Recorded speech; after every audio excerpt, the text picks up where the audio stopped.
城北糊涂巷的一间民房里，穆纯清身穿一身火红劲装，身姿修长，头发都竖起来，上面插着一根简单的雕刻着流畅云纹的红玉簪子，一双狐狸眼微微上挑。现在的她媚态尽显，紧抿的嘴唇看出来很是着急紧张。屋里北边的炕上躺着一个男人，男人被一条白布绑着眼睛，露出来的半张脸线条硬朗，唇形饱满，唇色红润有光泽，他的手脚都被捆着，人也昏迷着。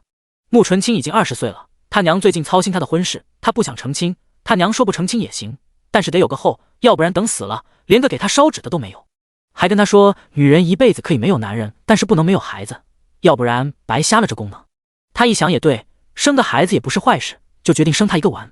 不成亲还得有孩子，最好的办法就是去负瘤子，身边的男人下不去手，他就让寒山去给他找一个长得好、身材好、看起来人品也还行的。炕上的男人就是寒山给他扛来的，他一看长得不错，身材也不错，就定了这个男人。他怕自己放不开，自己吃了药，现在灼热的气息都喷在了男子的脖子上。终于男人身上的障碍都清除了，穆纯清却一脸的茫然。接下来呢？怎么办？她虽然已经20岁了，是个老姑娘了，可是她没经验。以前见得男人的身体那都是不会喘气的，供老头子研究医学用的。接下来呢？怎么做？他努力回想他娘塞给他的画册，想着上面的画面照着做。他像啃萝卜一样胡乱地啃了一阵，但对方毫无反应。正在想着要不要也喂一颗药给这位男子的时候，突然男人动了。蝼蚁恍惚间突然感觉到被人压着，他先是气息一下子变得凌厉而危险，然后正想挣脱对穆纯清动手，突然感觉到这是一个女人，顿时羞愤难当，明白这个人在干嘛。穆纯清见人醒了，本以为他会暴怒反抗，可是他抬头等了一会儿，看他没有反应，就没有停。蝼蚁突然被亲，他十分的诧异，这种情况怎么这么似曾相识，就在10年前，跟现在一模一样。当然他恨不得杀了这那个不知廉耻的女人，可是现在他不是死了吗？怎么又会遇到这种情况？还不等他细想，一阵疼痛就让他回了神。他觉得这要是不阻止他，一会儿自己的嘴就没法看了，得出血。他一偏头避开了，低声说道：“你这样是不对的。”穆纯清一愣，抬头奇怪地看着他，他很难受，可是又不知怎么办。他试探地问：“你会？”蝼蚁听到这个熟悉的声音，知道身上的人是谁了。前几天他还在牢里听见过这个声音，他不知道发生了什么。本来他应该已经毒发身亡了，怎么会好好躺在这里？而且身上这个女人像10年前一样诱对他，明明在昨天他还带着一个说是他儿子的10岁男孩说要给他收尸的。蝼蚁沉默了一刻，说：“会，你解开我的手，我教你。”虽然不知道发生了什么，但是再一次遇到这种情况，他不想这么被动，而且他想重新认识一下这个女人，毕竟2个人之间都有一个孩子了。如果可能，如果自己真的能活着，那么他不介意跟这个女人生活在一起，毕竟他救了洛王府一家，就当他报恩了。穆纯清嗤笑：“你当我傻，会让你跑？好不容易抓来的这么一个长得好、身材好的人，跑了在这都是黄沙的地方，可找不到品相这么好的了。”蝼蚁轻笑：“我不跑，如果你想要，我给你，但是你这样绑着我，是体会不到乐趣的。”穆纯清他越来越热了，但是他自己又不会。想想如果让男人主动也没什么不好，省时又方便，更何况他要是敢跑，再敲晕不就好了。想到这，他拿起旁边小几上的匕首给蝼蚁松了绑。蝼蚁放开手脚以后的第一件事就是要去扯眼睛上的白布，可是却被穆纯清用匕首抵着脖子，老实点。蝼蚁只好又把手放了下来。穆纯清感觉自己的意志在慢慢变弱，他凶狠地问：“怎么做？”蝼蚁想了想，翻身与穆纯清翻了个。他用手摸到了穆纯清的嘴，低头含住了穆纯清的薄唇。蝼蚁的动作很温柔，穆纯清觉得自己发软，那股气息直冲天灵盖，让他的脑子嗡嗡的更不清楚了。蝼蚁用手摸索着他的领扣，一个一个的把盘扣解开，他的动作温柔细致有耐心。很快2个人坦诚相见，屋子里的温度也上升。蝼蚁把嘴移到了耳朵、脖子、锁骨，他用最后的意志保持清醒，手里的匕首也没松，在心里咒骂：“娘的，他技术这么熟练，绝对不是第一次，亏了，回去一定好好罚一下寒山那个小子。”可是当蝼蚁准备进一步的时候，却动作一顿，诧异的抬头。这个女人不是都生了一个10岁的儿子了吗？怎么会是一个姑娘？难道她之前是骗自己？他顾不上脖子上抵着的匕首，愤怒地把眼上布条一扯，眼睛眨了2下适应光，然后映入眼帘的就是年轻妩媚异常美丽的脸。蝼蚁十分吃惊，眼前的女人和他印象中的不一样，长得倒是一样，但是明显年轻很多，脸上还带着稚嫩，没有岁月的沧桑和沉淀。前几天他明明见得是一个30左右、沉稳内敛的女子，不是眼前这个明媚张扬的女子。他心下诧异，趁着穆纯清头脑不清醒的时候，一把握住了穆纯清握着匕首的手，然后一使劲，匕首就抵在了穆纯清脖子上。他的眼睛里迸发出和他现在年轻的脸不相符的冷意和压迫感。穆纯清虽然有些意乱情迷，但是当匕首指向自己的时候，他下意睁开了眼睛，狐狸眼里哪还有一丝的不清醒，有的只有杀意。他的手腕一转，就挣脱了娄毅的手，另一只手迅速地照着娄毅的脖子砍了过来。娄毅用胳膊去挡，两个人就这样乒乒乓乓地打了起来，哪还有刚才的温情？打了一会儿，娄毅惊讶地发现打不过，这更让他好奇这个女人到底是谁，武功这么高。而且那个和他长得一样的那个女人，不仅敲晕自己给他生了个儿子，还能在戒备森严的大理寺进出自由，还能一夜之间把洛王府的人救走，给他毒药。想到这些，他趁机往后一撤，急切地说：“姑娘别误会，我没有恶意，只是想知道姑娘是谁。”第2章重生的。穆纯清很气，他没好气地扯过一件衣服往身上一披，忍着怒气问：“你又是谁？”娄毅一愣，不知道他是谁，那为什么还要把他掳过来，行如此之事？穆纯清要是知道他想什么，肯定会告诉他。不好意思，随机的，你是大街上最帅的仔。娄毅虽然迟疑了一下，还是说了我是洛王府娄毅。要想知道对方的信息，就得自己先坦诚。穆纯清一下瞪大了眼睛，操，身份这么高，他来清风关好多天了，知道娄毅是洛王府世子，这下惹祸了。这么高的身份，怎么可能会愿意借种？寒山真是给他闯了大祸了，找人都不打听好对方身份。他又看了看地上被他扯得稀碎的衣服，这明明就是普通的粗布麻衣，怎么也看不出来是这么高身份的人啊！洛王府可是这清风关的主啊！娄毅顺着他的视线看过去，看到了地上的衣服，也很意外，他怎么穿这样的衣服？他记得他服毒自杀的时候穿的就是那个自称自己儿子娘的女人给送来的王爷朝服，这衣服怎么跟他10年前穿的一样？他这个时候才仔细打量了一下周围的环境，随后他的瞳孔猛地一缩，这个民宅在记忆里相当的熟悉，10年前同样在这个屋子里，他备受屈辱的被那个女人给下了药，等他清醒的时候，女人早跑了，他费尽心思的找了很多年都没有找到。他再看看外面的天，更是吃惊，外面黄沙漫天，天都被风沙吹成了暗红色，和那天的天气一样。这是怎么回事？怎么一切都这样巧合？长得一样的女人，一样的处境，一样的民宅，一样的天气。穆纯轻忍着身体翻涌的气息，看到娄毅在愣怔怔的发愣，只好开口：“抱歉，我找错人了，你走吧。”娄毅回神，再仔细打量对面的女人，很明显的看出来穆纯清哪不对了，所以这是把她当解药了。穆纯清看他磨磨蹭蹭的不愿意走，反正是到如今事办不成了，他可不想招惹洛王府的人，他不走自己走。他强撑着穿衣服准备走，得赶紧回去吃解药。娄毅看着看着，突然一个念想在脑海中一闪而过，他一把抓住要走的穆纯清，现在是何年何月？穆纯实在没有心思回答他这种蠢问题，可是他现在体力在不断下降，挣脱不开，只好咬着牙说：“天成5年4月初3，你放手。”娄毅如被雷劈了一下，傻在当地，这不是巧合，和10年前一样，这就是10年前的那天。他看着自己的手，又摸了摸自己的脸，为什么会出现这种情况？他死了，可是回到了10年前，他重生了。穆纯清趁着他愣神的时候，挣脱开就往门外走。他刚走到门口，手还没有够到门，娄毅就突然上前，从后面把他搂住了，并且把头埋在了他的脖颈里。娄毅整个人都有些颤抖，太好了，他重生了，又活了，一切都来得及。他的父王还没有死，他也没有受吕静颖的蛊惑，把洛王府推到灭亡的边缘，他也还有机会抓住这个偷偷生下他儿子的女人。娄毅越搂越紧，穆纯清被勒疼了，抬脚就往后踹去，哪想娄毅一下子把他按在了门板上，用腿死死地压着他的腿，不让他动，然后手又伸向前面，把穆纯清胡乱穿的衣服扯掉，低头亲。这一次娄毅不再温柔，而是很强势和激烈，像是要把他这10年的不甘和悔恨都发泄出来。他知道，就是这一次让他有了一个儿子，那个儿子他见了，俊朗有礼，聪明伶俐，做事说话都很稳重。当时在牢里，这个孩子一脸镇定地说：“父亲，您放心的去吧，您的墓地也选好了，是个风景秀丽的风水宝地，以后我都会给您烧纸扫墓的，洛王府里的人我会替您好好照顾。”这么好的儿子，他怎么可能错过？这一次他不仅要把儿子生下来，还要陪着他长大。穆纯清本来早就忍不住了，娄毅这么一来，火一下就烧了起来。很快屋里就传出了令人遐想的声音。虞国的4月，其他的地方万物复苏，绿意盎然，可是云州的清风关却是刮着黄沙漫天的沙尘暴，大街上3丈之外人畜不分，天空整个笼罩在漫天的黄沙中，家家户户都闭门不出。可是再大的狂风也掩盖不住这间民宅里的整整1个时辰里面才停歇。穆纯清眼神发直，傻愣愣地看着房顶，太他娘的累了，比练武打架累多了，浑身酸痛，他现在一动不想动。娄毅也躺在他的身边看着房顶，激情过后，他的声音有些低沉沙哑：“现在可以告诉我你是谁了吧？”穆纯清心里翻白眼，傻了才告诉你，洛王府掌兵20万，是虞国掌兵最多的异姓王，在清风关权势滔天，要是知道了他的身份，他别想好了。他本来在清风关还有事，现在看见这里没法待了，他回去得赶紧收拾东西跑了。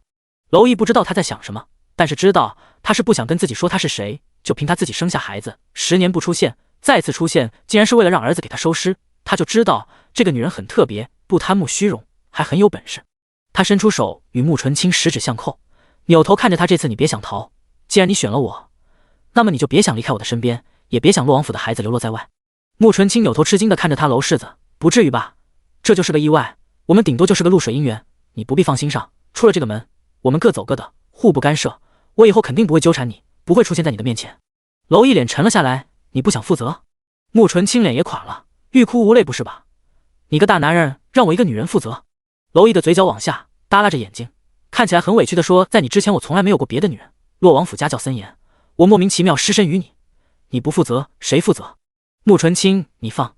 他张嘴就想说放屁，那么红鬼呢？娄毅从他的表情中看出来了他在想什么，他一点都不心虚，上辈子他都快30了，肯定有过女人。吕静颖进宫以后，他心都死了，那就谁都可以。为了给洛王府留香火，他是有过女人的。可是现在他是18岁的洛王府世子，现在的他以前可不就是没有过女人吗？穆纯清看他一脸理所当然的表情，十分头疼，这怎么还遇到了一个难缠的？第3章，不要当寡妇。穆纯清向来是个人狠话不多的，怕被缠上，他准备再把娄毅劈晕了跑路。现在要进过了，他又恢复了体力，对付一个娄毅绰绰有余，所以他假装思考的慢慢坐起来，一边慢条斯理的穿衣服，一边问我跟着你有什么好处。娄毅以为他同意了，也坐了起来，手不自觉地摸上了他光洁的后背。穆纯清打了一个冷战，拍掉他的手，好好说话。娄毅收回手，略有些遗憾地搓搓手指，回味一下他后背的滑腻感。我会回去向父王禀明，让他请媒人去你家提亲，嫁给我你就是世子妃，以后会是洛王妃。穆纯清不以为然，做世子妃和洛王妃很好吗？娄毅想了想，不好吗？别人都是睁破脑袋的想做他的世子妃，权势财富谁不想要？穆纯清动作快，已经穿好了衣服，他嗤笑道，不觉得有什么好，容易当寡妇。娄毅，确实洛王府里最不缺的就是寡妇，洛王府世代镇守清风关，男子成年以后都会上前线，前线刀剑无眼，战死很正常。穆纯清趁着他发愣的时候，抬手一个手刀劈晕了娄毅。娄毅在昏过去的一瞬间看到了穆纯清勾起的嘴脸，心里暗骂，这次我不会让你再逃跑，我一定会找到你。穆纯清看到晕过去的娄毅，拍拍手，再也不见了，娶别人当你的世子妃吧。随后他开门消失在了漫天的黄沙中。穆纯清没下死手，没多久娄毅就醒了，就在他愤怒交加的想要去追穆纯清的时候，才发现他还光着呢，他穿的衣服已经被穆纯清撕得稀碎。而这个民宅应该是废弃没人住的，所以里面只有一床穆纯清提前让人准备好的被褥，剩下的什么都没有。娄毅用被子裹住自己，愤怒让他的脑门的青筋都出来了。他咬着牙说，穆纯清，我这次一定要把你找出来。没错，这次跟前世不一样，上次他对睡了自己的女人一无所知，而这辈子他知道他叫穆纯清，因为在前世他要死的时候，穆纯清带着儿子来给他收尸。娄毅问他叫什么名字，可能是见他要死了，说了也无所谓，所以穆纯清就告诉了他名字，还说了儿子叫穆昭陵。他就这么裹着被子，看着外面的漫天黄沙，屋里空气里暧昧的味道已经被土腥味代替，一直到夜幕降临，嘶吼了一天的沙尘暴终于落下帷幕，天上出现了星星，清风关就点好。虽然总有大风，但是在没有大风的时候，天上总是清朗，天高地阔的，总有一种澎湃的气势。娄毅裹着被子下地，在他稀碎的衣服内衬里找到了一个小的信号弹，裹着被子出门，把信号弹放到了天空上，蓝色的烟花直冲天空。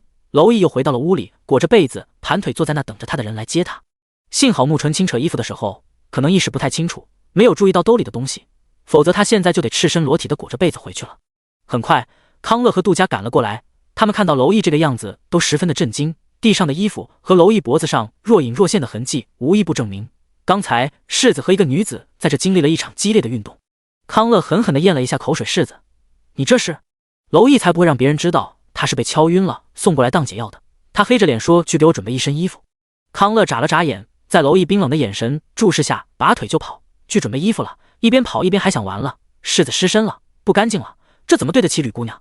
康乐很快拿来了娄毅的衣服，穿戴好了衣服，娄毅又变成了贵气逼人风流倜傥的娄世子了。在迈出小屋的同时，娄毅冷眼扫视了一下康乐和杜家，管好你们的嘴。康乐拼命点头，他一定守好世子的秘密，不让吕姑娘知道。杜家更沉稳一些，他趁势回到了清风关的洛王府。娄毅第一时间让封城让人私下去打听一个叫穆纯清的女人，而穆纯清早在跑了的第一时间就找到了他的人，收拾东西麻溜的跑出了城。出了城以后，看到慢慢关上的城门，穆纯清嘴唇一勾，娄世子，晚了，后会无期。你放心，以后如果我以后有了儿子，你要是战死沙场，我会让儿子来给你磕头烧香的。兰芝在一旁奇怪地问主子：我们为什么要跑啊？穆纯清瞪了一旁的寒山，都是他干的好事，绑谁不行，非把洛王府的世子给绑来了。那个脑袋长泡的世子说要娶我，现在不跑，难道等着被娶回洛王府当寡妇？寒山温和一笑，是属下失职，他并不害怕，也不内疚，管他是谁，都是配得上主子的。兰芝虽然很吃惊娄毅的身份，但是想了想也没什么不好，成了寡妇不是很好，有钱有权死男人，无拘无束的。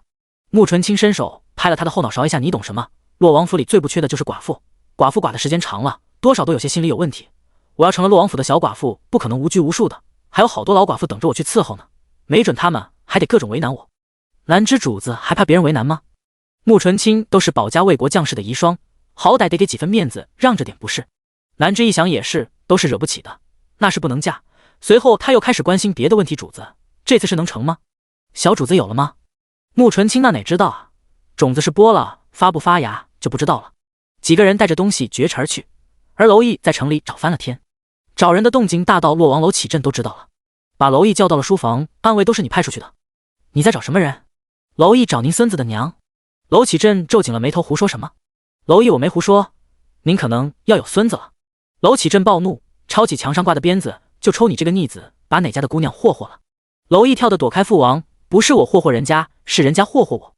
娄启镇气不打一处来，你祸害姑娘就算了，还推卸责任，今天我不打死你。第4章，你怎么知道有孩子？娄启镇常年领兵打仗，身上都是狠厉的劲，打儿子根本就没有手下留情，一鞭子下去就是皮开肉绽。娄毅跳着脚的躲避父王，爹，您先别打了，先把儿媳妇找到再说，否则您孙子就跟别人姓了。娄毅到底年轻，身子灵活，娄启镇再抽了2鞭子，再也抽不着，以后就叉着腰举着鞭子，指着娄毅怒骂你说，到底怎么回事？你跟那个姑娘在一起多久了？对于现在娄毅快30岁的心理年龄还能被老父亲抽，他还是十分高兴的，因为在他的思维里，父王是已经去世10年的了，现在人好好的活在他面前，就是抽死他，他也高兴。这件事他没打算瞒着，他现在只是世子，手段和人手都不如父王，所以他打算用洛王的势力去找人。他小心翼翼地靠近案桌，给娄启镇倒了一杯热茶，毕恭毕敬地递过去，父王，您别生气了，听我慢慢给您说。娄启镇瞪了他一眼，接过茶，大马金刀的坐在太师椅上，一口气喝完，杯子往桌上一扔，脸色难看地说，说吧。娄毅身上疼，但是也不敢做，虽然他被睡挺丢人的事，但是他也不敢撒谎，说实话，事情还简单点，要是让父王误会他糟蹋好姑娘，非扒了他的皮。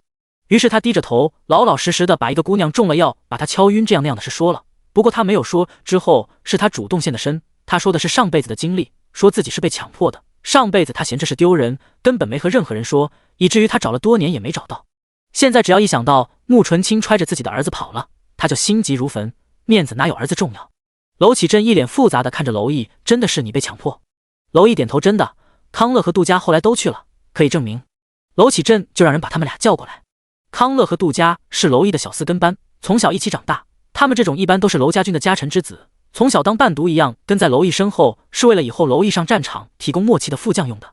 康乐和杜家很快来了，娄启镇问他们那天的具体情况。康乐话多心眼多，他转着眼珠子想该不该说实话。那天的情形一看就是世子和哪个女子发生了什么，这事要是让王爷知道了，得扒了世子皮。娄启镇一看他转眼珠子就知道他在想什么，猛地一拍桌子，说实话。康乐吓得一哆嗦，杜家没有他那么多心眼，他接收到了娄毅让说实话的眼神，就很客观地描述了一下当时的场景，真的是很客观，一点都没有隐瞒和夸张。满地的碎衣服，娄毅头发凌乱，赤身裸体，一身痕迹，可怜兮兮地裹着被子坐着，一副被糟蹋了的样子。听得娄启镇嘴角直抽抽，他同情又无语看着娄毅，还真是被迫的呀。娄毅也是嘴角直抽，他就是在等他们来，哪有可怜兮兮？可他哪知道，他当时一脸被抛弃幽怨的脸，在杜家眼里就是可怜。康乐也听得直发愣，他当时就注意到了世子可能和女子发生了什么，但是没有注意谁迫害谁的问题，在他心里这种事肯定是男人主动啊，没想到世子是被迫害的一个。什么样的女人这么猛啊？一时间屋里的3个人都同情地看着娄毅，看得娄毅背脊直发凉。他为了面子据理力争，后来是我主动的，那个笨女人什么都不会，我要是不主动能成事？这话在其他3个人眼里就是狡辩。娄启镇十分不留情面地揭穿他连个女人都打不过，有脸说。娄毅又是一阵羞愧，他从小自认自己还算习武天才，武功不说数1数2的高手，但是在同龄人中也是基本没有对手的，结果一个女人都打不过，他问感觉到了羞愧。娄启正好奇地问他：“你怎么知道会有儿子？不是才有一次关系吗？”娄毅也不好说他见过这个儿子啊，只好含糊地说：“我猜的呀，都睡过了，能没孩子？”娄启正真想再给这个傻儿子一鞭子，你以为你是啊？当射箭呢，百发百中，要是睡过就有孩子，咱们洛王府得多少孩子？你得有多少弟妹？娄毅有些得意，那不一样，没准我真的能百发百中呢。娄启正也不好一直打击儿子，他摆了摆手，好了，虽说你和这个姑娘之间也不是你情我愿，是一场意外，但是怎么说你也毁了人家清白，理应负责。你说说这个姑娘姓甚名，一些信息我派人去找。娄毅讪讪地说：“我只知道她叫穆纯清，其他一概不知。”娄启正真是忍着怒气，长得什么样总知道吧？去画符丹青。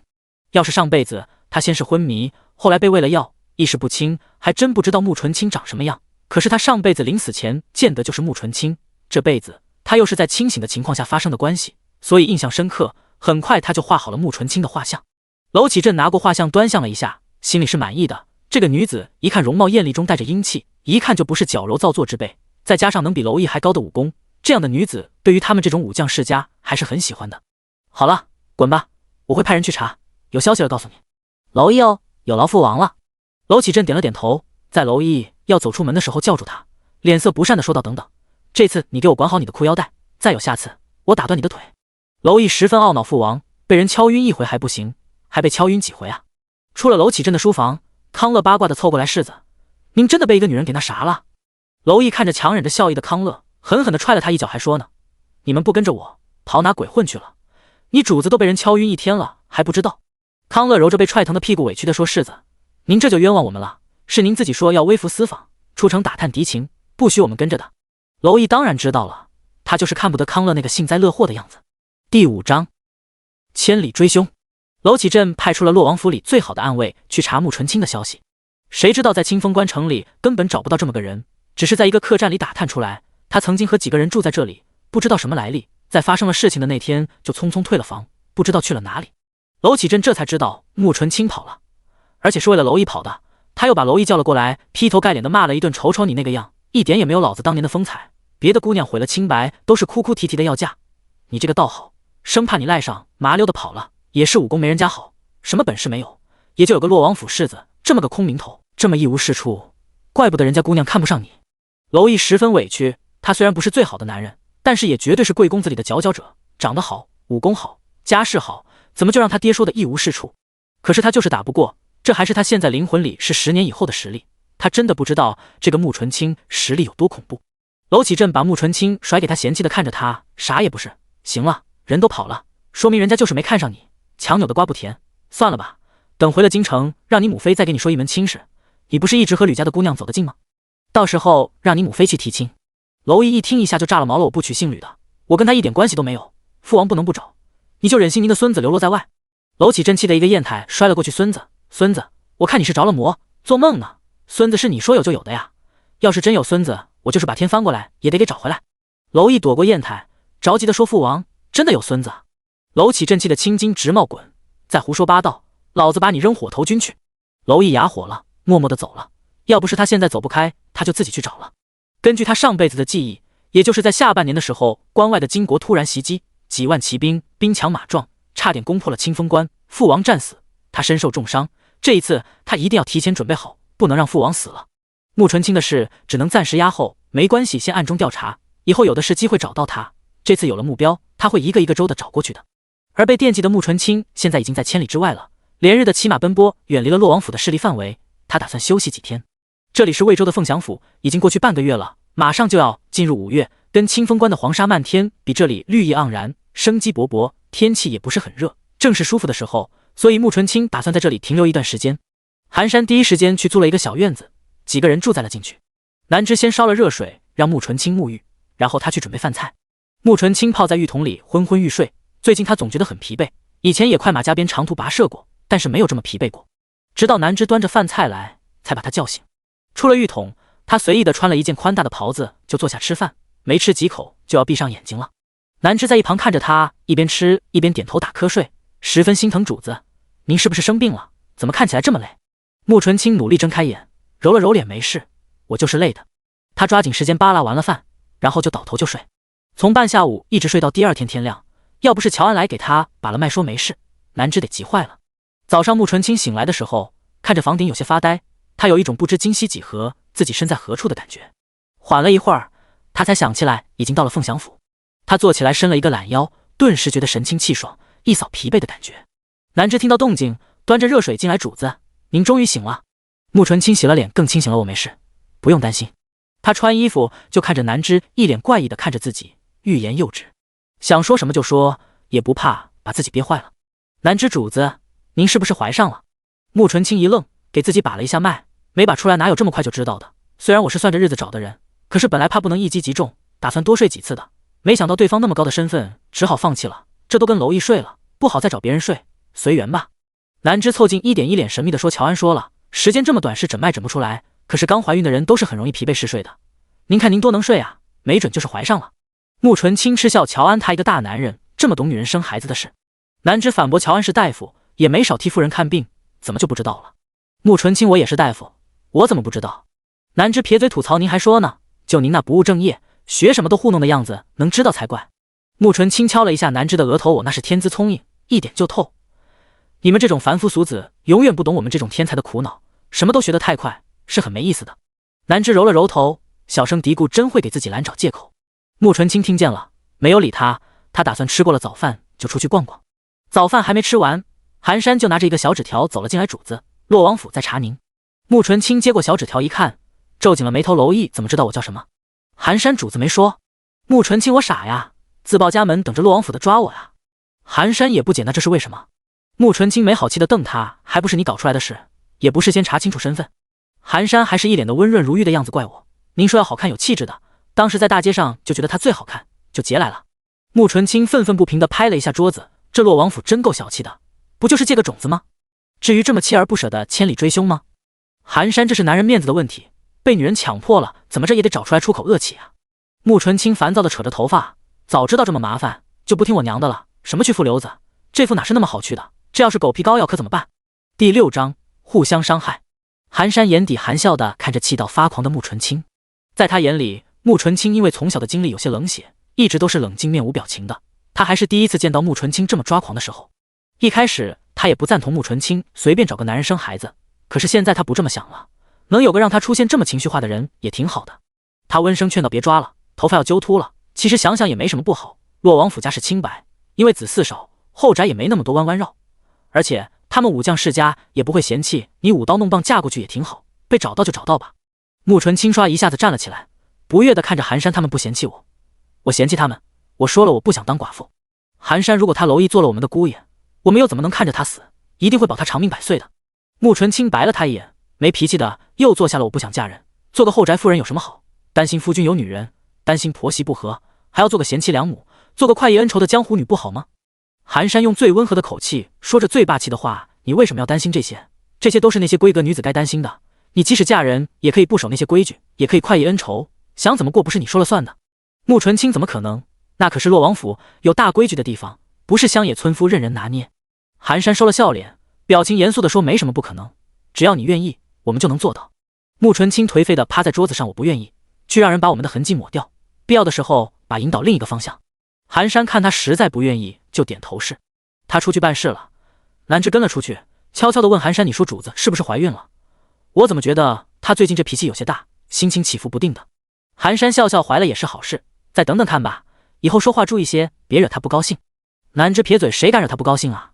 我还想多活几年呢。”因为这个消息，原本准备出门逛逛的沐纯清也不打算出门了，躺在床上挺尸。乔安提着一个小药箱走进来，看他这个样子，啧啧了两下：“这是怎么了？怎么有气无力的样子？”沐纯清偏头看他：“师兄，我后悔了。”乔安好看的眉眼都是笑意，现在后悔也晚了。早劝你在谷里找个自己人嫁了，知根知底的，也没什么好担心的。你偏去睡一个不认识的，你也真下得去嘴？沐纯清生无可恋的转过头去，又盯着房顶看我，就是身边的人，实在下不去嘴才找的陌生人啊。乔安觉得好笑，陌生人就能下得去嘴了？沐纯清认真的点头，自己人怎么好意思霍霍？万一我一不小心给弄死呢？乔安：“所以陌生人不怕弄死了？”沐纯清：“那我就管不了，生死有命，富贵在天，被我看上算他倒霉。”乔安这么说，娄世子还不算倒霉，至少没被你弄死。沐纯清想起了娄毅那熟练的生龙活虎的劲头，他还不错，体力武力都尚可。乔安坐下给他把脉，那看来这个娄世子还不错，能得你一份夸赞。沐纯清睁着死鱼眼任由他把脉，乔安认真的把了一会儿脉，放开现在还看不太出来，但是根据我的经验，你应该是怀了，最近不要乱跑了，静心得养几天，等能确定怀上了，胎又稳，咱们再走。穆纯清还惊艳，说的就跟你怀过似的。乔安好看的脸上出现了皲裂，他站起身懒得理你，我去整理药材，从回回山上采回来的药材，因为你要跑都没来及处理，真是糟蹋好东西。穆纯清一听坐了起来，左就我也无事，我也去吧。乔安一想处理药材也不是什么费力气的事，就点头同意了。这次他们去清风关就是为了去关外的回回山，那是一座绵延几十里的雪山，山上顶终年有雪，山上悬崖峭壁怪石林立，是阻隔大金和虞国的天然屏障。两国之间只有一个山口连接，在这个山口上，虞国修建了清风关。大金游牧民族对虞国的富足和粮草充足一直觊觎，一直没有灭了占领的想法。千百年来，不管朝代怎么更迭，两边各有胜负。但是自从洛王府驻守清风关，还没有太大的损失。回回山地势险要，有去无回，所以才人称回回山，没人会想着去爬回回山。但是穆纯清他们却去了，主要就是为了回回山上丰富的草药。回回山上地势特殊，气候也特殊，人烟稀少，所以保留了不少的其他地方没有的珍贵药材。别的人不敢去采药，但是做药王谷的人肯定敢去的。他们这次本也就是采完了药，穆纯清觉得这里是边关，纯属的荒凉之地了。要是在这里借个种也容易摆脱，不容易惹麻烦，谁知道出师不利，找了一个大麻烦。穆纯清这人天资确实出众，不仅武功高强，而且医术也高超。乔安是药王谷嫡传弟子，兢兢业业学医，都不如后来穆纯清这个后来的半吊子有一搭没一搭的学得快。比如现在处理药材，乔安小心翼翼的，生怕弄坏了药材，穆纯清却手脚麻利，毫不怜惜的处理。偏偏看着他动作粗鲁，但是却没有一丝损坏药材。乔安在一旁看得心直颤颤，生怕他一个不小心毁了这些好不容易才从山上采下来的药。祖宗啊，你轻点！乔安抢过穆纯清手里的雪莲，这家伙居然随意的把这么珍贵的雪莲扔在普通的盒子里，这可是他历经千辛万苦爬雪山过悬崖的，才从雪山顶上摘下来的，这都是他的宝贝，怎么能这么对待呢？穆纯清不屑的拿起另一味药材，不至于的呀，你以后想要我再给你去摘啊？乔安被深深打击到了，对于他来说千辛万苦的事，对于穆纯清来说就是手到擒来。这禽兽在雪山上悬崖上如履平地，被深深打击到的乔安咬着牙的说，你以后还敢去清风关吗？穆纯清一下子就拉下来脸了，一摔药材走了，没劲。乔安看他那个气愤的样子，心里平衡了，来啊，互相伤害啊，让你嘚瑟，这回终于找到能治你的事了。第7章，再吃就吐了。兰芝看到穆纯清被气走了，不满地瞪了乔安一眼，乔公子，你气他干嘛？他现在就是个孕妇，重点保护对象，你让着他点。乔安切，怀的又不是我的，凭什么让我让着他？兰芝鄙视地看着他，倒是想让他怀上你的呢，他也看不上你啊。乔安再一次受到打击，恶狠狠地盯着兰芝，你跟你的主子一样可恶。兰芝高兴地笑了，是啊，要不我们是主仆呢。兰芝高高兴兴地走了，留下乔安一个人捂着胸口暗自神伤。他从小长在药王谷，原本是这一批弟子里的大师兄，也是最有天赋的，所以他在谷里一直生活得很惬意，直到穆纯清的到来。当时的穆纯清才5岁，他看穆纯清实在是长得可爱漂亮，就拿着他自己做的宝贝药丸给穆纯清说，给你，这个是我最好的药，等你长大了，我要娶你，给你我所有的药。结果就是他被一个5岁的女娃娃追着打，后来他打不过不说，医术也比不过。明明他学了多年，却比不过穆纯清，随便看看医书。他至今还记得小时候穆纯清鄙视的叫他菜瓜的样子，简直就是童年噩梦。不行，不能再想了，想多了都是眼泪。他捧着雪莲，用脸挨了挨，要什么女人啊？女人都是魔鬼。穆纯清被气走了，回去躺着又无聊，只好出门了。兰芝追出大门口的时候，他正背着手慢慢的走。寒山一般情况下还是很靠谱的，租住的院子清新雅致，非常安静，但是离大街上却不远，穿过2条街就到了。穆纯清出了门就恢复成了冷冰冰的样子了，虽然有男子看她漂亮多看几眼，但是看她一脸的冰霜，周身的气势一看就不是好惹的，所以也没人敢靠近。兰芝追上他，默默地跟在后面。其实穆纯清大多时候是不爱说话的，两个人这样沉默的是常态。穆纯清走到了最热闹的大街上，这里的早市还没有散场，道边上在卖着各种的小吃、生活用品和菜。他们出门在外没有带厨子，都是吃酒楼。穆纯清很喜欢吃各地不同的美食，所以他其他的不看，直奔着小吃摊去了。兰芝一脸苦大仇深地看了看自己的肚子，他刚吃饱饭，但愿今天主子少买一些。穆纯清去的第一家是卖碗坨的，黄色的、棕色的半透明的碗坨，看起来晶莹剔透，用刀划成一块块的，上面淋上汤汁，红色的辣椒，酸的醋，香的香油，绿色的葱和黄瓜丝，看起来色泽诱人，香味扑鼻。穆纯清在一旁的小桌子上坐下，黄色的和棕色的各要一碗，2碗都尝了尝，然后选了一碗更喜欢的黄色的吃，把剩下的一碗推给了南枝。南枝只能认命的拿起勺子吃，他就知道他躲不掉。就这样，两个人边逛边吃，吃了焦黄的油炸糕，甜甜的梅花粥，冰冰的冷圆子，浓稠的面鱼，酥香的花生糕，热乎的杏仁茶。吃到后来，南枝实在受不了了，艰难的扶着肚子拦住穆纯清主子：“别吃了，再吃我就吐了。”穆纯清上下打量他一下，凉凉的说：“都让你多吃些，尝尝个子了，个子高了肚子里才能放东西。”南枝属于小巧玲珑型，跟身材高挑的穆纯清比低了一个头。南枝这是没得攻击了，拿他的身高开涮。他不想长高吗？关键是长不高啊。乔安说的没错，主子就是恶魔。最后穆纯清没再吃了，不过还是逛，从街头逛到街尾，这么来回3趟。南枝的胳膊上挂满了东西，最后都把南枝又逛饿了。主子，您别走了，再走小主子该掉出来了。穆纯清要是这么容易掉出来，这种废物儿子我也不想要。终于回了家，南枝把东西往地上一扔，就躺在了软榻上挺尸。穆纯清一边蹲在地上扒拉他买回来的吃的，一边说：“小南枝，你不行啊，才逛这么久就累成这样，以后练武的时候加练1个时辰。”南枝生无可恋的闭上了眼睛，连反抗的意识都没有。反抗什么反抗？反抗是不可能的，老实闭嘴还能少受些罪。穆纯清才不管他的心情，他把买回来的8宝鸭、炖羊肉、糊饼都摆上了桌子，满满一大桌子。他正要拿起筷子吃，乔安进来了。他整理了一上午的药材，正前胸贴后背呢，拿起筷子就吃，偏偏穆纯清用筷子挡住不让他吃，两个人就这么你来我往的用筷子打了起来，打到最后乔安的筷子飞了，穆纯清夹起乔安刚才要夹的鸭腿，淡淡的说了一句菜瓜。乔安被刺激的一下站了起来，这日子没法过了，我一会儿就收拾东西走。乔安一口菜没吃着，吃了一肚子气走了。南枝懒懒的抬起眼皮子，主子干嘛故意把他气走？穆纯清啃着鸭腿，总得有人回去报信吧。南枝又闭上了眼睛，他就知道主子是故意的。寒山回来了，他把他们一路来的痕迹都派人去抹掉了。穆纯清确认洛王府一时半会也找不到，这就安心的住了下来。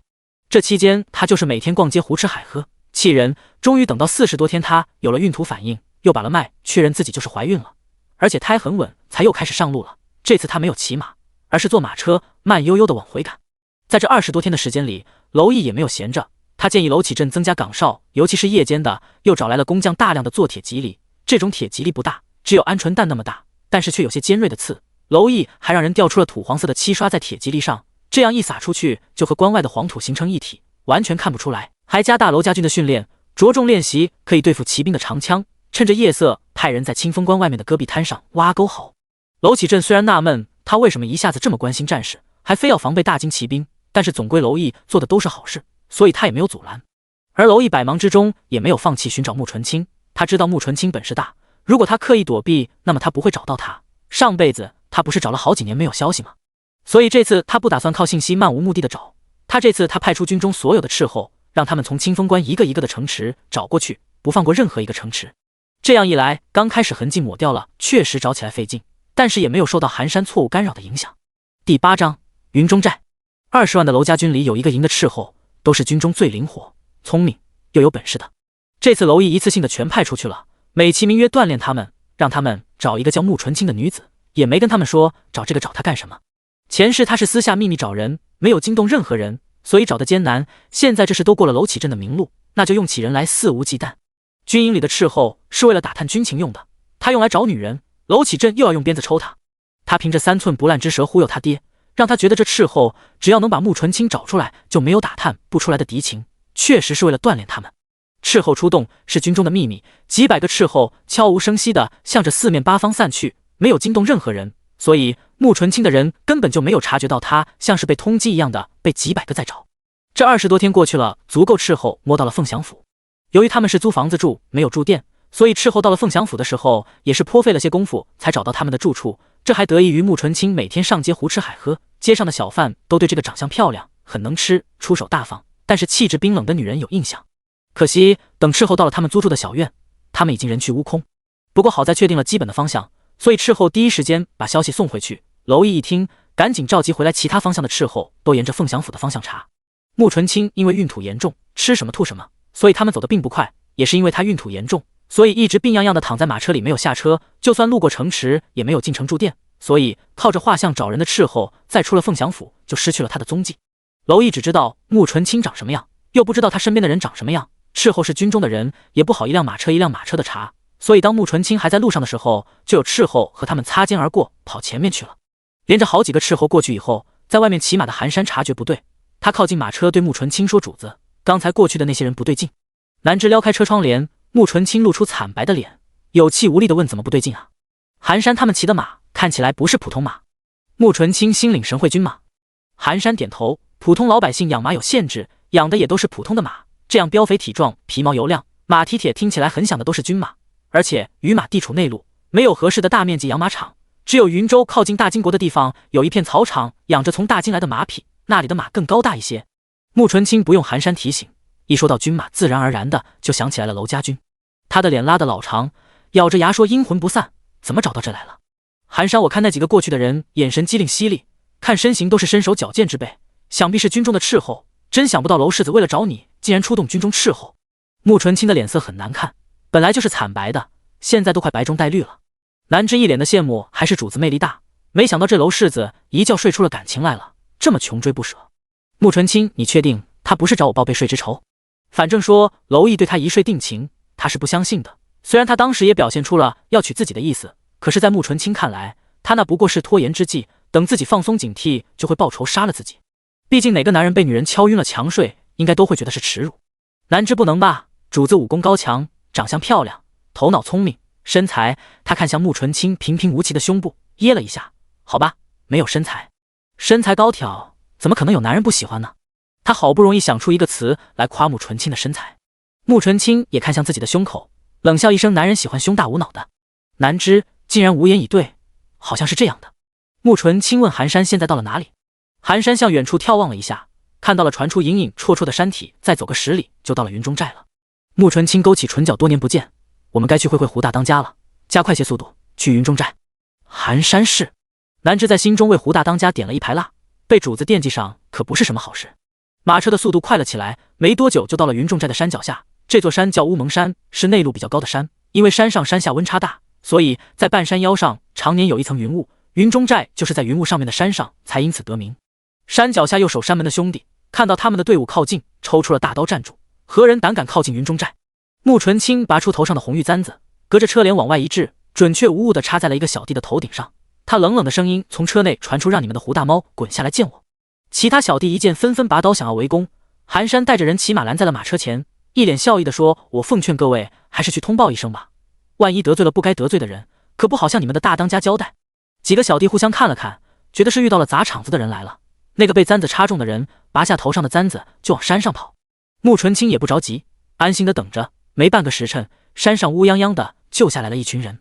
守山门的兄弟一下子有了底气，拿着大刀指着寒山：“我们的人下来了，识相的下马来磕头，交出你们的银钱，留下女人，否则让你们有来无回。”寒山刚才笑容可掬的脸，在听到他说留下女人的话，瞬间变了脸，从腰间抽出一把软剑，从马上飞身逼近那个人，动作干净利索的砍下来那个人拿着大刀的手，然后又回到了马上。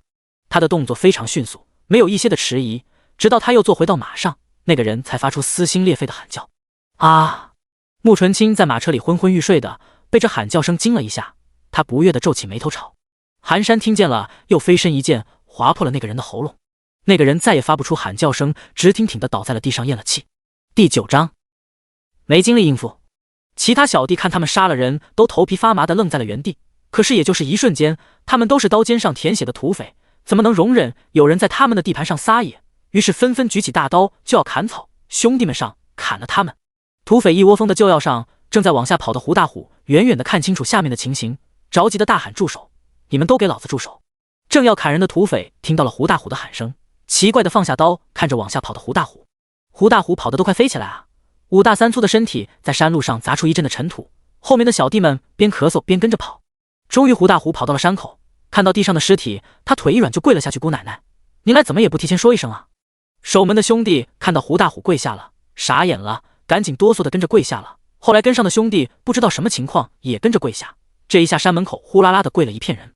寒山坐在马上，居高临下的看着胡大虎，笑容满面的说：“胡大当家的，不好意思，刚才杀了你一个人，可是他指着主子说让我们下跪交银钱，还让主子留下，我想杀了他，你不会介意的吧？”胡大虎用袖子抹了一把头上的汗：“不介意，不介意，该杀该我亲自动手的，怎么能劳烦您动手呢？”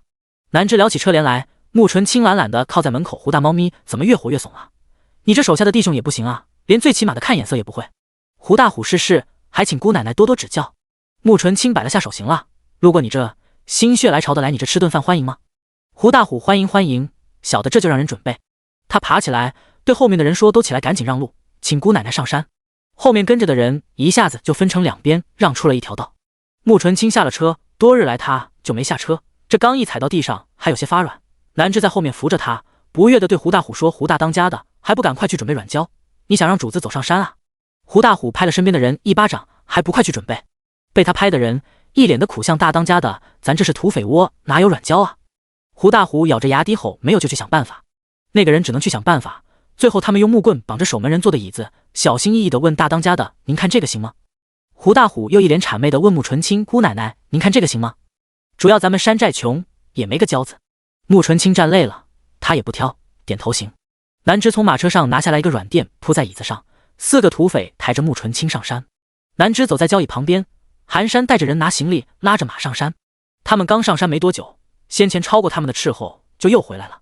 他们追这一路也没有发现穆纯清的踪迹，然后就有人想起刚才路过看到的队伍，看样子不像商队和普通百姓，车队就一辆马车，10几个护卫，看起来也不像镖局的，打扮更像江湖中人，于是就提议回来看看。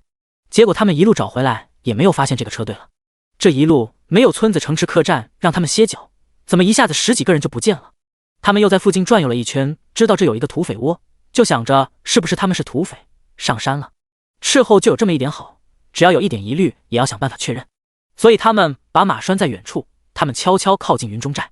守山门的几个人正在清理尸体和血迹，一边干活一边说，哎，你们说刚才那个女的什么身份？说杀人就杀人，咱大当家的看见以后直接下跪，直接叫姑奶奶，管她是谁呢？肯定是咱们惹不起的人物。就是六子真倒霉，就因为说了几句话就被抹了脖子。几个人都心无余悸，他们都是心高气傲不服管教的土匪，有人挑衅当然要以牙还牙，他们现在都庆幸当时不是他们开的口。不管怎么说，以后都把罩子擦亮点，别瞎得罪人，要不死都不知道怎么死的。斥候听到了他们的谈话，确定了刚才的马车里是女人，很厉害的女人，他们上山了。几个斥候一商量，就留下几个人在下面守着，剩下的准备悄悄上山确认这个女人是不是他们要找的女人。穆纯清坐着交椅半个多时辰以后才到了山上。山顶上有些冷，穆纯清怀孕以后人总是燥热的，所以穿的单薄，这一上山就有点冷。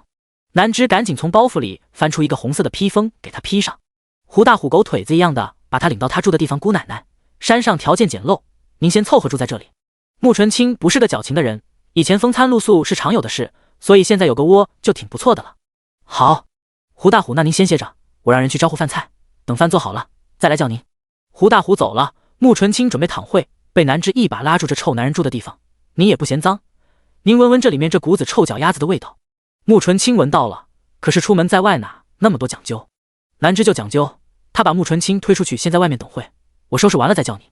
穆纯清说了句管家婆就出去了，坐在了外面的一个大石头上了。南芝让他们的人进来，把胡大当家的皮褥子被子什么的都扔了出去，换成了他们带来的松软的蚕丝被褥，然后把这屋子里上上下下擦了个干净，还熏了香。南芝干活的时候，寒山走到穆纯清身边，累了吗？穆纯清摇头，他静静地看着远处的风景，烟雾缭绕的，景色若隐若现，非常美。寒山，你就这么怕陆王府的人找到你啊？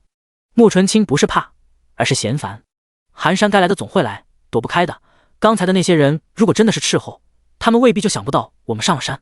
穆纯清没有小瞧身经百战的军中斥候，他来云中寨只是觉得能躲一天清静就躲一天清静。他现在身体虚弱，心情也烦躁，没有精力应付那些人。在南芝收拾好屋子的时候，斥候也摸上了云中寨。第10章有银子赚。南芝来叫穆纯清进屋，穆纯清刚站起来，忽然他神色不明的看了一眼远处山峰上的一棵大树，冷哼道：“老鼠上来了。”寒山眼角扫了一下那个方向，微笑着说：“主子放心，我去解决。”穆纯清让胡大猫去，他的地盘混进了老鼠，他也真是够废物的。说完他就进屋了。不得不说，南芝得矫情是对的，屋里干净整洁，床上铺的都是松软有着太阳味道的被褥，屋里点了好闻的熏香，甚至南芝不知道从哪里摘了一捧野花，插在了窗户边的小坛子里。穆纯清满意的用手指勾起南芝的下巴，一脸暧昧的说：“小南芝，没有你我可怎么办啊？”南芝起了一身的鸡皮疙瘩，他挣脱开穆纯清跑了出去。主子还是冷着脸的时候最好了，这个样子太吓人。寒山去找了胡大虎，跟他说有人摸上了山，有可能是官府的人，惊得他连忙组织人手挨个地方排查。云中寨是附近最大的山寨，有2000多号人，其中不乏穷凶极恶的逃犯。这听说官府的人摸上山了，一个个的就愤怒的拿着大刀搜山，一下子整个山寨就热闹了起来。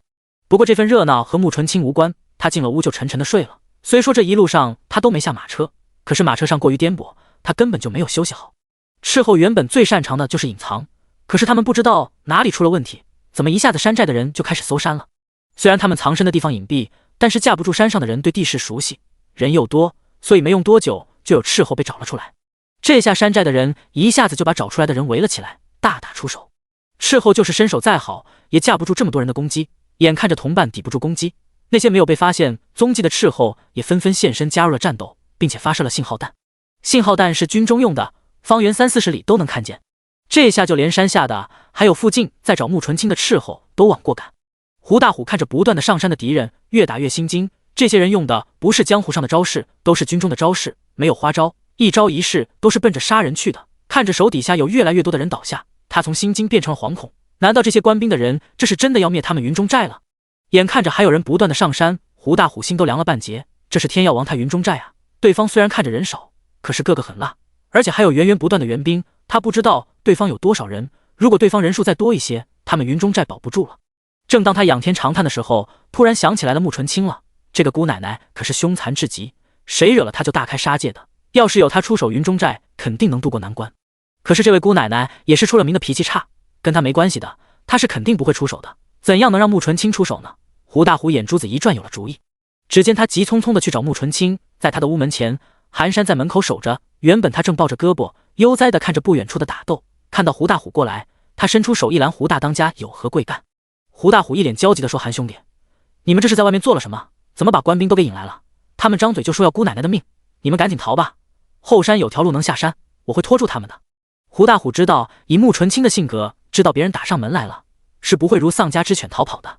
寒山嘴角带笑，眼眸幽深的看着胡大虎：“哦，冲我们来的？”胡大当家的这话可就说的不对了，我们就是本本分分的出来采药，路过贵地主子说许久不见胡大当家的了，便来看看你，怎么会是我们引来的官兵呢？莫不是胡大当家的干了什么得罪官府的事，想要赖到我们头上吧？刚开始胡大虎说这些人是冲他们来的，寒山心里也是一震，以为真被他发现真相了。结果胡大虎说他们一上来就说要主子的命，他就知道是胡大虎胡说八道了。娄世子找主子，不管是报备税之仇，还是要把主子带回去成亲，都不会一上来就杀人的，这绝对是胡大虎为了让他们帮忙湖州的。果然胡大虎在寒山笑意盈盈的注视下出了一身冷汗，他眼神闪烁的说：“怎么会呢？借我几个胆，我也不敢把事赖在姑奶奶头上。属实是你们前脚上山，后脚他们就来了，上来就杀人，我这才不得不多想。寒山那胡大当家的当真是多想了，我们只是来的不是时候，不想遇到了山寨出事。依我看，大当家的还是想想你们哪得罪了官府吧。土匪以打家劫舍为生，身上的人命无数，随便揪出一件事都是得罪官府的事。他哪知道他们哪件事做的惹得官府的人来清剿他们，一直都是相安无事的呀。”胡大虎一看这招不成，又听着兄弟们的惨叫声，实在顾不上脸面，扑通一声跪下：“韩兄弟，你是我亲兄弟，求求你让我见见姑奶奶，求他老人家出手救救我们，看在我们都是老相识的份上，不能见死不救啊！”寒山好看的眼睛一眯，大当家的觉得主子是多管闲事的人。胡大虎苦着脸：“不是，可是姑奶奶都救过一次我，求他再救救我们山寨。”寒山就这么抱着胳膊看着他不说话。胡大虎被盯着，忽然灵光一闪，急切地说：“我出钱，只要姑奶奶愿意出手救我们，我愿意献出山寨1半的银钱。”寒山眉头一挑，有银子赚啊！不过脸上他还是不动声色地看着胡大虎。胡大虎脑子转得飞快，他从怀里掏出一把钥匙：“这是我们山寨银库的钥匙，只要姑奶奶肯出手，韩兄弟就去搬银子。”寒山琢磨了一下，这事能干，反映那些斥候只是为了找到主子，只要主子露一脸，那些人肯定就收手了。至于担心不担心他们把主子带走，这是不可能的，主子只要不想走，还没有人能把主子带走。他伸手接过钥匙，等着，转身他进了屋。胡大虎看着他的背影，心中抽痛，他的银子啊，那可是他辛辛苦苦多年打下的江山。第11章，就这。一开始穆纯清睡得挺香，但是后来外面的打斗声越来越大，把他吵醒了。他半梦半醒的闭着眼睛，胡大虎在外面说的话他都听见了。寒山进来，看他微动的眼皮，知道他醒着呢，弯腰行礼：“主子，外面的官兵越来越多，没想到洛王府会派出多人找您，再不阻止，恐怕事情会闹大。”穆纯清缓缓地睁开眼，坐了起来：“烦死了，觉都不让睡好。”守在屋里的南枝赶紧上前给他穿好外衣，穿好鞋梳好头发，扶着他出了门。穆纯清没睡好，脸非常的臭，他冰冷的眼神像是刀子一样扎在胡大虎身上。你最好祈祷你的那些钱购买你们山寨这些狗命，否则我不介意亲手灭了他。胡大虎，是。穆纯清径直往前走，胡大虎赶紧爬起来跟上。一想到一会儿穆纯清出手那些官兵就会身首异处，他就莫名的兴奋。就在他期待着看到穆纯清狠辣无情的伸手的时候，就见穆纯清站在离打斗不远处的地方，扭头对胡大虎说，喊一嗓子让他们住手。胡大虎一脸懵，这是什么鬼情况？不是应该直接拔剑去然后血溅当场？这喊一嗓子让住手是什么鬼？这要是他喊一嗓子就能停他，何必花大价钱请这位祖宗？穆纯清见他不动，凉凉的问，怎么还嫌你的人死的不够多？看看满地的尸体，胡大虎咬了咬牙，用了内力使劲喊，都给我住手。本来以为没人会听他的，结果这话一出，打斗的人都停了下来看着他们。斥候停是因为他们看见了穆纯清和世子给的画像一模一样，目标找到了，他们当然停手了。胡大虎的人是因为听胡大虎的，再说他们也打怕了，对方比他们还狠，身上都是狠厉的杀伐之气，出手快速默契，不是他们这种参差不齐的土匪能比的。胡大虎看着停下来的人群，脸拉了下来。就这，早知道是这样，他还请什么穆纯清啊？本来就心疼银子，现在很心疼了。斥候的首领姓周，叫周哲，他看到了穆纯清就挥了一下手，他带来的人都往后退了一点。他准备上前同穆纯清说话。出来找人的时候，娄毅交代过他们，找到人以后态度好一些，不要起冲突，他们打不过。周哲没想到这个女人竟然是山上的女土匪，真不知道娄世子干什么大动干戈的找这么一个人。穆纯清露了脸，没打算和他们谈。他扭头对寒山说，你去交涉，不要让他们来烦我。寒山是。穆纯清就打算往回走，走了2步又停下说，别忘了让咱们的人去搬银子。胡大虎差点吐血，这位姑奶奶就是出来站一站，话都是他喊的，却要分他1半银子，他娘的太黑了，比土匪还土匪。穆纯清看他脸色不好看，故作好奇地问，怎么胡大当家的不愿意？要不让他们接着打？胡大虎连连摆手，没有，愿意。他现在恨不得回到刚才一巴掌打醒要去求穆纯清的自己。这位就是个魔鬼，比官兵还可怕的存在，他是脑子长包了才想求他就山寨。穆纯清满意的点头，让他们安静些，否则我让他们永远安静。兰芝扶着穆纯清回去，穆纯清要接着睡。兰芝拦着主子，您已经睡了1个时辰了，先吃着东西再睡吧，否则会饿醒的。穆纯清不想吃东西，吃进去也得吐出来，可是不吃又实在没力气，他讨厌这种有气无力的感觉，有什么吃的？兰芝憋笑，咱们刚来，洛王府的人就找上门了，胡大虎忙的根本没时间准备饭菜，主子等等，我去准备些简单的。穆纯清点头去吧。兰芝找去厨房做饭，外面寒山看周哲像是个说话管事的，对他做出了一个请的手势，然后就见周哲跟着寒山往一旁走去。他们在一棵大树下站住。寒山，各位来是有什么事吗？寒山长得温润如玉的，嘴角总是带着笑，虽然武功高强，但是总给人一种手无缚鸡之力的书生的感觉。周哲见他态度很好，也就开门见山，我们是洛王府的人，奉世子之命寻找穆姑娘。寒山点头，找到了之后呢？周哲想了想娄毅的交代，拿出一块玉佩柿子，让把这块玉佩交给穆姑娘，说让穆姑娘不要躲着他。寒山接过玉佩一看，是一块白玉雕刻成的龙凤佩，这种一般都是定亲的时候用的。寒山知道了娄毅的心思，看来这位娄世子是真的动了要娶主子的心思。玉佩我会代为转交，还请各位回去不要再跟着了。周哲能否让我见见穆姑娘，亲自说几句话？回去他得交差啊，连人都见不着，还怎么交差？寒山笑着说，他现在身子不舒服，心情不好，人就别见了。回去跟你们世子说，凡事不要强求，否则会永远找不到人。周哲犹豫了一下说，那还请问以后怎么联系你们？不让他们跟着得有个联系方式啊，要不然白这么大动干戈的找人了。寒山想了想，要是不留个传信的地方，以娄世子这架势，没准下次找人得出动军队了，惊动了军队，就是要亡谷也护不住啊。以后有事就去圣义堂吧。周哲诧异的睁大了眼，圣义堂是很有名的医馆，虞国各大城池都有分店，清风关就有，真没想到他们大动干戈的找了快1个月，家门口就能查到消息，看来洛王府对清风关的掌控还不全面。周哲还请劳烦给个信物凭证，我好回去交差。这个要求寒山有些为难，主子和娄世子就是睡一觉的情谊，对对方根本不了解，主子身上有什么是娄毅熟悉的？想了想那天他的打扮，唯一有辨识度的就是他头上戴的红玉簪子，可是那个簪子比较特殊，又不能直接给了娄毅。寒山做不了主，稍等。他回去找穆纯清，穆纯清坐在床边，靠着床头在发呆。寒山进来把玉佩递给他，娄世子要个信物凭证。穆纯清不耐烦的把玉佩扔到一旁，没有。第12章深明大义。寒山耐心的劝着，先拿着吧，先安了那个娄世子的心，要不然他这么跟疯子似的找，迟早找到药王谷。再说等以后孩子生下来，总得跟孩子说他爹是谁，有了玉佩也算有个凭证。等孩子长大了，要不要认这个爹，都看孩子的意思。穆纯清沉默了一会，摸了摸肚子，陷入沉思。他没有爹，没有享受父爱，自己的孩子会不会想要一个爹，想要一份父爱呢？寒山看他没有反驳，接着劝：你不想嫁，没人能逼迫你，但是也实在是没必要逼娄世子为蛇蝎。他是官，我们是民，权势这种东西很好用，我们就算再厉害也斗不过官的。你们是孩子的父母，完全可以当亲戚一样走动嘛，没必要搞得这么僵。再说男人嘛，就是爱个新鲜和刺激，你越逃他越追，得不到的永远在骚动，不如大大方方的和他联系，他新鲜进过去了就把你忘了。穆纯清奇怪的看着他，说的你好像很懂男人似的。寒山一脸的黑线，他看了看自己的下身属下性别男。穆纯清一摸鼻子，不好意思忘了，主要是寒山实在是脾气太好，跟个知心大姐姐似的。寒山暗自咬牙，属下谢谢主子。穆纯清被说动了，只要不让她嫁人，做那高墙之内的一个妇人，多一门亲戚他也不介意。他不想要爹，不代表他的孩子不想要，他没权利做主，剥夺他享受父爱的权利。等什么时候娄毅腻了，他就带着孩子消失。穆纯清拿起一旁的玉佩收了起来，行，我就替孩子认了这个爹。寒山那总得回点什么东西让他消停下来，我瞧着这架势，他恐怕是把军中的斥候都派了出来。这个娄世子也够疯的，为了一个女人出动军队。娄毅表示不是为了女人，是为了他的好大儿子。穆纯清歪头想了想，有什么能证明他就是他呢？仔细想了想那天的场景，他突然勾起一抹邪笑，去拿笔墨。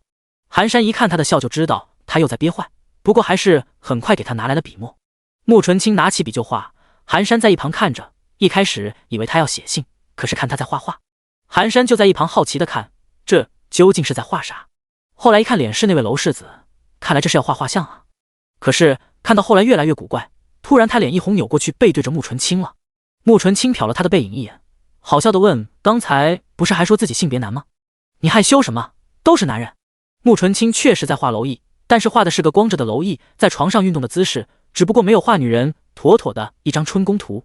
寒山窘迫地说：主子，就因为属下性别男，才不想看男人赤身裸体。穆纯清哦，那下回给你画个女的，主要是我对娄毅不穿衣服比穿衣服熟悉。寒山属下不需要，谢主子。但愿娄世子看见这幅春宫图不会企图写。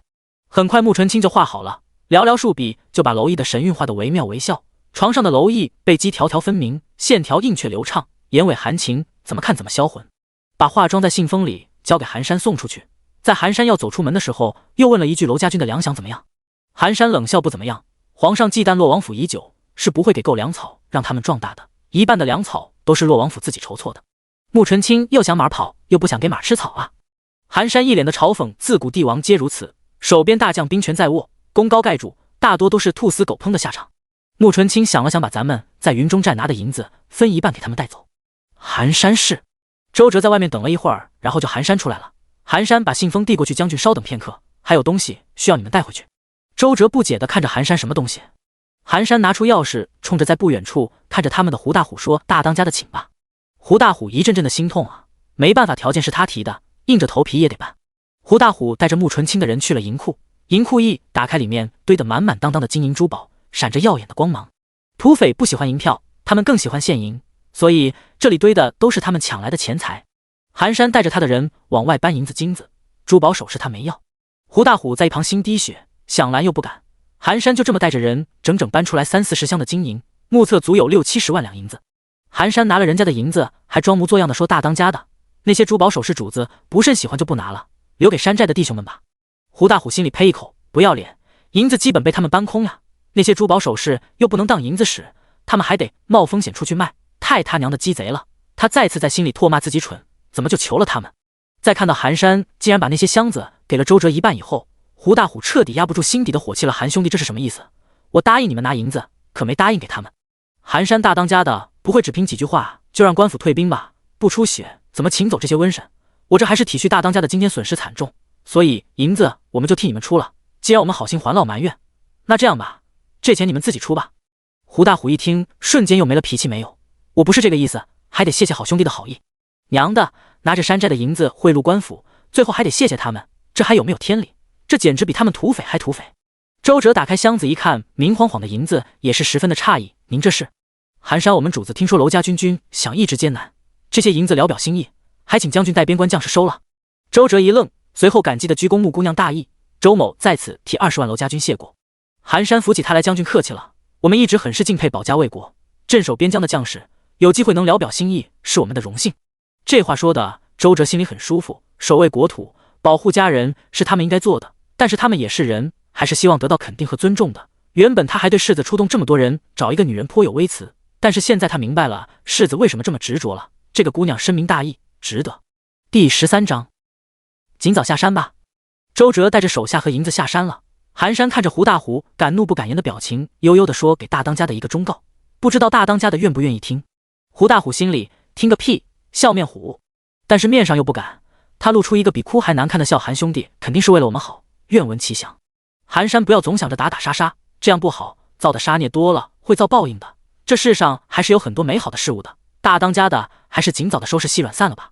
胡大虎眼睛瞪得比牛眼大，什么？让我们散摊子？这怎么可能？要是想散，他刚才就领着兄弟跑了，怎么可能会花大价钱买平安呢？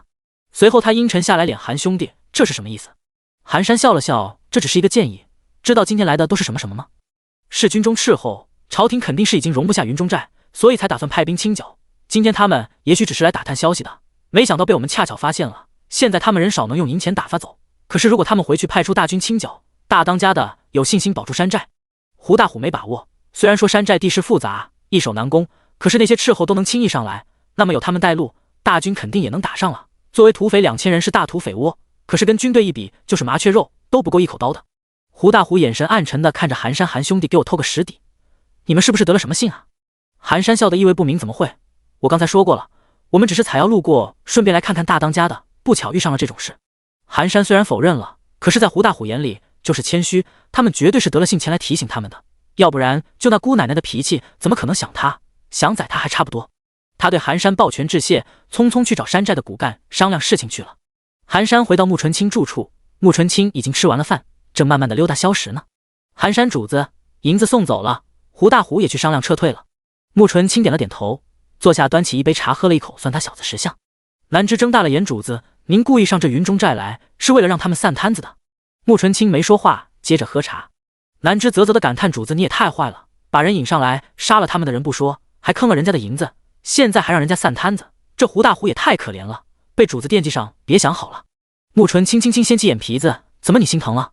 我可以给你做媒，当他的压寨夫人，想必他得了美人，也就不觉得委屈了。南枝嫌弃的撇嘴，奴婢才不当压寨夫人，那个胡大虎长得也太丑了，5大3粗，胡子拉碴的。穆纯清瞟了一眼寒山，寒山长得好。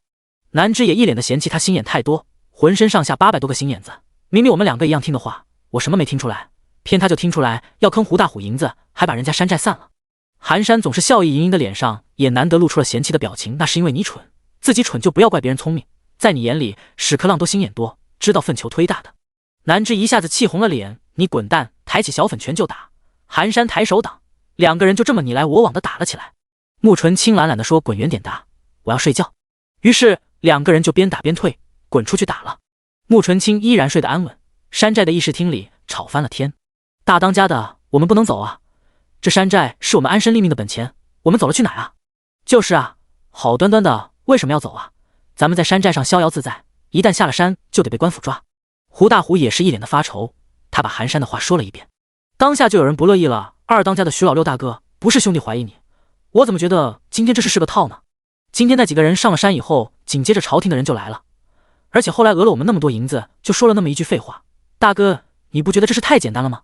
而且他们拿了银子不仅给了朝廷的人，现在还要劝我们下山，这不会是他们和朝廷的人串通好了要灭我们山寨吧？他这个观点得到了大部分人的支持。就是啊，大当家的，你从哪认识这么个人？为什么你这么害怕那个女的？大家都是刀尖上舔血的人，什么时候怕过事？但是今天却无比的憋屈，不仅被人杀了那么多兄弟，被打得毫无还手的能力，还被坑了那么多的银子，现在连窝都要没了，谁能咽得下这口气？胡大虎冷静了以后，也觉得今天的事实在是蹊跷，世上真有这要巧的事。朝廷清剿山寨，不早不晚，正好赶上穆纯清上山。一想到有可能被人耍了，赔了夫人又折兵，胡大虎就恨不得冲出去把穆纯清砍了。可是他还是有理智的，砍是不可能砍的，他不被砍就不错了。他咬了咬牙，吐口气说，应该不是，他们如果真想灭了我们山寨，不用朝廷派人，他们几个就能灭了咱们山寨。徐老六惊呼，这怎么可能？其他人也纷纷表示不信，他们一共才10几个人，还有女人，怎么可能灭了我们2000多人的山寨？胡大虎神色严肃认真，不要小看女人，这是这个女人曾经凭一人之力把飞虎寨灭了。其他人大吃一惊，飞虎寨是他灭的？胡大虎点头，我亲眼所见。接下来他就把事情经过讲了一遍。5年前他还不是云中寨大当家的，是附近一个小山寨的大当家的，因为得罪了飞虎寨被绑了去，本以为自己死定了，结果没想到飞虎寨不知死活，非要强抢路过的穆纯清当压寨夫人，而且污言秽语说得十分难听，直接惹怒了穆纯清。当时穆纯清不用任何人帮忙，一个人把飞虎寨1000多人全杀了。他的速度极快，根本看不清是怎么出的手，所过之处一招就能划破身边人的脖子，鲜血洒了他一身一脸，他枉若未闻，像个屠夫一样收割人命。杀到以后两眼都是红的，还是寒山出手制止了他，否则胡大虎都不一定活下来。后来胡大虎因为不是飞虎寨的人被带走，但是这一跟着他们吃尽了苦头。这位姑奶奶折磨人的方法真的是千奇百怪，折磨的他都后悔当时没有死在飞虎寨。第14章，主子，你哭了。听了胡大虎的话，议事厅里鸦雀无声，徐老六好半天才挤出一句话来，大哥，那个女的真的这么厉害？胡大虎点头，不仅厉害还疯，谁也不知道他下一步想干嘛，真要让他盯上了，别想好了，现在走了，至少还有命。其他人发愁，可是大哥，咱们什么都不会，只会打家劫舍，身份都是在官府挂了名号的，这要是下了山，可去哪啊？胡大虎一狠心拍桌子道走，留得青山在，不怕没柴烧，咱有人有银子，大不了换个山头接着干。徐老六说的容易，这云中寨地势复杂，易守难攻，去哪能再找这么一个风水宝地？好地方早都被人占了山头，况且我们也没银子了，剩下的那些都是金银珠宝，不能当银子使。胡大虎沉思片刻说，咱们往西北走，那里地广人稀，山地多，容易安身立命。至于银子，咱们一路走一路卖首饰换。可是又有人有意见，西北确实地广人稀，可是相同的，没有人，咱们打劫谁啊？再说那里环境恶劣，听人说那里一年刮2次风，一次刮半年。胡大虎那里虽然人少，但是商队多，边关物资匮乏，有不少商队往边关运送货物挣钱，有钱挣就行。事情就这么定了下来。胡大虎是个有魄力的，事情一商量好，他就组织人手收拾东西赶紧走，那驾驶夜都不想过了。南芝和寒山大家刚分出胜负来，胡大虎他们已经收拾好东西了。他们的东西也不多，主要带走的就是那些金银细软，每人带几件衣服和干粮就准备出发了。胡大虎自己的东西已经都被南芝收拾出了屋，所以胡大虎拿东西也方便。走之前来跟穆纯清辞行，穆纯清还在睡，寒山故意放水输给了南芝，不想看他嘚瑟的脸，就去招呼胡大虎了。大当家的何必这么着急，不差这1天2天的。胡大虎摇头，既然决定要走，就赶紧走，再耽搁2天，没准到时候就改变主意不走了。寒山点头，那就在此恭祝大当家的一路顺风。胡大虎谢兄弟了，等姑奶奶醒了，麻烦韩兄弟知会他一声，就说我谢谢他又一次救了我。寒山面上温和的点头，心里却觉得好笑，这还真是被人卖了还替人数钱。穆纯清这一觉一直睡到月上梢头，他睁开眼，屋子里黑乎乎的，他夜视能力很好，漆黑的屋子里行走自如。他走到桌边，把油灯点着了，屋里亮起了昏黄的灯光。一直守在门外的南芝看到屋里亮灯了，推门进来，主子您醒了。穆纯清揉了揉睡得发昏脑袋，什么时辰了？戌时出。主子饿了吧？饭菜已经做好了，不过这山寨上就有肉，您将就着吃点。穆纯清点了点头。南芝很快就把饭菜端来了，土匪吃肉喝酒习惯了，端上来的都是肉，鸡肉、猪肉、羊肉。穆纯清本就是个不爱吃肉的，看着一桌子肉是一点胃口都没有。南芝看他一脸为难的样子，劝道，主子您多少吃点吧，现在您是双身子，饿不得。穆纯清深深吐了一口气，拿起筷子夹了一个鸡翅膀，结果刚放到嘴里就冲了出去，抱着一棵树就狂吐。南芝跟着冲出来给他拍背，本来今天他就没怎么吃东西，吐也吐不出什么来，但是他还是想吐，最后吐出来的都是苦水，没得吐他就干呕，像是要把自己的胃吐出来一样。南芝心疼坏了，主子这是怎么了？怎么难受成这样？真不应该把乔安气走，有他在还能给主子看看。穆纯清实在吐不出来东西，强行压制下去那股恶心，他直起腰看向南芝，一直以来冷清没有一丝感情的眼眸现在泪眼朦胧，看起来无辜又委屈。南芝看到他眼睛里的泪花，大惊失色，主子你哭了？不怪他吃惊，从小到大他什么时候见主子哭过？别说哭了，眉头都没皱过，谁让他不痛快了杀了就是。可是现在他竟然哭了，这得难受到什么程度？被药王谷的老妖怪那么折磨，他都没哭过。南芝因为吃惊，声音尖锐响亮，在附近的寒山等人也被吸引过来了，一下子穆纯清就被包围了起来，大家就像看猴子一样看着他，不是关心，是实在稀奇，什么情况能让这位祖宗哭了？穆纯清被看恼了，一巴掌拍在了南芝的后脑勺上，嚷嚷什么大惊小怪，你吐成这样，试试看看流不流眼泪。大家看他这个样子，顿时觉得没意思了。果然指望他哭，还不如指望母猪上树。南芝挨了一巴掌不生气，反而心里踏实了。主子还正常，没有因为怀孕就矫情。南芝主子，你为什么吐啊？是我东西做的不干净。虽然他也一直待在穆纯清，但是他不通医术，顶多认个药材。穆纯清已经医术精湛，但是从没有要求自己的手下学医，他们自己愿意学什么就学什么，他不干涉。而且他手下的人全是孤儿，还是性格怪异的孤儿，所以不一般的他们可能知道，这样人人都知道的孕吐，他们反而不知道。毕竟穆纯清身边没人生孩子，穆纯清毕竟学医的，这个他还是清楚的。他随意的用袖子擦了擦嘴，没事，正常现象。他说正常，其他人也就不担心了。南芝，可是您这要是一吃东西就吐，以后可怎么办啊？孩子生不生下来不说，自己就得饿死啊！咱们要是有个会伺候孕妇的婆子就好了。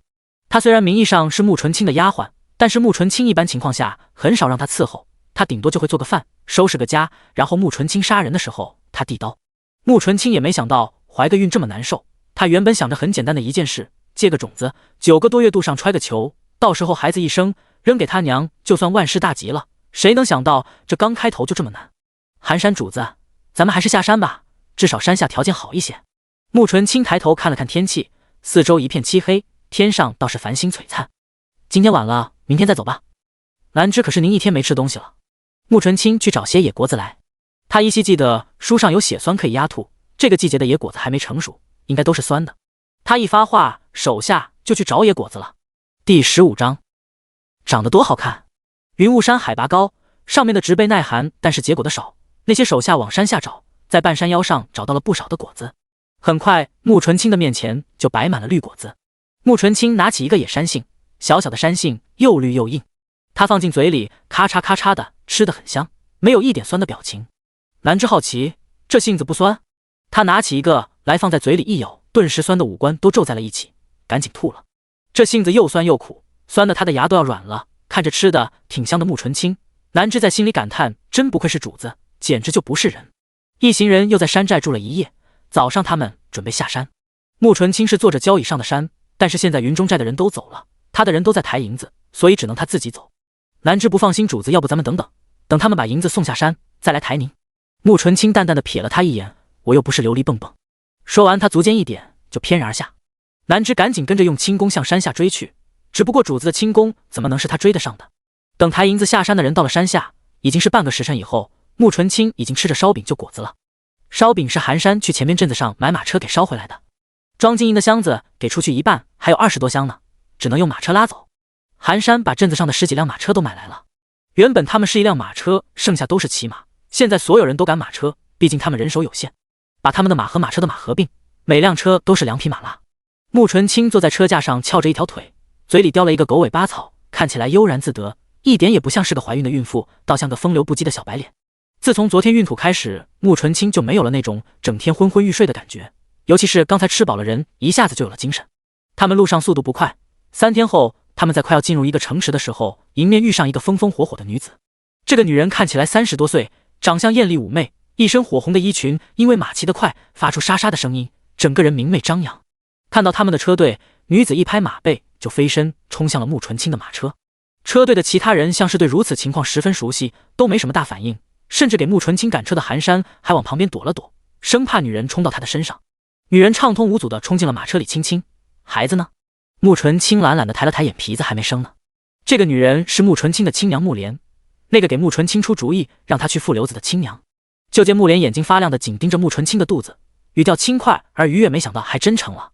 穆纯清是啊，不仅成了，还是洛王府的种。穆莲不在意的摆手，别管他谁的种，都是我穆家的种。随后又嫌弃的看着穆纯清，我听说你被一个瓜娃子撵着跑啊。穆纯清，那不是瓜娃子，是洛王府的世子啊。不用说，这肯定是乔安告的状，还不知道他怎么编排自己呢。这不是怕有人跟你抢外孙吗？穆莲妩媚的眼睛一瞪，谁敢？谁要是敢跟我抢孩子，别管他天王老子，老娘杀光他全家。南芝在一旁心累，这对母女都是疯子，一言不合就杀人。穆纯清凉凉的看了穆莲一眼，娘能杀多少人？洛王府可是有20万楼家军。穆莲不吭声了，就是武功再高强的人对上军队，那也得被射成筛子。他诺诺的说了一句，那也不怕，你爹也是。这话还没说完，就被穆纯清声色俱厉的说了一句，我没爹。穆莲看穆纯清铁青着脸，不敢吭声了。在规律着吃了瘪，他把气撒在别处，这是哪个王八蛋给你找的人，都跑到那么远的地方了，还能抓一个权贵？外面驾车的寒山不紧不慢地隔着车帘说了一句：“夫人，是属下这个王八蛋。”木莲怒视着车帘：“你怎么找的人？事先都不查明身份的吗？”寒山悠悠地说：“主子要长得好看的，身材好的，整个清风关都是糙汉子，就他长得最好看。而且谁知道堂堂洛王府世子穿得那么寒酸，身边一个人都没有。”木莲一听这话，刷一下把车帘掀开，探出头去，眼里放光地问：“长得有多好看？”寒山回头看着木莲那八卦的样子，笑得像个狐狸。这个夫人得问主子，人是他睡的，他还画了娄世子一副丹青呢。木莲又刷一下，放下帘子钻回去了，然后又冲穆纯清伸手：“丹青我看看。”穆纯清一脸的无奈：“没有。”木莲不信：“怎么没有？”寒山说：“你画了。”穆纯清他说：“你就信？他要是靠谱，能给我抓来一个柿子睡。”这次还没等木莲反应，寒山就在外面说：“夫人，主子不好意思给您看，他画的是娄世子的春宫图。”木莲惊奇的睁大眼：“闺女还会画这个？”南枝也一脸惊奇的看着穆纯清，他一直跟着主子，他咋不知道主子画了娄世子的春宫图？穆纯清被他俩个的眼神看怒了，他直接抄起马车里的一把剑就冲了出去。可惜寒山太了解他了，早就提前做好了准备，直接飞身上了木莲的马跑了。穆纯清一个人站在车架上，怒气不知道该冲谁发火，他直接挥剑把马拉车的绳子砍断，飞身上马追了出去。可怜在车里坐着的木莲和南枝，因为没了马，车厢一下子落在地上，发出咚的一声，两个人重心不稳，直接从车厢里滚出来。因为没有心理准备，木莲直接脸着地，灰头土脸的，气得他站起来大喊：“穆纯清，你个不孝女！”南枝好像对这种事有经验了，滚出来的时候抓住了门框，算是勉强稳住了身形。穆纯清和寒山都跑了，马车没有了，马车队只好暂停，从后面拉银子的马车上匀一匹马来，但是因为拉银子的箱子太重，一匹马拉的费劲，只好给木莲他们的马车匀了2箱银子。木莲看手下抬箱子费劲，就问这里面装的什么？南枝竹子坑的银子。木莲一听银子，眼睛刷一下又亮了，坑了多少？南枝本来有70-80万两，但是后来给了娄世子一半。木莲又一次震惊，他这是睡出感情了？怎么又给银子又给画丹青的？什么时候进了他腰包的银子还能吐出来？这要是穆纯清在，肯定会告诉他：“你多想了，那是给娄家军守边疆的，不是给娄世子的。”第16章一觉就长大了。木莲看到了银子，被穆纯清气的七窍生烟的感觉也消散了些。这2箱银子归我了，都让他和银子一辆马车了，还能让银子跑了？这一点他和穆纯清不愧是亲母女，进了兜里的别想出去，没进兜的想办法让他进兜里。装点好，一行人又接着出发，终于在城门口看到穆纯清和寒山2个人都骑在马上，只不过穆纯清衣装整齐，但是寒山就惨了，身上的衣服成了破烂，一条一条的露出了里面白色的中衣。俊美的脸上还有一个明显的红印子，看形状像是个鞋印子。他都被收拾得这么惨了，偏偏他长得好看，一脸从容淡定，不卑不亢，脸上还是带着温和的笑，这个样子让他更有一种破碎的美，让人心生同情。从城门口路过的大姑娘小媳妇都忍不住侧目看向他，眼里都是惊艳同情怜惜，随后看向他身边拎着剑一脸冰霜的穆纯清，就眼含刀子。还有不少人小声议论，这位公子也太可怜了，长得那么好看温柔，怎么找这么一个恶婆娘？就是啊，看看被打成这个样子都不还手。怎么还手？你没看着那个女的拎着剑吗？一定是个母夜叉。还有老妪仗着年纪大，觉得穆纯清不敢把怎么着过来相劝这位小娘子，对你相公好一些，这么好的男人去哪找？穆纯清早就被那些叽叽喳喳的声音吵得心烦，竟然还有人过来找不痛快，他一下子把剑横在了老妪的脖子上，怎么着把她给你，你回去好好疼她。老妪被剑吓得啊一声，就一屁股坐在了地上，一脸的惊恐。周围其他人也吓得大喊：“啊，杀人了！”周围的人一哄而散，穆纯清收回剑，滚！老妪连滚带爬的跑了。穆纯清瞥了一眼寒山：“你满意了？”寒山一脸的无辜，属下什么都没做。穆纯清恨恨的咬牙，真想划烂他这张人畜无害的脸。就是这个时候，木莲他们到的。兰芝掀开帘子，看到寒山的样子，憋不住笑了：“该再叫你嘴欠。”寒山笑着回应：“我乐意。”兰芝：“呸，受虐狂！”寒山之所以提前跑了，是进城通知圣医堂的人准备院子。他们进城的时候，圣医堂的伙计已经在城门口等着了，带他们去了租住的小院子。院子不大，是2进院，虽然是临时租的，但是里面干净整洁，用品一应俱全。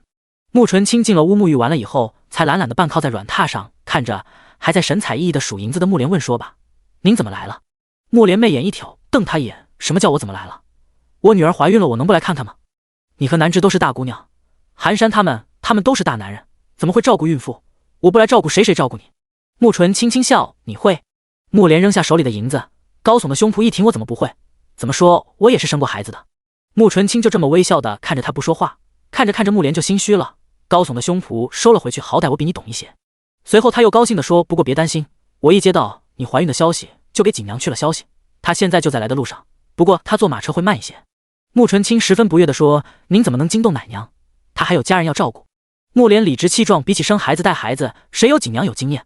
她肯定能照顾好你，她的家人我都给接来了，有人照顾。穆纯清一脸的冰冷：“我好的很，不需要别人照顾。”穆莲也生气了，胡说：“女人生孩子就是鬼门关走一遭，就是你武功再高强，医术再高明，也逃不过生孩子的苦。”穆纯清，穆莲，你也别将我刚才都问了难知，你自从怀孕就没少吃苦，先是劳累昏睡，后来又食欲不振，吃什么吐什么，就你这样，没几天就得把自己折腾垮了。穆纯清瞪了一眼一旁的南枝，南枝心虚的缩了缩脖子：“主子，有个有经验的照顾您是好事，奴婢实在是不懂这个。”穆纯清沉默了，人来都来了，他不同意也没办法了，那就在这等着奶娘吧。穆莲放心吧，沿途我都留了信，他肯定能找到。他们一行人就在这个小城安心的住了下来，等着景娘来。另外一边，周哲第一时间就飞鸽传书说找到了穆纯清，并且他自己亲自快马加鞭把穆纯清那封信送回去，剩下一部分人押送银子。就在穆纯清他们住在小城里的时候，娄毅收到了周哲的信，一看到终于找到了穆纯清，他的嘴角就忍不住上扬：“终于找到你了，这次你别想跑。”他这边的事情安排的差不多了，他决定自己去找穆纯清。这天，他带着娄启镇出城，来到了回回山脚下。娄启镇一脸纳闷的看着他：“臭小子，你带我来这里做什么？”娄毅爬山。娄启镇的火又噌的一下子上来了：“你个混小子，军务那么多，老子哪有空陪着你爬山？再说这回回山有去无回，你是想让老子死在这山上，你好继承洛王府？”娄毅一脸嫌弃的看着娄启镇：“你的洛王府有什么好继承的？想被累死还是想战死？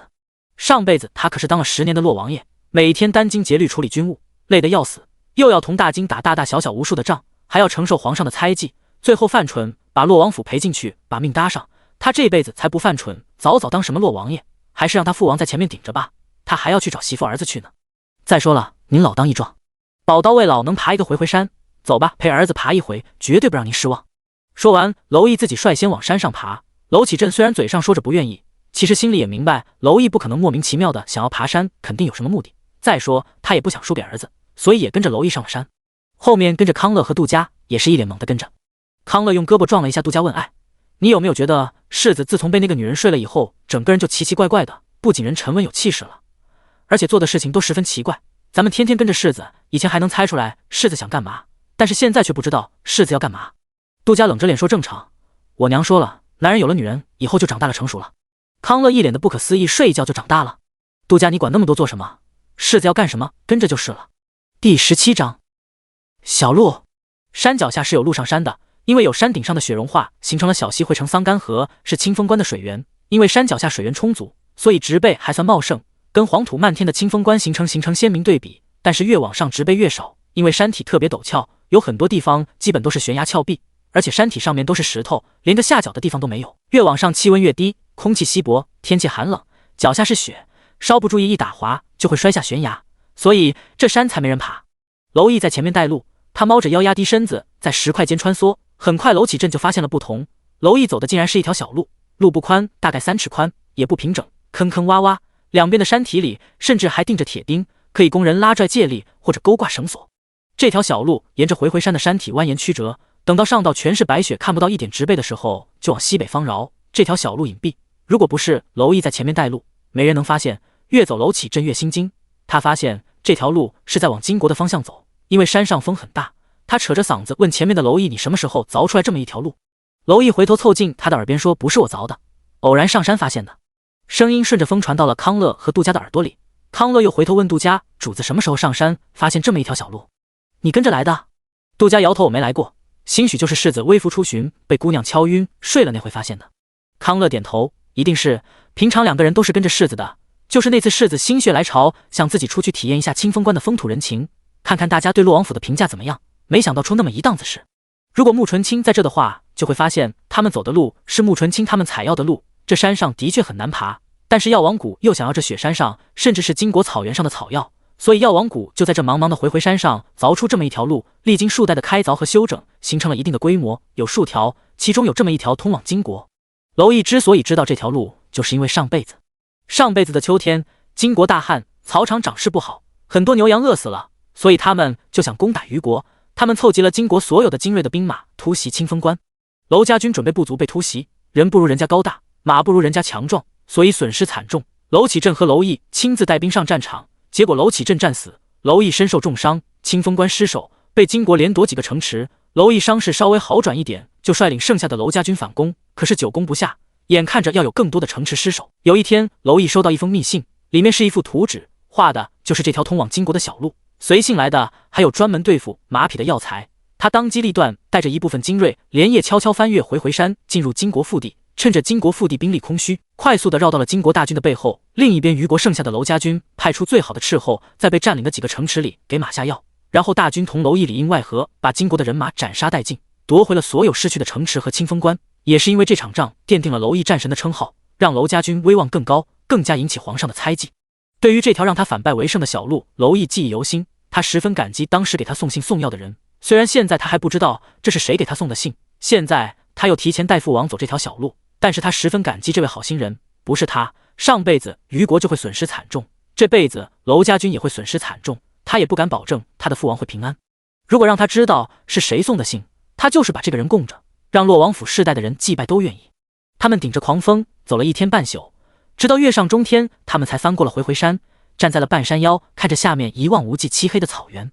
跟虞国不同，这里的地势更高，更加月朗星稀，天高地阔。站在这里，看着大片的草原和远处依稀可见的牧民帐篷的影子，娄启镇心里激动极了。他兴奋地用大手掌拍着娄毅的背：“臭小子，你这可是立了大功了！有了这条路，我们就可以悄悄绕路进入金国内陆，打他们个措手不及。”娄毅的背被娄启镇蒲扇一样的大手打得生疼，但是他没有躲开，也没有喊疼，而是背着手看着远处的景色，沉默不语。他身上散发出与现在的年龄不相符的沉稳和寒意。时隔10年，他再一次踏入金国的土地，这一次不如上一次激动，他十分的平静，和上辈子想的开疆扩土、建功立业相比，他现在更想的是过普通人的平静日子，不求有功，但求无过。身为武将，立地功越多，坐在皇位上的人越不安。既然如此，他不如一直苟着，江山又不是他的江山，关他何事？想到上辈子洛王府的下场，他的下场，他的眼睛里都是冰冷的寒意。他沉声说道：“父王，我今天带你走这条路，不是为了让你攻打金国，而是为了有一天，如果金国来犯，我们可以多一条路反击。”他从未用这么严肃的态度跟娄启镇讨论过军事，所以娄启镇一震，下意识地问：“为什么？”娄毅看向娄启镇，深邃的眼眸里是让人无法猜透的黑暗。攻打了金国，得到了更多的土地城池，然后呢？娄启镇不解，身为武将，守家卫国，开疆扩土不是我们的责任吗？娄毅冷笑：“责任？我们是守将，守好我们的清风关就好了。父王确定我们拿下了金国，皇上能容得下我们？”娄启镇一下子沉默了。他当了这么多年的洛王，怎么可能不知道皇上不信任他们？但是不能因为不信任就不作为啊！这样怎么对得起曾经开疆扩土、被封为异姓王的先祖，还有世代战死沙场的娄家吾辈？难道要告诉他们，现在他们怕皇上猜忌，所以不敢有所作为吗？第18章洞房花烛夜。娄毅看得出来娄启镇的不赞同。娄启镇作为洛王府一直当接班人培养的武将，有些观念根深蒂固，很难改变。但是他不想这辈子洛王府再蠢一次，所以他看着娄启镇神色悲戚说：“父王，我不想死，也不想您死，不想母妃祖母他们落得满门抄斩的下场。”娄启镇第一次看到一向开朗跳脱的娄毅这副神情，他担忧地问：“毅儿，你这是怎么了？”娄毅一脸的坚定和冷意：“您答应我，这条路您只能用来防守反击，不能主动出击，否则不介意毁了这条路。”娄启镇看他态度这么坚定，叹了口气：“现在说这些都还太早，就算要攻打金国，也得皇上同意。而且打仗不是一件简单的事，粮草兵马都是问题，朝中那些文官也不会同意。娄毅不管别人怎么想，我要您同意。我之所以带您走这条路，就是为了我不在的时候大军突袭，不是为了让你主动出击。您答应我，这条路除了我们4个以后，您不能和任何人提起。”娄启镇的思想被另一句话拐跑了：“你不在？你为什么不在？你要去哪里？”娄毅无奈，他在说正是您答应我。娄启镇见他几次三番这么说，只好点头同意：“好，我答应你，不说。”娄毅又冷眼扫向康乐和杜家，康乐立马头摇得像拨浪鼓一样：“世子您放心，打死我也不说。”杜家一向话少，他更不可能说。4个人在半山腰稍作休整，等天亮的时候，他们再次出发，又翻山回了清风关。连着2天2夜就休息了半夜，回到了清风关，大家又困又累，本来准备休息，可是娄毅却对娄启镇说：“父王，我想暂时离开一段时间，事情我都安排好了，一旦金国有异动，就按我安排好的来。”娄启镇又想起他说过，如果他不在，再一次问他：“你去哪里？”娄毅笑了笑：“给您找媳妇。”娄启镇一听一下火了：“人家瞧不上你跑了，你还要去找？”娄毅已经找到了，我去接他回家。您不想要您的孙子了？娄启正一下子来了精神，真有了。娄毅点头，异常坚定地说：有。其实他也不知道有没有，这辈子还和上辈子一样不一样，但是没关系，就是没有多睡几次不就有了。这下娄启正不再拦着了，那你去吧。见到了以后脸皮厚着些，好女都怕痴汉缠，你只要不要脸就没有追不到的女人。娄毅一脸的一言，南靖父王当初追母妃就靠的不要脸。娄启正被揭了老底，有些没面子，他黑着脸说：脸哪有媳妇重要，滚吧，不把我大孙子带回来你也别回来了。娄毅又连夜走了，可怜康乐和杜家这几天就没有好好休息，连口热水都没喝上，就又得奔波。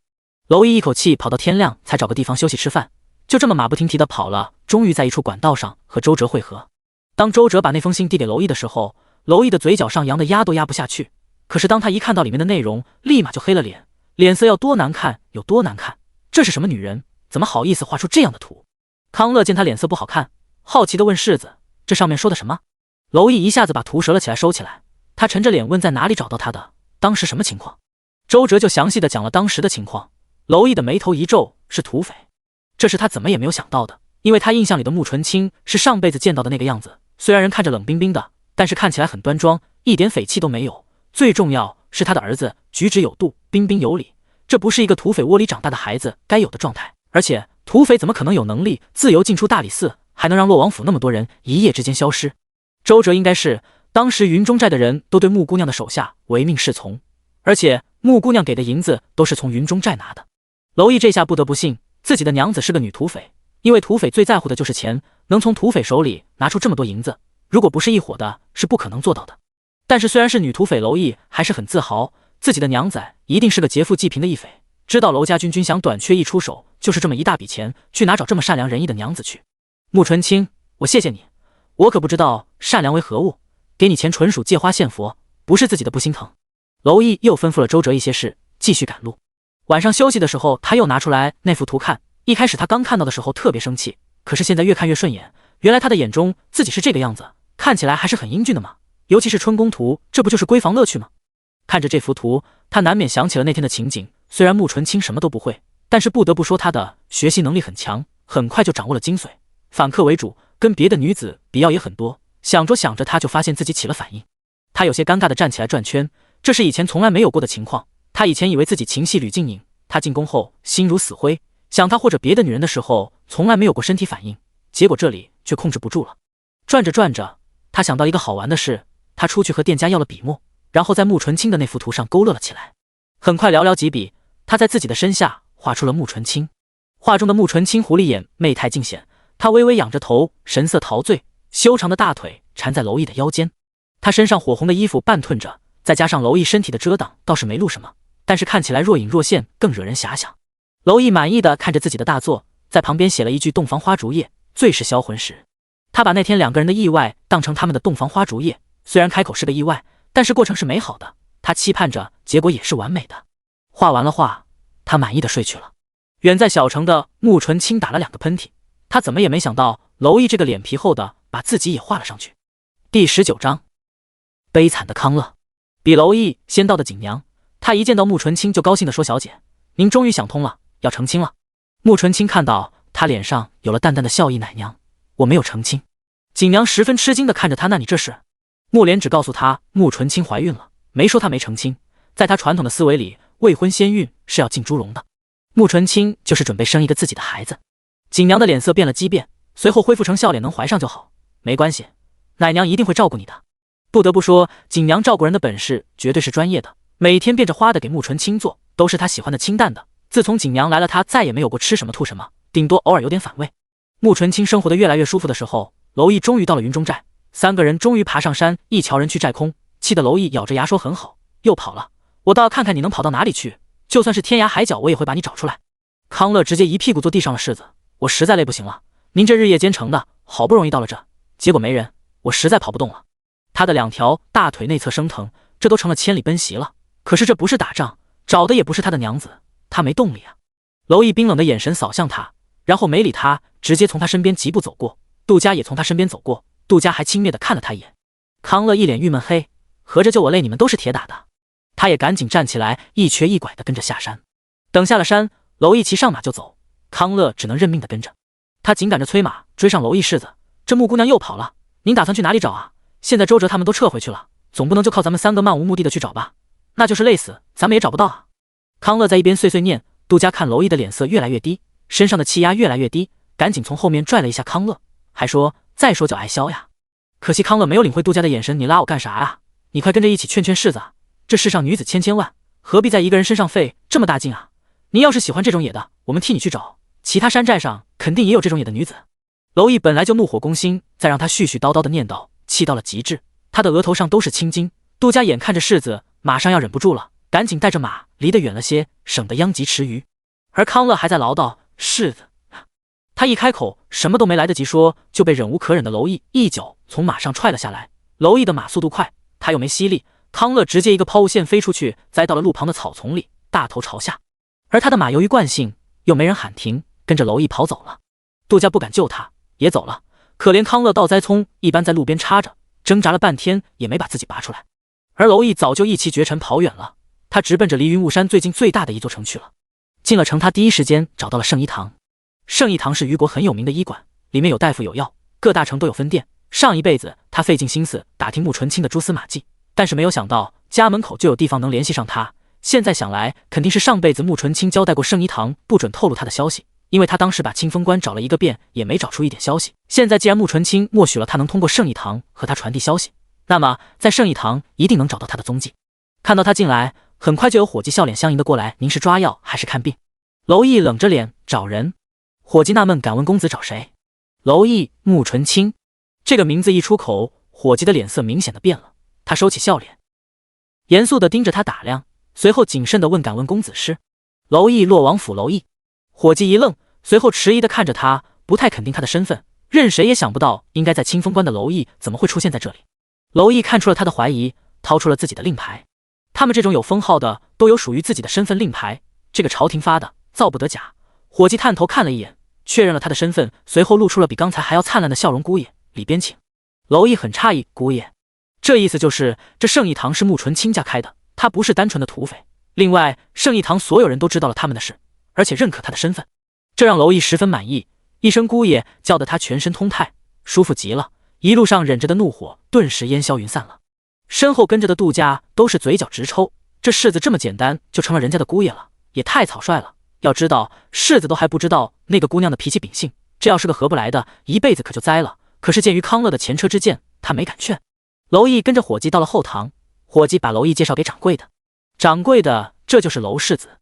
掌柜的是一个40岁的中年男人，他一脸古怪的盯着娄毅，挺好一个小伙子，要样有样，要身份有身份的，怎么就看上那个女魔头了，还千里迢迢的追到这来。穆纯清和娄毅的事之所以传得这么广泛，一个是穆纯清也没下封口令，他在药王谷的地位高，是老谷主的嫡亲弟子，而且又封实力又高，所以肯定引人关注。乔安回到了药王谷，又因为生气把他的丰功伟绩宣扬了出去，谷里的人知道了，穆纯清开的圣医堂自然就慢慢知道了。更何况寒山叮嘱了圣医堂，如果娄世子传信就替他传。掌柜的，娄世子找主子。主子？娄毅一挑眉，知道穆纯清能干，但是不知道他这么能干，原本是土匪就够让他吃惊的了，现在居然是遍布全虞国圣医堂的东家，他都想不出来穆纯清到底还有多大本事了。是，还请掌柜的告诉我他的去处。掌柜的前一阵子主子倒是路过，不过没有进来，现在也不知道走到哪里了。主子一向是随心所欲，没什么规律的。娄毅，那能否请掌柜的替我传信，确定一下他的位置？掌柜的可以的，不过需要世子多等几天，传信需要时间。其实他知道穆纯清的大概方向，毕竟回药王谷就那一条路，不过他在没有请示的时候，不敢随意把主子的行踪透露出去。第20章，姑爷来了。已经进入了6月，天气酷热，穆纯清又怀了孕，就更加的怕热。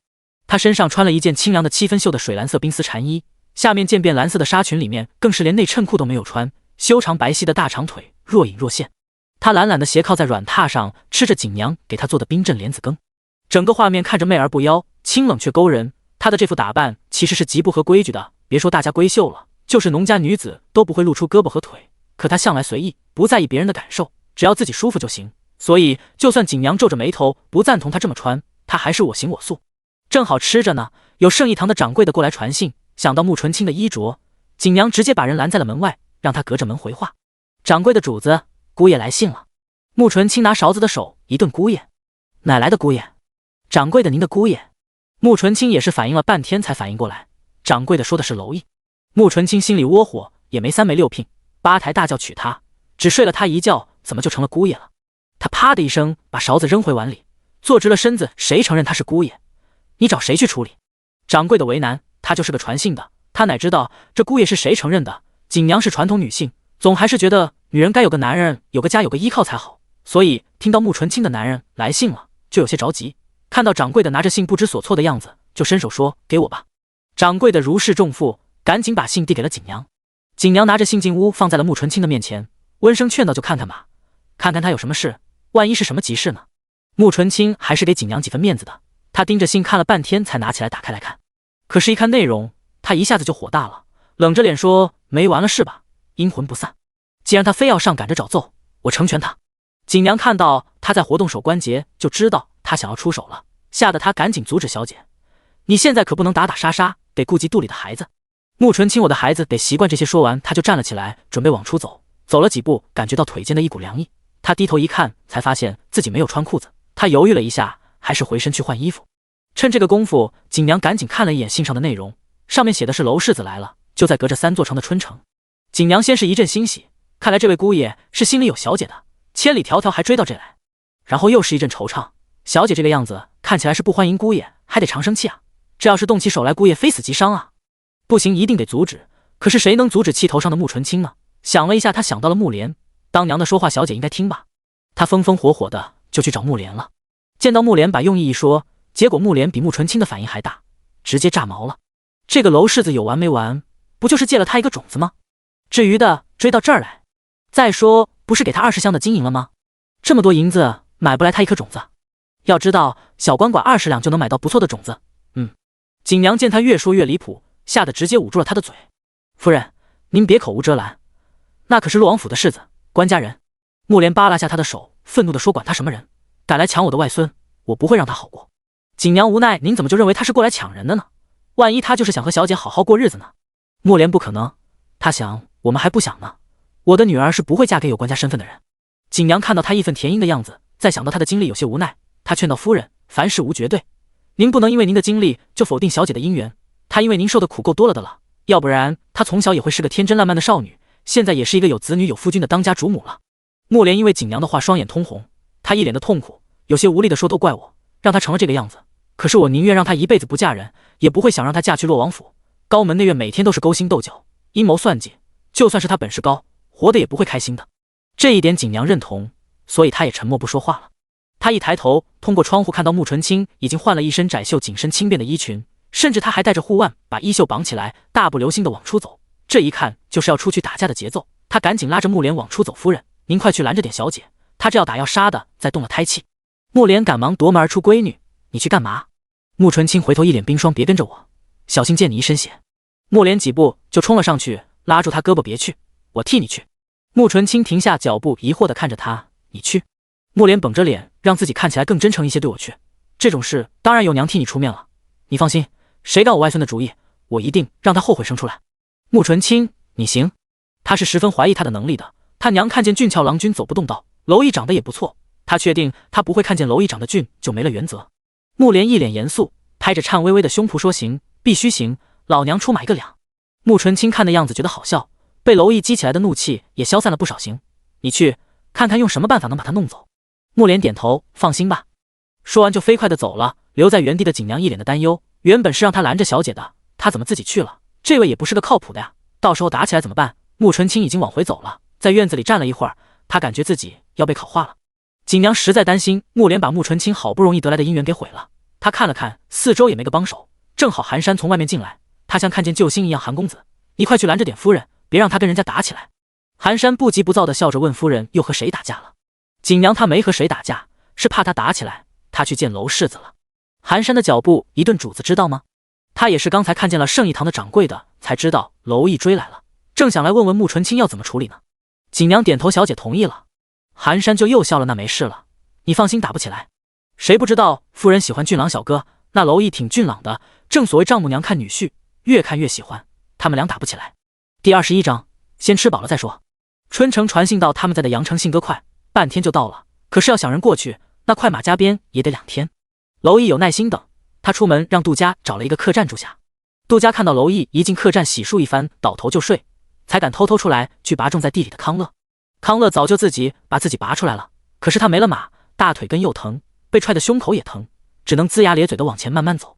杜家到的时候，他已经走了一半，看到了杜家，他激动的眼泪都下来了。兄弟，你终于来了，就知道你不会丢下我不管的。那语气像是撒娇的怨妇在埋怨自己夫君来的晚一样。杜家浑身恶寒，起了一身的鸡皮疙瘩。他说活该，再叫你口无遮拦，随后把康乐马的缰绳扔了出去，自己翻身上马回去了。康乐你倒是把我扶上马呀！杜家早一溜烟的跑了，无奈康乐只能忍着疼痛往马上爬，屁股挨到马鞍的时候，他又嗷一嗓子站起来，真是要了老命了，估计这屁股都得掉层皮。等康乐好不容易进了城，就看到杜家一脸轻松自在的在客栈门口等着他，看他的眼神里都是鄙视，真废物。康乐，你是他废物吗？是世子太禽兽，日夜兼程的骑马奔波，他虽然一直在军中训练，可是他作为世子的跟班，训练强度不大，怎么能受得了这样的奔波？康乐撅着屁股，龇牙咧嘴的下马，懒得跟杜家见识，他跟世子一样都是禽兽。世子呢？杜家努嘴往楼上一瞥，睡觉呢。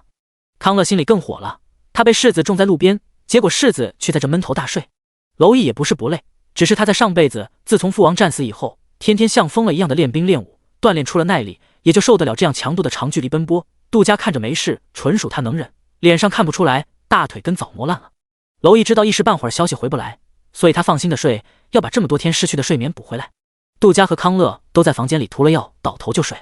整整2天，他们就是吃了睡，睡了吃的状态。木莲到春城的时候正是傍晚，沿街的商户都在准备闭店。木莲一身鲜红的红衣，纵马从大街上穿过，直接到了圣衣堂门口。马还没停稳，他就飞身下马，药铺伙计正准备关门，冷不防着他冲了进来，吓得一个踉跄，差点坐地上。木莲站在屋里，美艳的脸上气势汹汹。娄毅呢？春城掌柜的没见过他，不认识他，听他一进门就嚷着要见娄毅，掌柜的也不知道他什么身份，不敢贸然得罪，过来陪着小心的问敢问夫人是。木莲瞥向他，一脸高傲，你主子的娘。掌柜的把这句话在脑子里转了2圈，才反应过来他说的是什么意思，赶紧弯腰行礼，见过夫人。虽然没见过，但是整个圣义堂谁不知道他们的主子阴晴不定，喜怒无常，难伺候，可是他那个娘更难伺候。木莲一屁股坐在了椅子上，用手指点了点桌子，示意倒茶。娄毅呢？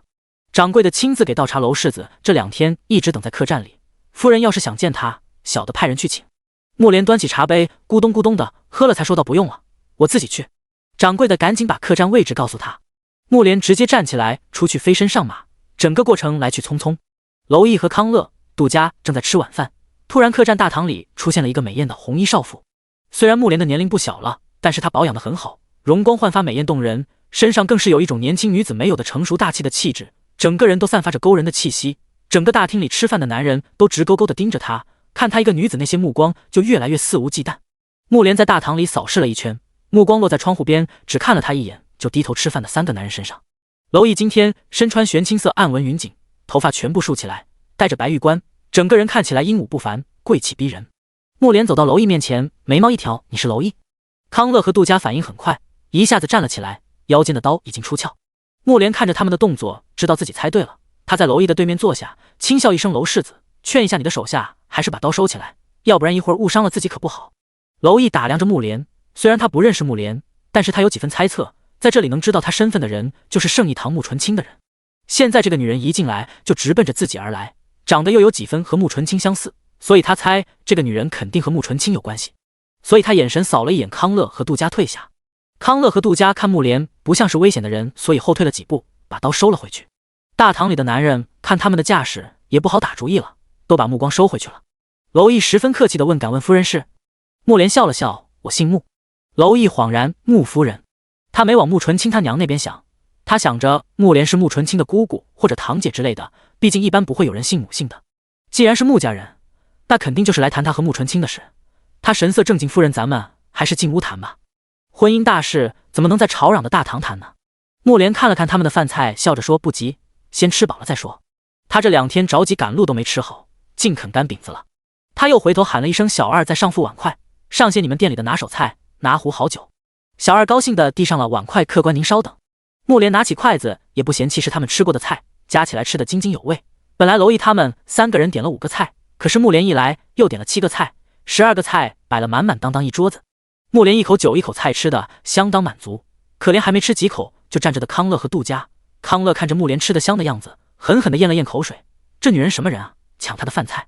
娄毅在军中习惯了不能饮酒，出门办事怕耽误事也不敢喝，可是现在看慕莲一个人喝得尽兴的样子，也忍不住地咽了咽口水，馋酒了。第22章，就要个名分。娄毅不知道慕莲要跟他谈什么，心里忐忑吃不好。康乐和杜佳是因为娄毅没发话，让他们做他们没得吃，所以三个人就这么看着慕莲吃吃喝喝。虽然慕莲喝酒吃肉，但是动作一点也不粗鲁，反而有一种随性洒脱的美。在三个人的注视下，慕莲终于吃饱喝足了。他掏出手帕擦了擦嘴，问娄毅：“你吃好了吗？”娄毅没心思吃，点了点头。慕莲，那咱们找个地方谈吧。娄毅看了一眼外面，斜对面有个茶楼，夫人不介意的话，一起去喝杯茶吧。慕莲站起身就往出走，娄毅跟着，康乐和杜佳当然也要跟着了。慕莲回头十分贴心地说：“刚才这两位小郎君都没有吃好，还是留下来吃饭吧。”康乐虽然饿得前胸贴后背，但是保护世子还是最重要的，不用了，我们得随身保护世子。慕莲用帕子捂着嘴，咯咯咯的笑：“怎么？你们还怕我吃了他不成？”随后他又回头看向娄毅：“娄世子不会弱的，需要他们保护吧？”娄毅脸一沉，对康乐和杜佳说：“你们留下。”被留下的两个人看着他们离去。康乐用胳膊对杜佳：“我们刚才是不是被这个女人鄙视了？”杜佳一脸冰霜：“是你被鄙视了，不要捎带我。”去了茶楼的两个人进了一个包间，娄毅亲自给慕莲倒了杯茶。夫人此次来是。慕莲打量娄毅俊美棱角分明的脸庞，心里叹息：可惜了，这么好的相貌。娄世子为什么来此地？娄毅一愣，这是什么问题？不是大家都心知肚明的吗？但是看着慕莲认真的神色，他叹了口气，眼角低垂，颇有些落寞地说：“哎，说起来不怕夫人笑话，我被骗了，感情失了清白。那个女人翻脸不认人跑了，我是来寻妻的。”慕莲嘴角抽搐，他原本以为娄毅会强势地说要找到慕纯清，不是报备税之仇，就是来抢孩子的，所以他才一脸严肃，板着脸想要先在气势上压倒他。谁能想到堂堂洛王府世子这一脸被负心汉抛弃的可怜样子是怎么回事？谁骗他感情了？顶多骗了清白。世子说错了吧？男子怎么会被骗感情骗身子？娄毅用手暗暗地拧了自己一把，再想想自己上辈子10年与儿子骨肉分离的痛苦，抬头就一脸悲愤，眼底含泪地说：“夫人怎么能这么说？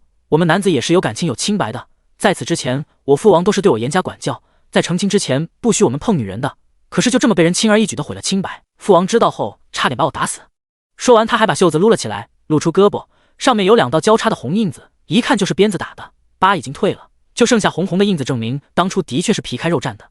他委屈地说：“夫人，我身上都是这样的鞭印子，原本是想早点来找他的，可是我被打个半死，来不了，只好等伤好了再来。实际上娄启镇当初一共就抽了这么2鞭子，他身上好着呢。”慕莲目瞪口呆地看着小白莲一样的娄毅，他长得偏硬朗，皮肤也是小麦色，很符合武将身份。这样应该流血不流泪的男子，现在却满眼泪花地诉说着自己被骗失身的辛酸史，怎么看怎么诡异，同时因为反差太大，更显得真实和情真意切。刚才还打定主意要对娄毅强势的慕莲一下子就破了防，有些心虚地说：“虽然你没了清白，可是男人嘛，有了第一次才好有第二次，你就当一次美好的初体验算了吧，以后娶个如花似玉的美娇娘就忘了。”娄毅义愤填膺：“怎么会忘？人的第一次都是那么的宝贵，我怎么能忘？更何况我对慕小姐一见钟情，身心都给了她，心里再也装不下别人了。”慕莲的表情跟吃了屎一样古怪，一见钟情，见了鬼了。他的女儿他知道，那性子，那冷酷的表情，那扁平的身材，这得男人多瞎才能对他一见钟情。男人都是喜欢甜美可爱或者温柔体贴、灵巧动人的，他的女儿要不是平时会喘气，那都死人脸一样，怎么可能吸引人？娄毅看他一脸不信的表情，再接再厉：“夫人，我说的都是肺腑之言。刚被绑的时候，我也是愤怒交加，可是后来我发现我们是那么的契合，简直就是天造地设的一对，我是真的心悦亲亲。”亲亲2个字一出口，慕莲就恨自己刚才吃得太饱，现在一阵一阵的反胃。这娄毅说话太他娘的恶心了，这话要是让女儿听到了，非踹死他。赶紧喝几口茶压了压恶心感。想到女儿，他又想到了自己的任务，多少钱？还在酝酿情绪，想怎么编的娄毅一愣：“什么钱？慕莲，多少钱你能离开我的女儿，以后不再纠缠？”娄毅的注意力被女儿2个字吸引了。女儿。慕莲点头：“刚才我没说吗？我是慕纯清的娘。”娄毅惊得唰一下站了起来：“娘！”慕莲猛地往后一躲：“谁是你娘？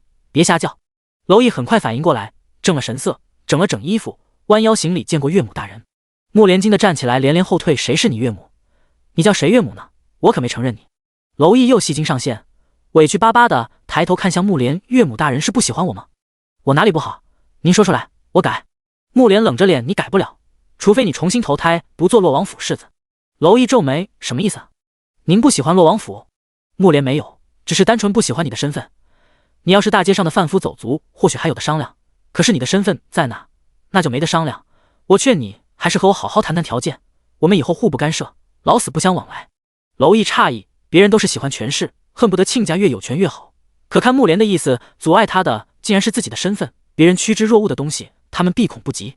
一看来软的不行，娄毅恢复了冷漠低沉的脸，那如果我不肯呢？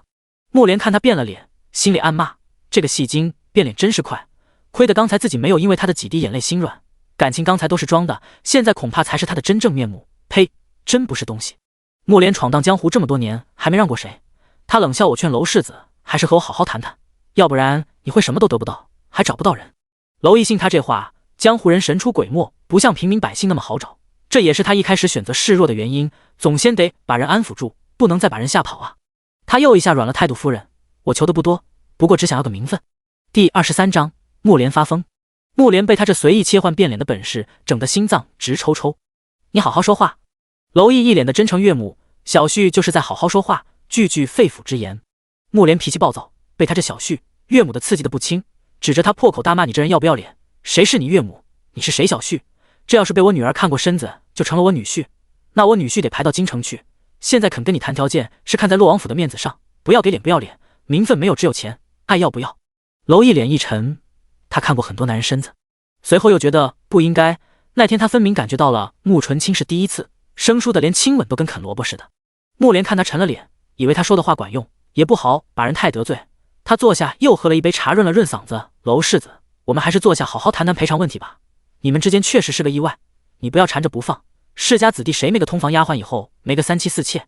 你是没经历过才觉得重要，以后再多有几个女人就觉得没什么了。我们可以赔银子，我女儿不是送你20多箱银子了吗？你要是觉得不够，我可以做主，圣义堂承包你娄家军1年的药材。娄毅心神一动，真的是很心动啊。军队训练打仗受伤在所难免，20万人生病也很正常，每年消耗的药材数目庞大，皇上忌惮洛王府给的粮饷都不够，药材一直短缺，有时候士兵受伤了只能硬抗，许多士兵死亡不是伤势过重，而是无药可救。圣义堂在虞国名气很大，要便宜药效还好，这要是有圣义堂提供1年的药材，娄家军得有多少士兵得到救治，又能省多少的军费？娄毅心神跟着晃动，眼看着就要点头同意，可是眼前又闪现了那个给他磕头又说要替他收尸照顾家人的儿子。他握紧了拳头，如果就是穆纯清一个女人，他可以放弃，可是那么好的儿子他不想失去，钱和药材他会想办法，但是儿子现在放弃了以后就再也没有机会见了。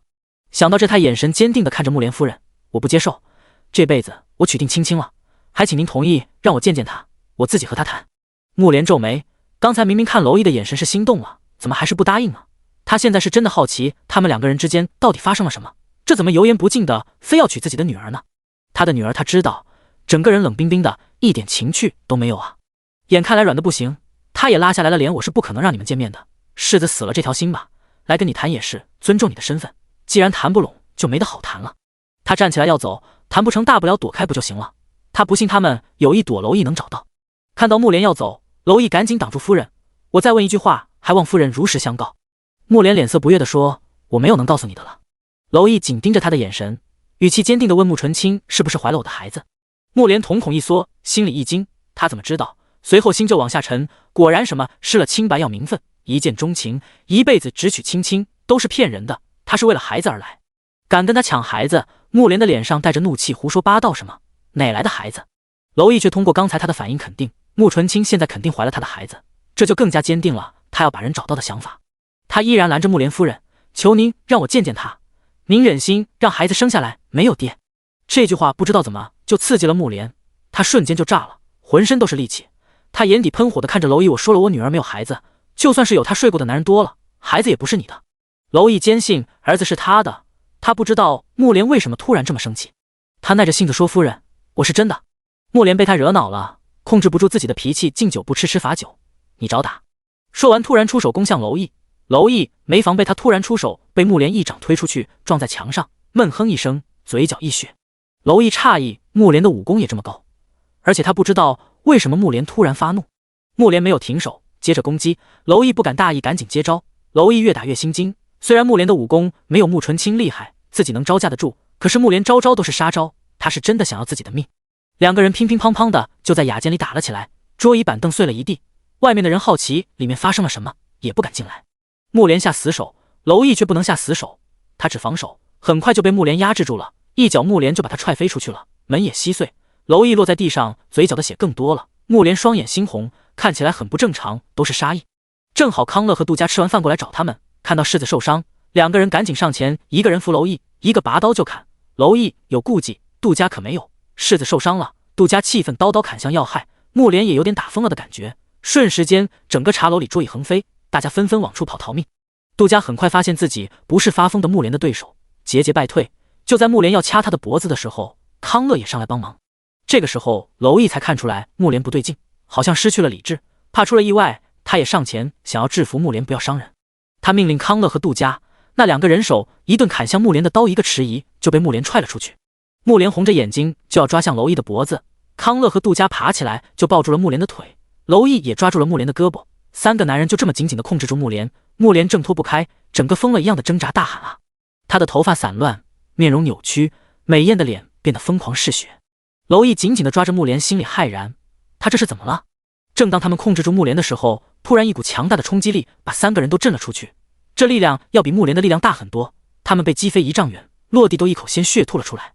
娄毅抬头就看到穆纯清一脸冰霜，满脸杀意地看着他们，而木莲也被人点了穴，晕倒在寒山的怀里。穆纯清的声音像是淬了寒冰，冰冷刺骨，很有威严。你们对他做了什么？第24章，你怎么知道我是谁？娄毅看到穆纯清心里一喜，捂着胸口站了起来。青青，你不要误会，我不知道岳母怎么突然成了这个样子。我们正说着话，他就突然出手了。穆纯清冰冷的眼神闪着怒火，谁是你岳母？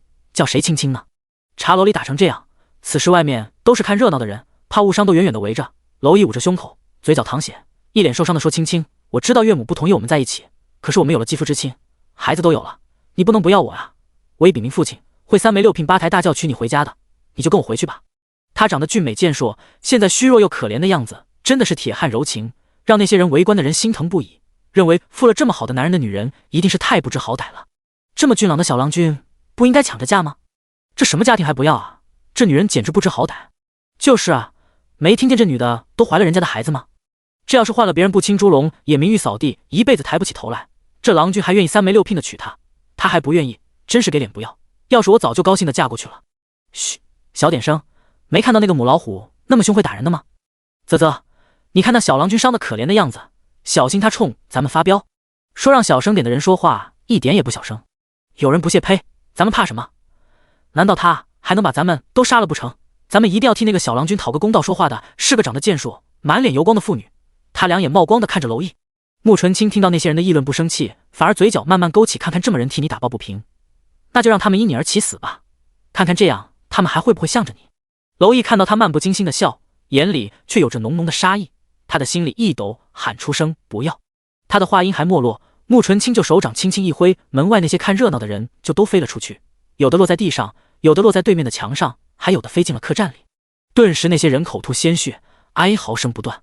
娄毅震惊你，他没想到穆纯清这么冷血，竟然不顾普通人的性命，真的出手。穆纯清冷笑，怎么，你心疼？他们可都是因为给你打抱不平，你受伤的，别一副吃惊的样子，这不是你想要的吗？莫连看不出他故意卖惨薄同情，他可清楚得很，堂堂洛王府会跟个白莲花一样软弱可欺，他只不过是想利用外面那些人给自己施压，让自己妥协罢了。这如果是普通女子顾及脸面，肯定就被他胁迫了，可是她是普通女子吗？既然他想利用那些人，那么他就让他无人可用，无人敢用。娄毅哑口无言，他确实想让利用这些百姓，想让穆纯清服软，可是他没想到穆纯清这么心狠手辣，说动手就动手，一点都不在意别人的死活。穆纯清回过头，背手站在茶楼门口，气场强大的看着那些还在地上哀嚎的人们，怎么样，还要替他打抱不平吗？看看你们替他打抱不平，他连个屁也不敢放。所以啊，男人是最靠不住的，尤其是长得好看的。娄毅他不是不敢啊，那些人里男女老少都有，有的孩子被吓得哇哇大哭。那些人看到他轻蔑冷漠的眼神，就像是看见了魔鬼，就算是官府对百姓都不会说杀就杀，他竟然毫无顾忌的出手。那些人又疼又惊恐，吓得连连摇头。穆纯清满意的勾唇，很好。随后对寒山说，走。寒山把木莲打横抱起准备走，娄毅上前一步，等等，我们好好谈谈。既然卖惨耍心眼不管用，那么就得诚心诚意的谈一谈。康乐和杜家互相搀扶的站起来，他们两个没有娄毅内功深厚伤得更重。康乐一脸的愁眉苦脸，世子这找的是什么女人？母女俩都是疯子，偏偏世子还一再拦着，可他们俩还是尽职尽责的站在了娄毅前面挡着，生怕穆纯清再一掌打飞娄毅。穆纯清冷冷的看着娄毅，看了一会儿，才冷声说了一句：“跟上。”娄毅松了一口气，默默的跟着。茶楼的掌柜的见他们要走，颤颤巍巍的从柜台底下钻出来，壮着胆子：“那个。”娄毅回头看到掌柜的欲言又止的样子，再看看被砸得面目全非的茶楼，吩咐康乐：“你留下处理赔偿，还有外面那些伤患，送去医馆好好医治，再多赔些银子。”康乐舒了一口气，这都什么事啊？他认命的去处理赔偿。杜家亦步亦趋的跟着娄毅，生怕他会再受伤。圣义堂离得这里不远，他们很快到了圣义堂。掌柜的看着满脸冰霜的穆纯清和昏迷不醒的穆莲，还有嘴角和胸前都是血迹的娄毅，深感到无力。他就知道这两位姑奶奶一出现，肯定就是鸡飞狗跳，非死即伤。掌柜的赶紧把他们领到了自己休息的房间。寒山把穆莲放到床上以后，穆纯清就坐下给他把脉。娄毅在旁边看着，穆纯清会医术意料之外，情理之中。他是没想到穆纯清有这么多本事，可是想到他能开这么多的圣义堂会医术也正常。他对穆纯清的身份更好奇了。到底是什么样的人家能培养出这样武功高强、医术好，但却心狠手辣的女子？穆纯清把完脉后，凉凉的看着娄毅：“你到底说了什么，刺激了他？”对于这个，娄毅是真委屈，我真的什么都没说，我只是问他你是不是怀了我的孩子，想要见见你，不想让孩子成了没有父亲的孩子。穆纯清知道是什么刺激了穆莲，他从小就是没有父亲，这种话他从小没少听，每次有人说这样的话，穆莲就会发疯。他认为都是他自己的原因，让穆纯清成了没有父亲的孩子。穆纯清眼神犀利的看着娄毅：“你怎么知道我是谁？知道我怀了孕？要是再也不见他，也不会纠结娄毅是怎么知道自己叫什么。可是现在他既然找来了，还知道自己怀孕了，他就不得不重视了。难道娄毅在查他？可是他很少现身，除了药王谷和自己开的圣义堂，没有人知道他的身份和名字。娄毅是从哪知道他的？尤其还是自己怀孕，除了身边的几个人，没人知道。”穆纯清鹰一般的眼睛像是盯猎物一样紧盯着娄毅，任何谎言都逃不过他的眼睛。娄毅有些囧，这个问题要怎么回答？说实话，说他重生了，那估计这个女人会以为自己胡说八道，忽悠他，直接用刀把自己砍了。可是不说实话，他实在不是什么好糊弄的人。穆纯清看他不说话，声音嘲讽：“最好想清楚点，编得真一点，否则我不介意给你洗洗脑。”说这话的时候，他还看了看自己的手，手指向下抓了抓，让娄毅感觉他要是说不好，没准穆纯清能掀了他的天灵盖。第25章，这孩子我不要了。娄毅想到父王对他的交代，要想要娘子就得脸皮厚。他现在看得出来，穆纯清是面冷心冷的人，不是那么好忽悠好打动的。他觉得自己最好就是多一些真诚，尽量让他放松警惕，最起码别总躲着自己。他往前走了几步，然后在穆纯清前面蹲下，抬起头认真的看着他：“你的名字是我趁着你意乱情迷的时候问的，当时你意识不清，下意识答了。至于孩子是我猜的，男女结合会有孩子不是很正常吗？我只是抱着试试的态度问了你娘。”他的反应让我确定我猜测的是对的。我不想撒谎，可是这件事我真的不知道怎么解释。当初在那间民房遇见你，我真的觉得像是上辈子认识你一样，非常的熟悉，觉得你就是我这辈子应该相伴一生的人。所以你消失不见，我是真的心急，我想再遇见你，哪怕再见你一面，知道你是谁也好。他的眼神真挚，俊美的脸上血迹还没有擦掉，有一种破碎妖孽的美，看得穆纯清有些愣怔。他没有从娄毅的眼神里看到心虚和闪躲，可是要是让他就这么相信娄毅的话，他是不会信的。说他意乱情迷的说了自己的名字，那纯属是扯淡。他自己做的药，他能不清楚？那药顶多就是助兴的作用，根本就不会丧失理智。更何况他比一般人耐药性更强，意志更坚定，被人套话这种事就不可能出现在他的身上。他可是被老头子千锤百炼过的。他不信任何人，尤其是男人，即使是身边的寒山等人，他也不会完全相信。他认为越相信的人，最后会是越伤害自己的人，所以不管对谁，他都不会投入过多感情。这就让他看起来冷心冷肺，也因此时刻保持着清醒。他伸出手，用拇指轻轻地擦掉娄毅嘴角的血，脸上却没什么表情。原来情话听起来是这么好听啊，怪不得那些傻女人会趋之如鹜呢。可惜啊，我不是那些傻女人。明明他做的动作暧昧温情，可是话却一丝的温度都没有，听起来还有几分的冷。娄毅其实感觉明显，他的手指有些凉，轻轻摩挲他的嘴角的时候，他感觉不到一丝暧昧，甚至感觉到了危险，觉得下一刻穆纯清就会用手掐断自己的脖子。这种感觉让他头皮发麻，他强忍着不是没有动，还伸出手握住了穆纯清的手。娄毅的手温热干燥，包裹着穆纯清的手，让穆纯清感觉到一股暖意。他没有甩开，而是笑着问：“怎么没有睡够，意犹未尽？”娄毅也笑着说：“是有些意犹未尽，不过你现在不方便，我会忍着的。”他目光温柔地看着穆纯清的肚子，这里面有他的种，那个叫穆昭灵的孩子现在就在他的肚里，只要一想到那个孩子有多优秀孝顺，他就忍不住的心里自豪。那么优秀的孩子是他的种。穆纯清注意到他的目光，看得出他是真的很在意这个孩子。你一直在找我是为了这个孩子？娄毅一愣，是也不是，当初他完全是可以不和穆纯清发生关系的，但是他还是主动发生了。一个是他舍不得这么好儿子，另一个他是真心感激上辈子穆纯清救了洛王府全府的人，给他养育了那么好的儿子，还给自己收尸处理后事。他觉得穆纯清一定是个内心温暖善良的好女子，和这样的女子过一辈子应该会很幸福。因为这些原因，他会主动和穆纯清发生关系，会不顾一切的找到穆纯清。可是刚才见识到了穆纯清的狠辣和绝情，他的决心又动摇了。他不愿意和自己过日子，他也不逼迫，但是儿子他是一定要的，所以现在他主要的就是要和穆纯清谈孩子。他没有否认刚开始我找你是真的想和你好好过日子，我才想有孩子，但是不敢肯定。但是现在肯定有了孩子，我不想放弃，他也是我的种，我有权利知道他的存在，也有权利当他的父亲。他壮着胆子伸出手摸了摸穆纯清的肚子，他想近距离感受一下这个和他有密切关系的小生命。他不懂穆纯清又是坐着的，所以他的手放在了穆纯清的胃上。穆纯清就怕穆莲不靠谱出事，所以想了想，还是马不停蹄地追来了。穆莲是吃饱了喝足了，但是她却没有吃，怀孕了又饿得快，结果娄毅的手一放上来，穆纯清的胃就呼噜地动了一下。娄毅惊奇地瞪大了眼，他动了，他感觉到我了，他动了。他抬头看向穆纯清的眼神亮亮的，里面都是欣喜和欢愉。穆纯清心里一窘，面无表情地揭穿他：“你摸的是胃，我饿了。”娄毅白激动了呢，他在哪？穆纯清不管他在哪，他现在都是个豆，还不会动的豆。娄毅有些失望，不过还是温柔地抚摸着穆纯清的肚子。两个人睡都睡了，穆纯清也不是矫情的人，所以他也没有反抗。看到娄毅满心满眼的都是那个孩子，他沉思了一会儿说：“原本我只是想要一个自己的孩子，不想麻烦有个男人当累赘才找上了你。可是现在看来，孩子也是个麻烦。不管他承不承认，孩子和娄毅都有断不开的血缘关系，以后避免不了的娄毅会随时出现在他的生活里。偏偏娄毅还不是普通人，杀了会惹来不必要的麻烦，躲着他又有势力找他，他总不能一直躲着。所以既然这样，不如不要。”娄毅听到他话里的嫌弃，猛地抬头问道：“你什么意思？”穆纯清他现在在我的肚里，我有权利决定他的生死。这孩子我不想要了。娄毅瞳孔一缩，第一次对穆纯清露出了凶狠有威压的神情。你敢？因为过于激动，他握着穆纯清手的手收紧，捏疼了穆纯清。穆纯清轻巧的一甩就摆脱了。我凭什么不敢？娄毅目眦欲裂的看着穆纯清，你怎么能这么残忍？他可是你的孩子。穆纯清点头，因为是我的孩子，我才有权利决定他生死。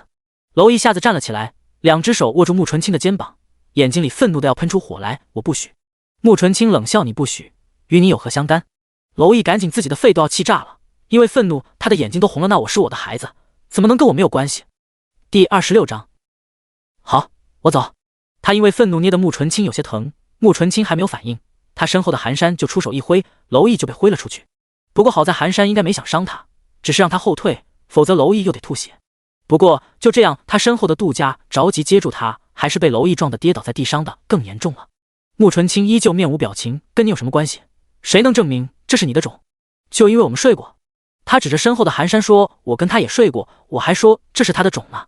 寒山没有惊讶，反而还是温和的笑着看着娄毅，那个笑容在娄毅眼里特别的刺眼。虽然理智告诉他，他是穆纯清的第一个男人，他没有过别的男人，可是这个一直跟在穆纯清的身后，如沐春风，温润如玉的男人，还是让他嫉妒。他看起来太完美了。穆纯清接着说：不过是一颗种子罢了，你每天要消耗多少种子？难道你每天都要为了那些死去的种子伤心欲绝？娄毅觉得他简直就是在强词夺理，这怎么能一样？穆纯清在我这里是一样的，你不过是个提供种子的种爹，没有任何实际意义。我要是不满意，可以随时换了你，换了这颗种子。娄毅从来就没有这么生气过，当初知道吕静颖进宫和知道他利用自己陷害洛王府要自己命的时候，都没有这么愤怒过。他觉得自己的内心有一团火在烧，快被烧炸了，火烧火燎的难受。他真的恨不得掐死这个没心没肺的女人，可是他知道自己打不过，硬的不行，只能来软的。他深呼吸了好几次，才把心中那团怒火压下去。要怎么样，你才能把孩子生下来？穆纯清看着他从眼睛里冒火，愤怒的想要发狂，慢慢的变平静，心里不禁赞叹，这个男人的忍耐力真好，也是能屈能伸。穆纯清不知道，这是娄毅当了10年的洛王爷练出来的本事，要是上辈子他这个年龄，早就暴跳如雷的和穆纯清打起来了。穆纯清，你远离我的生活，以后不许打扰我们，不带来麻烦，我也许会考虑留下他。娄毅紧紧地握着拳头，怎么会有这样可恶的女人？油盐不进，断情绝义。可是能怎么办？自己儿子的小命握在人家手里，人质在手，他不得不屈服。尽管他十分想陪着穆纯清，看着他肚子慢慢变大，看着孩子出生，体会他的每一个时刻，可是现在还是保命要紧。娄毅双眼通红，他紧盯着穆纯清，只要我不出现，你就会生下他。穆纯清勾唇，看心情。娄毅的火气又要上来了，他死死地压着，说话的声音都是低压，你保证？穆纯清冷笑，我什么保证？娄毅，草，该死的女人！尽管心里翻腾的厉害，可是他无计可施，拿穆纯清一点办法也没有。他不停地劝自己莫生气，儿子最重要。好，我走，以后没有你的允许我不会出现，更不会给你找麻烦。但是你得允许我打探他的消息，我想知道他好不好，有没有出生。穆纯清想了想，让圣衣堂传个信也不是什么难事，只要不打扰他的生活就行，也不能太把人逼急了，逼急了兔子还咬人呢，到时候又得处理，太麻烦。好，他爽快地答应了。娄毅舒了一口气，终于有一件事答应的了，没关系，慢慢来，先稳住他，把孩子生下来，等到生下来有了感情，他总不会再掐死吧，到时候再徐徐图之。他才18岁，未来的日子还长，他有的是时间跟他慢慢耗。他从身上掏出一个长命锁，这是他小时候祖父送他的，他把长命锁递给穆纯清，给孩子留个念想吧，让他知道自己也有爹，告诉他他爹很爱他。穆纯清接了过来，一直波澜不惊的心里有些动容，一个没有见过孩子面的男人都会给孩子见面礼，说爱他，可是自己。娄毅留恋地看了一眼他的肚子，然后扶着杜家走了。穆纯清对寒山使了一个眼神，寒山就跟着他们出去了。到了院里，寒山柿子留步，娄毅回头看向他，寒山从怀里掏出一瓶药递给他，这是治疗内伤的药，给您和手下的。娄毅接了过来，多谢，敢问怎么称呼？寒山笑着说，寒山。娄毅点头，寒兄弟，拜托你照顾好他。寒山的笑容更大了，放心，他好得很。娄毅走后，寒山出门去看那些被穆纯清打伤的人。屋里穆纯清拍了拍穆莲，别装了，人走了。穆莲早就醒了，只不过他听见自己女儿在发威，怕影响他发挥，就接着装晕。穆纯清就坐在他身边，他的呼吸有变化，当然知道了。穆莲呼出一口长气，坐了起来，终于走了，憋死老娘了。穆纯清嫌弃地看着他，连个毛头小子都对付不了，还差点让人家又把你逼疯，还好意思说？穆莲理直气壮，你娘我是太善良了，哪像你人狠心黑。说完他又八卦地往前凑了凑，这个娄世子要是不走，你真的不要这个孩子？穆纯清一脸看白痴地看着他，我凭什么不要？我的孩子好不容易种的，我可不想为了要个孩子再把谁敲晕了。穆莲拍着胸口，吓死我了，我以为我的好外孙就要没了。不过你对那个娄世子也太狠了，我都听见了，你快要把他气死了。穆纯清凉凉地说，人不狠站不稳，你以为谁都跟你似的？穆莲缩了缩脖子，不怪娄世子生气，这个女儿说话太气人，亲娘都照样气。娄毅回到了客栈，整个人失魂落魄的很落寞，他就这么呆坐着，身上的血衣还没有换，看起来特别的可怜。康乐还没有处理完事情回来，杜家嘴笨不会劝，想了半天说了句，世子别难过了，你以后还会有孩子的，很多很多孩子。娄毅猛地抬头看着他，眼神里冒火，再多的孩子也不是这一个。杜家心里苦，果然还是少说少错，自己就不能学康乐，他果断闭嘴，他可不想被种到地里去。那边康乐把受伤的百姓都带到了圣义堂，他们主子打伤的人理应他们治，掌柜的也没有推辞，整个医馆忙了起来。第27章，这臭小子别想当我女婿。那些百姓原本被打伤是又惊恐又愤怒，但是穆纯清就是警告他们，也没下重手，他们伤得不重。康乐不仅带他们治病，还每人赔偿了一些银子，寒山出来以后又赔了一些银子，所以那些人也顾不得伤痛和害怕，都很高兴，这些钱足够一家几年好好生活了。没用多长时间，那些百姓就拿着药兴高采烈地走了，甚至还有周围看热闹的人后悔刚才怎么没有去茶楼看热闹，这样要是被打伤了也就有钱可以领了。寒山处理完事情以后就去准备了一辆马车，穆纯清吃了些东西，和穆莲出发回阳城。娄毅没有走，他一直一动不动地呆坐着，浑身上下透着一股苍凉感，看得杜家十分纳闷，曾经的世子阳光有活力，怎么经历过一个女人以后变得这么死气沉沉，有一种历经磨难的沧桑感。他在心里暗暗发誓，以后得离女人远一些，女人会让人变得不正常。直到康乐拖着疲惫的身体回来，世子，我从医馆拿了一些药，您吃一些吧。娄毅听到他提到药才想起来寒山给他的药，他从怀里摸出药瓶，一个蓝色的小药瓶，打开后里面一股药香夹杂着苦涩的味道冲入鼻腔，他没有任何犹豫的倒出一颗吃到了嘴里，快到杜家来不及阻拦。杜家世子不怕有毒吗？毕竟那个女人看起来那么恶毒。一股清凉的感觉顺着喉咙滑下去，一盏茶过后，他感觉到本来灼热疼痛的胸腔也是一股清凉感，舒服了很多。娄毅勾了勾唇，他的药依旧是这么好用。这不是他第一次吃穆纯清的药，在上辈子大牢里，皇上为了要他的兵符，对他用了重刑，最后他身上没有一块好肉，人也发烧，昏迷不醒，是穆纯清去了，让人给他治了伤，退了烧。当时穆纯清用的药就很好，血肉模糊的伤口抹上药就止住了血，第二天就开始愈合了。当时还给他吃了一颗药，他不仅退烧了，还感觉不到身上的痛，武力都恢复了。所以当吕静颖怒气冲冲的来质问他洛王府的人都去了哪里的时候，他的心不仅落了下来，也有能力毫不犹豫地掐断了吕静颖的脖子。当时穆纯清给他治伤的时候，还给了他毒药，让他自己自裁。他当时问穆纯清为什么要他死，还要先治好他。穆纯清当时说，虽然他很愚蠢，因为一个女人把他洛王府和他置于死地，但是他也算一个英雄，作为守边将军，他也算对得起国家，对得起百姓，所以想让他死得体面干净一些。洛王府世代守边疆，忠肝义胆，不应该被他的愚蠢牵连，所以穆纯清会救，但是他得为自己的愚蠢付出代价。穆纯清不会救他，只会给他一个体面的死法，让儿子来给他收尸，让他死得安心一些。上辈子的事情现在还清晰地印在他的脑子里，就像昨天发生的一样，现在想起来还揪心的难受。这也是为什么穆纯清怎么对他都忍得下来的原因。想到上辈子他辛苦养大了儿子，还暗中关注洛王府的情况，当时他一定对自己非常失望，才会给了他毒药。康乐看到娄毅吃了药以后就一动不动的发呆，脸上都是痛苦悔恨的表情，以为他吃出了问题，扑上来就使劲摇娄毅：“世子，你怎么了？是不是不舒服？那个毒妇是不是给你下毒了？”说着还想要伸手去抠娄毅的嗓子眼：“世子，你吐出来，把药吐出来。”杜家也一脸的担心。娄毅本来还在悲伤春秋，被康乐晃的脑人都要甩出来了。回忆被打断气的娄毅一脚把试图掰开他嘴的康乐踹了出去。可怜康乐本来就受了内伤，又一直安排伤患劳累，这一脚踹的他趴地上咳了半天没有爬起来。嘿，世子为什么？他真的是很委屈，自从世子被那个女人睡了就喜怒无常，现在更是经常对他动手。他是真的关心世子啊，为什么要踹他？世子一定被那个女人睡坏了脑子，传染变得一样的狠辣无情了。娄毅嫌弃的看着他：“因为你蠢。”说完又把药瓶扔过去，把药吃了。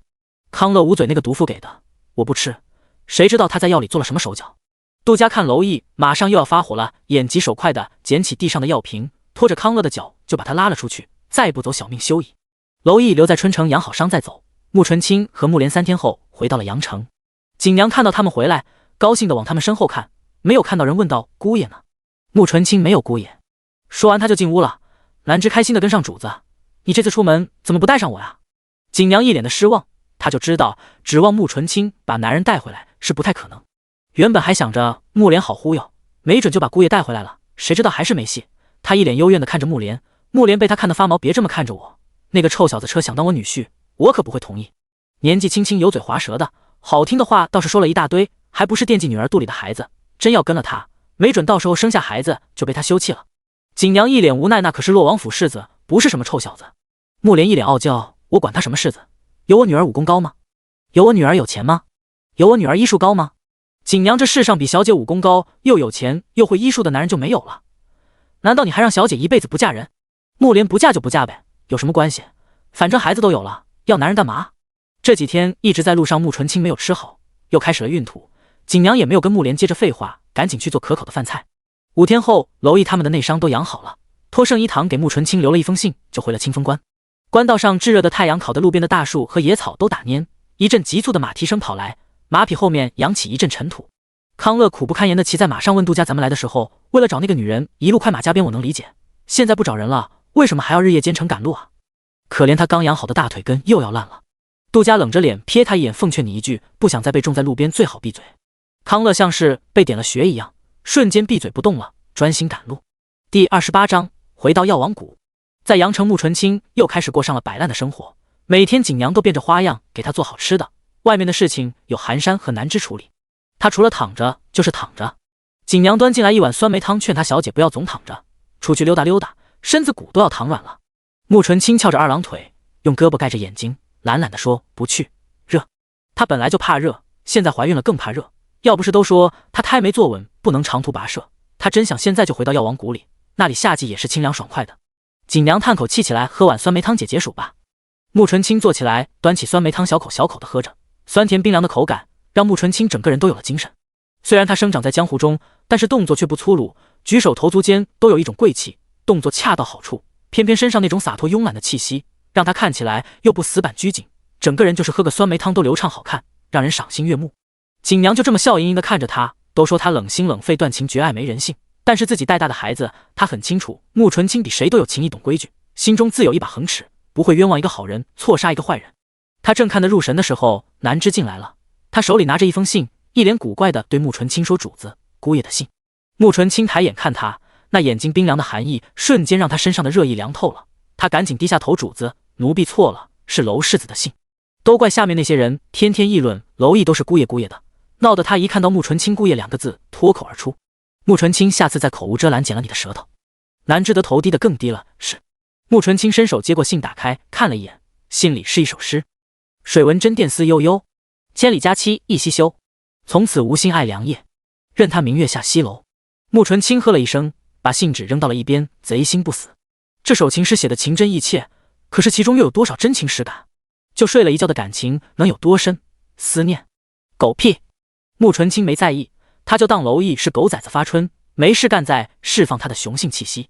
锦娘好奇信里写的什么，但是他又不好看信，而且就算他看了也看不懂。穆纯清问南枝：“他走了？”南枝：“走了，我们的人跟着他们走了一段，确实是回清风关的方向，算他识相，走了就好。不过为了防止他心血来潮再蹦过来，穆纯清打算离开这里，不是他怕他，而是他肚里确实是洛王府的种，大家族都忌讳子嗣流落在外，他担心到时候洛王知道了过来要孩子，他不好来硬的，还是避开的好。再说了，马上入伏了，天气越来越闷热，他有些热的受不了了。自己给自己把脉检查了一番，确信孩子没有问题，也快到3个月了。他吩咐下去，准备一下第2天启程。第2天，穆纯清带着10几辆拉银子的马车就出发了。别问他为什么不换成银票，他和穆莲就喜欢这种真金白银的真实感。穆纯清和娄毅2个人就这么背道而驰，离得越来越远。又走了10几天，穆纯清的马车开始脱离官道往山里去。这里是中州和明州交汇的地方，2州之间被一片绵延数百里的山脉隔开。这片山脉重重叠叠，绵延起伏，千山万壑。药王谷就藏在这崇山峻岭之间。山脉外围有不少村子，村民依山而居，靠打猎种地为生。但是他们不会进入深山，那里层峦叠嶂的危险太多。穆纯清的人也有住在外围村子里的。再往里走翻过几座山之后，这里是寒山他们这些亲近下属的住处，他们都是穆纯清养的人，只能生活在药王谷外围，不能进入药王谷。锦娘的家人也被接到了这里。这里虽然已经进入了大山深处，但是穆纯清让人在这里修了一座很大的宅院，依山傍水，风景优美，气候宜人，一应俱全，是穆纯清的大本营。到了这里，包括穆莲在内的人就不能再往前了。这里对于药王谷来说还是外围，要进入药王谷，那得是像穆纯清和乔安这样的药王谷嫡传弟子才能入内的。包括圣义堂的那些人，也都是穆纯清在这座庄园里培养出的人手，开店以后再招的人。下了马车，再往药王谷的路就得骑马了。锦娘心疼他，就住在家里吧。你进了药王谷，我们都不能进去伺候，你一个人多不方便。穆纯清没关系，回来了总得去见见老头子。锦娘就不再继续劝了，那个老头子比穆纯清脾气还古怪，还是礼数周全的好。穆纯清一个人骑着马慢悠悠地往山谷深处走。寒山他们知道药王谷在这大山里面，但是却一次也没有去过，不是他们不好奇，而是根本找不到，外人根本不知道药王谷的存在。这里是有阵法的，没有人带路随意踏入，那肯定中毒一命呜呼。进入药王谷的沿路种的都是毒草毒花，还有不少毒虫。就是穆纯清的马也是回了他的宅院，专门换的他的专属马匹，一匹有灵性的枣红色千里马。这匹马看着走得随意，但是仔细看每一步都有规律，小心谨慎，而且绝不吃路边的草。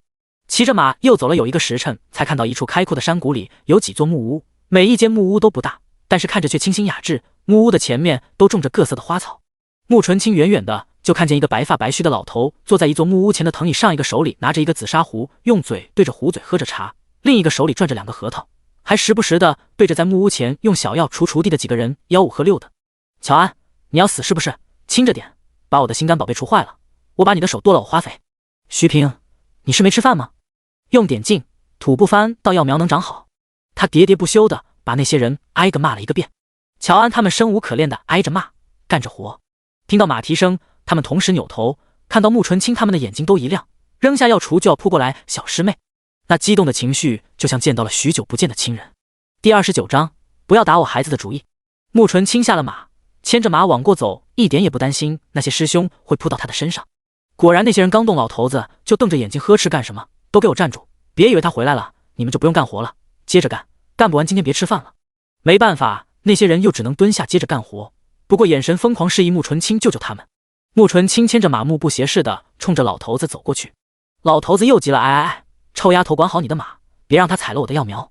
穆纯清宛若未闻，老头子只好冲着那些徒弟吼乔安：快快把他的马牵走！乔安扔下药锄，飞快的过来，接过马，还冲着穆纯清露出一个得逞的笑：师妹回来了，你放心，我一定把你的马照顾好。穆纯清眼神都没给他一个，就走上了木屋前的台阶。乔安也不介意，在师弟们羡慕的眼神中牵着马走了。穆纯清在老头子旁边的藤椅上坐下，老头子上下打量了他一眼，阴阳怪气的说：哟，舍得回来了？我以为你被外面的野男人勾搭的乐不思蜀了。穆纯清确实挺不想回来的。老头子气结：那你还回来干什么？热，一个字就让老头子没了脾气，哼，还挺会享受。穆纯清又打量老头子手里的茶壶：我渴了。老头子把紫砂壶赶紧往怀里藏了藏，想都别想，这顶尖云雾是今年的新茶，一共才采了5斤，我都不够喝没你的份。穆纯清扫了一眼身后的木屋，凉凉地说：哦，是吗？有5斤呢，正好我娘也喜欢喝云雾，一会给她拿2斤尝尝。老头子气得脸红，憋了半天才心疼地冲穆纯清的二师兄嚷：徐平，你是死人啊，没看到你师妹回来了，还不去给她沏杯茶？徐平一扔药锄，欢快地说：来了。其他师兄都殷切地看着穆纯清。穆纯清也很上道：三师兄，我饿了，想吃浆水面。齐云一扔锄头，利索地往厨房去，等着，三师兄马上就给你做好。穆纯清：四师兄，我今天要住下，朗天我马上去给你收拾房间。剩下5师兄吴语眼巴巴地看着穆纯清。穆纯清没有事让他办了，看了看老头子，又看了看吴语殷切的眼神，开口道：5师兄，去给师傅拿瓶酒，我陪师傅喝2杯。吴语正要欢快地跑走，老头子瞪他：拿什么拿？不是说有了身孕吗？喝什么酒？吴语一脸的失望。穆纯清：我喝茶。老头子茶也少喝。穆纯清想多喝你给呢。老头子：哼，没门。穆纯清给吴语使了一个眼色，吴语赶紧走了。老头子哼了一声：你一回来可把他们高兴的，整天懒懒散散，不好好种药材，我们药王谷拿什么安身立命？穆纯清扫视了一圈谷里的药田，长得都不错。老头子一下子得意了：那可不，这些可都是我精心培育的。徐平端上了茶，穆纯清就慢条斯理地喝着茶，听着老头子絮叨他的那些药苗。清香的热茶一入口，温热的感觉滑到胃里，穆纯清就舒服地眯了眯眼睛。还是谷里舒服，清凉温柔的风，太阳都变得温柔了起来，没有那么炙热。谷里的药田一块一块的高低不同，错落有致，开出不一样的花，很是美丽。凉风带来一阵淡淡的药香，一切都是这么美好安静。齐云很快就把浆水面送了上来，吴语摆好酒，穆纯清就和老头子坐在木屋前端着面吃。酸辣清香的浆水面让穆纯清的胃口很好，穆纯清夸了一句齐云三师兄的手艺还是这么好。齐云憨厚的脸上露出了笑容：你喜欢吃什么？师兄天天给你做。吃完了面，喝完酒，老头子满足了，一边揉着肚子一边问：听说你把洛王府的世子给睡了，人怎么样啊？穆纯清闭着眼睛养神：还不错，小妖挺有劲。老头子啧啧：真不知羞啊。穆纯清知羞怎么有孩子？老头子想要孩子还不容易，我一辈子没女人不一样，养了这么多孩子。穆纯清，你是生不出来才抢别人的孩子，我能生为什么要别人的？老头子，谁说我不能生了？我不是不想要女人拖累。穆纯清无情揭穿他是没有女人受得了你的臭脾气。老头子，我脾气臭吗？穆纯清，不臭吗？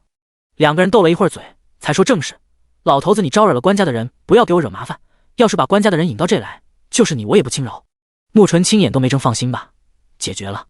老头子好奇怎么解决的？穆纯清用钱。老头子啧啧，俗气。穆纯清睁开眼，从怀里摸出一个小包，打开里面都是金条。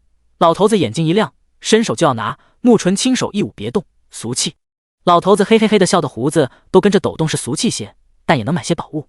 他这山谷也不可能什么都自产自销，许多珍贵的药材都是到处高价收来的，但是有的药材极其稀有，生长环境恶劣，采药人也不会去的，就需要他们亲自出手。这次穆纯清他们去清风关，就是为了去回山采药，那里气候干燥寒冷，有许多药王谷里没有的药材。穆纯清把金子给他，又掏出一个小盒子，是韩玉做成的，拿在手里有一股沁人的冰凉。老头子看到盒子，眼睛睁得更大了，他的五官都在抖动，看起来很激动。拿到了。穆纯清在手里转动着盒子，我都出手了，还有拿不到的。老头子伸手就要抢，穆纯清直接把盒子塞回了怀里。老头子就像一个老变态一样，目光紧盯着穆纯清的胸口，喂着说吧，什么条件？穆纯清低头摸了摸自己的肚子，脸色的表情柔和了一些，以后不要打我孩子的主意。老头子看着他的肚子，哼了一声，我药王谷的人生的孩子就是药王谷的人。穆纯清扭头看向他的目光有些冷，如果你打他的主意，我不介意毁了这里。老头子眯起了眼睛，里面都是阴险阴冷的光，死丫头，你包括你的师兄们都是我的，我可以救你们，教你们本事，也可以毁了你们。穆纯清眼里的冷意更甚，老头子，你老了，打不过我了，再想控制我是不可能的。我说会毁了这里，就能够做得到。老头子盯着穆纯清的眼睛和他对视，两个人就这么看着对望着，谁也不相让。第30章，没有爱人的能力。在不远处看着这边的乔安等人都感觉到了强大的威压和危险，他们都缩着脖子，极力的降低自己的存在，生怕殃及池鱼。不知过了多久，老头子先妥协，他往藤椅上一靠，算了，我一死，这药王谷总要是给你留着的，以后也会落到你儿子的手里。穆纯清也靠了回去，我是不会继承这里的，我儿子更不会，你最好一直活着，自己看着，只要你一死，我就放把火烧了这里。老头子疼的一下子又坐了起来，是我一个个的把你们养大，你这么忘恩负义，是想气死我？白眼狼。穆纯清无动于衷，所以说干嘛养别人的孩子，自己的孩子不是更好控制？您老老当益壮，用不用我给治点药，找个姑娘再努力生个自己的孩子，用心教的话，在你闭眼之前还能看见他成才。老头子终于忍不住了，刷一下站了起来，胡说八道，你个逆徒！老头子气冲冲的扭头回了自己的屋。穆纯清勾了勾唇笑了。这个时候老头子又回头冲他一伸手，拿过来。穆纯清把寒玉盒子又拿出来，我现在怀孕，身子不便，让我的奶娘和南枝进谷来伺候。老头子一瞪眼，不行，外人怎么能进这里来？穆纯清哦了一声，那你再让别人去取药吧。说罢就要把寒玉盒子装起来。这可是雪山顶上的冰灵草，只有穆纯清这样的身手才能采到，换个人真没这本事。老头子眼疾手快的抢过去，告诉他们守规矩点，要是弄坏我这谷里的一花一草，我就宰了他们藕花肥。老头子拿着盒子，心满意足的进屋了。老头子姓柳，什么出身不知道，是个要吃，一吃还是没有下限的那种。乔安和穆纯清他们严格说不是他的徒弟，而是他的药人。他从年轻开始就不停的往回捡人，死人、活人、半死不活的人，供他研究医学用，死的尸体直接解剖研究，活着的给他当药人，是各种他研究的新药，能活下来的就留下来当药农，死了的当药肥。乔安他们有的是病得快死的孩子，有的是看天资不错从别人手里抢的，先当药人，活下来的有天赋的给他当徒弟。这整个药王谷药田下面还不知道埋了多少死人当肥料呢。穆纯清就是被老头子从穆莲手里抢走的，当时穆纯清5岁，穆莲有点疯疯癫癫的，会到处杀负心汉。路过的刘老头子正好看到5岁的穆纯清面无表情的杀了一个要袭击穆莲的男人，温热的血溅了穆纯清一脸，他用小手抹了一把，一点感觉都没有。当时老头子觉得穆纯清这个冷血胆大的样子很像自己，所以就把穆纯清抢走了。穆莲当时就疯了，他的武功也不错，追着老头子跑，直到他追到了药王谷外围，再也找不到人了。穆莲就住在了药王谷附近，一直等着穆纯清。老头子抢回穆纯清，就用非人的手段折磨他，让他吃各种药，泡各种药浴，逼他练武。发现他是习武的天才，就找到各种的武功秘籍让他练。原本他以为能把穆纯清训练成自己的好帮手，可是他没想到穆纯清特别聪明，教的东西一学就会，体质特别好，也没有被药死，甚至药王谷的阵法也被他破了，逃出去找到了穆莲。那个时候穆纯清还小，打不过老头子，所以被抓了回去。但是他抓一次，穆纯清跑一次，就在这一次次逃跑和被抓的过程中，老头子最后不得不妥协，允许穆纯清自由出入药王谷，也允许穆莲住在谷外。穆莲那个时候手里有不少钱，他们就在谷外盖了宅子，收养了很多的孤儿，培养自己的势力，开了圣义堂。一开始是偷偷的，后来老头子发现了，也管不了了，因为他抓穆纯清越来越难了，直到穆纯清15岁，他再也打不过穆纯清了。不过那个时候穆纯清的大本营也在这里了，也不会跑了。现在老头子已经不再出去抓人试药了，主要他打不过穆纯清了，穆纯清不许。对于抢回来穆纯清把他训练的比自己强，老头子是又后悔又自豪。老头子失去了话语权，但是创造出了最完美的产品。老头子走了，朗天才赶过来，冲着穆纯清竖起了大拇指。这老头子还得是小师妹。房间收拾好了，去休息吧。穆纯清点点头，站了起来，对吴宇说：“麻烦武师兄出谷去替我接一下南枝和奶娘。”吴宇兴高采烈的点头：“好，我这就去。”穆纯清回到自己的木屋，里面干净整洁，窗口处朗天还给他摆了一束花，看起来很温馨。他躺在舒适的床上，昏昏欲睡。小时候他总想逃出这个吃人的死亡谷，可是现在大了，反而喜欢住在这里，宁静舒适，不会有任何人和事打扰他。乔安进来给他把脉，还以为你不会回来了。穆纯清不回来，我去哪？乔安，你本事这么大，天下之大，哪里不能去？穆纯清给你机会让你走，你会走吗？乔安漂亮的眼眸低了下去，想了想摇头，我没地方可去，在这里也习惯了。穆纯清看着房顶不说话，他何尝不是？天下之大，没有让他感觉能称之为家的地方。谷里和谷外的宅子勉强算吧。乔安收回把脉的手，一切都好，真打算把这个孩子生下来啊？他可是洛王府的种，恐怕以后会有麻烦。穆纯清现在在我肚里，就是我的种，有麻烦解决就是了。乔安叹气，真不明白，你有本事有钱的人，干嘛非折腾出一个累赘来？穆纯清这种事情，你这种老光棍是理解不了的。乔安生气了，谁是老光棍？我这相貌本事，要是出去有多少小姑娘排队想要嫁给我？穆纯清那就出去让小姑娘排队嫁给你，有个自己的家就有去处了。乔安嘲讽的笑，像我们这种人还有爱人的能力吗？还是别祸害人了。穆纯清不说话了，他也没有爱人的能力，所以没想成家，但是他又觉得自己太孤单，想要个孩子陪着自己。男人贡献个种子没什么，吃不了大亏，但是要是让乔安他们长的女人生个孩子不娶人家，那就是造大孽了。第31章，孩子重要。吴语去接南枝和景娘的时候，穆莲难以置信地看着吴语，你的意思是说青青只让南枝和景娘进去，没说让我进去？吴语一脸的尴尬，小师妹是这么吩咐的。穆莲气得大骂，我是她亲娘，她不让我进去什么意思？南枝怕她激动又发疯，赶紧安抚夫人，主子让我们进去是伺候她的，您去什么也不会干也没用啊。再说了，那个老头子又不是什么善茬，您的脾气又忍不住，到时候再打起来，为难的还不是主子。穆莲知道他说的是实话，从穆纯清被老头子抢走，他就没少跟他打架，奈何打不过，要不是有闺女在中周旋，他估计也成了药王谷里的药肥。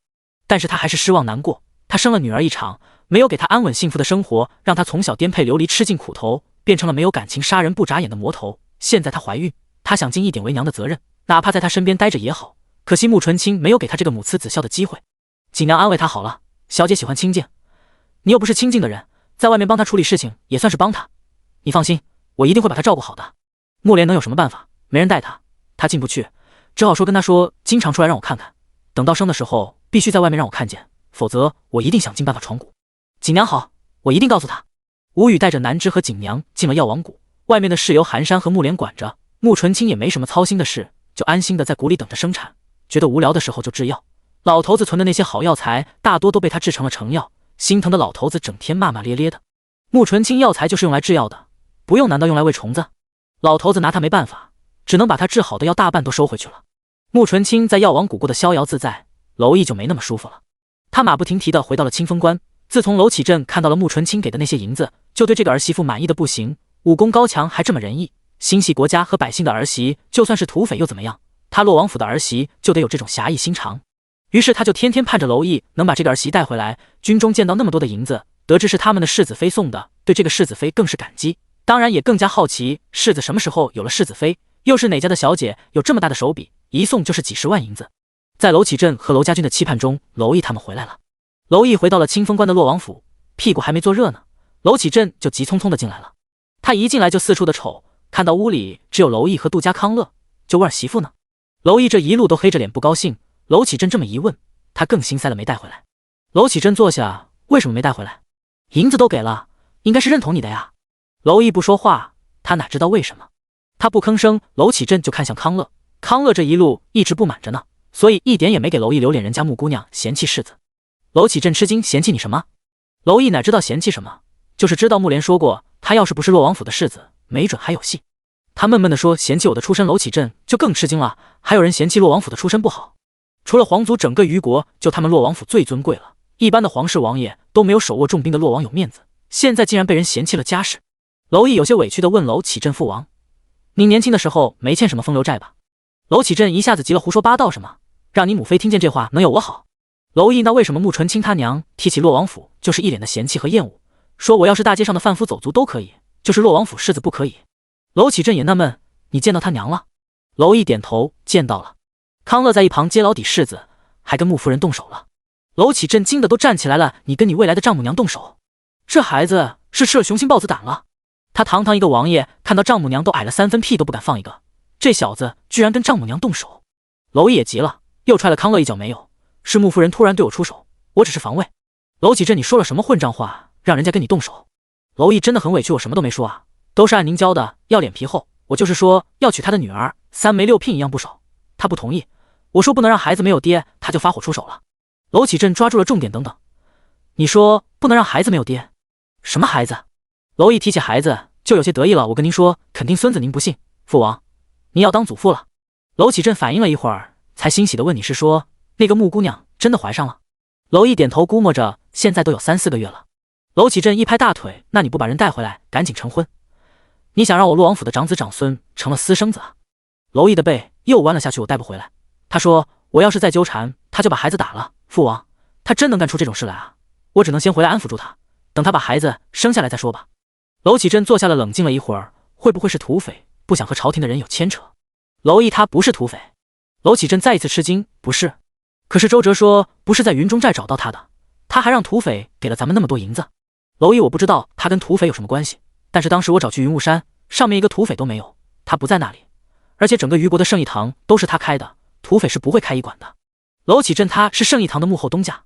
娄毅点头，他娘还说，只要我肯放弃他跟孩子，还会给娄家军免费提供1年的药材，我舍不得孩子拒绝了。娄启镇听得一阵肉疼，那可是药材啊，多珍贵，就算他们现在有钱，想要买足够的药材也没有好的途径，现在有人给他们还不能要，想想都心疼。不过再想想还未出生的孩子，娄启镇咬了咬牙，你做得对，孩子重要。娄毅抬头，父王，孩儿能不能求您一件事？第32章上族谱。娄启镇知道自己就要当祖父了，心情好，你说吧，什么事？娄毅一脸郑重地说，孩儿想让穆氏上族谱。娄启镇拧着眉，上族谱？这可不是儿戏，现在我们人都没见到，而且人家也不愿意嫁给你，贸然把人家上了族谱，就是你对也是对穆姑娘的不负责任，一旦上了洛王府的族谱，朝廷备了案，这姑娘再想嫁人是不可能的了。娄毅一脸的苦大仇深，父王，她都生了您的孙子了，您还想着让她嫁给别人啊？娄启镇看他的表情充满了嫌弃，这怪谁？还不是你自己没本事，孩子都有了，也没让人松口嫁给你，怎么着，人家好好一个姑娘也没嫁给你，就因为怀了你的孩子，还不许人家嫁人啊？娄毅的目光深沉，咬着牙说不许，他这辈子要不嫁人，要嫁人就只能嫁给我。娄启镇一巴掌拍到了他的后脑勺上，谁教的你这些迂腐思想？按你的说法，他是中了药材，同你发生了关系，那肯定是这个姑娘被人所害，不得已而为之，事情发生了也无可奈何。如果他愿意同你成亲，皆大欢喜，但是他不愿意，也莫要强求，强扭的瓜不甜，不要成一对怨偶。我洛王府不是迂腐之家，他以后生了孩子，如果愿意，我会给孩子上族谱，如果不愿意也随他。他给了娄家军30多万的银子，这是朝廷给的1年军饷，这是大义，也是对洛王府的大恩，我们不能忘恩负义。娄毅都呆了，他认为父王是那种传统古板的人，没想到思想开放到这种程度，孩子不要都可以，这还怎么搞？父王不支持，说得这么重，他要是再强求，那都是忘恩负义了。可是道理他懂，但是他就是不甘心，如果没有上辈子的记忆，他还能放这个女人嫁人过自己的日子，可是有了上辈子的记忆，他知道这个女人有多好，他怎么可能放弃？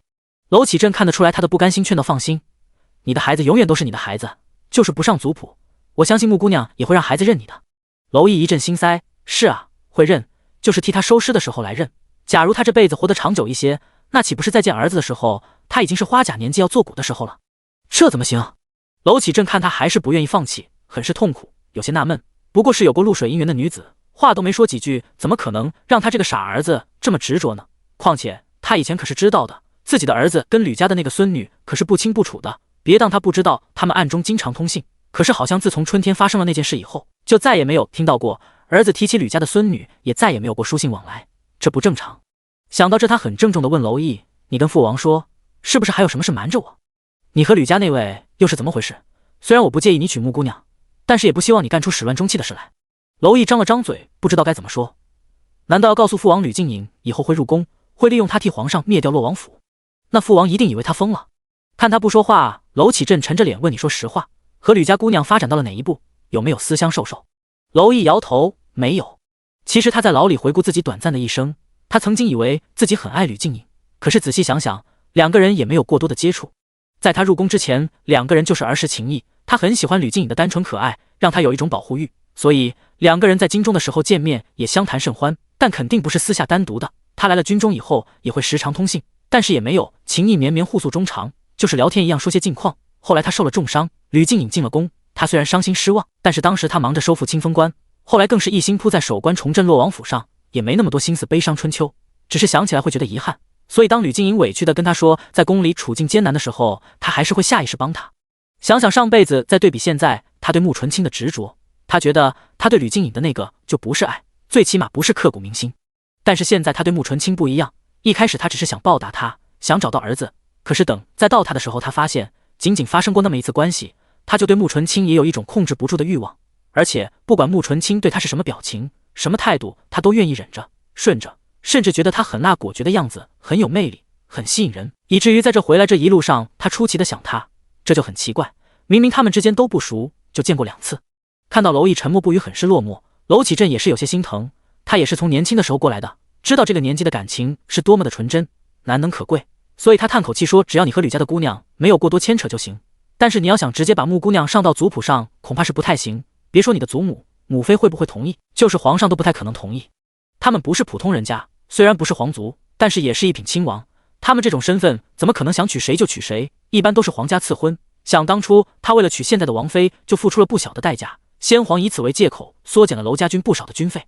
娄毅一提起皇上那满腔的恨意，就是压都压不住。在他死之前，是把吕静颖掐死了，算报了仇。可是幕后黑手的皇上，可是好好的当他的皇上呢，没有亲手宰了他，让他心绪难平。他咬牙切齿地说：“我娶世家贵族的女子，皇上会担心我们联姻势力更大，会阻拦。可是我娶一个民间女子，碍不着皇上的事，他凭什么不同意？”娄启镇摇了摇头：“事情哪有你想的那么容易？你要娶的那是普通的民间女子吗？那可是一出手就是2年军饷的女子，能养得起整个娄家军的女子，皇上能轻易让你娶？那不是任由娄家军做大？再说了，你连人家什么背景都不知道，能开全国都有的药铺，能毫不犹豫的拿出这么多钱的女子，我敢肯定，他的家族也不是普通人。这世上的隐世大族很多，如果真是世家大族，皇上不会让你娶的。”第33章吕家姑娘。娄毅皇上怎么可能知道谁给了银子？娄启镇叹气：“你个傻小子，娄家军是洛王府的不错，但是你就敢保证这里面没有皇上的人？那么一车车银子明晃晃的进了洛王府，恐怕银子一进城的时候，皇上那边就有人给送信了。这个娄毅信，他好歹也是当过10年洛王的人，上辈子皇上敢直接让吕静颖把他骗回来下了大牢，肯定是有把握可以安抚收复娄家军的。这娄家军里肯定也有叛徒，也有皇上的人。但是当时他在牢里的时候，穆纯亲问有什么可以帮他的，他当时也不信他有那么大的能力，他只是拜托他把康乐和杜家救出去，救出洛王府的人。没想到当时他就把康乐和杜家带到了他的面前，当着他的面给他们治了伤，还给他留了时间安排后事。那么多年他也不可能不防着皇上，所以当时他交代康乐和杜家出去以后，按他以前安排好的，直接把娄家军散了。死之前他是相信即使有叛徒，康乐他们也可以把大半的娄家军散了，让皇上接手一个残了的娄家军。这次他有些懊恼，当时他急着去找穆纯亲，忘了安顿周哲，让他低调一些了。这个周哲也是的，怎么把事情宣扬的人尽皆知？娄启镇这也不能怪他，皇上给的军饷不够，咱们娄家军一直过得清苦，现在有了大笔银子，他也是想让大家高兴一下，振奋一下人心。说完他还笑了，他也没想到你想要取给银子的人啊。娄毅心里苦，都是他追妻路上的绊脚石。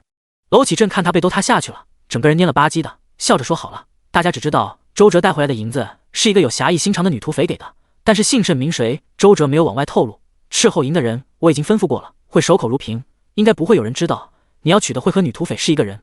我先修书一封，跟家里说一下这个情况，让你的祖母和母妃有个心理准备，准备聘礼，然后给皇上上个折子，把事情说清楚。但是在这之前，你得自己把人搞定，人没搞定，说什么都是白搭。”娄毅的眼睛一下子又亮了，谢谢父王。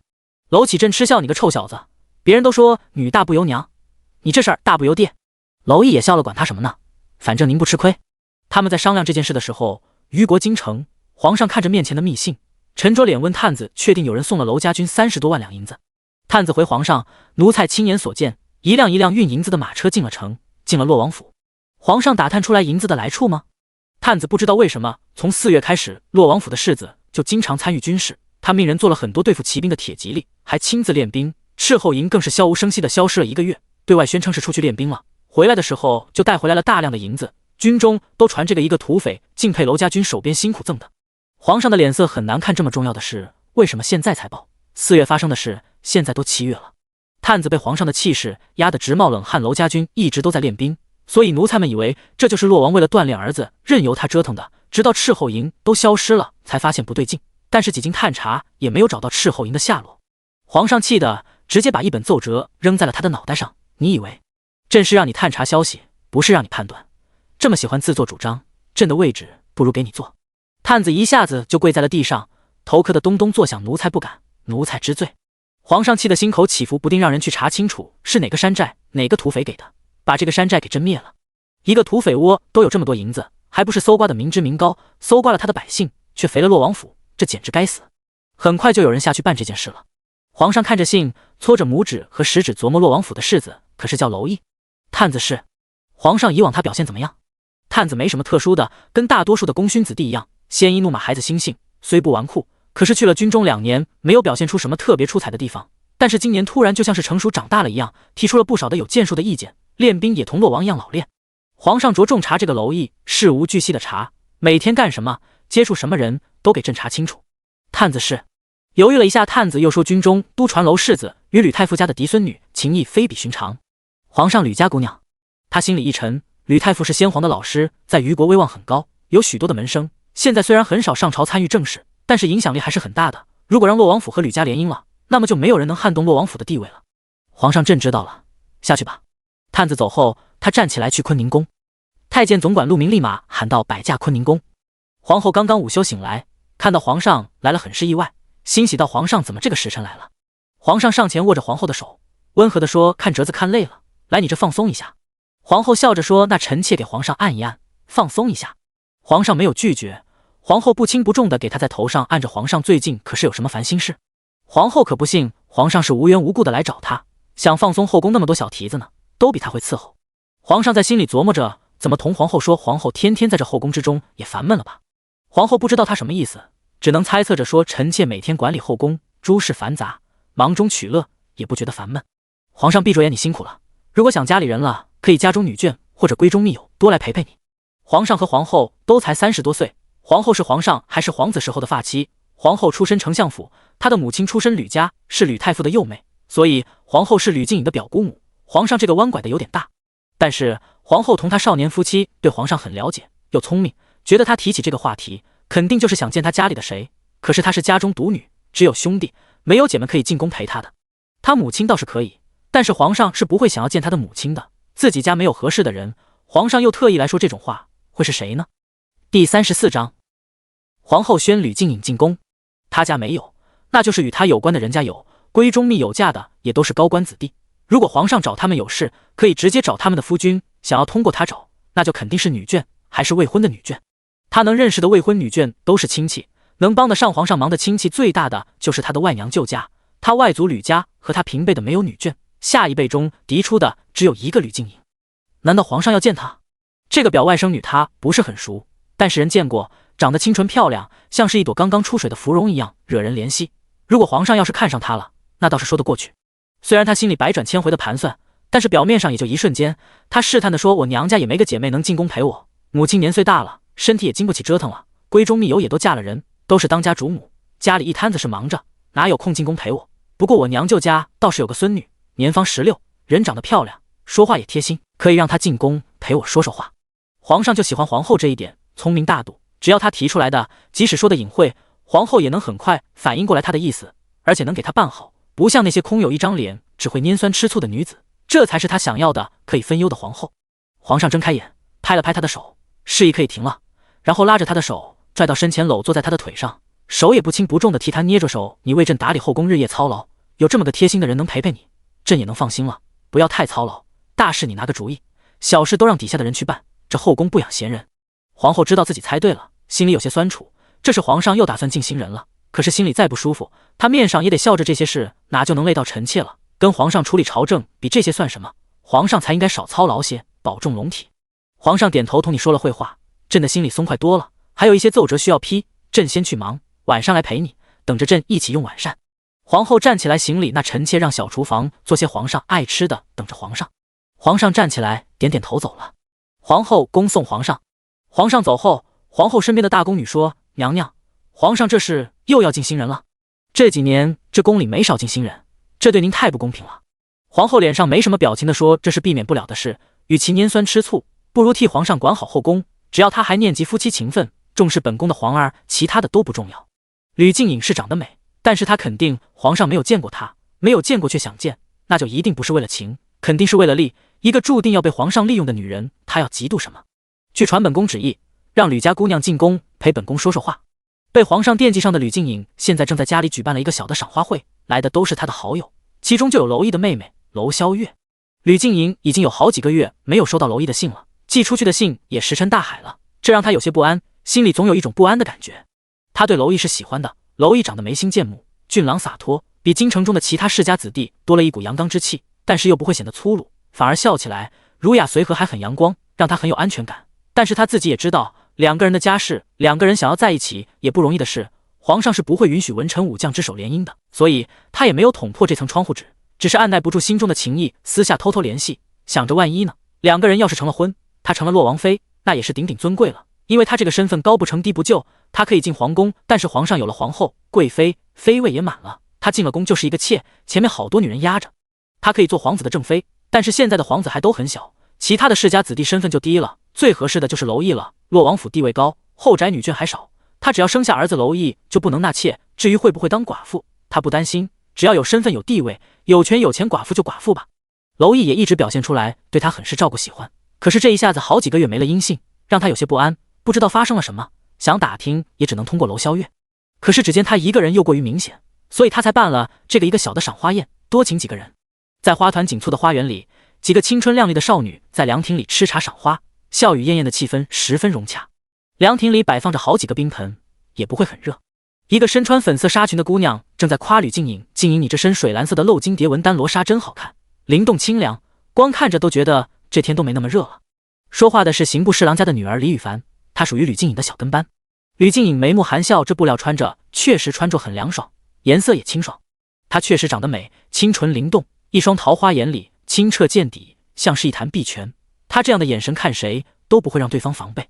她脸上笑着，心里却有些急。娄萧月平时就是个爽朗的性子，很爱说话，可是他今天就反常的不怎么说话，只是附和着他们，这让吕静颖心里更加觉得不对劲。他看着娄萧月，担忧的问萧月：“你可是哪不舒服？怎么今天话这么少啊？”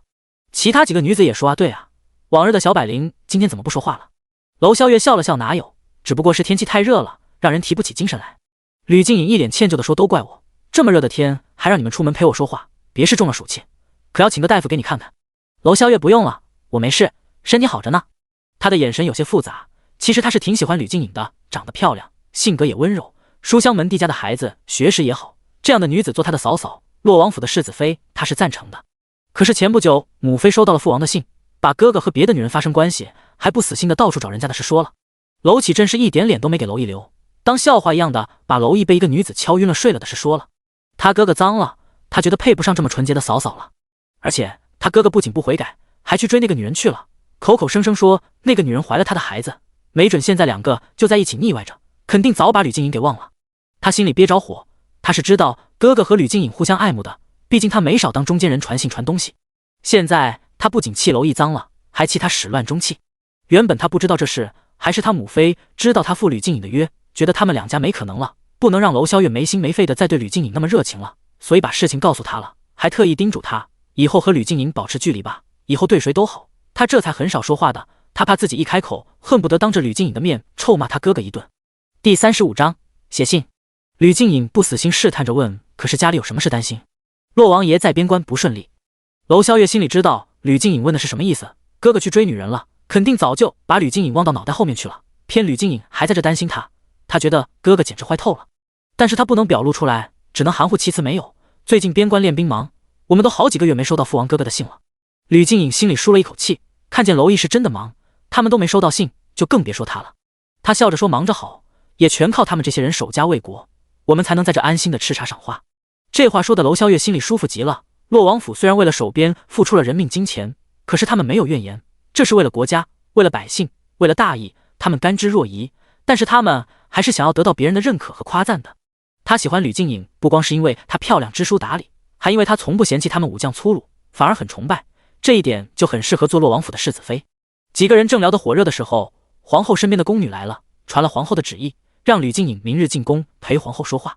这个旨意让吕静颖很意外，虽然皇后跟吕家有亲，但是她跟皇后不熟，很少进宫，这怎么突然让她进宫陪着说话了？吕静颖很聪明，她又是吕太傅的嫡孙女，吕太傅亲自教导过她，给她分析时政朝局，所以她不是傻白甜。皇后跟她没交情，却要她进宫陪着，那有可能不是皇后要见她，皇宫里不是皇后就是皇上。想到有可能是皇上要见她，她就心里发沉。祖父给她分析过，凭她的身世和样貌、才学，进宫为后都不为过，可惜和皇上有年龄差距，皇上早早就有了皇后，而且吕家是皇后的外祖家，吕家肯定也会全力支持皇后，支持她生的孩子，所以吕静颖没有机会了，就是进了宫，除非皇后出事，否则家里不会支持她。就因为知道这一点，所以她早早的就把目光放在了洛王府身上。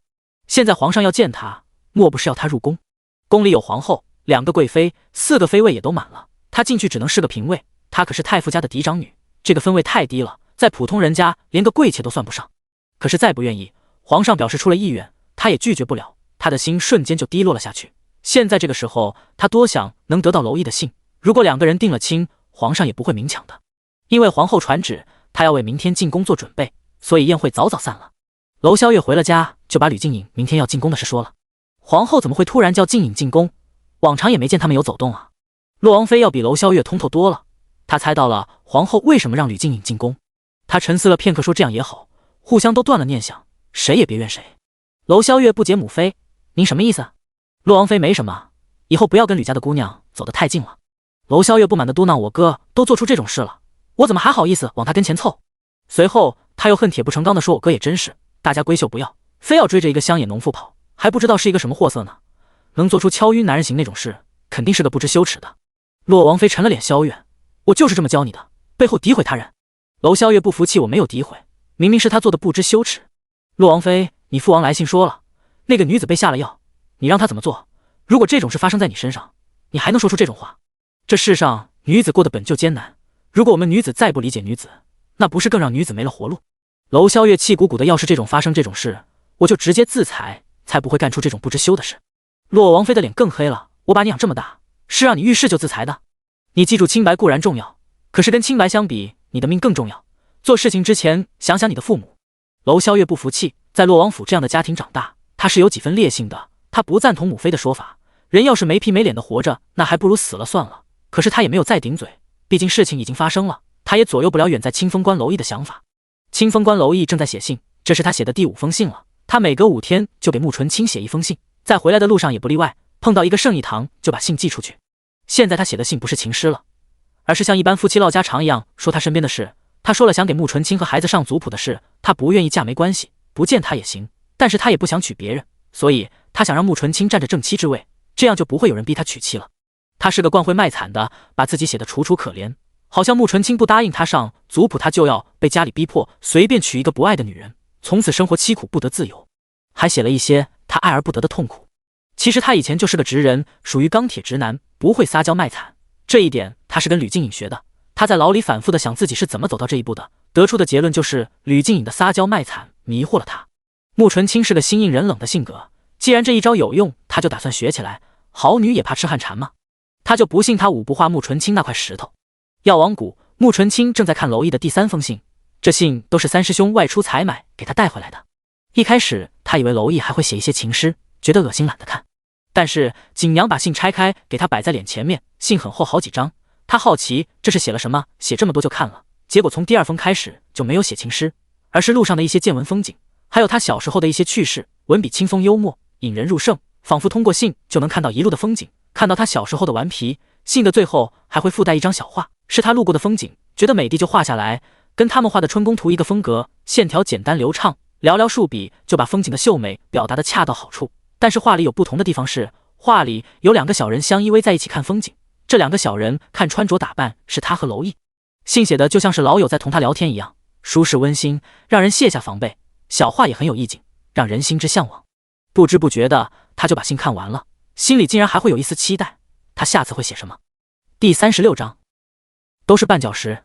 景娘见他看完信，把信扔到了一边，赶紧把信收了起来，要给娄世子回信吗？穆纯清写什么？我可没他那么多絮叨的。景娘回一封吧，实在没得写，你也画一幅画，你瞧娄世子画的多好。穆纯清喝了一声，我给他画过一幅画，是幅春宫图，难道再给他画一幅？可惜时间太长了，我想不起来他当时的雄姿了。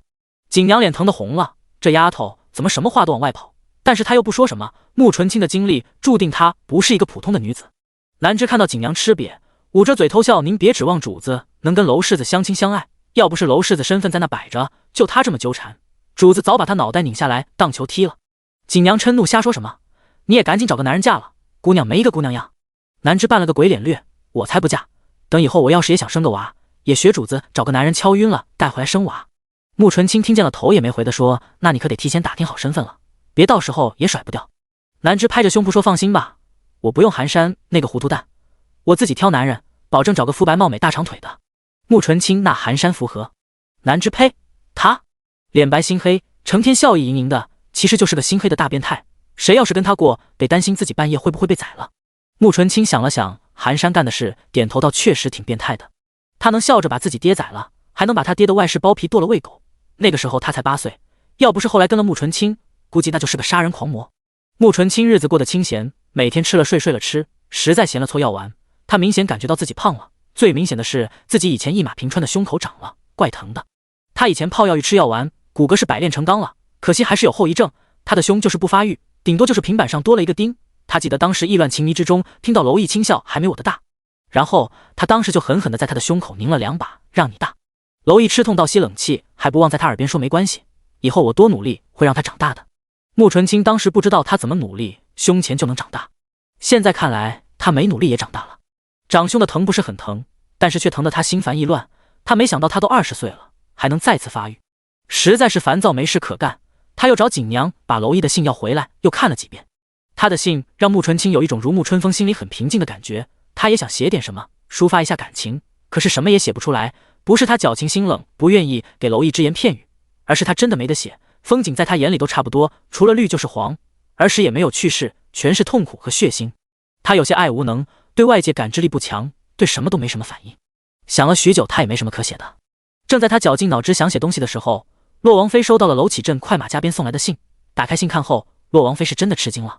他拿着信去见了老王妃。老王妃已经吃斋念佛多年，平时在佛堂里不出来，陪着他的是洛王府里那些老遗孀。穆纯清说的没错，洛王府里寡妇最多，不光洛王爷会上战场，那些其他的男儿也会上，所以就留下了不少的遗孀。因为人口少，所以也没有分家，愿意跟儿女住的跟儿女住，不愿意的或者没了儿女的跟着老王妃住佛堂。洛王妃去的时候，老王妃和3、4个妯娌刚念完经，他把信给老王妃看了。先前娄艺被穆纯清敲晕睡了的事，洛王妃没有跟老王妃说，就是一件丢人的小事，不值得说。可是现在穆纯清不仅怀了洛王府的孩子，娄艺还要娶她，那就不得不说了。老王妃看完信，洛王妃就细细的把前因后果都跟他说了。老王妃听完都气笑了，我洛王府的男儿郎就这么容易被人敲晕，还敲晕2回，打伤1回。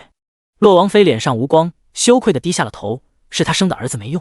老王妃看他不好意思安抚他，你也不用觉得丢人，这世上能人多的是，人外有人，这姑娘有本事也有大义，我不反对叶儿娶她。启镇说这姑娘不愿意也没什么不好理解的，这洛王府有什么好，不过是孤魂多了些。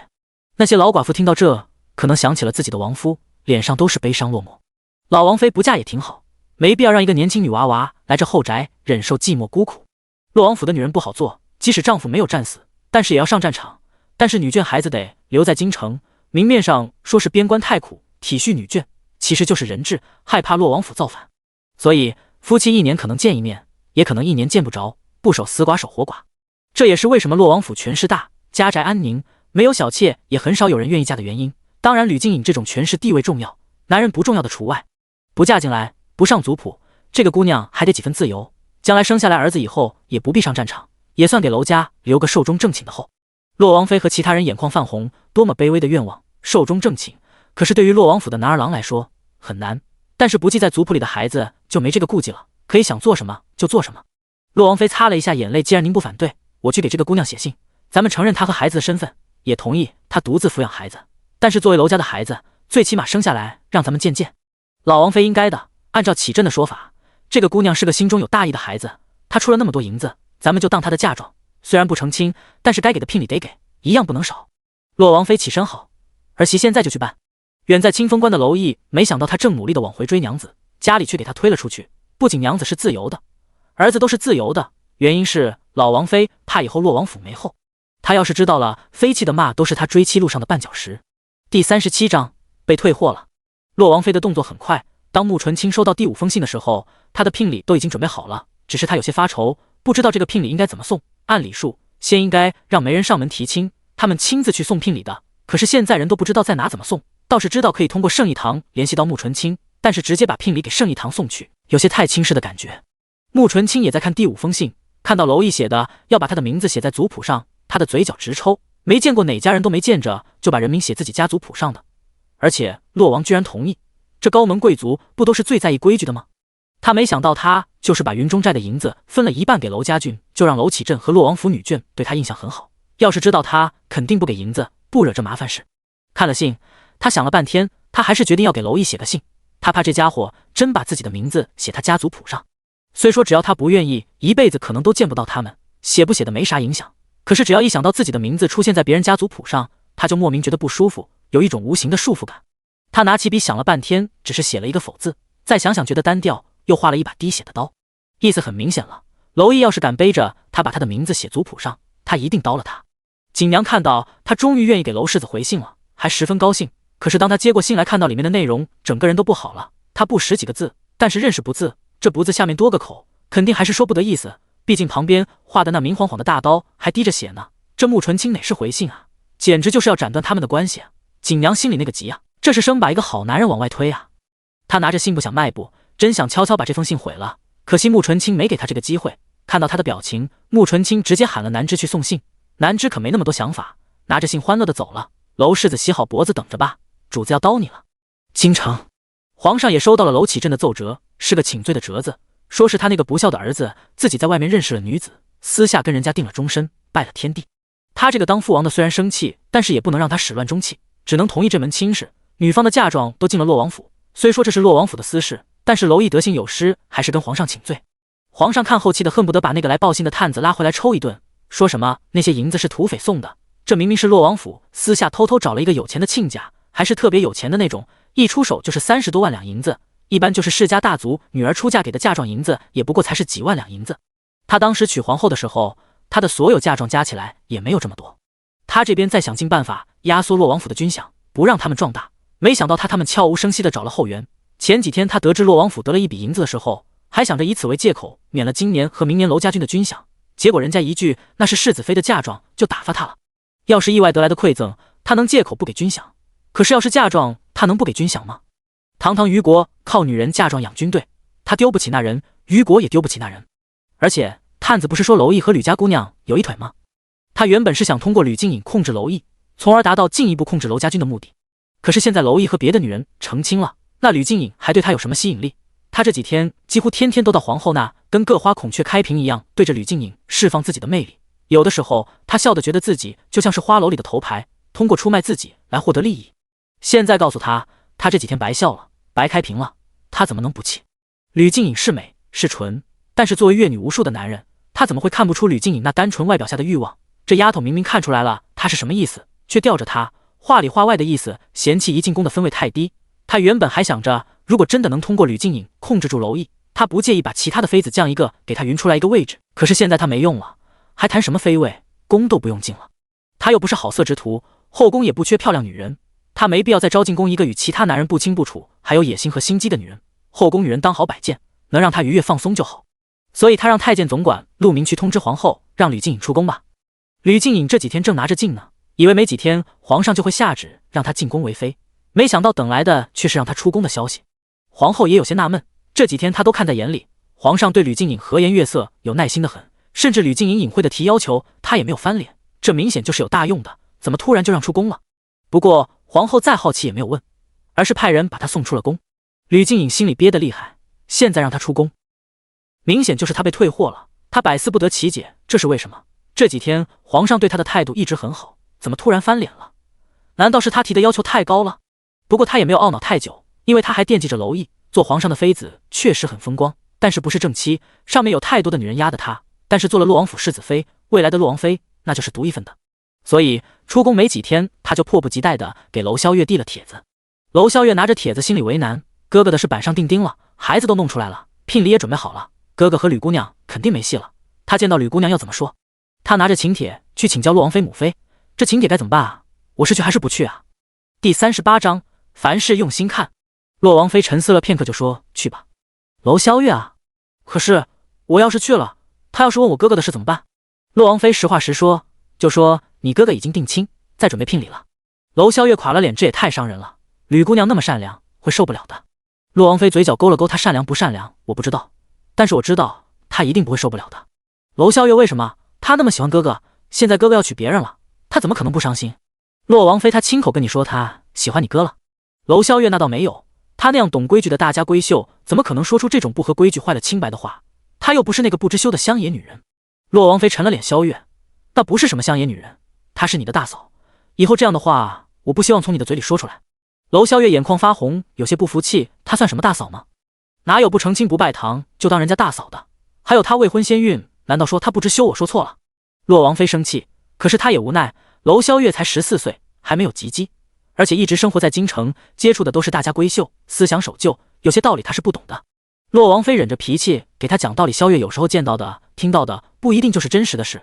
你说吕姑娘喜欢你哥，哪里就体现出来了？难道几封信、几句关怀就是喜欢？娄萧月不解，不是吗？洛王妃，那她要是真的喜欢你哥，为什么要进宫？娄萧月更纳闷了，不是皇后叫她进宫陪说话的吗？洛王妃，那皇后以前怎么不叫她进宫？娄萧月兴许是以前皇后没想起来。洛王妃无奈地摸了摸娄萧月的头，萧月，你记住，不管什么事，她背后都是有目的、有原因的。皇后突然叫吕姑娘进宫，不一定就是为了自己。娄萧月，那为了谁？洛王妃引导她，你想想，宫里还有谁？娄萧月，宫里当然还有其他嫔妃娘娘、宫女太监，还有皇上。她一下睁大了眼睛，皇上？是皇上要见吕姑娘？洛王妃舒了一口气，还可以，这闺女还不算太笨，还能救。娄萧月难以置信地说，皇上看上了吕姑娘，可是从来没有听说皇上见过吕姑娘，他是怎么看上吕姑娘的？洛王妃没有见过却看上了，那就说明不是图她的才貌，而是图她的人，她的身份。娄萧月不解，她有什么可图的？虽然她是吕太傅的孙女，可是要是想用吕太傅有皇后就够了。洛王妃，所以啊，不是通过她用吕太傅，那就是别的。吕姑娘和你哥有些情谊的事，没准被皇上知道了，所以皇上让她进宫，想通过吕姑娘牵制你哥，从而牵制洛王府。娄萧月难以置信地瞪大了眼睛，这怎么可能？吕姑娘不会帮皇上对付我哥的。洛王妃冷笑，你确定？那她为什么进宫？娄萧月，皇后传召，她能不去吗？洛王妃就是去了，她如果不愿意入宫，可以有很多借口出来，可是她一住就是好几天，听说她和皇上相谈甚欢。娄萧月，母妃，你怎么知道的？洛王妃抿着嘴没说话。皇上忌惮洛王府也不是从近几年开始的，历代皇上都防备洛王府，皇上防备他们，他们怎么可能不防备皇上？宫里有几个他们的人再正常不过了。不过这种话他不打算跟娄萧月说，难免他管不住嘴，控制不住情绪泄露出去。看他不说话，娄萧月也没深究，而是说他现在不是出宫了吗？洛王妃露出一抹嘲讽的笑，那是因为皇上不打算让他进宫了。娄萧月，为什么？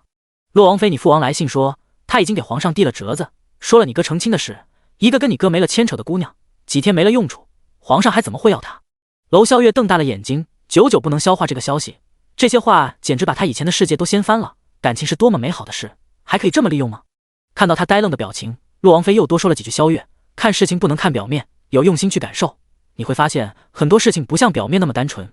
吕姑娘刚从宫里出来，就迫不及待地给你递了帖子，她是着急了，不能进宫，她想尽快抓进我们洛王府，毕竟在这京城除了皇宫，也就我们洛王府最尊贵，你哥的年龄最适合她了。娄萧月呆呆地说，这么功利的吗？洛王妃好孩子，这才是正常的，每一段联姻的背后都有它的功利性。娄萧月看着手里的请帖，都快哭了，母妃，我还是别去了，我怕我管不住自己的嘴，再吐露出去点啥。洛王妃觉得好笑，拍了拍他，还行，还知道自己的嘴不牢靠，就还有救。娄萧月懊恼的撒娇，母妃，洛王妃去吧，别有顾虑，原本我们也不是一路人，皇上是不会看着咱们和太傅府联姻的。第二天，娄萧月怀着忐忑的心赴约，吕静颖的几个小跟班也在，不知道是不是心理作用，昨天听了母妃的话，今天在打量吕静颖，娄萧月觉得她笑起来有点假，非常得体的笑，但是眼睛里没有笑意。吕静颖笑脸相迎，你终于来了，我这几天在宫里待得烦闷，很是想念你们，今天你们可要好好陪我聊聊。李宇凡赶紧配合他，那是当然，你进宫这么多天都做了什么呀？吕静颖笑着说，还能做什么，每天陪皇后聊聊天，赏赏花。随后他又压低声音俏皮地说，无聊的紧，哪有和你们在一起轻松。大家相视一笑，李宇凡也压低声音问，那你见到了皇上了吗？他什么样啊？吕静颖见到了，皇上同皇后很是恩爱，每天都会去找皇后坐坐。娄萧月因为洛王妃让他遇事用心看，所以他一直盯着吕静颖看。他看到吕静颖在说到皇每天都来的时候有些自得，随后眼皮子一落，有些落寞。他的心里一沉，原本他以为母妃说的话有些危言耸听，是大人的随意揣测，可是皇上既然知道皇后宫里有女眷理应避讳，现在不仅不避讳，还每天都去。再看吕静颖的表情，他是期待皇上每天来，而且后来又有些失望的。看来母妃说对了。娄萧月直脾气，不太会管理自己的表情，当下脸色有些难看。第39章就是一个棋子。吕静颖看到了娄萧月脸色难看，试探地问萧月，你这是怎么了？脸色怎么这么难看？娄萧月虽然是直性子，但是也不是傻子，不会当面跟吕静颖闹翻。他摸了摸自己的脸，有些惆怅地说，没什么，就是最近家里事多，有些累。吕静颖疑惑地问：“家里是出了什么事了吗？什么事还能让你一个小姑娘这么疲惫啊？”娄萧月假装嗔怪地说：“还不是我大哥。”吕静颖心里一紧：“你大哥怎么了？可是出了什么事？”娄萧月这才露出一个笑脸：“没出事，这不是他要成亲吗？家里要给他准备聘礼，我母妃说我快要及笄了，总要熟悉成亲流程和规矩，所以最近我就和母妃在忙这个。你们都不知道这成亲好繁琐呀。”那几个人听他这话说，都惊呼出声：“世子要成亲！”说完，他们都齐齐地看向吕静颖。外人不知道，他们都和吕静颖要好，怎么会不知道吕静颖和娄毅走得近？他们都以为吕静颖会是以后得洛王府世子妃。吕静颖在听到娄毅要成亲，就脸色惨白，拳头攥着指甲，掐进了肉里，他都感觉不到疼。李宇凡有些气愤地问：“你大哥怎么能成亲？他要和谁成亲？”娄萧月拉了脸：“你好奇怪，我大哥怎么就不能成亲？他和谁成亲关你什么事？”李宇凡：“可是你大哥不是何进？”吕静颖：“宇凡。”他制止李宇凡的话，现在他已经够丢人了，再把话说出来，他就彻底没脸了。娄萧月就像没看见他的脸色一样：“我大哥都去了边关2年多了，原本我母妃还想等他今年从边关回来就给他一亲，谁想到他自己在边关认识了一个女子，非要嚷着非他不娶，私下拜堂成了亲。父王拗不过他，就给皇上递了折子请罪。虽说他们已经拜堂了，但是该有的礼数不能少，所以母妃才着急的准备。”这下大家大半天都不说话了，好半晌吕静颖才强迫自己冷静下来：“你大哥娶的是边关的女子？”娄萧月：“我也不是很清楚啊，反正我父王来信说是一个长得漂亮武功高强的女子，她光嫁妆就出了30多万两银子。”那些女子惊得张大了嘴巴：“30多万两？那是什么概念？她们长这么大都没见过这么银子。她们要是出嫁，家里能给准备5000两梯级银子，就算对她们很好的了。可是人家一出手就是30多万两银子，这得有多少银钱的人家啊？”吕静颖觉得自己心都要疼麻了，他就说：“为什么娄毅突然就不和自己联系了？原来是认识了别的女人，而且还是个漂亮又有钱的。虽然他觉得自己也很好，他的祖父说他有母仪天下的才貌，可是太傅府是书香门第，名望很高，钱财不多，他要是想要个什么东西都得精打细算。现在人家一出手就是30多万两，他拿什么比？他比其他人更知道洛王府缺银子养娄家俊。”看到他的脸色很难看，那些小姐妹就借故离开了。娄萧月的目的达到了，也走了。李宇凡留下安慰吕静颖：“静颖，你不要难过，娄世子肯娶那个女人，肯定是看在钱的份上。那个女人在边关长大，一定粗鲁不堪，还武功高强，哪个正经家的姑娘会舞刀弄棒？”吕静颖强迫自己露出一个笑脸：“说什么呢？娄世子成亲是好事，我们理应恭喜，怎么会难过呢？想必娄世子娶的女子一定是个极特别的女子，才让世子非她不娶。”李宇凡：“可是你们不是？”吕静颖：“我们什么也没有，不过是脾气相投，比别人多说了2句话而已。现在娄世子已经成亲了，以后这种话莫要说了。”李宇凡走以后，吕静颖回了自己屋，把自己关在屋里痛哭了一场。这是为什么？皇上看不上他也就算了，现在连娄毅都不要他了。他把自己关在屋里哭，很快他的母亲就知道了，过来看他，可是不管怎么叫他也不开门，动静太大，就惊动了吕太傅。吕太傅亲自过来敲门，吕静颖才开了门。吕太傅关心地问：“你这是怎么了？”吕静颖红肿着眼睛问：“祖父，你不是说我有母仪天下的才貌吗？可是怎么皇上看不上我？现在就连娄毅都成了亲。”吕太傅皱紧眉头：“娄毅成亲了？”吕静颖点头，哭着把娄萧月的话说了一遍。一旁的吕母听后怒斥道：“这个娄世子简直欺人太甚，一边撩拨着静颖，另一边却成亲了，这是当我们太傅府好欺负吗？我明天一定要去洛王府讨个公道。”吕太傅拉下来了脸胡闹：“静颖和娄世子又没有定亲，你讨什么公道？是不想要静颖的名声吗？”吕母沉着脸不吭声，她觉得特别的憋屈，自己的女儿跟娄毅私下来往，她是知道的，但是娄毅家世好，长得好，算是这京城中顶尖的青年才俊了，所以她没管。前几天吕静颖进宫，她以为皇上要册封她，结果没有也没什么可惜的。可是这连娄毅都成亲了，以后女儿再想嫁人就找不到这么高的门第了。吕太傅落王给皇上递了折子，吕静颖哭着说：“娄萧月是这么说的。”吕太傅坐在那把这几天的事前后想了一遍，然后就脸黑了下来：“洛王府和皇上博弈，拿我们太傅府做法子。”吕静颖：“祖父您什么意思？”吕太傅看他红肿的眼睛，叹了口气：“傻丫头，皇上不是真的要你进宫，而是因为你和娄毅有些情谊，想让你进宫里用你控制娄毅，从而控制洛王府。可是没想到娄毅跟别的女人成了亲，所以你就没用了，皇上才放你出了宫。没准娄毅成亲的消息都是洛王府知道，你进了宫故意放出来的消息，要不然怎么这妖巧就传出娄毅成亲了的消息，还是一个不知身份的边关女子？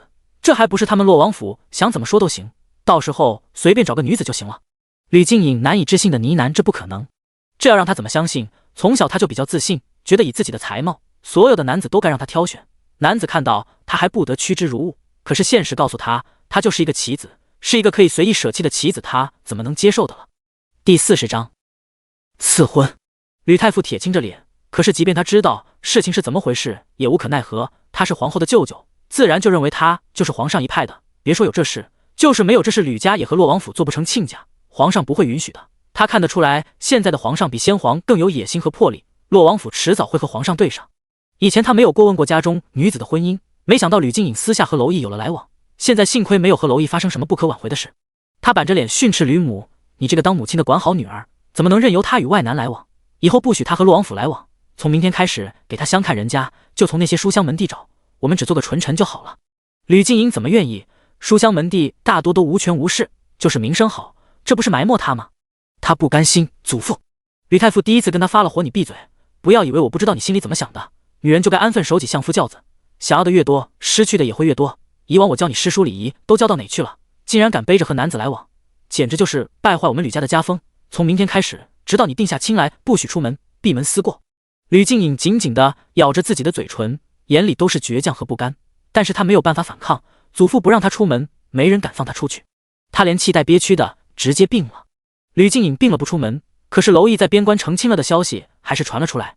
那些小姐妹把娄萧月的话传了出去，这下京城有头有脸的人都知道娄毅娶了一个有钱的名女。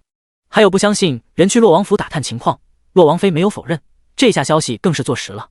然后消息就越传越离谱，到后来成了因为朝廷给的粮饷不够，娄世子不得已牺牲自己，为了钱把自己卖了，换了几十万的粮饷，而且娶的女子粗鄙不堪，五大三粗，是个力大无穷、武功高强的村妇。这话不仅让洛王府丢脸，还让朝廷丢了脸。虞国的军队靠洛王府世子出卖色相才养得起，这让皇上和朝廷的脸往哪搁？皇上知道了民间怎么传他，气得差点把御书房砸了。可是就是再生气也没有办法，这种事没法解释，越解释越说不清楚。皇后知道了也有些忧心，这对皇室的形象很不利。她因为想知道皇上为什么要让吕静颖立进宫，所以在吕静颖进宫的时候就查了她，这才知道她和娄毅有牵扯，从而知道了皇上为什么要她进宫。其实她知道真相的时候是心里松了一口气的，没人想让自己的男人找别的女人，但是为了利用和真的看上一个女子还是有区别的。现在她觉得自己该为皇上分忧，所以她自己去找了皇上。皇上自从上次对吕静颖孔雀开屏做了无用功以后，觉得羞耻，已经好几天没去皇后那。现在皇后主动来，他也不好不见皇后，酒怎么来了？皇上，臣妾知道您最近在为洛王府的事发愁，臣妾有办法让民间对朝廷改观。皇上知道皇后一向聪明，所以赶忙问什么办法。皇后既然娄世子的婚事已经成了定局，那么就不如把这件事情做大。皇上可以下旨赐婚，让百姓看到皇上对洛王府的重视。赐婚后，娄世子就得回京办婚礼。到时候，这位世子妃就会在人前露脸。据说她不是才貌双全，到时候只要她出现在人前，那些娄世子为钱出卖自己的谣言自会不攻而破。而且到时候皇上也能查清楚这位世子妃的来历。皇上拉起皇后的手：“还是你能为朕分忧，就按你说的办，朕立刻为洛王府世子赐婚。”远在清风关的娄毅和在药王谷的穆纯清，没想到他们人在家中做祸从天上来。原本就是一件穆纯清拒父留子，娄世子被睡追妻的个人事件，现在越演愈烈，被赐婚了。这个时候，娄毅刚拿到穆纯清的回信，他原本以为穆纯清不会理他，更不会给他回信的，没想到还能收到回信，所以拿到信以后，他就有些激动，终于打动他了吗？可是当他怀着激动的心情打开信纸，看到了上面那个大大的否字和旁边滴血写的大刀以后，嘴角忍不住的抽搐。这女人还是一如既往的心狠啊！娄毅无奈的叹气，还真是一个狠心的女人啊。可是能怎么办？自己的女人只能忍着。不过他还是小心翼翼地把信收了起来，和那幅春宫图放在了一起。此时穆纯清也在看信，不过不是娄毅的信，而是洛王妃的亲笔信。原本他以为洛王妃的写信是斥责他还有要孩子的，可是没有想到上面竟然写的不仅承认他是洛王府儿媳，而且还同意他独自抚养孩子，不管他什么想法都支持他，唯一的要求只有一个，等孩子出生以后让他们见孩子一面，让孩子以后知道他是洛王府的种就可以了。这让穆纯清大感意外，他没想到洛王府这么通情达理，而最先同意的是他曾经避之不及的老寡妇老王妃，这让不禁对洛王府的寡妇更高看了一眼，不愧是守家卫国英雄的遗孀，心胸就是宽广。有了洛王府的松口，穆纯清大感轻松，以后他再也不用担心娄毅的纠缠不清了。他娘老子都同意了，他还怎么跟自己抢儿子？信里还说了想要给他聘礼，让他说个地方送来，或者派人去接受，双方怎么说也是亲家，也理应见一见家长的。其实穆纯清只是单纯的嫌麻烦，不想嫁人，但是不是不通情达理的人。既然洛王府这么好说话，他也不是非要断绝关系不来往的，就像寒山说的，只当一个亲戚一样走动就好了。万一孩子长大了想要找爹，也可以去认一下的。所以他决定派寒山去京城见一下洛王妃，处理一下聘礼得事。她怀孕懒得动，也不想去京城就不露面了，等以后生了孩子再说吧。乔安他们一听说寒山要去接穆纯清的聘礼，纷纷自告奋勇也要去，以娘家大舅哥的身份去。第41章，爱谁去谁去。对于他们的热情，穆纯清无所谓，爱谁去谁去，反正他不去。可是他不反对有人反对，看到那些徒弟都抢着要去，京城老头子不乐意了。去什么去？别以为我不知道，你们就是想出去演。我告诉你们，我还活着呢，想把我扔家里，你们出去潇洒，没门。乔安他们脸都很垮，虽然从小生活在药王谷，他们也习惯了，但是时间长了，总也想出去看看不是。再说他们也好奇穆纯清找了一个什么人家。乔安给穆纯清递眼神，让他帮忙说一说。穆纯清不想参与他们无聊的话题，闭着眼不出声。机灵鬼无语，对老头子说：“师傅，怎么是我们把您扔在家里呢？您也得去啊！您想想，您是小师妹的师傅，他没有爹，您就相当于是他的爹。现在小师妹一亲，受聘礼，你作为他的长辈，不得给他撑腰啊！”老头子眨了眨眼，是这样吗？乔安赶紧过去给老头子捏肩：“师傅，怎么不是？一日为师，终身为父。你这当父亲的，不得为子女的婚事把关。您想想，您的宝贝徒弟找了什么样的人家，您总得知道。万一他只有受了欺负，你好给他出气啊！”老头子刚想点头，随后看到淡然的穆纯清就火了：“他还会受谁欺负？这天下还会有能欺负他的人？谁欺负他，他不得灭人家满门。徐平那怎么能一样？以前小师妹杀的都是江湖上穷凶极恶之徒，现在对方可是官，还是保家卫国的王爷，他不得有所顾虑。没看他知道自己睡的是个柿子，就马不停蹄的跑回来了，现在缩在这谷里都不敢出去。”穆纯清刷一下睁开眼：“你说谁缩在这里？”他的眼睛里都是冰冷的凉意。徐平知道他再说下去他没好果子吃，赶紧过去小声安抚：“没说你，这不是忽悠师傅的吗？”老头子呵了一声：“别以为我不知道你们的猫腻，不过你们说的对，我徒弟的亲家，我怎么能不去见见？穆纯清没你的事，少去添乱。”老头子，我怎么就成了添乱？穆纯清有你参与的事能好？你会好好说人话？老头子气得直冒烟：“我怎么就不会好好说话了？穆纯清到时候人家说的话不中听，你敢肯定不会把人家毒死。”眼看着两个人要吵起来，乔安赶紧按住老头子：“好了好了，这是好事，你们别吵了。师妹，就让师傅去吧，他有分寸的，到时候我们会看着他的。”穆纯清冷笑：“你们看得住才怪。”乔安他们感觉到自己被深深的鄙视了，可是没办法，师妹有鄙视他们的实力。他们还没有吵完南枝，就拿着寒山送进来的消息过来说：“主子，夫人非要进京去洛王府见他们，接您的聘礼。”穆纯清的脸直接一沉，他添什么乱？一个疯老头不够，再加一个疯子。南枝可是夫人说了，她是您的亲娘，谁不去她都得去。穆纯清已经火大了，去什么去？谁也不准去了。通知寒山，让他给洛王府递信聘礼不要了，非要给就送去圣义堂。其他人看到穆纯清生气了，也不敢再说什么了。日子就这么在互相传信的时候，进入了8月。皇上的旨意下来了，京城的议论声更多了，都在猜测娄毅会不会回来成亲，到时候他的世子妃到底是5大3粗还是美貌天仙。洛王府接到圣旨的时候，洛王妃让人加急给边关送信，同时他也开始发愁，穆纯清不是普通人，这要是普通人家回来成个亲不算什么，可是穆纯清不一定会遵守这个旨意。他前脚刚把信送出去，信誓旦旦的保证不会干扰穆纯清的生活，现在却让人家来京城成亲。他知道穆纯清一旦来了京城，顶着世子妃的头衔，到时候再想走就没那么容易了，那样穆纯清也就没了自由。他生的孩子也得像其他洛王府的孩子一样，女孩按部就班的嫁人，困在后宅，男子上战场，这不是他愿意看到的。他又去找了老王妃，老王妃比他镇定，我们娶的是谁那还不是我们说了算，到时候找一个女子应付就可以了。洛王妃可是这样，不是害了人家别的姑娘，在人前露了脸，她就是明面上的世子妃，不但不能嫁人，还有可能一辈子守在这洛王府里面，这跟坐牢有什么区别？老王妃看向佛堂的那个小窗口，阳光从那个小窗口洒进来，在地上投了一个光圈。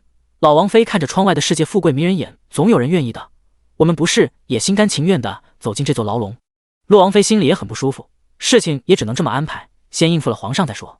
京城圣义堂在得知了皇上的旨意以后，也马不停蹄的给穆纯清送去了消息。穆纯清和娄毅同时接到了皇上给他们赐婚的消息。穆纯清收到消息，一脸日了狗的表情：草，这皇帝疯了，这事跟他有什么关系？用得着他插手？他好不容易和洛王府达成协议，可以按自己的想法生活，现在却冒出一个赐婚圣旨来，这让他怎么不抓狂？南枝怎么没有关系？您都不知道京城都把您传什么样了，说您5大3粗，粗鄙不堪，力大如牛。娄世子是被您用银子收买的，娄家军穷的卖柿子养军队，皇上怎么可能让人这么传？这不是打他的脸吗？穆纯清把消息往旁边一扔，我管他怎么想，我给银子还给出错了，让娄毅自己解决，他爱跟谁成亲跟谁成亲。他现在后悔死了当初那个去赴刘子的主意，让他的生活出现没完没了的麻烦。南芝就知道他肯定不会去，他就是有些担心，可是主子您不去，娄世子就是欺君之罪，会倒霉的吧？穆纯清他爱倒霉不倒霉，他自己惹的祸自己平。南芝有些无语，主子是您敲晕娄世子惹的祸，他够倒霉的了，被睡了，现在还要被皇上责罚。穆纯清一点心虚都没有，寒山敲晕的他，让寒山解决去。寒山长得不错，让他男扮女装跟娄毅成亲去。南芝一想到寒山男扮女装穿着嫁衣跟娄毅成亲的样子，就乐得不行。奴婢堪行，奴婢这就跟寒山去说。第42章打消顾虑。寒山看着药王谷递出来的消息，总是带着笑的脸上都是一言难尽。穆莲好奇女儿说了什么，探头过来看，看到南芝让她男扮女装嫁给娄毅的时候，还认真的思考了一下。他的目光上下打量她，你长得倒是漂亮，上了妆看起来也像一个倾国倾城的美人，可就是这身材太高大了些，这还真印证了传言里的5大3粗的说法。寒山很快又露出了笑脸，夫人，主子不让您去京城。穆莲哼了一声，不去就不去，当谁稀罕去似的。他这辈子最恨的就是京城，要是到了京城，他肯定忍不住会宰了那个忘恩负义的东西。寒山很快去传信了，他可没有去给收拾烂摊子的想法，这都是洛王府和皇家的事，他们自行去解决。清风关娄启镇跟娄毅说了皇上赐婚的事，娄毅惊得直接站了起来，这皇上吃饱撑的，谁用他赐婚了？娄启镇想必是想要扭转一下谣言漫天的局面，这事你打算怎么办？娄毅又重新坐下，脸上都是阴沉的含义，我不会回去的。娄启镇叹气，我知道这是难为你和穆姑娘了，可是不回去就是公然抗旨，皇上就有理由对洛王府下手了。娄毅目光冷然呵，马上就会让他顾不上治我们的罪了。他记得上辈子大金国因为整个夏天干旱粮草欠收，怕整个冬天挨饿，趁着虞国过中秋节的时候，他们组织了大金国最精锐的兵马，在中秋夜突袭了清风关。因为大家都在过节，守卫松散，所以损失惨重。最近他派出了周折的斥候营，已经出了清风关去打探消息了，消息应该马上就要回来了。他站起来往出走，娄启镇，你去哪里？把话说清楚。娄毅，我去写信安抚一下穆纯清，要不然他知道了皇上下旨赐婚，嫌麻烦再把您的大孙子给打了。至于皇上的旨意，别着急，再等几天。娄启镇叹气，这都是什么事啊？娄毅抓紧时间写了一封信，这次写的简单了些，他不知道穆纯清的具体位置在哪里，能不能知道皇上的旨意，但是他知道以穆纯清的脾气，事情要是太麻烦，没准孩子真就被打了。他得赶紧告诉穆纯清不必在意皇上的旨意，他会处理打消他的顾虑，就是不知道距离长短，这信的在路上走几天，希望来得及。娄毅写好了信，亲自送去了圣义堂。现在圣义堂跟娄毅十分的熟络了，看到他进来，掌柜的张启笑盈盈的说，姑爷又来送信啊。娄毅点头，这封信尽快送出去。你们一般送信需要几天？张启要是往常得20多天。圣义堂不光是简单的医馆，它也是药王谷的情报机关，但是他们都是用来收集一些江湖和药材的消息，也有一些朝廷上的消息，都不是什么急事，所以都是靠人传信，偶尔有急一点的消息用信鸽。可是娄毅每次写的信太厚，鼓鼓囊囊的一个信封，信鸽带不走，靠人送的话，一个城一个城的传递就很慢。娄毅有些着急，20天过去以后，会不会他的儿子就不在了？你们主子具体在什么位置？能不能快一些？张启看他实在着急，就问姑爷先给我看看信。娄毅掏出信来，这次倒是不厚了，薄薄一个信封。张启拿着信封对娄毅说，姑爷跟我来。娄毅跟着他到了圣义堂后院一间屋子里，然后就看到屋子里居然养着10几只笋，有体型较大的白笋，有体型小的灰笋，但是看着都没有成年，应该是刚熬成的。娄毅有些吃惊，怎么会有这么多笋？笋在清风关很常见，尤其是回回山附近，是他们的老巢，他们速度快，机灵迅猛，养好了可以用来传信。可是因为笋太难抓到，又难驯服，就是洛王府也才有2只，这还是付出了不小的代价才抓到的。可是这里有很多10几只，可见穆纯清手下的本事有多大。张启哦，这些都是伙计们抓来的，因为您和主子传信频繁，光靠着人传信费时费力，所以我们就想着专门给您建一条通道传信。大的东西靠人快马加鞭接力，应该10几天就能到，轻的急的靠这些笋3天就能到。娄毅有些说不出话来，他心里是感动的，这圣义堂的人还真是靠谱啊，这是为了他能顺利追妻开辟了一条情感通道啊。娄毅感激地说，谢谢掌柜的了，我要是能和你们主子修成正果，您功不可没，到时候我一定给媒人钱。张启笑着说，姑爷客气了，他们哪是为了娄毅啊，纯属是想有个人转移主子的注意力，别让这位祖宗总盯着他们。他们这些掌柜的都是穆纯清捡回来的孤儿养大的，每一个都是他亲自训练出来的。穆纯清是老头子那个变态训练出来的，穆对他们也没有仁慈，不管男女训练都往死里整。虽然没有老头子那么变态，那也是普通人受不了的。他们看到穆纯清本能的恐惧，现在有一个人能迎难而上，他们绝对支持。以后就让主子虐姑爷吧，别虐他们。楼木快速情感专线正式上线，一只白隼第一次送信。3天后，穆纯清顺利拿到了娄毅的信，与此同时，洛王妃的信也接踵而至。穆纯清看着手里的2封信，先打开了洛王妃的。这封信也是洛王妃安抚他的，让他不必担心皇上的赐婚，他们会想办法处理，不会惊动他，让他安心养胎。整个信和娄毅以前的风格一样，用句让人感觉到如沐春风，像是一个长辈在同他聊天，细细的叮嘱，唯恐他心里不舒服。这让一直面冷心硬的穆纯清感觉到了一丝暖意。穆莲可不会这么细致的叮嘱他。他没想到洛王府能大度到这个程度，就像南之说的，他不去成亲，洛王府就是抗旨不遵，随便找个人代替就是欺君之罪，不论哪一个对洛王府都是灾难。可是洛王府还是选择自己承担，没想打扰他，这让他有些动容。原本他都想好了，如果洛王府为了给皇上交差非让他去的话，那么他就会打了孩子，跟他们断了联系，大不了把圣仪堂都撤了，看他们还怎么找自己。现在他彻底没了这种顾虑。第43章，孩子会动了。接着打开娄毅的信，他的信明显跟以前的不同，以前就像2个老夫老妻在唠嗑，可是这一封带着强势霸气。青青，皇上赐婚之事不必在意，一切由我会解决，你只需照顾好自己和孩子就好。不管是谁对你说了什么，切记以我的信息为准，答应你不会打扰你的生活，我说到做到。娄毅看着这封信，穆纯清满意了，漂亮。洛王府和娄毅的态度让他相当满意，只要不给他找麻烦，他也不介意给他们的好脸色，尤其是洛王妃和老王妃，他对这2个洛王府的女主人印象很好，她们不像自己想象的那么古板，规矩大于天，反而对他很宽松，甚至纵容。想了想，他应该投桃报李，人家客气，愿意为他在前面顶雷，他也愿意回报，毕竟这世上对他好的人不多。他站起来去了老头子的屋子，没一会儿搬出一个箱子来，里面都是各种养生丸、养颜丸、上好的伤药，补气益血的补药。老头子正好回来，看到他抱着箱子，头发直接炸了，你这个孽徒，快把我的宝贝放下。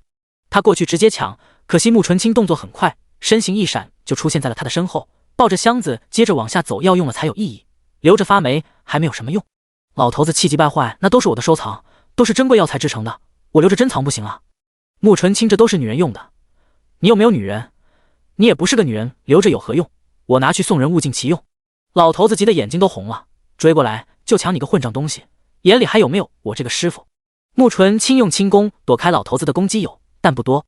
老头子气得直哆嗦，你给老子放下，那都是老子的宝贝。穆纯清嫌弃地说，这都是女人用的，你留着白瞎了。你要是想要我抽空给你做些大力丸，保证你吃了精力充沛，生龙活虎。老头子连连出招都打不到穆纯清，气的跳脚，你放屁，老子老当益壮，吃什么大力丸？哎，你从药田里出去。穆纯清躲着躲着就跳进了药田，哪个药田珍贵去哪个，好好的药田瞬间毁得七零八落，吓得老头子心都跟着颤，再也不敢追了。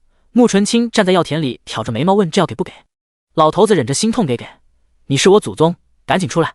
穆纯清不紧不慢地从药田里往出走，老头子在旁边跳脚，哎呦，注意脚底下，左脚别踩，往右点，哎，右脚。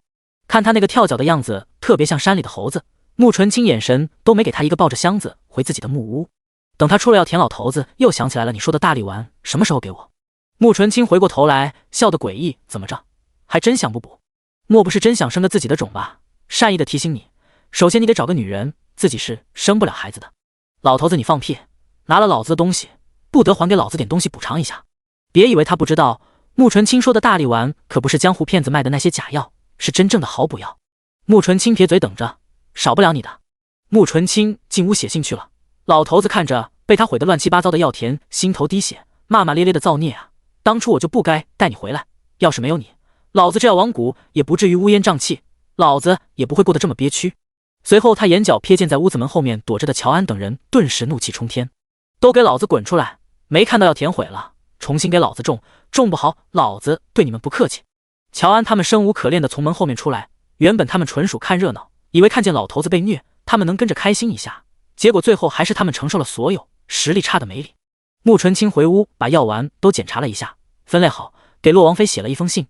他不会写什么感谢或者慰问的话，只把每种药丸的功效和服用方法写了一下。收拾好药，正准备让南芝送出去，然后看到桌子上娄毅的信，他低头摸了摸已经显怀的肚子，说，孩子，看在你爹还做个人的份上，也给他回个信。他提起笔，还是不知道写啥，然后感觉到肚子里的孩子动了一下，最终还是画了一幅画，画上寥寥几笔，画出了一个肚子微凸的自己，在肚子里画了一个跟小耗子差不多的孩子，在旁边写了一句他会动了，然后随着一瓶上好的伤药让南枝送出去。送给娄毅的信，因为就一瓶药很轻，寒山就让白隼带了回去。3天后，娄毅就收到了。娄毅接到信的那一刻也没有激动，因为上一封是个带血的刀，他以为这次又是不让他纠缠的信。不过看着那瓶药，他的心里还好受一些。他的药上辈子他就体验过了，出奇的好用。等回了自己屋关上门，他才把信打开，被拒绝的丢人，瞬间还是别让别人看见了。他打开那薄薄的一张纸，看着上面那个有些熟悉的女人，再看看女人肚里的小人，他眨了一下眼，愣怔了半天，时间好像停止了一样，他就那么呆呆的看着。不知道过了多久，他才突然嘴角咧开了动了，我儿子会动了。然后他小心翼翼地伸出手指，轻轻地抚摸着这纸上的小人，就像是真的在抚摸穆纯清的肚子上一样，指腹上的沙粒感就像是真的感觉到了孩子在动。渐渐的，他的眼角充盈出了晶莹的泪珠。一开始知道穆纯清真的怀孕的时候，他只是知道自己要有儿子了，但是却没有真实的感觉。现在手摸着这纸上的小人，他才有了真实感受，他有儿子了，他要当爹了，以后这个小人就跟他血脉相连了。他可以带着他习武骑马，可以教着他读书明理，以后长大了还可以一起并肩作战。他感觉自己的胸腔被塞得满满的，这种感觉太好了，前所未有的幸福充实。青青，谢谢你，谢谢你让我有了这么好的儿子。他擦了一把眼泪，拿着信就冲了出去。第44章，压寨夫君。娄毅拿着信一阵风的就冲进了娄启镇的书房，动了，我儿子会动了。他手里扬着信，跟个二傻子一样冲进了进去，然后就石化在了那里。书房里有好多人，娄启镇、他二叔娄启明，好几个副将，周哲，大家好像在讨论着什么，气氛有些凝重。不过现在大家都回头看着他，那眼神像是关爱傻子一样。娄毅窘得厉害，尴尬的想钻进地缝里。娄启镇板着脸呵斥到大呼小叫，疯疯癫癫的成何体统，还不赶快滚出去。娄毅是麻溜的滚了。等娄毅走了，娄启镇的嘴角微微上扬，臭小子，看他那激动样。不过当初他的王妃怀这个臭小子的时候，感觉到孩子在王妃肚子里动，他也是这么激动的。一转眼，那个在肚子里动的孩子都这么大了，也要当爹了。娄启镇甚感安慰，要不是场合不对，他也得流一把老泪。娄启明看着嘴角上扬的娄启镇大哥，这臭小子刚才说什么儿子？他什么时候有儿子了？最近大家都知道皇上赐婚了，赐婚对象就是那个给军营送了30多万两银子的姑娘。可是除了娄启镇和康乐、杜家，军营里还没有人知道穆纯清怀孕了。娄启镇笑着说：“你要当二叔公了。”娄启明惊讶：“和那个穆姑娘，这是什么时候的事？”娄毅天天在他们眼皮子底下晃，他是什么时候连儿子都搞出来的？娄启镇有几个月了？娄启明孩子都几个月了，怎么不成亲啊？娄启镇还想给自己儿子留点脸，不想让别人知道他儿子是被迫被睡的，睡完还被抛弃的那个。那个姑娘身份特殊，他们私下已经成亲了，聘礼他母妃也已经送过去了。娄启明表情复杂的看着娄启镇大哥，一而不会真像传闻中说的那样，为了银子把自己卖了吧？娄启镇脸色一僵，怎么会？他们是你情我愿，情投意合的。娄启明不相信，既然是情投意合，什么样的姑娘不想风光大嫁？何况还是我们洛王府这样的人家，这姑娘到现在都不露面，不会真的丑陋粗鄙、5大3粗吧？娄启镇眼睛一瞪，胡说什么？那个姑娘好看着呢。说完，看着大家怀疑的眼光，他不得不掏出娄毅画的穆纯清的丹青，看看，我没骗你们。娄启明拿起画像看了看，确实画像上的姑娘很好看，一而不妖，媚而不俗，眉眼间还有一股英气，身姿高挑挺拔。可是大哥，你见过她吗？娄启镇摇头没有。他去哪见去？那姑娘生怕被赖上跑得比兔子还快，他去哪见？要不是出动斥候营，估计现在也找不到她呢。娄启明一脸果然的表情，大哥，这画像是叶儿画的吧？他怕不是怕咱们担心，故意把这姑娘画得这么好看吧？其他副将也都点头，要不是这姑娘拿不出手，怎么不办婚宴，不出来见人呢？说完，大家还都是一脸同情还有感动。娄家俊因为皇上克扣粮饷，日子过得一直清苦，洛王府一直在贴钱，可是杯水车薪，这次没想到世子为了让他们过得好一点，都把自己给卖了。一想到最近他们的伙食都好多了，他们心里就一阵心酸。世子为了他们能吃上肉，还不知道受了多大委屈呢。看着那些副将一脸的感动，娄启镇感觉到一阵牙疼。本王都说了没有？那臭小子甘之若饴，你们刚才没看见他激动成什么样子了吗？一个叫赵俊的副将动容地说：“王爷，我们懂，不管是谁生的，总归是自己的儿子，世子怎么能不激动呢？”娄启镇眼看着实在是没法解释了，然后对着周哲说：“周哲，你说，你不是见过那个姑娘吗？她长得怎么样？”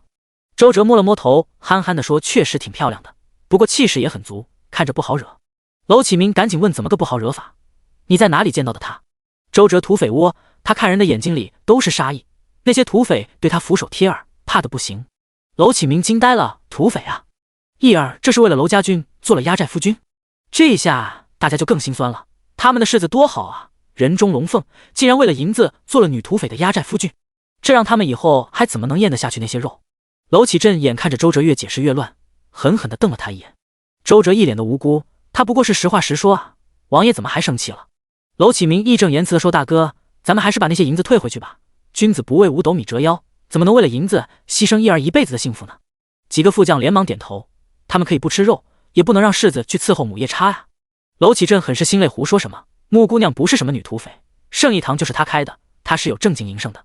娄启明土匪为了洗白销赃也是会开铺子的，谁知道那个圣义堂正经不正经啊？大哥，你糊涂啊？怎么能为了银子把义儿往火坑里推呢？娄启镇很是无语，解释不清不解释了。他拍了一下桌子，好了，不说这个了，皇上的赐婚圣旨都下了，改不了了，咱们还是谈正事吧。娄启明和赵俊他们很是内疚，皇上都下旨了，板上钉钉了，都是为了他们。娄启镇又对周哲说行了，接着说刚才的事你们都发现什么？周哲赶紧正了脸色，这次我们偷偷潜入大京内部，发现他们正在秘密调动军队，人数众多，都是精锐。娄启镇可探明他们的意图。周哲摇头，我们的人不敢靠得太近，怕打草惊蛇，但是属下探查到今天大京大旱，许多粮食草场欠收，没有足够的粮草，恐怕他们很难度过这个冬天。娄启镇神色凝重，看来他们有可能是冲着我们来的。娄启明大哥不必忧心，这么多年他们大京什么时候消停过？每年不是都有大京军队来抢的事情发生吗？哪次不是被我们打回去？娄启镇这次不一样，他们新的大汉是个有勇有谋的人，又是个好战的，我们要不警惕些，恐怕会吃亏。赵军最近世子不是针对大京做出了不少的准备吗？娄启明点头，确实，这次跟往年不一样，义儿好像就像知道大京会打过来一样，做出了不少的应对措施。娄启镇想到娄毅带着他爬过的那条回回山小路，总觉得有什么地方不对，娄毅好像是提前知道什么一样，否则怎么会提前做出应对，而且突然就能力提高了不少，这让他百思不得其解。第45章，大京打来了。第二天，娄毅一觉醒来，神清气爽，心情好的不行。昨天晚上他梦见了一个白白胖胖的小子，伸着肉嘟嘟的手冲着他笑爹爹抱抱，他感觉到自己的心都快融化了。虽然是个梦，但是他也觉得无比的真实。他起床，把压在床下的那封信小心翼翼地折好，放进了胸口里。从今以后，他要和娘子儿子形影不离。吃过了早饭，他带着康乐和杜家去军营。他知道还有几天大京的军队会过来偷袭，他趁着这几天的时间要抓紧做好部署，不能再像上辈子一样被打个措手不及。等他到了军营，例行巡视，看着大家操练，可是所到之处，看到大家看他的眼神都极其复杂，有同情，有感动，有不忍，甚至还有几个将军过来拍了拍他的肩膀，脸色复杂的叹口气，难为你了，说完就走开了。娄毅一脸懵，他回头问康乐和杜家什么情况，他们怎么了？康乐他们也一脸懵，摇头不知道啊，他们天天和世子在一起，世子不知道的事情他们怎么知道？娄毅去打听一下。康乐等到中午吃饭的时候，康乐憋着笑回来了，看他憋得脸通红，就知道他打听出了什么好笑的事。娄毅赶紧说，卖关子，小心我踹你。康乐强行把笑意压了下去，世子，外面都在传您为了银子把自己卖给了女土匪当压寨夫君，说穆姑娘就是个杀人不眨眼的母夜叉。娄毅听完都惊呆了，他们为什么这么传？康乐据说是听周哲说的。娄毅顿时火冒三丈，一拍桌子站了起来，娘的，这个周哲怎么这么嘴碎？他气冲冲地往斥候营去，一路上大家看到他气冲冲的样子都好奇地跟着，于是娄毅身后一群人呼啦啦地往斥候营去了。斥候营在军营的角落里，因为行业特殊，人数少，还需要隐蔽性，所以平时他们这里很少有人来，看起来比别的地方冷清一些。周哲他们正在吃饭，看到娄毅身后跟着一大堆人过来了，周哲赶紧站了起来，世子，您怎么来了？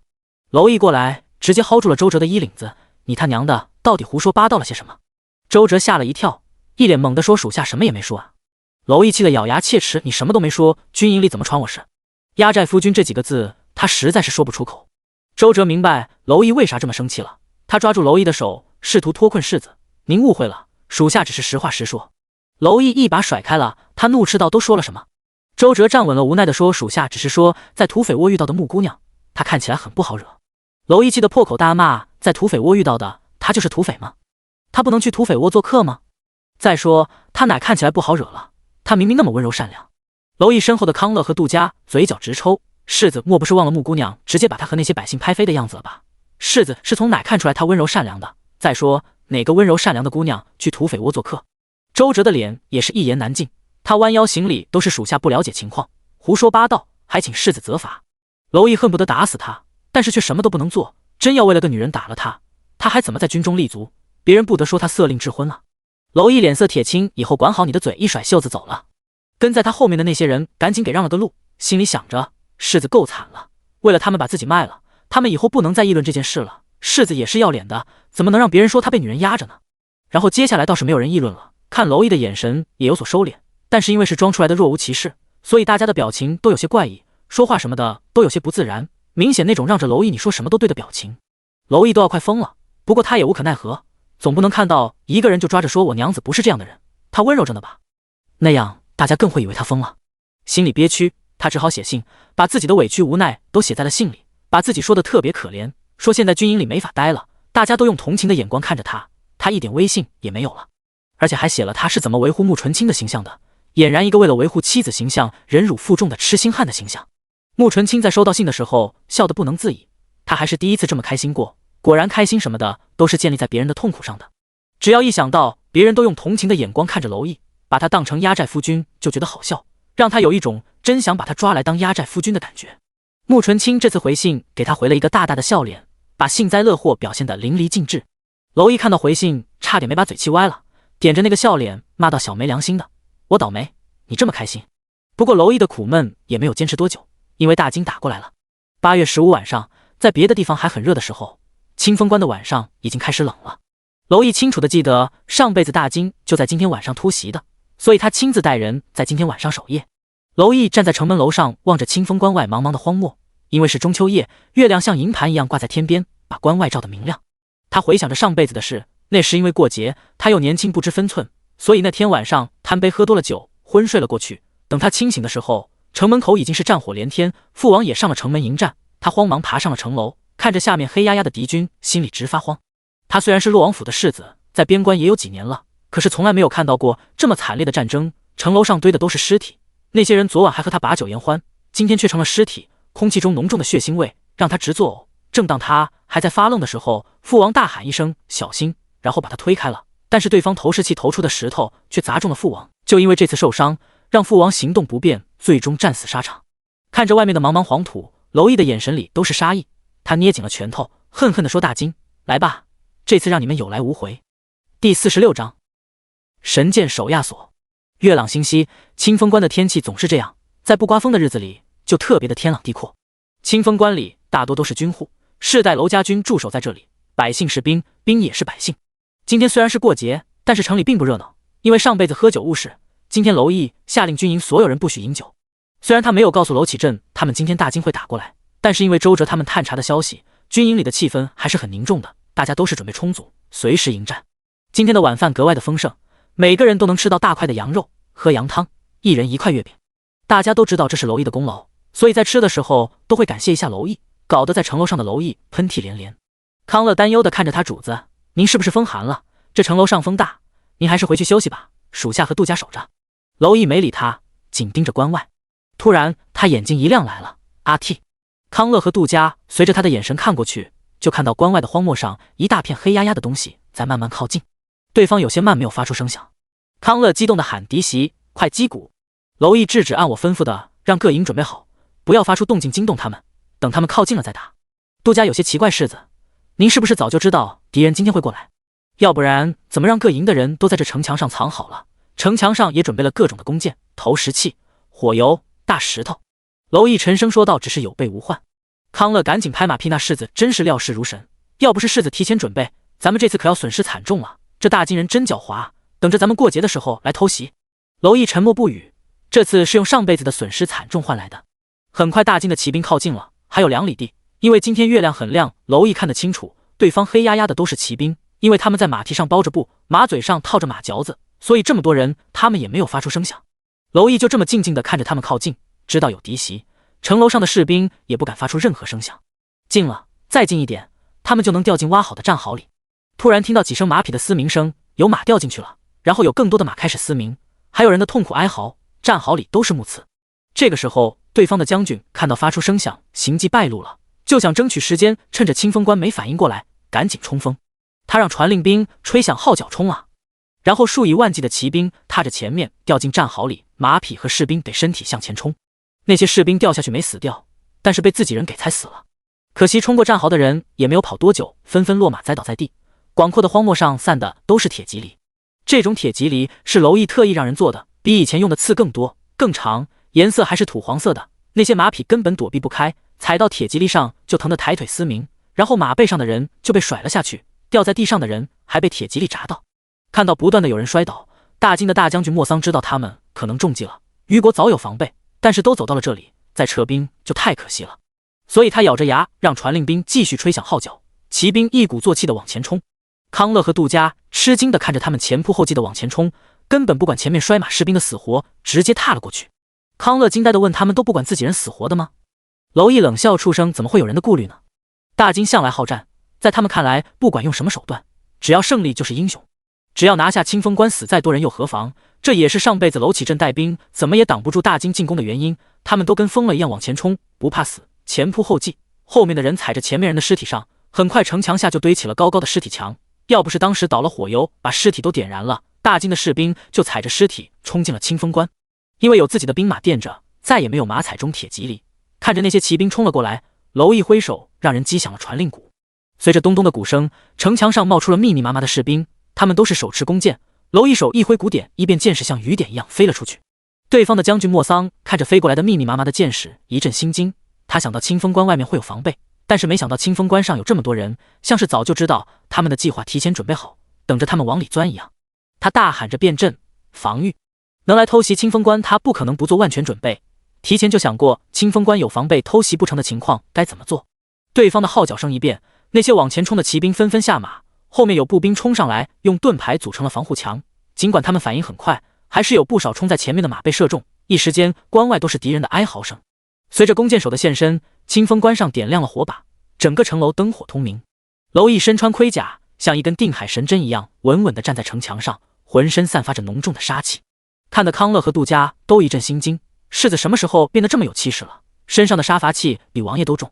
莫桑隔着防护墙，眼神不善地看着城墙上的蝼蚁，咬着牙问：这个孙子是谁？为什么之前的情报上没有这么一号人物？蝼蚁也在看着他们，他不是在看莫桑，而是在看莫桑身边身背重刑弓的亚索。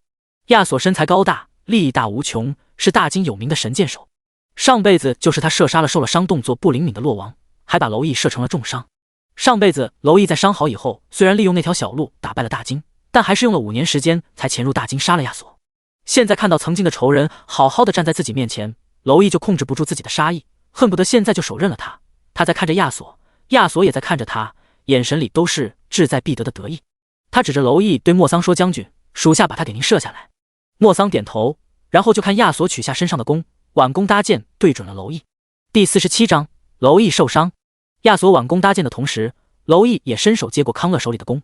康乐吃力地举住手里的弓，心里却在犯嘀咕：他们天天跟世子在一起，世子什么时候能举得了这么重的弓了？别一会弓没拉开，在敌人面前丢人现眼。他张嘴想要劝阻蝼蚁，然后就震惊地看着蝼蚁缓缓地把实弹弓开了，弓上的重箭头在月光的照射下熠熠生辉，上面还有倒钩。这些都是蝼蚁和亚瑟学的。上辈子父王死在亚索的弓箭下，他被射成了重伤，这对蝼蚁打击很大。从那以后，他就开始研究亚瑟，从他拉弓的方式到他用的弓，就连他箭头上的倒钩他也学了。要不是箭头有倒钩，娄启镇也不会因为拔箭的时候血流不止，失血过多而死。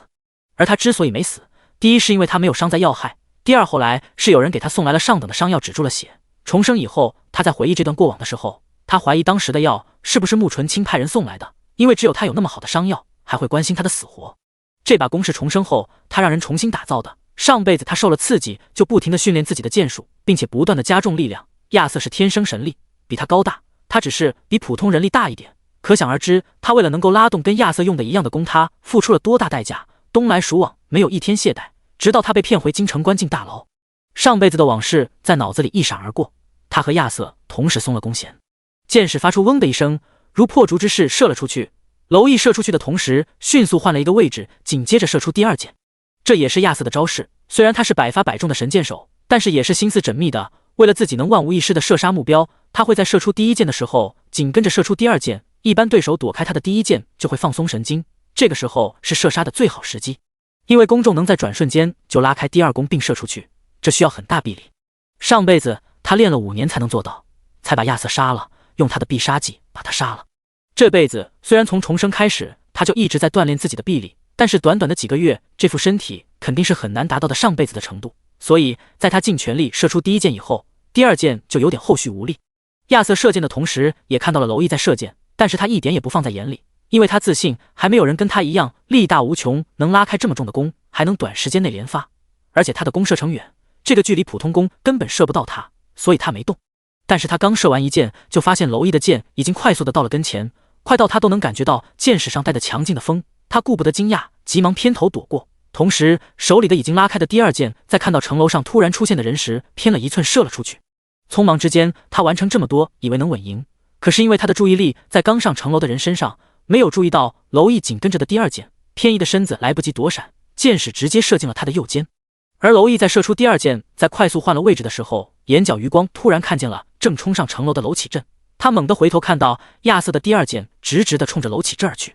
蝼蚁的血液仿佛都凝固了一样，浑身上下突然变得冰冷，但是他还是大喊着父王躲开，然后不顾一切地扑向娄启镇。不可以不可以，上辈子娄启镇就是这么射死的，这辈子他都已经尽全力地避免这种情况发生了，一定不能让父王死。娄启镇听到他的大喊，看到他扑过来，也下意识偏头去看，然后就感觉到一股强大的冲击力直奔自己而来，他赶紧后仰想要躲开，但是石弓因为又大又重，所以射程远速度快，不是他想躲开就躲得开的，眼看就要射中他，蝼蚁已经扑了过来，像一块黑幕一样用身体把他笼罩在身下。随后听到箭矢入体刺破皮肉的声音，还有耳畔痛苦的闷哼声。箭矢有3斤多重，强大的冲击力把他们2个冲倒在地。娄启镇用守护着身上的蝼蚁，急切地大喊：“翼儿，你怎么样？”后面跟着跑上来的娄启明和赵俊等人被这一幕吓了一跳，赶忙过来扶蝼蚁。康乐和杜佳一开始被蝼蚁拉弓射箭的样子镇住了，等他们反应过来的时候，蝼蚁已经冲了出去，等他们到了跟前，蝼蚁已经中箭倒地。大家手忙脚乱地把蝼蚁从娄启镇的身上扶起来，蝼蚁忍不住吐了一口血。康乐一看他吐血，顿时急哭了：“世子，您怎么样啊？”娄启镇被副将拉起来，身子都在颤抖，看着蝼蚁正中背心的箭，他人都说不出话来了，伸出手想要摸一摸蝼蚁的脸，颤抖的怎么也放不到蝼蚁的脸上。蝼蚁用了最大的力气扭过头去看亚瑟那边，看到他也被射下了马，勾了勾嘴角。这个时候他嘴角带血，这一笑，笑容像从地狱爬上来的厉鬼一样阴冷。听到大家手忙脚乱的要拔他背上的剑，他忍着痛低声说：“别拔，剑上有倒钩，去叫圣义堂的掌柜的来。”娄启镇已经慌乱的不知道该怎么办了，这一箭比射在他的身上还让他恐慌。康乐哭得停不下来，蝼蚁知道他靠不住，眼神看了一眼杜佳，杜佳看懂了他的眼神，忍着悲痛说：“世子，您撑着。”说完他就飞奔而走。看娄启镇实在是冷静不下来，最后还是娄启明说把翼儿送下城楼，送回府，让军医去看看。康乐这个时候才擦了把眼泪，在蝼蚁的面前蹲下：“世子，属下悲您。”蝼蚁趴在他背上，身后跟着2个小兵扶着。康乐飞快地往洛王府跑。蝼蚁走了以后，娄启明才拍了拍娄启镇：“大哥，振作点，外面还有强敌等着我们对付，翼儿的仇我们必须报。”娄启镇看不到蝼蚁流血的惨样，也很快镇定了下来。他双眼猩红，两眼迸发出强烈的恨意，拔出佩剑，郎们随本王出城杀敌！杀敌！杀敌！杀敌！城墙上、城墙下的士兵高呼，一时间整个清风关的喊声震耳欲聋。原本他们作为守将，只要守好城门不被破就行了，可是娄启镇被蝼蚁受伤刺激到了，他非要出城杀了那帮畜生，替儿子报仇。第48章厮杀。娄启明拦不住娄启镇，士兵本来就感激蝼蚁为了娄家俊把自己给卖了，现在蝼蚁又为了守关身受重伤，他们怎么可能会忍？这样一来，一下子士兵杀敌情绪高涨。城门大开，娄启镇拎着长枪率先冲了出去，身后跟着成千上万的娄家军。原本正在为亚瑟被射下马吃惊的莫桑，看到清风关城门大开，大喜过望，又看到他们没有骑马，全是步兵，脸上露出了胜利在望的笑容。蠢货，闭门不开，你们还有几分胜算？现在出城迎战，遇到我们大金的神勇骑兵，你们只能来送死。于是他顾不上亚瑟，让人吹响冲锋号角，大金士兵又纷纷上马冲了过来。亚瑟从地上爬了起来，眼神阴郁地看了一眼城门楼上消失的人，脸上都是不屑的嘲讽。他落马的时候，亲眼看着蝼蚁中箭倒地，自己的箭自己知道，只要射中就是重伤，那个人射中要害，想必活不成了吧。只不过他又低头看了看自己右肩上的箭，皱紧了眉头，怎么会有人跟自己用一样的箭？难道虞国也有神箭手？因为蝼蚁的第二箭臂力不够，后续力量跟不上，箭头没入的不深，亚瑟伤的不重。刚才亚瑟试图去拔剑，感觉到箭头带着往出拉扯皮肉的疼痛，很明显这个箭头上也有倒钩，他没敢再拉扯，否则他以后别想拉弓了。看着对面，他恨恨地想，等拿下清风关，他一定找到这个跟他用一样弓箭的人，不管死活都要把他挫骨扬灰。莫桑带着大金的兵往前冲，还时不时的有马踩中铁蒺藜把人摔下马。而娄启镇他们这边，他们的脚上都有类似铁丝网的东西护着他们的脚不被扎伤，而且他们都是躺着走的，像滑冰一样不抬脚，这样也不会被扎到。这是上辈子娄毅对付大金骑兵想出来的办法，这次重生他就开始每天让士兵穿着这种带铁网的鞋练习走路对抗，配合他专门研究出来对付骑兵的长枪效果很好。后期被娄家军打的大金再也不敢来骚扰了，这才让皇上下定决心除掉洛王府，典型的卸磨杀驴。娄启镇一开始觉得娄毅折腾出来的东西怪异，但是娄毅给他演示，他觉得这个方法有效，就也跟着练。这个时候他握着长枪对着冲上来的骑兵就是一次一收，长枪头上有个弯钩，是钩镰枪，收回来就割断一条马腿，高大的马匹轰然倒地。他身后的士兵同时出手，这是他们这几个月来苦练的本事，现在就是检验成果的时候。越来越多的马腿被收割，马匹发出惨烈的嘶鸣声，摔倒在地的大金士兵还不等反应过来，就被后面跟上的娄家军插一个对穿，他们连喊痛的机会都没有。这也是娄毅的要求，两人为一组，前面的人负责绊马腿，后面的人迅速出手把摔下马的人杀了。娄家军训练有素，动作敏捷，配合默契，很快冲在前面的人都被他们杀了。莫桑也摔下来马，不过他武功高，反应快，躲过了后面的一次，但是这也让他胆战心惊，娄家军什么时候这么厉害了？顾不得惊讶，他赶紧跟娄家军厮杀在一起。这场厮杀进行了1个时辰，整个清风关外都是震耳欲聋的厮杀声，有风出来，空气中弥漫着令人作呕的腥臭味。从清风关里有越来越多的士兵冲出来，而大金这边越来越多的士兵倒下。莫桑看着大势已去，不得不咬着牙下令鸣金收兵。收兵的号角一吹响，大金骑兵如潮水般退去，也顾不得自己的伤兵，莫桑在层层护卫下逃跑了。娄启镇没有下令追击，而是让人把受伤没跑的大金士兵全杀了。娄启镇握着长枪，一身的血污，站在满地的尸体肉泥中，像是一尊战神一样威严耸立，浑身的肃杀之气让人不敢靠近。他吩咐赵俊打扫战场，把我们的伤兵和尸体都搬回去，剩下的烧了。说完，他急切地往回跑，他不知疲惫地一路往洛王府跑。而就在娄毅被背回洛王府没多久，张启也赶到了。令人意外的是，他的速度比杜家都快，杜家咬着牙才紧追在后面。他到的时候，军医看着娄毅后背上的伤，正手足无措。虽然这一箭没有射中心脏，但是也离得没有多远。箭头上有倒钩不能拔，只能用刀划开皮肉，找到倒钩，把箭头取出来。可是因为离得心脏太近，他也没有把握不会碰到心脏旁边的血管，一旦碰破血管，人就没救了。军营里大多死亡的都是流血过多而死。娄毅因为流血过多，脸色惨白，嘴唇都没了血色。他费劲地撑着眼皮，看到张启进来，张了张嘴，虚弱地说：“你来了。”张启提着一个小药箱，看到他后背被血水浸透了，赶紧把军医挤开，查看情况。军医白胜是老军医了，他正在为娄毅的伤势发愁，结果冷不丁就被挤开了。看到是一个年轻人正在把娄毅的衣服撕开，他就怒斥道：“你是谁啊？放开世子！”康乐见势，张启赶紧把白胜拉住，白军医让他看看。白胜气的胡子直翘，老夫在军营里治过这么多伤兵都没有办法，他一个毛头小子能有办法？张启打开小药箱，里面都是各种伤药和刀具。他把娄毅后背的衣服都除掉了，看了一眼白胜，凉凉的来了一句：“你废物，不代表别的人也废物。”白胜你……才追进来的杜家赶紧上前捂住了白胜的嘴，这可是他们世子妃的人，他的人跟他的脾气都一样，嘴狠人也狠啊。白胜呜呜了半天，挣脱不开，憋得脸通红。张启嫌他吵，准备一盆热水，一坛子烈酒，无关人等出去。这语气十分的狂妄，这下连守着的几个将军都不乐意了，眼看着大家就要群起而攻之了。娄毅虚弱地说：“听他的。”那些人这才愤愤不平地出去了。可是别人都走了，白胜是不可能走的，他倒要看看这个说他废物的人怎么不废物。张启看他不走，也没有强求不走就留下打下手。白胜不高兴，但是世子的伤更重要，所以他不情不愿靠前，忍着怒气问怎么做。张启白了他一眼，不是看了几十年的伤兵吗？治伤该怎么做不知道？白胜气得差点噎过去。第49章治伤。康乐和杜家端着热水和烈酒进来，这个白胜还是会的，虽然他气得要死，可是他还是更担心娄毅的死活。他任劳任怨的用热水把娄毅后背的血污擦洗干净。张启在他擦洗的时候，为了娄毅吃了一颗药。娄毅吃了药，低垂着眼睛，看起来快要死了的样子，可怜又无助。他虚弱的对张启说：“我知道我快要死了，以后再也不能给青青写信了，你最后替我写一封吧，告诉他我死了以后不要伤心难过，好好把孩子养大，如果可能等孩子长大，让他逢年过节给我烧点纸烧炷香。原本还想陪着孩子长大，教他骑马练武，现在看来实现不了了。告诉青青，我是真的喜欢他，能遇到他，跟他有这么一段情缘，我很知足，谢谢他。张启看他没完没了的说，开口安慰姑爷，你放心，这点小伤还要不了你的命，等你伤好了，还是自己给主子写信吧。娄毅一脸的悲伤，不，我知道你是安慰我，你不用安慰我，我洛王府的男儿战死沙场是荣耀，从来到这清风关开始，我就知道我会有这么一天，能死在战场上，我很高兴，只是很遗憾，我不能再陪着青青和孩子了。听着他的话，康乐又开始哭了，杜家也红了眼眶，默默流泪，就连白胜也是十分的动容。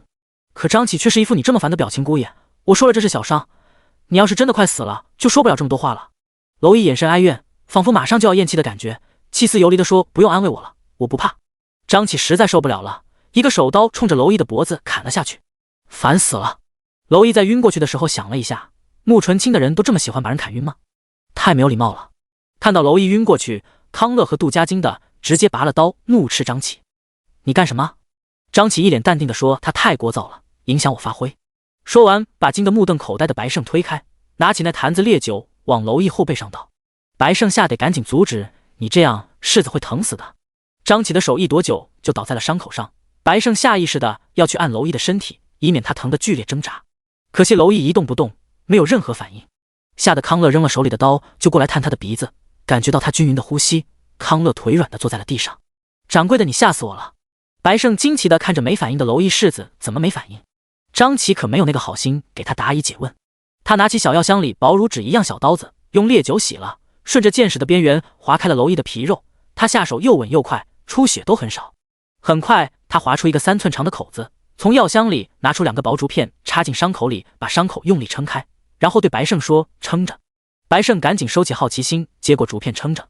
张启用烈酒洗了手，然后手就伸进了伤口里，摸着剑矢的头寻找倒钩。等他找到倒钩的时候，白胜发现那个倒钩正好勾在了血管的下方，这要是贸然拔剑，必死无疑。只见张启手法轻巧的一推一带，就绕过了血管，把剑矢取了出来。整个过程快的白胜都没看清他是怎么取出来的。张启把剑矢扔在一旁，又用烈酒清洗了伤口，冲洗了手，让白胜把竹片拿出来，就拿出针线开始缝合。白胜好奇为什么缝住，不应该上药包扎吗？张启一脸的嘲讽，你不是治了很多伤兵吗？你不知道。白胜又被噎了，但是这次他没有生气，而是老脸一红。通过刚才张启的操作，他看得出来对方的医术在他之上，这让他很惭愧。张启几下就把伤口缝住了，然后冲杜家一伸手，主子给的药呢？杜家知道那瓶药因为是穆纯清给的，娄毅从不离身，他赶紧去地上的衣服里翻找，从袖带里找了出来，递给张启。张启没接，你把药给世子抹上，然后给他擦洗干净，换一床干净的被褥。杜家赶紧上药。白胜不耻下问，不用包扎吗？张启终于给了他一个正眼，你想包你也可以给包上。说完，他从药箱里拿出一个药瓶，递给康乐，如果世子发烧给他吃这个，有事再去成一堂找我。康乐赶紧站起来接过药，你要走吗？不等世子醒来吗？张启看着睡得安稳的娄毅说，他失血过多，一时半会儿醒不来，他的伤没什么问题，只要他睡够了醒来，别把伤口崩开就问题不大，我得回去给主子写信报信。听他这么说，康乐放心的让开了。张启急匆匆的走了，别看他嫌弃娄毅麻烦，但是他还是想尽快把娄毅受伤的消息传回药王谷，他迫不及待的想知道主子知道姑爷受伤了什么反应。他的信里把娄毅的伤写得特别严重，俨然就是娄毅就剩下一口气吊着命了。等娄启镇冲回洛王府的时候，康乐和杜家已经给娄毅换了被褥，擦洗干净了。屋里点着熏香，掩盖住血腥味。娄毅趴在床上睡得香甜，长长的睫毛头下一片阴影，嘴微张着，因为趴着口水都流了出来，脸色还是惨白的。一身狼狈血污的娄启镇冲进来，看到的就是睡得正香的娄毅。娄启镇看他一动不动，站在那里颤抖的不敢向前。白胜还在屋里守着，看到娄启镇忐忑的样子，赶紧解释王爷，世子没有事，剑矢已经拔了出来，伤口都处理好了，世子失血过多，现在睡着了。娄启镇听到他肯定的话，一直揪着的心才放松了下来，这一放松，他的腿就一软坐在了地上。康乐和杜家赶紧过去扶他王爷，把娄启镇扶在椅子上。娄启镇长舒了几口气才平静下来，他看着白胜又重新站起来，弯腰行礼，多谢白大夫了。白胜连连摆手，救世子的不是我，王爷谢错人了。娄启镇疑惑，不是白大夫那是谁？康乐是圣义堂掌柜的穆姑娘的人。娄启镇心里震惊，圣义堂的人医术这么高的吗？顾不得细想，娄启镇对白胜说，既如此，白大夫还是去伤兵营看看吧，战场上下来不少伤兵。白胜是。白胜走后，康乐给娄启镇倒了一杯茶。娄启镇喝了茶以后，才觉得自己缓了过来。第50章，不能速战速决。娄启镇坐了一会儿，确认娄毅真的没事以后，才起身去处理后续事情。娄毅睡了1天1夜，到16傍晚才醒，中间发过烧，被康乐灌过一次药。娄毅睁开眼睛，因为一直趴着，脸有些僵硬发麻，他的大脑有一瞬的空白。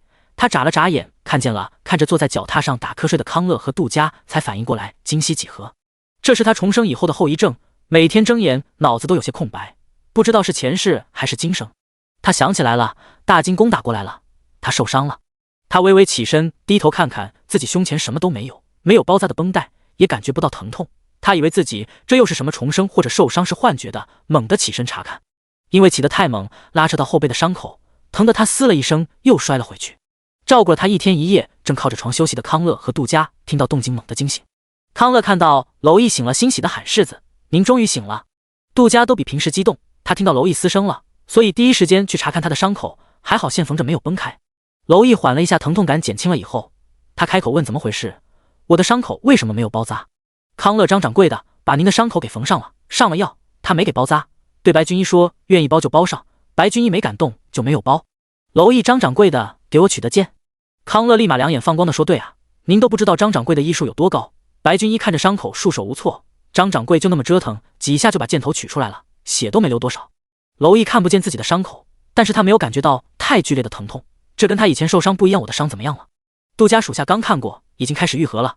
不得不说，这个张掌柜的医术比军营里所有的军医医术都高多了。这要是咱们的军医救您的伤，可得受罪了。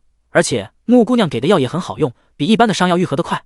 穆纯清的药好，娄毅早就体会过了，在牢里他被打得体无完肤，用了他的药，第2天伤口就开始结疤愈合。娄毅趴着难受，他缓缓地往起坐，康乐和杜佳赶紧扶他：“给我更衣。”康乐：“世子，您刚受伤，得多休息，还是不要动了。”娄毅：“我有要紧事找父王。”康乐：“属下去请王爷。”说完他就往外跑。杜佳给娄毅披了一个薄衫：“世子饿了吧？属下去给您端参汤。”杜佳这么一问，娄毅才感觉到饿了。参汤早就准备好了，杜佳很快端来了。娄毅自己端着碗大口大口的喝了，喝完他咂巴嘴，没有了。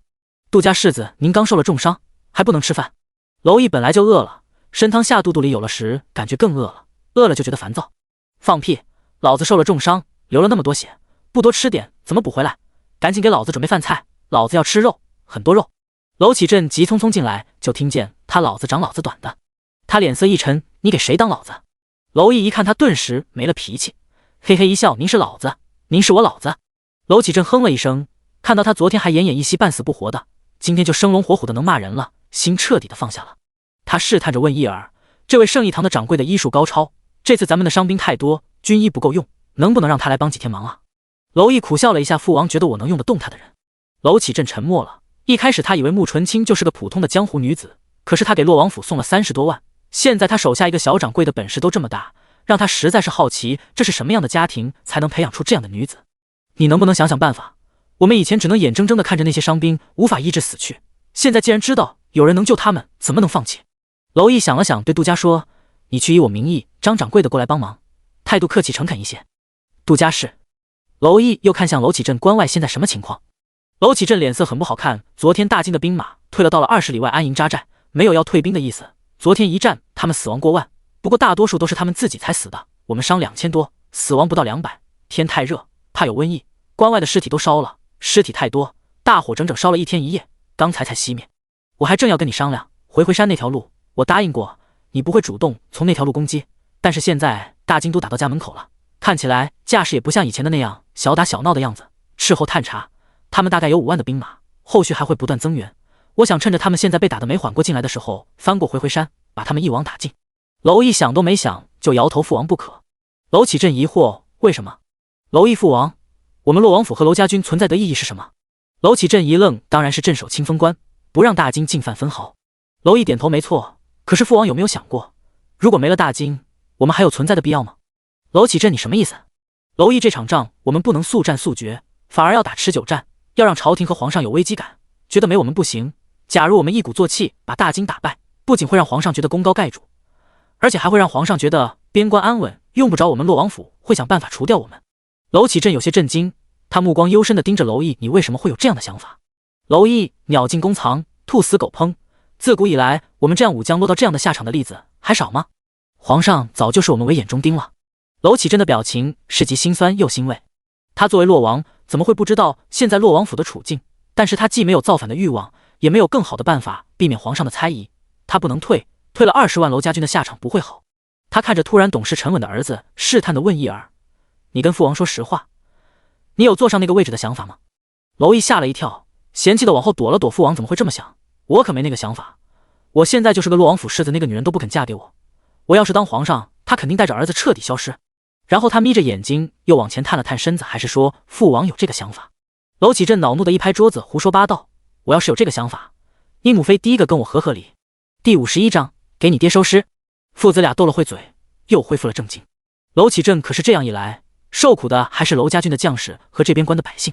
没人想要打仗，打仗就代表着伤亡和颠沛流离。娄义父王把伤亡报上去了吗？娄启镇战报今天一早就800里加急送回京城了，但是伤亡一时半会还确定不下来，所以还没有报。目前的死亡人数肯定不是最终的，因为会有不少伤兵不治而亡。娄义那到时候伤亡就报得大一点。娄启镇，你的意思？娄义勾起一抹嘲讽的笑，不能让我们的好皇上知道我们赢得太轻松啊，要不然他会以为是个人就能守着清风关呢。娄启镇神色凝重的点头，你说的对。娄义，另外不要把我伤好的消息透露出去，把我的伤说得越严重越好。娄启镇站起身，可是这要打持久战，这粮草军饷都是个大消耗，后续跟不上的话会转胜为败的。娄义勾唇笑的诡异，跟我们的好皇上要，我们在前线抛头颅洒热血的，总不能让我们饿肚子吧？娄启镇军中刚收了几十万的军饷，皇上是不会松口给钱的。娄义，谁说那是军饷？那是我娘子的嫁妆，如果他不介意别人说他泱泱大国要靠一个女子的嫁妆打仗，那他就别给。娄启镇站起来，好，按你说的办，既然要装重伤，最近就不要露面，好好休息吧。我得去好好安排一番，要想赢又想赢得慢，得好好计划一下，还得把那些算成阵亡的伤病找个地方安置好。娄义父王，为了真实一点，我伤好的消息还是不要告诉母妃他们了。娄启镇一瞪眼，你个混小子，不跟他们说实话，你是想急死你的祖母和母妃？娄义，我出事肯定会有好多人去府上打探消息，母妃祖母还好，萧月那个性子喜怒都挂脸上，没准就让别人察觉出来了。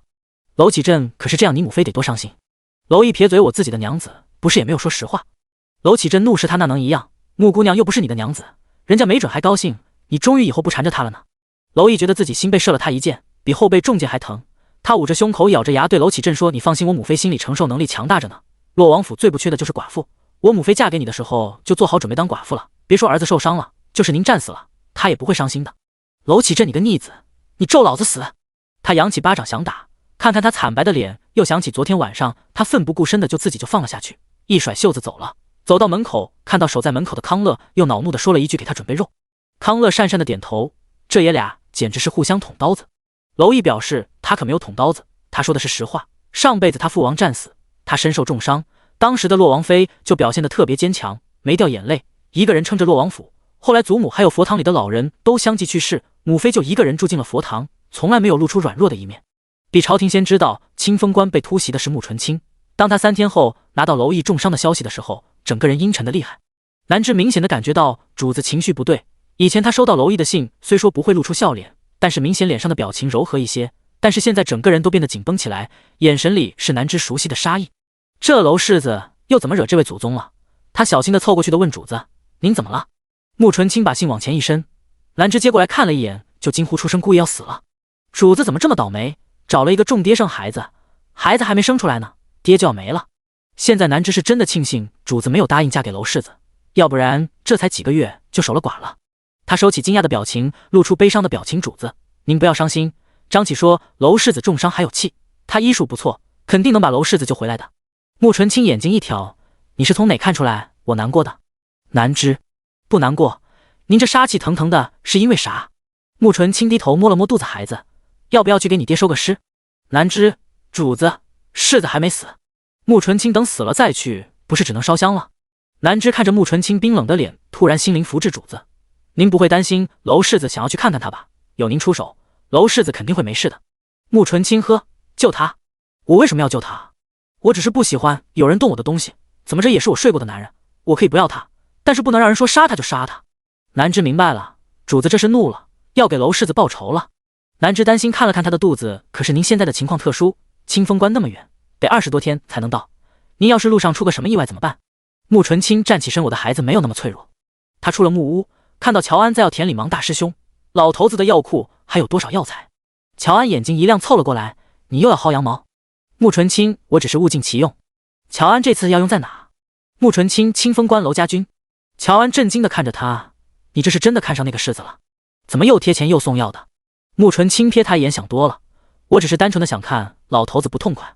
乔安想了想，如果你把老头子私藏的药材都送给了娄家军，那他就不是不痛快，而是想杀人了。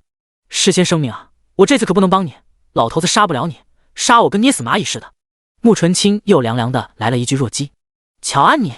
穆纯清一个眼神都没给他，从他身边走过，直奔谷内深处。老头子正在药库里欣赏他那些宝贝，突然看到穆纯清进来了，他赶紧护着那些药材，警惕地看着他，你来这里做什么？穆纯清笑了笑，药材放久了会生虫发霉的，老头子要你管，我就是看着他烂了也高兴。穆纯清拿起旁边的一株药材，露出了诡异的笑，我不高兴。第52章，我也可以让你死的。老头子看着穆纯清的眼神变得危险起来，眼神里都是疯狂的杀意，死丫头，你不要以为我拿你没有办法，我只是觉得杀了你有些可惜了。穆纯清面无表情的把手里的药材捏成粉末，是吗？那让我看看你拿我还有什么办法。他的手一挥，一箱子药材就毁得稀碎。老头子眼里的杀意化为实质，你找死！他的手掌成爪飞身向穆纯清飞来，穆纯清就站在那里没有躲，但是老头子刚到了身前，他的身形一晃就出现在了老头子的身后，抬脚就踹，直接把老头子踹到了药材堆里，就剩2只脚剩下外面。他就这么看着老头子在药材堆里挣扎，等欣赏够以后，拉住老头子的脚往后一拽，老头子又回到了原来他站的位置。老头子的脸憋得通红，嘴里塞满了黄连，一站稳，老头子就呸呸呸的吐着，简直太苦了。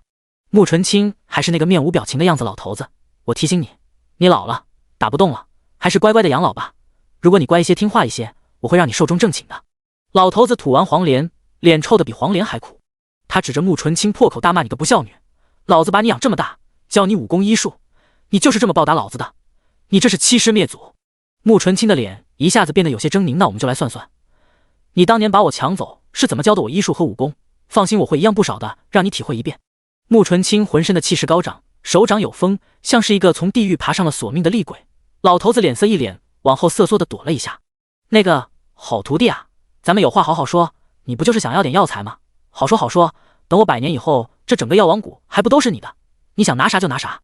穆纯清轻蔑一笑，把手放下，浑身的气势全消。你还有点骨气吗？老头子脸一僵，有，不多。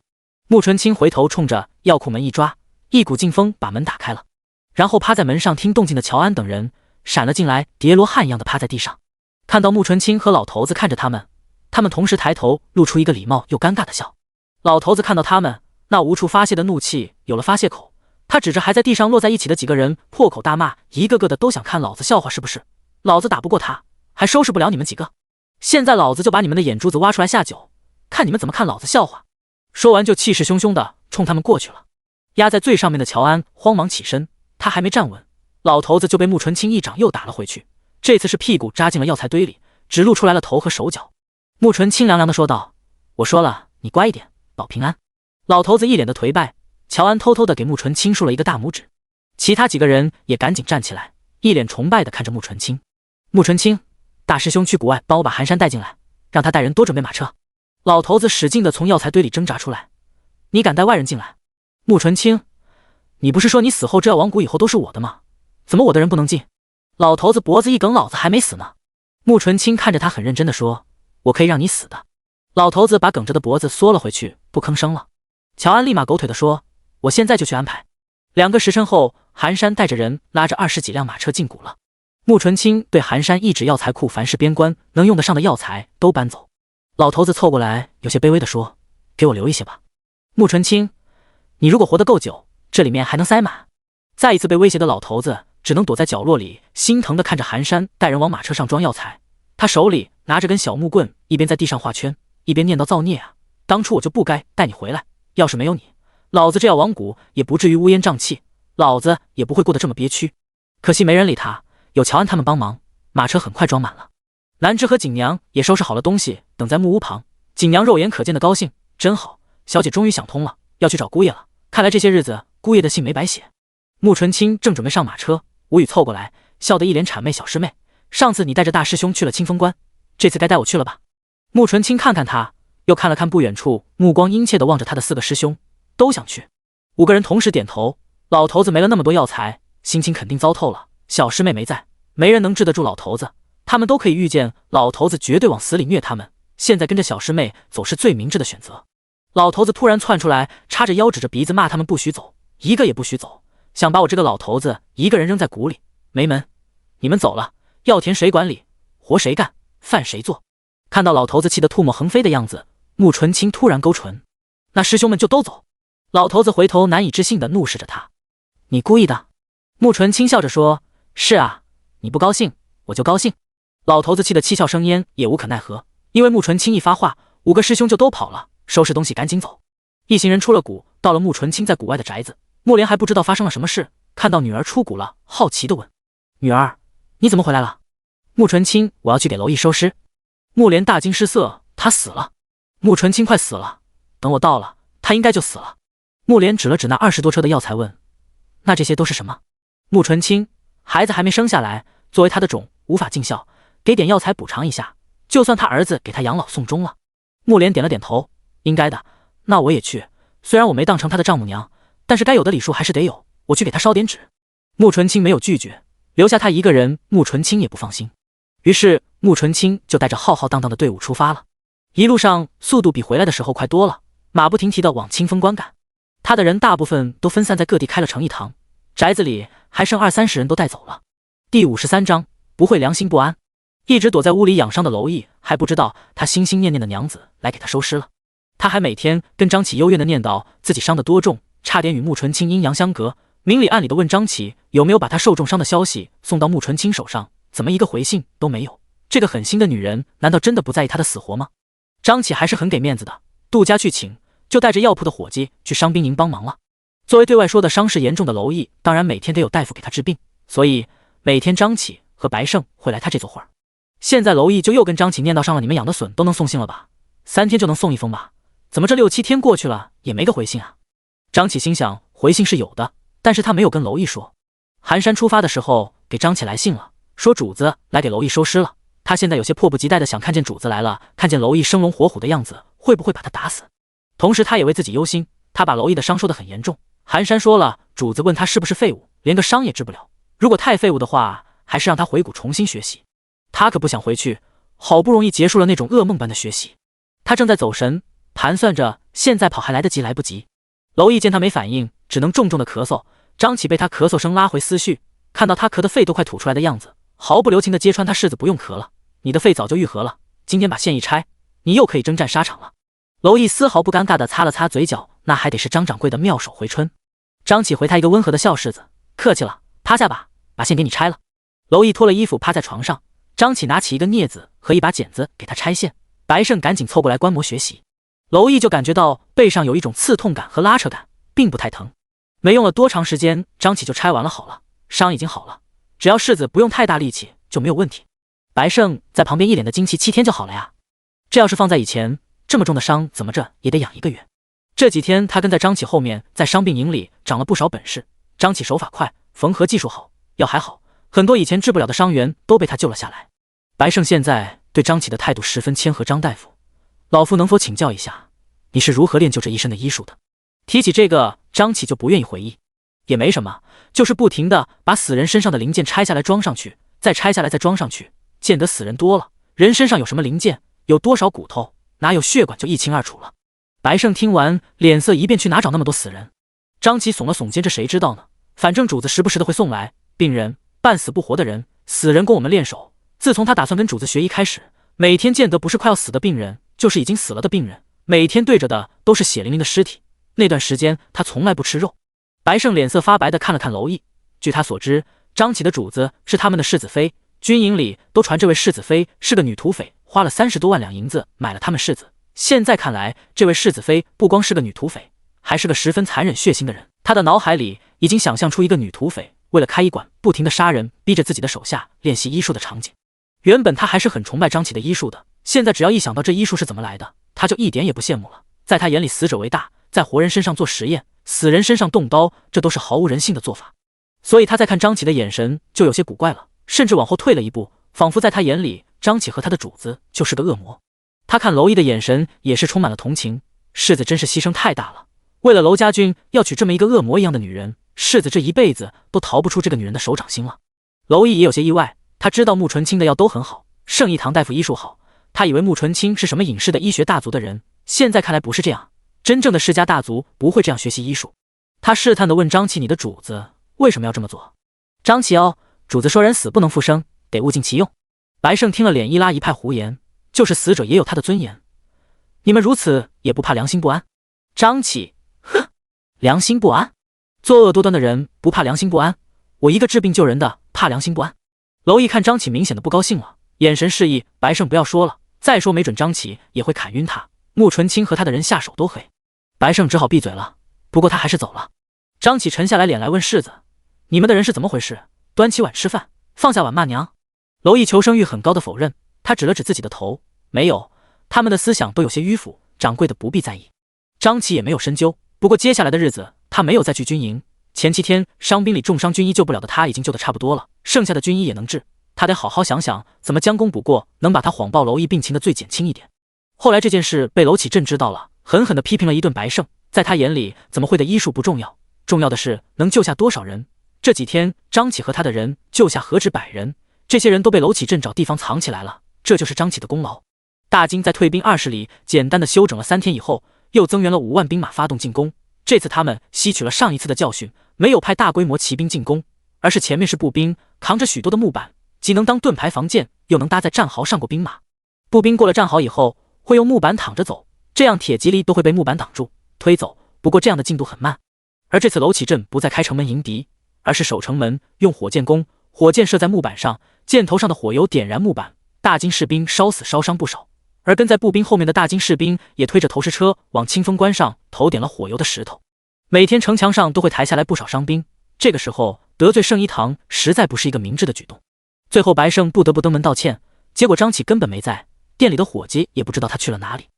第54章，娄萧月挨训。娄毅的情绪渐渐的低落了下来，一个是他一直在屋里憋得什么都不能干，外面的战况焦灼，他有些着急；另外一个就是穆纯清一直没有消息张启都不来了，他更没有地方打探消息了。他渐渐地意识到了，穆纯清的心里真的一点都没有他，不管他是死还是活，都引不起穆纯清的关注。京城皇宫，自从皇上下了圣旨以后，就等着娄毅带着穆纯清进京完婚。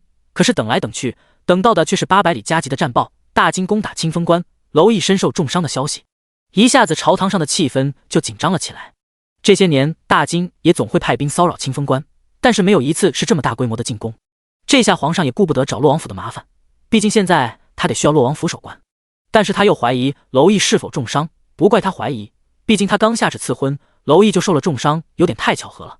探子的消息没有800里加急快，要想知道娄毅是不是真的受伤了，还得一个跟洛王府亲近的人去打探。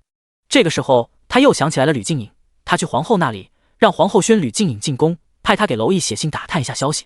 结果皇后派人去了吕太傅家，吕夫人直接拒绝了，理由是吕静颖正在议亲，要一直在家待着，不便进宫。800里加急的快马是高喊着进京的，京城百姓都知道清风关打仗了。吕太傅那么聪明的人，怎么会不知道皇上让吕静颖进宫的目的？早早的就叮嘱了吕夫人，不许吕静颖进宫，他不许吕静颖当皇家和洛王府中间的棋子。而吕静颖在得知娄毅重伤以后，心情竟然诡异的高兴。她在庆幸自己没有嫁给娄毅，虽然她不介意以后当寡妇，但不是这么快当寡妇，最起码是她生了儿子，在洛王府站稳脚跟以后，怎么着也得是当了洛王妃以后。最近几天憋在心里的怨气一扫而光，她得意的想，那个花了30多万两银子把娄毅勾搭到手的女人，现在恐怕后悔至极吧。30多万两银子买了一个克夫的名声，她这辈子都难嫁了，一个无子克夫的寡妇，后半辈子过得会有多凄惨，显而易见。她觉得这就是娄毅背叛自己所付出的代价。洛王府自打传信兵进城以后，府里的气氛就很凝重。娄萧月在洛王妃那里紧张的等着，战报肯定是先传进宫里，等宫里消息传出来才知道边关的情况。母妃，父王和哥哥不会有事吧？洛王妃虽然眼睛里都是担忧，但是她还算镇定。不要自己吓唬自己，这么多年你父王打过多多少少那么多仗，不都没事，这次也会平安无事的。终于在忐忑不安等待中，传信兵给洛王府送了信，是娄启镇随战报一起送来的家书。当洛王妃看到上面写的娄毅重伤的消息以后，身形一晃，跌坐在椅子里。娄萧月焦急地问母妃，信里写的是什么？是不是父王出事了？洛王妃把信收起来，强行让自己镇定下来。没有，你父王很好，就是你哥受了些伤。娄萧月大惊失色，哥哥受伤了？严重吗？洛王妃不严重，就是被箭射中了，不再要害。信里写得很严重，但是不能说，只要人没有死，他就得把消息压着。他守着洛王府，首先得把府里守好，不能乱。娄萧月，您别骗我了，如果我哥的伤不严重，您不会反应这么大。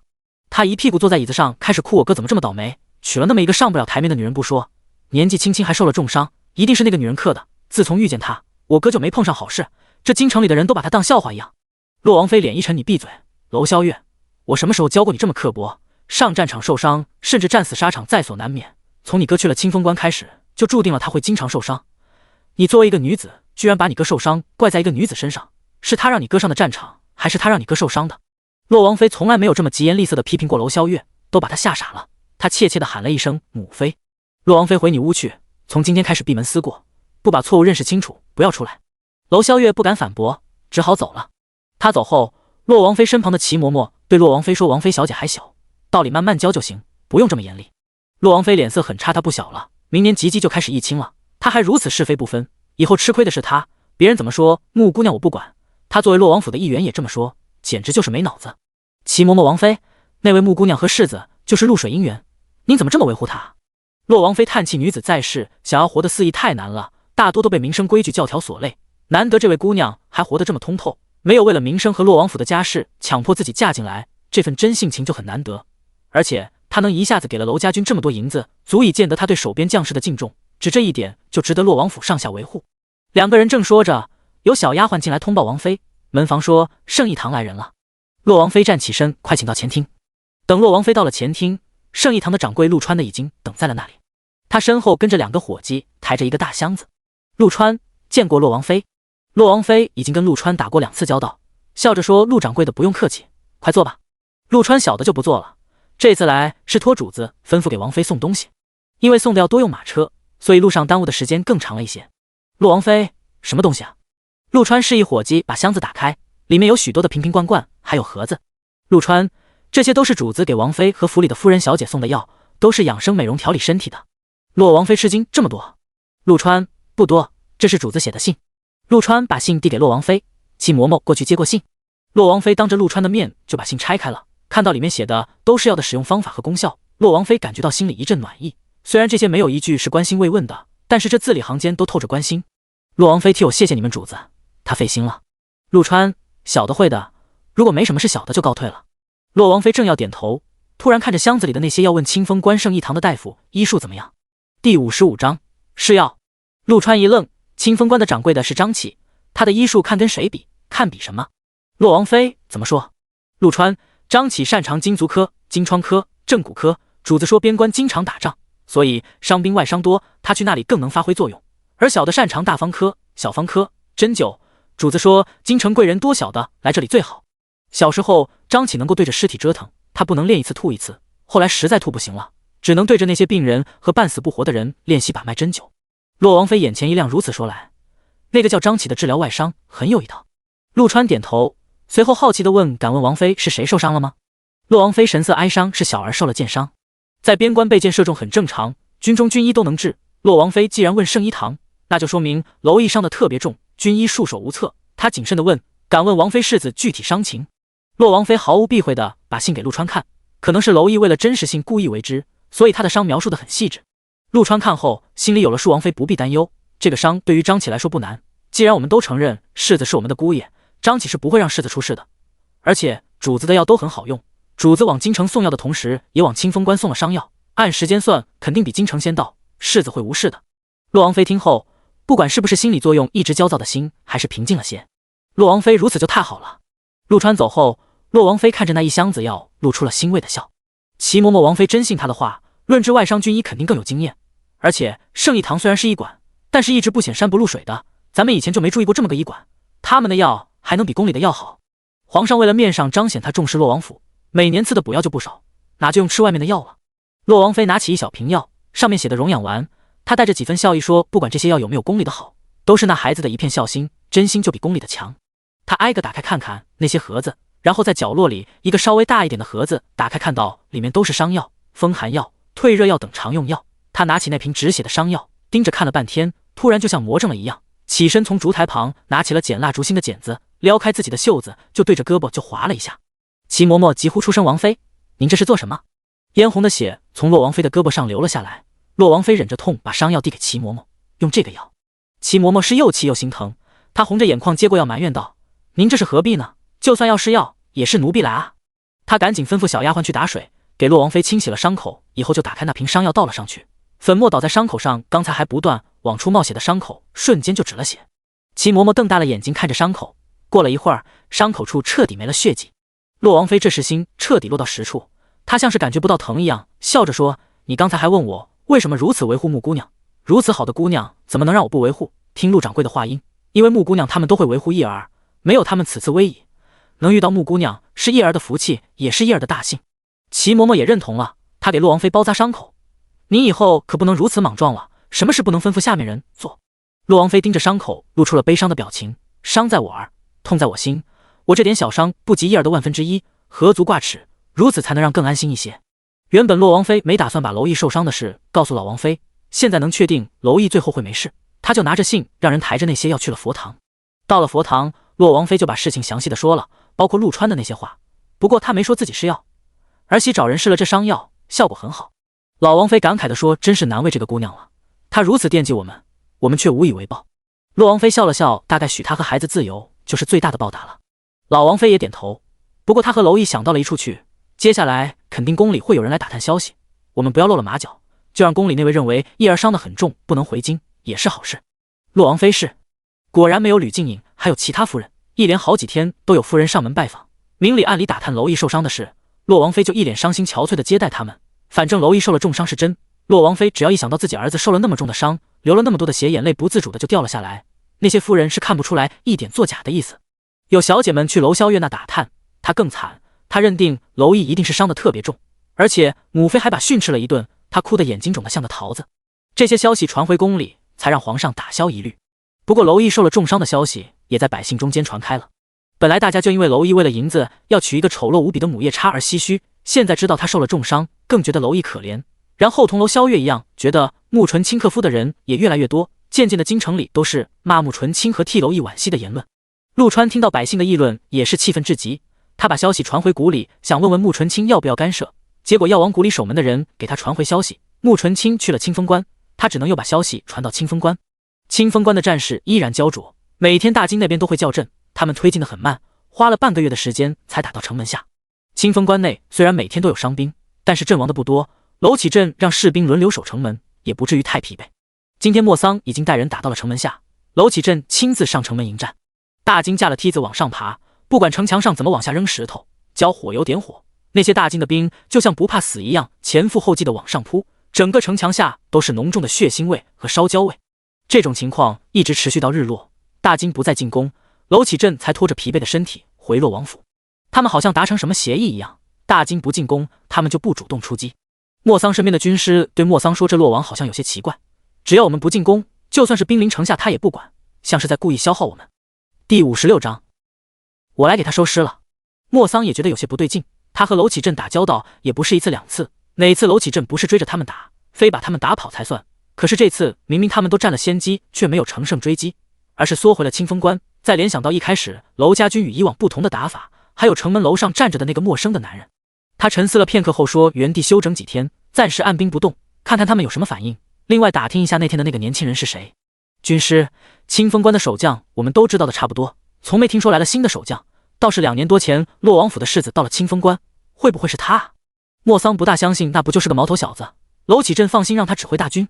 军师不管是谁，亚瑟已经射中对方，亚瑟的本事知道的，对方就算不死也算废了，不足为惧。莫桑点头，亚瑟的伤怎么样了？他可是他们的大杀器，只有他能隔着千军万马直取对方守将的性命。原本他是为了射杀娄启镇的，谁知道会在第一场仗就被射伤了。幸亏当时他也把对方射伤了，伤得比他还重，否则就对方那跟亚瑟使用一样的弓的能力，他们这些将领谁还敢上战场？军师惋惜的摇头，伤口还没有好，对方用的剑和亚瑟的一样，取剑的时候受了大罪，肩膀上留下了一个血窟窿，想要短时间内上战场估计很难。莫桑也觉得可惜，要是亚瑟还能用，他们不至于打得这么费劲。正当2个人还在商量的时候，远处一个小兵骑着马飞驰而来，马还挺稳，就飞身下了马。大将军，不好了，亚瑟将军被人杀了。莫桑大惊失色，你说什么？小兵，亚瑟将军被杀了。军师赶忙问，被谁杀的？小兵摇头，今天亚瑟将军一天没有出营帐，军医去给他换药的时候，才发现他坐在帐中头没了。莫桑脸色一白，难以置信地问，被砍头了？小兵点头。营地里有什么异常吗？小兵摇头，发现亚瑟将军被杀以后，我们把营地翻了个底朝天，也没有发现可疑的人。莫桑就看向清风关的方向，这都不用想，肯定是虞国人潜入大京，把亚瑟的头砍了。他突然觉得有些胆寒，对方得多高的武功才能进他们的营地取人头，如探囊取物。这要是对方想要他的命，他不自觉地摸了摸自己的脖子，脸色惨白。军师的脸色也不好看。接下来几天，莫桑没有再发动进攻，而是一直在离城门不远处的地方守着。他们在城门下守着，娄启镇就让人在城门上守着，反正就跟他们耗着。莫桑他觉得对方不动，肯定是憋着别的计划，没准什么时候就有人突然闯进他营帐取他的头，使他们不战而降。所以这几天他的营帐不论白天还是黑夜，都是里3层外3层的侍卫把守。几天后，穆纯清的车队浩浩荡荡地进入了清风关。现在打仗，城里百姓能躲的都躲了出去，所以城里百姓少，大多都是士兵。现在特殊时期，进城查得严，他们这么大的车队在城门口就被查了。寒山对守城的说，我们是圣义堂的人，车上都是药材。自从张启在伤兵营救了不少的伤兵以后，圣义堂在娄家军中名声就很高，所以城门口的守卫检查了车上的确都是药材，以后就放行了。他们先去了圣义堂，张启依旧没在。穆纯清下了马车以后，脸色有些发白，连着20天的舟车劳顿，让一直身体很好的他也吃不消。店里的伙计毕恭毕敬地把他迎进去。穆纯清喝了一杯茶以后才缓过来，张启呢？伙计小心地回答，掌柜的没在，出去10多天了。穆纯清一挑眉，语气有些凉薄，跑了。吓得小伙计头上直冒冷汗，没有，掌柜的走的时候说，主子来的时候他大概就回来了。穆纯清，娄毅呢？死了吗？小伙计，没有吧，他没听说娄毅死了呀，而且他后来还跟着掌柜的去过洛王府，掌柜的亲自救的人，应该没问题吧。穆纯清勾了勾唇，笑得有些危险，没死啊，那我这千里迢迢的来收尸不能白来。寒山，去准备一口棺材，准备给娄世子收尸。寒山一点迟疑都没有，笑着点头，是，主子。其他人都一脸镇定，就连穆莲都若无其事地喝着茶，就锦娘一个人着急，小姐，不能这么办啊，既然娄世子没死，这不是皆大欢喜的好事吗？您真要抬个棺材去，不得把洛王府得罪了，我们不是好心来看他的吗？穆纯清，谁说来看他了，我只是替儿子给他收尸，免得以后孩子长大了问起来显得他太不小。锦娘干着急没有用，只能对穆莲说，夫人，您劝劝小姐啊，这样会得罪姑爷的。穆莲惬意地喝着茶，妩媚的眉眼一挑，我没有姑爷，我只是来烧纸的，等去烧了纸就没我的事了。清风关因为常年打仗死人，所以棺材铺很多，没过多久，寒山就让人在圣义堂门口放了一口棺材，看材质是上好的楠木棺材。寒山，主子，准备好了。穆纯清站起身，把2个拳头捏得嘎巴嘎巴响。好了，我们去送娄世子最后一程。很快，穆纯清的人不知道从哪变出来的唢呐、锣鼓什么的，一路上抬着棺材，吹吹打打的往洛王府去，甚至那些人还穿着孝衣，后面跟着20多辆马车。这个阵仗太大了，路过的人都驻足围观，看他们去的方向是洛王府，又好奇洛王府谁死了，所以都跟在队伍后面。穆纯清这次没有坐马车，而是骑着马走在棺材的前面。等他们到了洛王府，守门的侍卫看到他们这些人有些懵，可是又不像来找茬的，所以上前询问，你们是谁？来洛王府有何事？穆纯清坐在马上，气势很足，居高临下的看着侍卫，我姓穆，告诉娄毅，我来给他收尸了。第57章，我得给你办一次葬礼。侍卫一听，脸色立马变了，直接拔了刀，哪里来的大胆狂徒，敢来洛王府撒野？洛王府门口的侍卫呼啦一下都围了上来。穆纯清扫了一眼他们，冷笑一声，刚准备让人动手，出门办事的康乐挤了进来，怎么回事？都堆在门口做什么？谁家的棺材？侍卫指着穆纯清，怒气冲冲地说，这个妖女大放厥词，说是来给世子收尸的。康乐一听急了，什么人如此嚣张？然后他回头一看，看到马上坐着的穆纯清正笑盈盈地看着他，吓得腿一软，差点跪下。他讪讪地笑着给穆纯清行礼，穆姑娘，您怎么来了？穆纯清，我听说娄世子受了重伤，就剩下一口气，就匆匆赶来替孩子给他收尸，路程有些远，不知道他如今下葬了没有啊？康乐脸上的笑有些扭曲，这让他怎么回答？世子现在生龙活虎的，可是对外还是在养伤中，这要是说世子没事，对外没法交代，可是要是说世子伤还没好，等穆姑娘发现上了当，估计自己的脑袋也得被他拧下来。他脸抽了抽才说，穆姑娘进去看看吧，世子每天都盼着您的消息呢。穆纯清看了看那些拿着刀的侍卫，我能进去吗？这些人有些可怕呢。康乐嘴角抽搐，到底是谁更可怕啊？他赶紧对那些侍卫摆手，快放下，这是世子妃。侍卫们拿刀的手就是一顿，这就是那位女土匪，花了大价钱买了世子的女土匪。看看穆纯清后面跟着的队伍，侍卫们默默地把刀收了起来，貌似惹不起的吃人家的嘴短。他们最近的伙食好了不少，可是托了这位世子妃的福。南枝上前扶着穆纯清下马，康乐带着他进洛王府。寒山毫无心理负担的让人抬着棺材进了洛王府，甚至还和气的对侍卫说：“这位兄弟，后面的马车都是我们主子给边关将士的药材，麻烦你把门槛卸一下。”王府大门都是有高高的门槛的，马车想要进去，只能先把门槛拆了。侍卫原本不太好看的脸，在看到那20多辆马车的药材，立马两眼放光。对于打仗的将士来说，谁都知道药材有多珍贵，有时候有钱都买不来，现在伤兵多，军营里正缺药材呢。于是侍卫们立马欢快地把门槛卸了，把车队迎了进去，然后又派个人去通知娄启镇。外面那些跟着看热闹的大多数都是士兵，现在看到他们都进了洛王府，才议论纷纷。看到没有，那位就是买了世子的那位世子妃。看见了，我瞧着也不像传言中的那样5大3粗的，长得多漂亮啊！这清风关就没有这么漂亮的姑娘。漂亮有什么用？你没看出来那位姑娘那么凶吗？就连康乐都那么怕她。就是你们没看见这位姑娘后面跟着的男子长得一个比一个好看吗？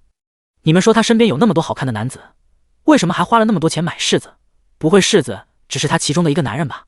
这可难说了。你看看这世子还没死呢，就迫不及待的来收尸了，肯定是有了新欢厌弃世子了。康乐不敢明目张胆的去通风报信，他疯狂暗示府里的小厮去报信，可惜府里的丫鬟小厮都好奇他们未来的世子妃长得什么样，都旁边都看，谁也没想起来去给娄毅报信。等到了娄毅的院子，康乐想大声提醒，穆纯清突然出手在他的肩膀上拍了拍：“谢谢你带路了，接下来不用你了。”康乐就觉得自己的肩膀像是受了重锤一样，被砸得生疼，人都跟着矮了一截，感觉到威胁的他很怂的没有出声。南枝上前推开院门，然后就看到娄毅正在院子里举石锁，那生龙活虎的样子一点也不像是受了伤的。穆纯清一下子笑了：“很好。”南枝赶紧后退一步：“主子笑了，赶紧离远一些，别溅一身血。”娄毅听到门响，还以为康乐回来了，一回头看到穆纯清站在门口，他先是惊喜的眼睛一亮，然后把石锁一扔，大步流星的走了过来：“青青，你怎么来了？”康乐在后面疯狂的给他打眼色，可惜娄毅沉浸在喜悦中没有看到。娄毅上前抓住穆纯清的手，上上下下把他打量了一下，看到他微凸的小腹，满脸都是柔情：“你是来看我的吗？”“我没事，都好了，害你担心了。”穆纯清没有躲开，任由他抓着自己的手，他似笑非笑的看着自己，身受重伤，只剩一口气。他的语气太凉薄，娄毅都感觉到了一阵阵寒意。他反应非常快，立马知道了穆纯清不高兴了。他一脸无辜的看着穆纯清：“什么？谁跟你这么说的？当时我被箭射中后心，确实命悬一线，要不是张掌柜的，我真的就活不成了。你的人本事就是大，妙手回春。”穆纯清：“哦，不是你说的。”娄毅义正言辞：“不是，我怎么会这么吓你呢？我就是刚受伤的时候，以为自己快死了，想到再也见不到你和孩子了，实在放心不下。结果我一觉醒来，伤都处理好了。怎么张掌柜的没有跟你说吗？我的伤可是他治的，他最了解情况了。”穆纯清冷笑：“没有呢。”娄毅一脸愧疚：“对不起，让你担心了。我本来还想给你写信的，可是不知道怎么回事，张掌柜的一直没露面，我以为他都跟你说清楚了。”他当时受伤的时候就想过暗示张启把自己的伤说得严重些，想让穆纯清来看自己，可是人真的来了，他想都不想的就把责任推到了张启的身上。穆纯清往后看了看，这怎么办呢？我千里迢迢的来，就是替儿子给你收尸的，这棺材都准备好了，总不能让我白来吧？娄毅顺着他的目光往后一看，那个大棺材还有穿着校服的人，瞬间让他头皮发麻。他想起来了，上辈子在牢里，穆纯清也是这么带着儿子风淡云轻的对他说来给他收尸。这个女人怎么这么热衷于收尸啊？他的笑有些不自然：“不白来，这些东西先放着吧，反正总有用上的一天。”穆纯清抽出手，温柔的摸着他的脸：“不行呢，我来都来了，总得把事办了，总不能每次都跑一趟吧。现在把事办了，以后我也安心，对孩子也有交代。”娄毅被他的温柔整得有点迷糊：“你什么意思？”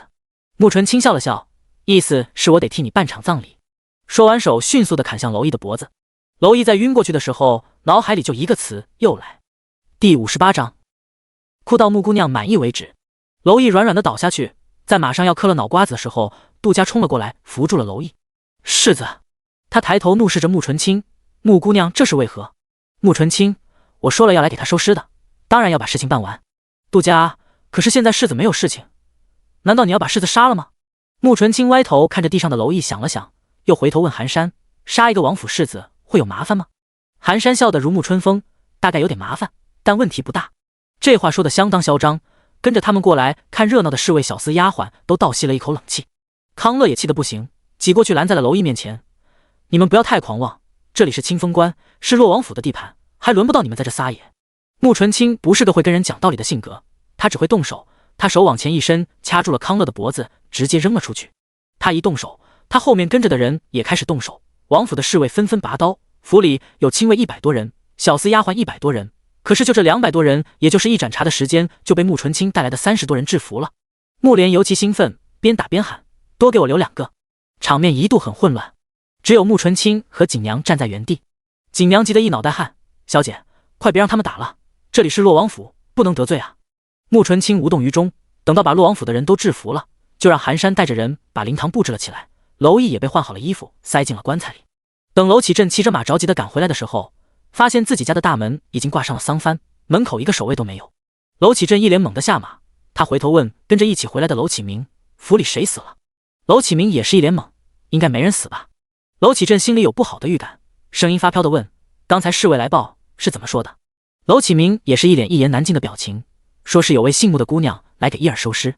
娄启镇一拍大腿就往府里跑，娄启明在后面跟着跑，跑到了前院的厅堂，一看灵堂都布置好了，黑底红色暗纹的大棺材摆在正中间，异常的显眼。府里的侍卫小厮丫鬟都跪在棺材前痛哭。娄启镇心里一咯噔，腿一软就要往地上坐，娄启明眼疾手快的死死拉着他。娄启明眼眶发红的怒吼：“这是怎么回事？”跪在最前面的康乐和杜家扭头看见他们，连滚带爬的就过来了。康乐抱着娄启镇大腿：“王爷您可回来了，您再不回来，世子就要被那个妖女给弄死了呀！”他哭得凄惨。娄启镇听后心里却松了一口气，一儿没死。康乐哭得打了一个嗝：“呜啊，世子当然没死啊，王爷您怎么能盼着世子死呢？”娄启镇听后火冒三丈，一脚踹开了康乐：“一儿没死都哭什么丧，都给我闭嘴！”康乐被踹得滚了3圈，他身后的杜家非常灵巧地避开了。灵堂里的人瞬间都不敢哭了。康乐爬起来哭唧唧地说：“王爷，我们也不想哭啊，可是打不过他们啊。”娄启镇这才看向灵堂两旁站着的人，有男有女，无一例外，男的俊，女的靓，全都披麻戴孝，笔直地站着。最前面棺材旁边坐着一个身穿竹青色窄袖长裙，如青松翠柏凌厉的女子，她身旁坐着一个身穿绛紫色宽袖琵琶巾的美艳少妇。看到娄启镇看他们，穆纯清和穆莲同时起身，行了一个江湖礼，见过洛王。只一眼，娄启镇就认出来了穆纯清，也猜测到了穆莲的身份。穆纯清本人比娄艺华的丹青更加气势逼人，整个人美却不艳，气势凌厉却不会让人不舒服。娄启镇在心里感叹：臭小子，真是有艳福。他恼怒的情绪稍稍平静了点，想必二位就是穆夫人、穆姑娘，不知道二位整这么大阵仗是何原因。穆纯清对娄启镇还是挺尊敬的，言语中恭敬多了。我在20多天前接到了娄世子身受重伤，只剩一口气撑着了，我唯恐孩子赶不及替他送葬，所以一路上日夜兼程的赶来了。结果一进府就看到了娄世子生龙活虎的在扔石锁，我想着来都来了，以后也总不能老这么日夜兼程的奔波，所以想替孩子提前尽个孝，给他爹送一次葬，以后两不相欠，不用总惦记着这件事。娄启镇满脑袋黑线，在他听来，穆纯清话里话外的意思就是责怪儿子欺骗他，害得他担心的千里奔波而来，结果却看见一个生龙活虎的儿子，想不生气都难，这一生气就给儿子办一场葬礼。这就是小两口打情骂俏啊，他这个当老人的还真不好管。虽然给活人办葬礼荒唐一些，但是听起来好像也能理解。他走到棺材旁，棺材没有盖棺盖，娄艺身穿世子朝服，安静地躺在里面。他伸手探了呼吸，感觉到呼吸均匀，彻底放心了。他对穆纯清笑了笑：“真是难为你了，怪不得你生气，这臭小子竟然骗你，理应让他长个教训。”穆纯清：“王爷误会了，我并没有生气。”他摸了摸肚子：“我只是认为，身为人子，理应替自己的父亲养老送终。虽然世子没有事，那我总得让孩子尽了这个孝。”娄启镇看到他微凸的肚子，瞬间眼睛里都是柔光：“应该的，你大这个肚子，他实在不该哄骗于你。”穆纯清指了指在院子里停的马车，那些马车上都是我替孩子孝敬洛王府的，也算孩子出的丧葬费。娄启镇看到院子里的那些药材，两眼都放光。军营里现在不缺钱，就缺药材啊！军营的药材都是兵部和户部筹集的，数量少不说，质量还差。现在这些药材简直就是雪中送炭。他笑得合不拢嘴：“你太客气了，你这么懂事，这臭小子还不珍惜你，这么气你，你想给他办葬礼就尽管办，只要给他留口气就行。说完还对那些跪着的下人吼道：都愣着干什么？赶紧哭起来，哭到穆姑娘满意为止。大家都惊呆着看着娄启镇，王爷还有没有节操？世子为了银子把自己的姻缘和清白卖了，这王爷更狠，为了药材不管世子的死活，把世子的葬礼都卖了。没办法，王爷都发了话，只能卖命的哭。一时间整个前院都是此起彼伏的哭声。娄启镇还笑呵呵地对木莲穆纯清说：这里太嘈杂了，夫人和姑娘舟车劳顿，还是随我去书房歇会吧。第59章吊唁。穆纯清确实听他们哭脑袋疼，所以站起身来跟着娄启镇走了。他们一走，乔安他们跟着也走。娄启镇回头看了一眼这5个气质不俗，长相有俊秀的，有魁梧的，还有儒雅的，一看就是人中龙凤。这几位是？乔安行礼，见过洛王爷，在下乔安，纯清的大哥。徐平，见过洛王爷，在下徐平，纯清的二哥。直到吴语介绍完自己，娄启镇都觉得自己的脸都要笑麻了。这么多兄长啊，这以后自己的傻儿子追妻不是更难了？当初自己追妻，就一个老丈人，一个大哥，就费了9牛2虎之力，这5个大哥不得脱层皮呀！就这样，那个傻小子还敢骗人？这么多兄长在，没把他骨灰给扬了，就算是客气的了。他又看了看穆莲，穆莲笑盈盈的，看起来很年轻，眼角媚态尽显。他看起来可不像是有这么多儿子的年龄，而且明显看着乔安没比他小几岁的样子。穆莲见他打量自己，也明白他在想什么，笑着说：都是我捡的孩子，从小看着长大的。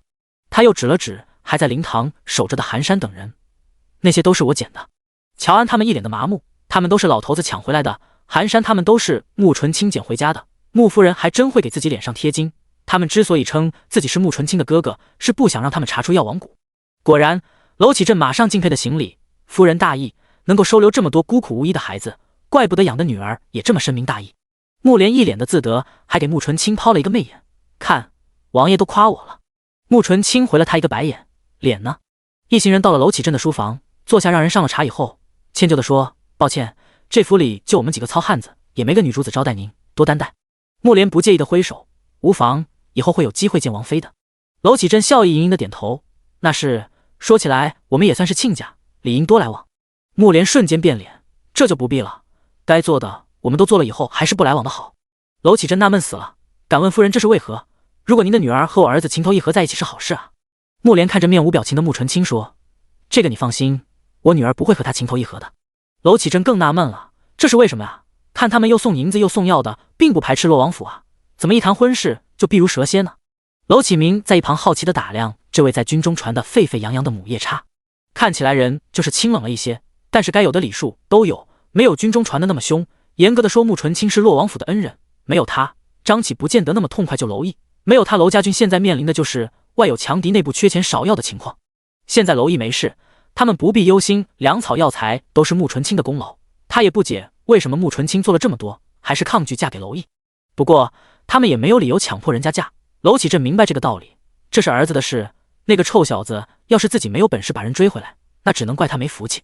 书房里短暂的沉默以后，娄启镇很快想通了：无妨，不做亲家，你们也是我们洛王府的恩人，以后但凡有用得着我们的地方，尽管开口。书房里谈得融洽，灵堂里哭声震天。一开始路过洛王府的人只是好奇穆纯清抬着棺材进去了，后来见洛王府挂了白帆，里面还哭声震天，大家都在猜测这娄世子是不是真的死了。于是很快整个清风关都传遍了，娄世子重伤不治死了，他的那位世子妃重情重义来给他送葬了。也有的传娄世子身受重伤废了，那个女土匪觉得他没了用处，一气之下把他杀了。还有的说那个女土匪有很多漂亮的男人，世子只是其中一个，现在女土匪喜新厌旧厌弃他了，想要尽快甩掉他，所以把受了伤的世子折腾死了。府外转得热火朝天，府里哭得热火朝天，清风关那些有头有脸的人在看到洛王都回府了，白帆还没撤，更加印证了娄毅真的死了，所以开始有人来吊唁了。娄启镇还在同乔安他们谈话，就有侍卫过来敲门：王爷，来了不少吊唁的人，您看怎么处理？娄启镇看了看正在淡定喝茶的穆纯清，咬了咬牙，让他们吊唁。不把戏做足了，怎么能让穆纯清消气？他在心里叹气：儿子，老子只能帮你到这了。这是为了儿子追妻，老脸都不要了。要是等以后让那些人知道自己儿子没死，葬着玩，那他光辉形象就别想要了。对于娄启镇的决定，穆纯清一点反应都没有，反正他就是过来收尸的，葬礼的流程走一遍，他就算了却了一件事了。因为娄启镇发话了，所以来吊唁的人都被迎进了府。然后来的人看到灵堂里哭得凄惨的场景，又看到躺在棺材里的娄毅，谁也没有怀疑，都认为娄毅真的死了。然后就越传越多，就连军营里的将士都相信了，成群结队的来吊唁。来的将士只要一想到娄毅为了他们把自己卖了，最后还身受重伤死了，他们就觉得世子太可怜了，糙汉子哭起来更是惊天地泣鬼神。就连坐在书房里的穆纯清他们都听到了动静，这哭声快要把房顶子掀开了。娄启镇和娄启明听得头皮发麻，坐立不安。再看穆纯清他们一个个的都气定神闲，好像什么都没听见一样。娄启镇牙疼的想，这都什么人家养出来的人，这心太绝了。哭声实在是太大了，把昏迷中的娄毅吵醒了。他晕晕乎乎的睁开眼，就听到了震天的哭声。世子，你死得太惨了。世子，您放心去吧，我们一定给你报仇雪恨啊。娄毅左右看了看，发现自己躺在棺材里，他无语地捂着自己的头坐了起来。灵堂里的人都是低头跪着哭，所以他坐起来没人低下的人没看到，但是站着的寒山等人看到了。寒山毫不犹豫地伸手，又把还在懵逼状态的娄毅砍晕了。娄毅有完没完了？第60章，自己惹得自己哄。娄毅又晕过去了，安安静静地躺在那里等着别人吊唁。因为来的人太多了，从白天到了晚上，穆纯清他们也不好总在书房待着，穆纯清也累了，所以娄启镇提议，这府里很大，但是主子少，有不少空院子，我让人收拾出来2处院子，各位去休息一下吧。穆纯清没有拒绝，圣义堂有房子，但是住不下他们这么多人，而且他得从头到尾把葬礼盯下来不是。娄启明亲自去灵堂喊来了几个丫鬟小厮，领他们去院子休息。这几个丫鬟和小厮在心里吐气，终于不用哭了。现在他们的眼睛肿的都跟桃子似的，自己爹娘去世都没这么哭过。他们很上道，把穆纯清和穆莲领到了最里面一个清静的院子。有丫鬟说，这里原本是给府里女眷准备的院子，里面每天打扫很干净，可惜洛王府的女眷没有圣旨不得离京，这清风关的洛王府注定不会有女主子来住的。穆纯清很累，毫无心理负担的住下了。南枝和景娘伺候他洗漱，很快三师兄齐云就送来了饭菜。小师妹，这清风关不比咱们那里，东西少得可怜，你凑合吃点。齐云热衷于做饭，他做的饭比景娘做的更合胃口，这一路上都是齐云在做。穆纯清没说什么，拿起筷子就吃，他吃得不快，动作优雅，就像是大家闺秀的小姐。这里离前院很远，听不到那些哭声。吃完饭穆纯清就睡下了，这一路上他也是很疲惫。前院折腾的凶，后院静悄悄的，大家都睡了。终于过了子时，那些吊唁的人才走光了。府里的侍卫拖着疲惫的身子去关大门，府里所有的侍卫小厮丫鬟都眼睛红肿，嗓子沙哑，这一天比打仗都累。不过没有人有怨言，在他们眼里，世子这是自作自受。因为娄毅一直在自己的院子里养伤，所以除了康乐和杜家，还有他院子里的几个下人，没人知道他伤好了。府里的人都不知道，可想而知，千里迢迢赶来看他的穆姑娘，看到他没事会有多生气了。人家担心的要死，他却骗人，人家姑娘又是送银子又是送药的，对世子情真意切，世子骗人就太不应该了。所以府里所有的下人出奇的都向着穆纯清，主要是不向着也没有办法呀，打不过。寒山他们在吊唁的人都走了以后也去休息了，不过他们这么多外男就住在了前院，和侍卫们在一起。半夜娄毅又醒了，饿醒的他醒了的第一个反应就是捂脖子，然后听不到外面有动静，他才跟做贼似的悄悄起身，探出半个脑袋打探外面的情况。灵堂里亮如白昼，四周都点着灯笼蜡烛，但是没有一个人。娄毅提着的心放了下来，他揉了揉自己的脖子，真他娘的疼啊，这个女人和他的手下出手就是狠啊。他坐了一会儿缓了缓，就起身要往出迈腿，刚探出身子就看到有2个人坐在地上靠着棺材打盹，吓得他赶紧又钻了回去。他的动静惊动了康乐和杜家，2个人爬起来往棺材里看，就看到娄毅蹲在棺材里面警惕地看着他们。康乐，世子您醒了。娄毅，你是谁？康乐，属下康乐。娄毅仔细打量了一下他们头发散乱，眼睛红肿，声音嘶哑，这要是不是康乐说，还真认不出来他们。娄毅一脸的嫌弃，你们怎么弄成这个样子？康乐委屈地说，您还说呢，还不怪您的女人，非逼着我们哭丧，属下整整哭了1天啊。娄毅想到中间醒来听到的震耳欲聋的哭声，也是十分无奈。康乐可算逮到发泄的机会了，忍着嗓子的疼痛给他讲述这一天发生的事。娄毅在听到父王同意穆纯清给他办葬礼，甚至还允许外人来吊唁，吃惊的嘴巴都合不上。杜家怕他难过，安慰道，世子您不要难过，实在是穆姑娘出手太大方了，让人拒绝不了。属下检查过，20多辆马车里装的都是上好的药材，要比外面药铺卖的好很多，而且种类齐全，这下伤兵营再也不用担心缺药了。而且属下打听到，这个穆姑娘的5个哥哥都是医术高超的人，在张掌柜之上，王爷已经说服他们去伤兵营帮忙了。娄毅再一次震惊：“你是说穆纯清有5个哥哥？”杜家点头。娄毅：“怎么可能？穆夫人那么年轻。”杜家：“听说都是养子，属下跟二爷娄启明打听的，不会错。”娄毅心感无力，这一个丈母娘就够他受的了，说出手就出手，这一下又多了5个大舅哥，他都遇见了未来的追妻路，遥遥无期啊！他迈腿就要出棺材，穆纯清在哪里？康乐赶紧拦着：“世子，您去哪里？”娄毅：“你问的这不是废话，我的娘子孩子来看我了，我当然去找他们了。”康乐为难地说：“我劝世子最好不要去。”娄毅脸色难看：“为什么？”康乐：“王爷说了，您惹恼了穆姑娘，就得让人家撒气。您得在棺材里躺到下葬的时候，您要是半道上出来了，不让穆姑娘顺心，万一人家翻脸不认人，再躲起来，您找都没地方找去。我父王不会真把我埋了吧？”杜家：“世子放心，我看那穆姑娘是有分寸的，她只是为了出气，不会真要您命的。”娄毅想了想，看得出来他是真生气了，罢了自己惹得自己哄，他想玩就陪他玩吧。不过他还是要出棺材。康乐：“世子，您又去干嘛？”娄毅脸色铁青：“我要出宫。”康乐麻利的拿起一个公桶：“早就给您准备好了。”娄毅的脸上的表情开始皲裂，他咬牙切齿地说：“让我在棺材里出宫。”康乐点头：“让您受委屈了，您忍忍，就7天。”娄毅忍无可忍：“现在没人我去茅房，你们不说谁知道？”康乐：“嘘，世子，这前院住满了穆姑娘的人，您只要一出去，肯定会有人知道，到时候给穆姑娘一打小报告，肯定前功尽弃。”娄毅脸黑得跟炭一样：“那我饿了呢。”杜家：“属下给您端饭菜去。”娄毅捏紧了拳头，浑身直冒冷气，眼神晦暗幽深。康乐和杜家以为他忍不住要发火了，可是没想到娄毅自己跟自己生了会闷气，他把手放开：“不是要去端饭菜吗？还不快去，要饿死老子！真给老子办葬礼是不是？”杜家撒腿就跑：“世子妥协了。”第61章，谁的错？娄毅吃饱喝足了，解决了生理问题，就把康乐和杜家赶走了。他一个人坐在棺材里，看着灵堂里布置的一切，灯笼和烛火映衬下，白帆都染上了柔色的光，阴森恐怖的灵堂竟让娄毅看出几分柔情来。他坐在那里都有些恍惚，这一切是那么的不真实。他不禁在想，上辈子穆纯清把洛王府的人都接走了，也给自己收了尸，那当时下葬的时候，是不是也是这样哭声震天响？他的内心其实很不平静，虽然穆纯清的行为很荒唐，但是不论前世还是今生，穆纯清都是一听到自己出事就前来给自己收尸，这样重情义的姑娘怎能不让他心生感激？他在心里暗暗发誓，今生定不负她。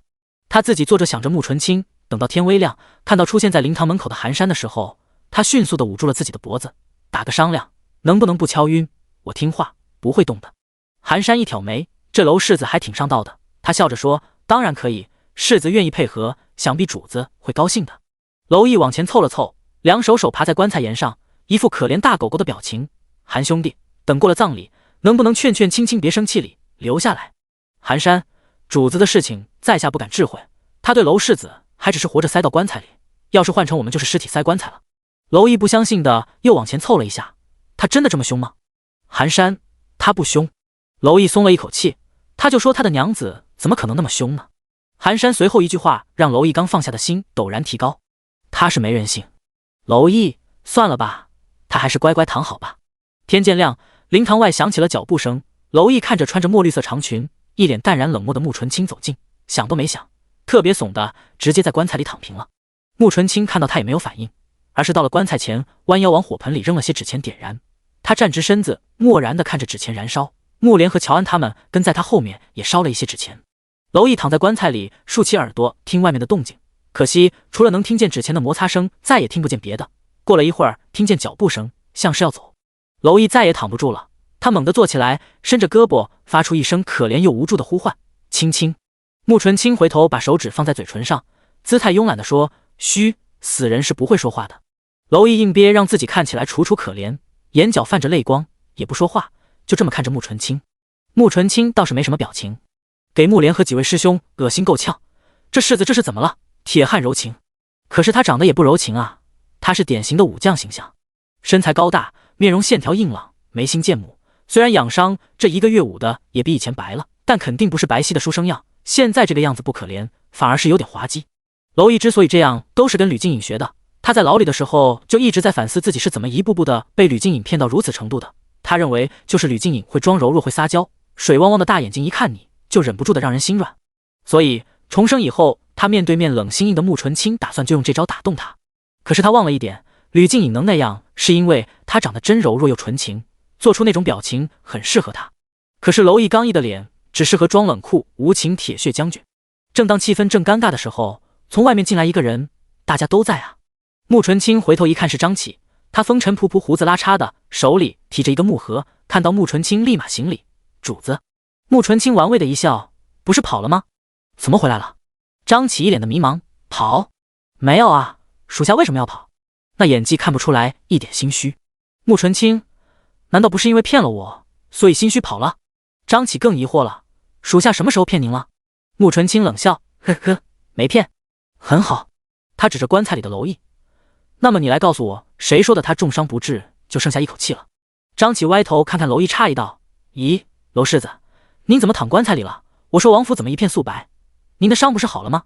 这是怎么了？蝼蚁都不得不服张启，这装无辜的本事比他都高。他立马叹了口气，哎，张掌柜的，你虽然骗了青青，但是你救了我的命，我不会怪你的，一切都是我的错，不该受伤让青青担心，所以青青要如何惩罚我，我都愿意受着。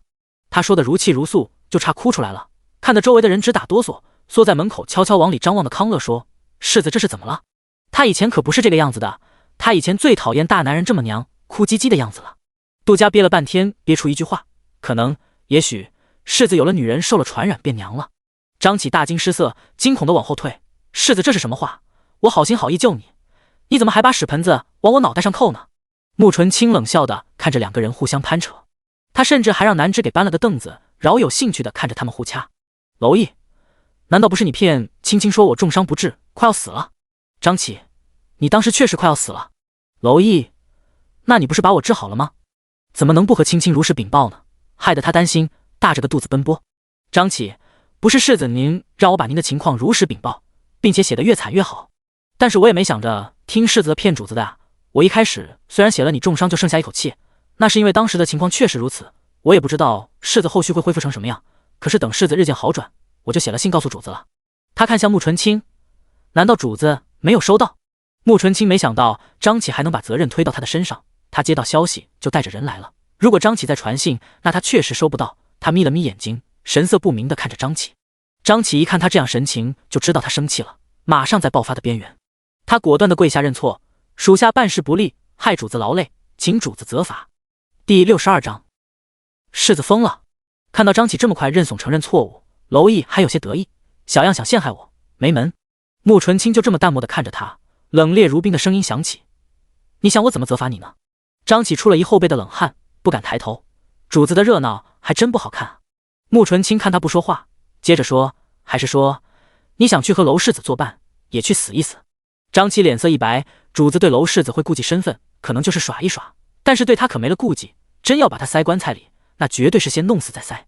他脑子飞快地想着怎么让主子消气，然后他眼角瞥见了自己带回来的那个方盒子。主子让属下死，属下不敢不死，但是还请主子让属下说完一件事再死。穆纯清没吭声，张启知道他在等着，麻溜的把身边的盒子打开，从里面拿出一颗人头放在穆纯清面前。属下看到娄世子伤得那么重，就想着娄世子是主子的人，有人竟然敢把他伤成这样，属下一定要替主子出了这口气，所以出关把重伤世子的人头取来给主子消气。他的话刚说完，穆纯清还没多大反应，蝼蚁一个腾跃就从棺材里出来，跳到了张启面前。他紧盯着地上的人头，浑身散发出骇人的威压，再一次看到亚瑟的人头，他还是忍不住滔天的恨意。上辈子他把亚瑟杀了以后，也是带回了人头，挂在了清风关的军旗上记了旗。这辈子他打算伤好了再去取他的狗头，没想到张启就给他带回来了。他双眼猩红，神色复杂的看着张启，他是你杀的？张启点头，我只是不想主子劳心。以穆纯清的脾气，动了他的东西，他肯定会让对方血债血偿。蝼蚁怎么着也是他孩子的爹，他怎么可能眼睁睁的看着他被杀？蝼蚁捏紧了拳头，看着那个人头，恨意无处发泄。再来一次，他看见亚瑟还是忍不住的很。可是现在人死了，他不能亲自报仇了，但是他也不能怪张启多管闲事，人家是替他报的仇，而且他还很惭愧，上辈子他用了5年的时间才报了杀父之仇，可是人家10几天就给报了。穆纯清也有些意外，蝼蚁的反应怎么这么大？不过是被射中了一箭，怎么这么大恨意？他不知道的是，上辈子亚瑟不仅伤了蝼蚁，还杀了娄启镇。看着毕恭毕敬的张启和恨得满身冒火的蝼蚁，穆纯清开口对张启说，既然你这么废物，分不清人还有没有的救，那么就回炉重造吧。张启谢主子，他在心里叹气，这看热闹的代价太大了，又得回到那个噩梦一般的地方了。随后穆纯清又看向娄毅，态度温和的像个贤妻良母一样，既然世子大仇得报，想必也死得瞑目了，那还是回去躺好吧，马上就有人上门吊唁来了。娄毅看看穆纯清没有任何反抗，就顺从的躺回了棺材，乖巧的都让穆纯清意外。本来他就是纯属无理取闹，以为他闹得厉害了，洛王府和娄毅就会避他如蛇蝎，以后不会再追着他不放了。可是娄启正和娄毅的态度实在是让他意外，竟然纵容他胡作非为。突然间他觉得索然无味了，他起身又往后院走。穆莲跟着他回去了，乔安等人去了伤兵营。等他们都走后，寒山笑着对站起身的张启说：“不错，有胆子。张启啊，你不觉得这样有情绪的主子更有趣吗？”寒山确实有趣多了，以前主子哪会管一个人的死活啊，死就死了，死了就拖回来给人练手。张启把亚瑟的人头放在了祭台上，还像模像样的给娄毅烧了纸。世子，您的仇人已经死了，您安心的去吧。说完他和寒山就出去了。康乐和杜家这个时候才敢靠近，探头看向棺材里的娄毅，发现他面容冷峻，目光幽深地看着房顶，紧抿着嘴唇，整个人紧绷，散发着寒意。康乐以为他生气了，低声劝道：“世子，您别生气了，那个穆姑娘虽然做事很辣荒唐，但是她对您还真是不错的。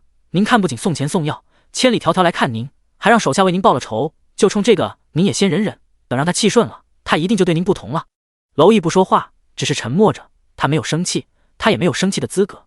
他现在可以肯定那条小路是穆纯清让人告诉他的，因为他很肯定张启没有通过城门出关，每天都在打仗，城墙上都是他们的人，即使武功再高，也不可能悄无声息的来去自如，而且还这么多天，那他肯定就是通过那条小路翻过了回回山，进入了大金的腹地杀人的。现在想想，不管是前世还是今生，他的一切都好像是穆纯清给的，没有他给药，自己活不下来，没有他告诉线路，他打败不了大金，夺不回清风关，也救不了洛王府的人，解散不了娄家军。这辈子他也不可能这么快打败大金，伤好的这么快，军营里也不可能不缺钱不缺药的。现在他的哥哥们还全都去了军营救治伤兵，他为自己做了这么多，那自己又在干什么？上辈子辜负他的一片好心，被一个女人玩得团团转，把自己玩死了。这辈子为了自己的一己私欲，就把人骗来了，让他大这个肚子奔波，甚至自己的仇都是他的人给报的。他躺着一个人想，越想越觉得自己混蛋，对不起穆纯清。想想自己干的滚蛋事，他恨不得扇自己2个大嘴巴。事实上他也是这么做的，他抬手就狠狠地给了自己一嘴巴，反手又抽了一嘴巴。他动作太快，康乐和杜家还来不及反应，就听到啪啪2声，然后就看到娄毅的脸上明显的手指印，没一会儿脸就肿了。康乐和杜家吓得赶紧抓住娄毅的手，康乐带着哭腔的说：“世子，您这是怎么了呀？不要吓属下呀。”杜家咬着牙恨恨地说：“世子一定是被那个女人给逼疯了。”康乐一擦眼泪就要跑：“我去找王爷，让王爷替世子做主，再这么在棺材里躺着，世子非疯了不可。”第63章换个目标。娄毅伸手抓住了要跑的康乐，声音低沉地说：“别去，这样就挺好，我在这里正好赎我的罪。”康乐两眼通红：“世子有什么罪？虽然是不该骗穆姑娘，但那不都是世子太想她了吗？这罚也罚了，您好歹是个世子，他总得给您留点面子不是？”娄毅眼神有些失意：“我欠他的太多，这些远远不够。康乐，您还有什么欠他的？说起来还是他欠您的，用了下作手段让您失了清白。”想起4月那间民房里的一天，娄毅的目光柔和含情：“那是我的荣幸，我很庆幸他挑中了我。”康乐还想再劝他，杜家拉住他摇头：“世子被那个女人下了降头，鬼迷心窍了，现在劝有什么用？等什么时候那个女人厌弃了世子，伤了世子的心，世子就清醒了。”日头渐高，已经开始有人来吊唁了。今天得到消息的人更多了，来的都是清风关德高望重的人。来的人本来还伤心呢，看到祭台上的人头都吓了一跳。在得知这就是害娄毅受伤的罪魁祸首的时候，他们更是伤心欲绝。世子是为了守护清风关百姓，守护云州，甚至整个虞国百姓的人才死的。娄毅躺在棺材里，听着大家的哭声，心里百转千回，好像回到了上辈子。如果清风关百姓得知他死了的消息，也会这么痛哭吧？他为了自己心中的怒气，把娄家军解散了。现在想想，没有娄家军守护的清风关，不知道还能不能抵抗大金的军队。是他自私了，他没有考虑百姓的死活，他又给自己加了一条罪状。就这样，娄毅躺在棺材里反省自己。穆纯清觉得没了意思，也没有再出现。娄启镇忙着跟大金对抗，也顾不上管府里。皇上的探子在洛王府第一天挂白帆的时候，就飞鸽传书给皇上，娄毅死了。消息很快就传到了京城。皇上得到消息的时候有点震惊，娄毅就这么死了，他还没出手就死了。可是他光收到了探子的密信，却没有收到娄启镇的奏折。阵亡名单上也没有娄毅，这就让皇上很迷惑。京城洛王府里这么久也没有传来关于娄毅伤势的消息，只能通过几天一报的战报知道现在战争正在焦灼中。洛王妃觉得没有消息就是好消息。皇上没有确切消息又想打探，他又整起来了跟洛王府一直关系不错的吕静颖。吕太傅关了吕静颖一阵子，看他一直安分守己，总不好一直关着他。吕静颖这天就出门散心了，他得重新规划自己的婚姻。祖父给他找的人家都是清贵有余，但是权财不足，他不想嫁到这样的人家，一辈子假清高。他比较现实，没有钱没有权，怎么可能过得好？皇宫他是进不去了，娄毅也废了，他得重新找个新的目标。皇室里皇子们都还太小，皇上的兄弟那些王爷们正妃侧妃的位置都满了。放眼望去，满京城有钱有势的不少，但是符合他目标的没有几个，最起码不能比洛王府差很多。这几天把京城里的人家都想了一遍，就想到了英国公府。英国公先祖是和洛王府一起陪圣祖一起打江山的，只不过当时的洛王被封异姓王，自愿去清风关替圣祖守边关，而英国公留在京城守卫京城。英国公的爵位也是世袭罔替，虽然比洛王府低一等，但是在京城也是数一数二的权贵了。重要的是英国公手里有实权，他负责守卫京城，在城外大营有5万的羽林军。但是唯一稀罕的就是现任英国公年迈，他的儿子也已经30多岁，有妻有妾。他盯上的不是英国公的世子，而是英国公女儿的儿子。英国公的女儿叫刘廷韵，是英国公的嫡长女，她嫁给了太子少师张国本。张国本是寒门学子，没有父母兄弟，所以成婚后一直住在英国公府。英国公也一直都很欣赏这个女婿，当成儿子一样培养。再加上张国本本人很有才华，是当年的状元，所以年纪轻轻就做到了从一品的位置，是未来丞相的最热门人选。他们有一个儿子叫张金恒，18岁，也是个有才之人。英国公很喜欢这个外孙，不少人认为张金恒很好会是下一届状元。吕静颖就盯上了张金恒，他让他的贴身丫鬟去打探他的行踪，得知今天张金恒会去望月楼参加诗会，所以他也打扮好去了望月楼。望月楼妃这个诗会是供那些青年才子交流的，没有女子，所以吕静颖也进不去。他就安静的在隔壁等着，丫鬟趴在门缝上往外看。突然丫鬟兴奋地说：“小姐，张公子出来了。”吕静颖就起身抱着琴淡定的往出走，他好像是低头看路，一不小心就撞到了张金恒，手里的琴没拿稳，一下子掉到了地上裂开了。吕静颖啊惊呼一声，吓得往后一躲，然后脚就一踩裙摆摔倒了。他也狠得下去心，摔倒的时候脚故意一微，脚踝就扭伤了，疼得他顿时两眼冒泪光。张金恒也吓了一跳，下意识的想去抓，想到对方是女子手就收了回来，赶紧蹲下。姑娘，你没事吧？吕静颖一抬头，含着泪的眼眸动人心魄，因为疼痛涨红的小脸楚楚可怜，整个人又蠢有欲。张金恒觉得自己的心跟着抽了一下。这个时候丫鬟奔过来：“小姐，您怎么样啊？”丫鬟想往起拉吕静颖，奈何她脚疼的厉害，根本拽不起来。丫鬟急得大哭：“公子，你帮帮我，小姐受伤了，我弄不动。”张金恒犹豫了一下，男女授受不亲，大庭广众之下有了肌肤之亲就说不清楚了。可是看到吕静颖可怜无助的眼神，他又忍不住把手伸了出去。吕静颖把身体的整个力量都放在张金恒的身上，柔软的娇躯靠着自己，淡淡的香味环绕在鼻尖。张金恒觉得自己的心酥麻麻的，骨头都软了。吕静颖站起来以后，强忍着疼痛同张金恒拉开了距离：“多谢公子。”张金恒看着空了的手，心里有些失落：“姑娘不用谢，是在下没有注意人撞到了你。”吕静颖柔柔弱弱地说：“不怪公子，是我自己没看路。”张金恒弯腰捡起琴，可惜道：“琴摔坏了，可惜了。”吕静颖顿时红了眼睛，这可怎么办？这是祖母的陪嫁琴，祖母知道了肯定会伤心的。张金恒，姑娘不必担忧，我认识一个很不错的修琴师，可以帮你修复。吕静颖抬头一脸崇拜地看着张金恒：“真的吗？那太好了。”第64章，皇后利用。少女娇柔的脸庞，清澈见底的眼眸闪着莹莹的光，就这么仰望着自己。张金恒顿时觉得自己形象又高大了，他不自觉地挺了挺胸膛：“小姐受伤了，在下还是先送你去医馆吧。”吕静颖伤的是脚，医馆里都是男人，她怎么可能让别的男人看自己的脚呢？不必了，家中有府医，只是扭到了，回去用药油揉一揉就好了。张金恒有些失望，不过还是张口问：“不知小姐是哪个府上的？等在下把琴修好了，好送还。”吕静颖似有些犹豫，咬着嘴唇在思考。张金恒有些紧张，觉得自己的心都要被吊了起来，他的手下意识地握紧了手里的琴。吕静颖思考了一番，才小声说：“祖父是吕太傅。”张金恒紧张的手一松，喜笑颜开：“原来是吕姑娘，在下是太子少师之子张金恒，等琴修好，在下定会送到府上。”吕静颖害羞地说：“等琴修好，公子还是托人送信，我来取吧。”让一个外男突然上门找有尸体桶，祖父一定会不高兴的。再说了，出来2个人见面，不是更多机会单独相处吗？张金恒略一想就明白了，自己上门肯定是唐突了，就点头同意了。2个人说完了话，丫鬟扶着吕静颖下楼，吕静颖疼得头上冒汗，紧咬着嘴唇，张金恒又不能上前扶着，看得心疼的紧。这边吕静颖回了府，让丫鬟给她揉了脚。小姐，您这也牺牲太大了，凭您的才情身份，想嫁给那是谁的福气？何必如此？吕静颖忍着疼，眼里都是坚毅的光。那不同，我要是心甘情愿，死心塌地。2个人正说着话，外面有丫鬟进来禀报：小姐，宫里来人了。吕静颖一愣，宫里怎么来人了？难道是皇上后悔了？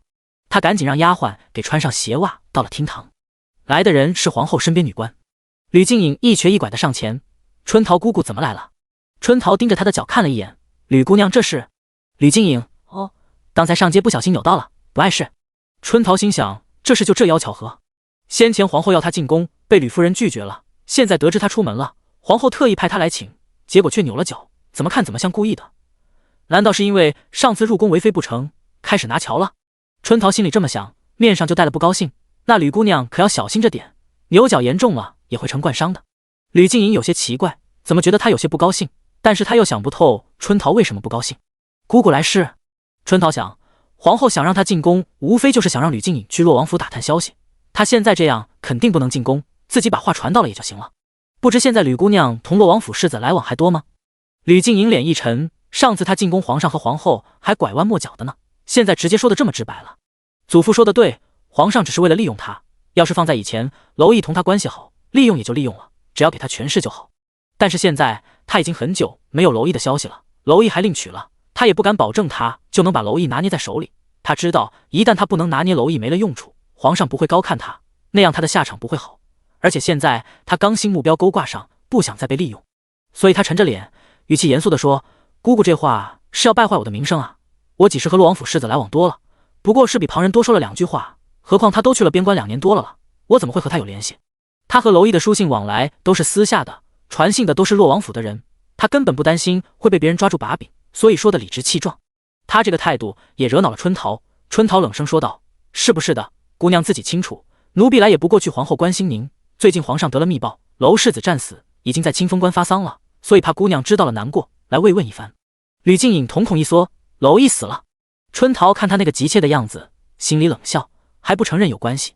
春桃点头，清风关传回来消息，说是娄世子的那个女人带着棺材进府操办丧事，整个清风关的居民都去吊唁了，声势浩大，大家都亲眼所见棺材里的娄世子。吕静颖脸色发白，手攥紧了手帕。她虽然恨娄毅抛弃了自己，对她受伤幸灾乐祸了，但是那到底是她用心喜欢了好几年的男人。那个男人英俊潇洒，气度非凡，烈松如翠，狼艳独绝，比京城的所有贵公子都要耀眼。这样耀眼的人却死了，她的内心如翻江倒海般难受，整个心都拧着，疼得她捂着胸口弯了腰。可是洛王府并没有传出信来。春桃，洛王府的消息总不及皇上的快一些，况且前线正在打仗，洛王想必也无暇顾及。吕静颖抿紧了嘴唇，平复自己的心情。春桃，皇后原本心疼洛王妃丧子之痛，但是她的身份也出不了宫，洛王妃可能也没有心情进宫。想到你同洛王府有些交情，你是皇后娘家的人，由你去探望一番最是合适了。吕静颖是个聪明人，她的身份不低，但是跟洛王妃来往就不够格了，她也就能和娄萧月交往，所以说让她去洛王府探望根本不合理，不合理还是让她去，摆明了是让她去洛王府打探消息。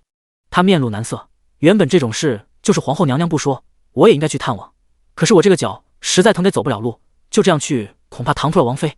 春桃当下不高兴了，沉着脸，这是不愿意了。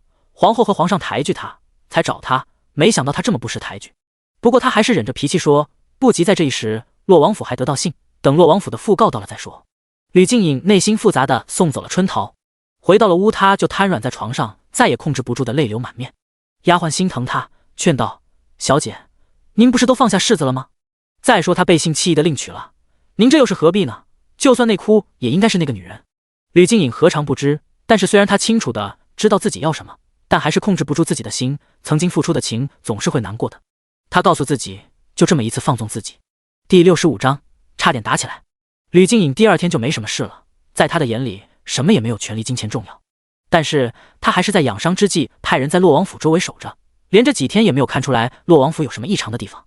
另一边，张金恒回去以后，总会时常想起那个纯净娇柔的女子。他私下找英国公的姐妹打听吕静颖，得到的回答是吕静颖人品不错，很有才情，这更让他放心了。他第二天就迫不及待地把琴修好了，原本想当天就派人去把吕静颖叫出来，但是考虑到他脚上的伤，就硬是忍了5天。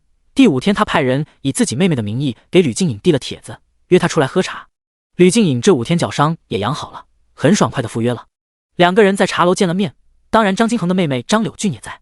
张柳俊有些骄纵，但是对才情又温柔的吕静颖印象不错，看到他进来，热情的招呼：“吕姐姐你来了，快坐吧。”吕静颖见礼，让2位等着急了。张柳俊揶揄的看了自己哥哥一眼：“没有，是我们来早了，我大哥想早点把琴还给你。”张柳俊早被吕静颖出水芙蓉一般的打扮迷得有些发愣，看到妹妹打趣他，有些窘迫，红了耳根。吕静颖面上带着娇羞，但是内心却很平静。张金恒长得不错，是温润如玉、谦谦君子的模样，但是吕静颖还是更喜欢娄艺那样身上带着野性的样子，更让人有安全感。3个人谈天说地，谈诗论赋，相谈甚欢。越交谈，张金恒就越欣赏吕静颖，觉得她知识渊博，很符合自己的要求。如果和她在一起，2个人红袖添香，每天讨论诗词，也是一番别样的情趣。这样想着，他看着吕静颖，眼里都有掩饰不住的爱慕。吕静颖看火候差不多了，就准备告辞，不能一次性就让他得手。他要走，张金恒虽然不舍，也不能强留，只好一起送他出门。刚踏出门没走几步，从一个包厢里走出几个女子，打头的就是娄萧月，跟着她的都是几个武将家的小姐。看到娄萧月，吕静颖一顿，情不自禁的就想上前打探娄艺的消息。萧月，他娇娇柔柔的喊了一句，娄萧月也看到他了。不过自从母妃提点了他以后，他再看见吕静颖，总觉得他笑得有点假，带有目的性的。现在叫住他也不知道有什么目的。他看向吕静颖身后的张金恒和张柳俊，他认识这2个人。张金恒是京城有名的才子，张柳俊年龄虽小，但是也是京城出了名的嚣张跋扈，仗着英国公护着，没人敢惹。他在心里鄙夷，哼，这么快就找到了下家。现在他算是彻底相信母妃说的话了，英国公府是除了洛王府以外最有实权的功勋世家了。吕静颖这是看进不了洛王府，就快速的搭上了英国公府。一想到他曾经盼着这样的人当大嫂，他就觉得恶心。他是那种喜形于色的人，所以脸色不好看的问：“吕姑娘有什么事吗？”他冷淡的态度让吕静颖脸色一僵，他轻咬嘴唇：“没什么，我只是关心前方战事，想问一问。”娄萧月，每隔几天都有800里加急的战报，吕太傅每天上朝，想必战况怎么样，他比我们清楚吧？吕静颖脸色一红，眼里有了雾气：“我只是担心洛王爷和世子的安危，战场上刀枪无眼。”娄萧月脸色更不好看了：“你这是什么话？我父王身经百战，大哥英勇无敌，他们怎么会有事？你在咒他们？”吕静颖的眼泪充盈着眼眶，要掉不掉的，看起来像是受了委屈，楚楚动人。我没有这个意思。张金恒在后面看到吕静颖那个委屈的样子，顿时觉得心都揪在了一起。他沉着脸说：“娄小姐何必这么咄咄逼人？吕姑娘不过是关心令尊的安危，这是每一个虞国百姓都关心的，你怎么说的这么难听？”娄萧月冷笑：“这又关你什么事？你是他什么人？”张金恒被戳中了心事，一下子红了脸，急促地说：“你仗势欺人，任何一个人都不会袖手旁观的。”娄萧月拔高了声音：“谁仗势欺人？论仗势欺人，谁比得上你们英国公府？”张柳俊听他拿英国公府说事，一下子就火大了：“你把话说清楚，谁仗势欺人了？”娄萧月冷哼：“这还用说清楚？你干的仗势欺人的事还少，那些低一些的官员的家的小姐，哪个不是被你压得死死的？就前一阵子，你就因为一个簪子，还羞辱了礼部侍郎家的小姐，害得人家差点悬梁自尽。”张柳俊，你胡说八道，明明是胆小怕事，心胸狭隘，关我什么事？娄萧月，不关你的事，那还不是你们英国公府想怎么说就怎么说？你母亲看中你父亲，不惜逼人家休了发妻，这总是事实吧？要不是你们英国公府权大势大，仗势欺人，你们现在就都是妾生的，有什么好得意的？张金恒和张柳俊气得脸红脖子粗。张柳俊抬头就要扇娄萧月耳光：“你这个贱人，敢辱我母亲，今天定要好好教训教训你！”娄萧月直接抬手握住了他的手腕，嘲讽地看着他：“就凭你，我们洛王府世代镇守边关，都是真刀真枪打出来的。你们英国公府缩在京城，恐怕连怎么提刀都忘了吧？”张柳俊抽了半天抽不出手来，又急又气，跺着脚的喊：“大哥，你还不出手？”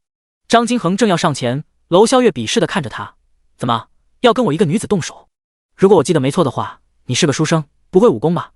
如果一会儿被我踹趴下，恐怕你就要贻笑大方，让人耻笑了。”张金恒攥紧了拳头，愤恨地盯着他：“你个泼妇！”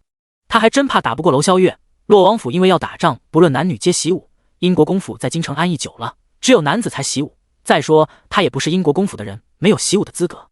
眼看双方越闹越僵，吕静颖红着眼眶握住了娄萧月的手。萧月，你不要生气，是我不会说话，跟你道歉。张公子和张姑娘都是为了我说话，你不要怪他们。娄萧月一甩胳膊，张柳俊就被甩了一个趔趄。吕静颖赶紧扶住他，你没事吧？都怪我。张柳俊盯着娄萧月的眼眸带着浓浓的恨意，如果可能恨不得掐死他。这关吕姐姐什么事？明明是他不分是非，不辨好人，简直不可理喻。娄萧月好不容易结束闭门思过出来透透气，让他们这么一闹，好心情都没了，懒得搭理他们。他扭头要走，吕静颖却犹豫着拦住他。萧月，看来你还不知道，我不知道该不该跟你说。第66章，我是不是特别废物？他欲言又止的样子让娄萧月十分烦躁。你又想说什么？吕静颖咬着嘴唇，似是下了很大决心。前几日祖父从宫里出来说了一件事，他说娄世子阵亡了。娄萧月瞪大了眼睛，彻底怒了，怒吼道：你胡说八道，我哥活得好好的。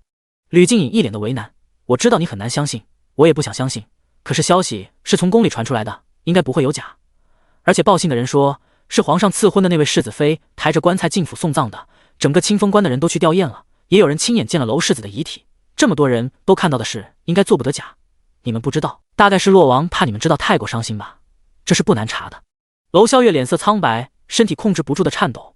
他想起来母妃看到父王那封信的失态，他当时只是知道哥哥受伤了，难道当时就伤得很重，后来伤重去世了？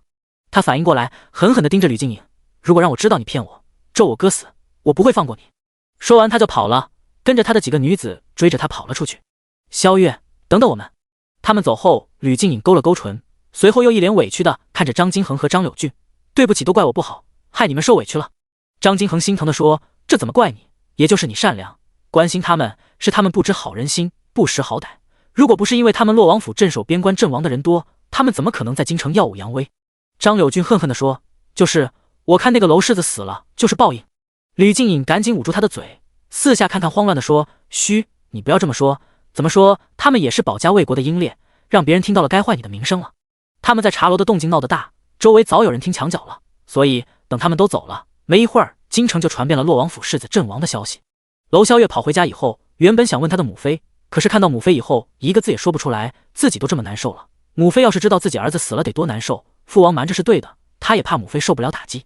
洛王妃看到他风风火火地闯进来，两眼通红，又什么都不说，奇怪地问，你这是怎么了？又和谁发生口角了？自己的女儿头脑简单，脾气冲，别人挑拨几句他就能跟点了的炮仗一样，火冒三丈。娄萧月哭着摇头，就是跟英国公府的张柳俊拌了几句嘴。洛王妃眉头一皱，英国公府在京城根基深厚，你不要招惹他们，你父王他们远在清风关，出了事也不能替你做主。娄萧月低着头闷闷的，知道了。好事不出门，坏事传千里。娄萧月没打算说，可是没一会儿就有下人来禀报，王妃，现在外面都在传世子阵亡了。洛王妃身形晃了一下，你说什么？下人就把外面传的消息说了一遍，都是越传越邪乎的，这都不知道经过了多少张嘴，所以除了吕静颖说的，又有很多添油加醋夸张的成分。洛王妃脸色苍白的听完后问，这是怎么传出来的？下人小的听说后就去打听了，说是在茶楼里小姐和吕太傅家的姑娘起了争执，吕姑娘说的，说是宫里的消息。洛王妃的双手紧紧地扣住椅子的扶手，去把小姐请过来。娄萧月在过来的路上就听丫鬟说了，王妃已经知道了，所以她一进门看见洛王妃就失声大哭。洛王妃也红了眼眶，强行让自己镇定下来，别哭了，你详细的说一下吕姑娘是怎么说的。娄萧月就一边哭一边把吕静颖的话重复了一遍。洛王妃听后紧紧地皱着眉头，这么大的事，你父王不会瞒着我，宫里都知道了，那肯定你父王也应该给家里送信的，但是昨天你父亲的信刚到，上面写的一切安好，再说咱们的祖坟在京城，你哥就算是要下葬，也是要运送棺椁回京，不可能草草的在清风关下葬。娄萧月一擦眼泪，期盼地看着洛王妃，母妃意思是我大哥没事，吕静颖是诓我的。洛王妃摇头，现在事情不明朗，我们不能偏听偏信，一切以你父王的消息为准，不能自乱阵脚。娄萧月重重的点头，我大哥一定没事的。洛王妃却在想，那么多人看到了穆纯清进了洛王府，陆川说过清风关的大夫医术很好，穆纯清的药又很好，娄毅就算受伤理应也不该有事才对，这到底是出了什么事？他沉思了片刻，喊来了府里的暗卫，暗卫都是保护他们安全的，有时候也有密信要送来往于清风关和京城。洛王妃，你尽快到清风关查明世子的事到底是怎么回事，让王爷给我个准信。暗卫是。暗卫走后，洛王妃又下令府里不许谈论世子的事，更不许把街上的传言传到佛堂去。皇上也听说了吕静颖和娄萧月在茶楼发生的事，他让人关注着洛王府的动静，结果洛王府安安静静的，什么动静也没有，这让他更加怀疑娄毅是不是死了。还在棺材里躺着的娄毅不知道，因为他的事京城已经传得沸沸扬扬的了，他还接着在棺材里躺着反省自己，不吃不喝。娄启镇忙着战事，他也没想到清风关的事会传到京城去，他打算的是等穆纯清消气了，他再豁出老脸跟大家道个歉。娄毅不吃不喝，急坏了康乐和杜家。康乐跑去找了娄启镇，娄启镇才抽空从城楼上回来，看着生无可恋的娄毅，他气得骂道：“你这是又出什么幺蛾子？老子打仗忙得顾不过来，你帮不上忙还拖后腿。”娄毅眼神空洞地看着屋顶，声音沙哑地问：“父王，我是不是特别废物？”第67章，再给我一次机会。娄启镇紧皱着眉头，胡说八道什么？娄毅自嘲地笑：“虞国没有尽心尽力，虞民没有自始而终，虞妻虞子毫无用处，不是废物是什么？”娄启镇看到这个样子，才意识到他不是闹情绪，而是真的情绪不对。他拍了拍棺材，先从里面出来再说话。娄毅，这里挺好，方寸之间却能自省无身。娄启镇没办法，他从旁边拖过来一个凳子，大马金刀的坐在棺材旁。他真的很无语，打仗就够他累的了，现在还得充当慈父关心儿子的心理问题。你可是因为穆纯清让你躺棺材里，父王也不帮你心里不舒服。娄毅摇头，他做得对，我该受罚，他罚得太轻了。娄启镇点头，推心置腹地对他说：“不是我不顾及你的颜面，你同穆纯清这种关系本来就不是普通夫妻，他也不是普通人，他与你与洛王府都有恩，我们无以为报，只能让他心情顺遂一点。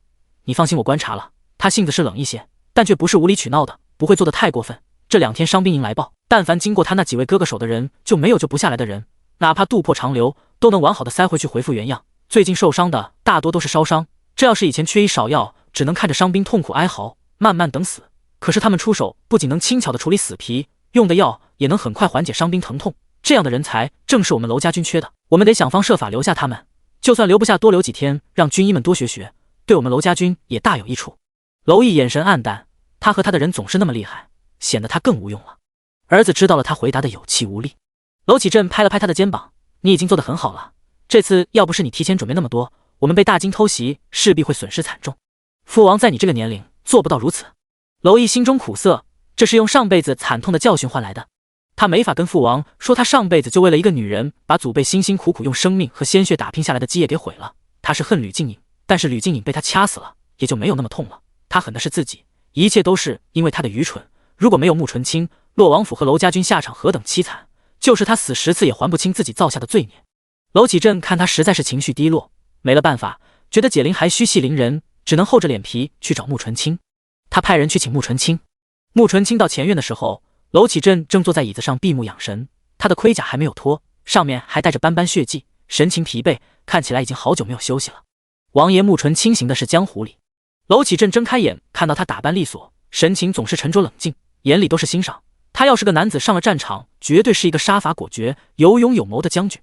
穆姑娘，请坐吧。穆纯清坐在下手的位置上，目光淡淡的看着娄启镇。娄启镇有些难为情的说：“请你过来是为了我那个蠢儿子的事，我知道这次是他做的过分，把你从那么远的地方骗过来，你怎么罚他都不为过，我没有怨言，只是他现在情绪低落，不吃不喝，我怕他再这么胡思乱想下去，再没了心气。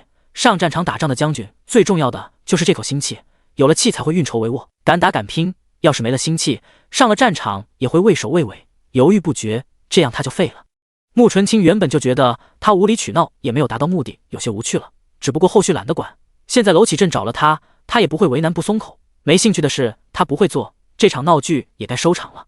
我去找他谈谈，灵堂会让人撤了。娄启镇很是欣慰，他就知道穆纯清不是一个无理取闹的人，如此就多谢穆姑娘了。穆纯清站起来，原本也是我胡闹了。他行礼告退去往灵堂。正值深夜，康乐和杜家守在灵堂门口有些焦急，脸色都不好看。看到穆纯清过来，他们俩谁也没有给穆纯清好脸色，怕肯定是怕的，但是如果他要是敢伤害世子，他们也会豁出命去和他拼了。穆纯清站到棺材旁，娄毅一看到他，眼神亮了一下，随后眼含愧疚地喊了一声青青。穆纯清看他脸色苍白，嘴唇干裂，看起来真的像几天没吃没喝的人。他神情冷淡地开口：“想死。”娄毅苦笑，没有开口。穆纯清：“想死的话，我动手比较快一些。娄毅，能死在你的手里也算我的荣幸，如果你愿意，随时可以动手，也算报了上辈子多次相助之情。慕纯轻轻皱了一下眉头，坐在了娄启镇刚才坐过的凳子上。说吧，为何如此？娄毅，我只是回顾一下我这一生，觉得自己挺废物的。慕纯清像是听到了一个什么笑话一样。你倒是对自己认知挺清晰的。娄毅缓缓地坐了起来，手试探地拉住了慕纯清的手。青青，以前我虽然废物，但是以后不会了。慕纯清没有躲开，看了一眼两个人相握的手，那恭喜你，洗心革面，重新做人。娄毅，这词怎么这么别扭？那你能重新给我一次机会吗？慕纯清，我从未给过你机会。娄毅，这话真扎心。那你能给我一次机会留在你身边吗？慕纯清拒绝得非常干脆，不能。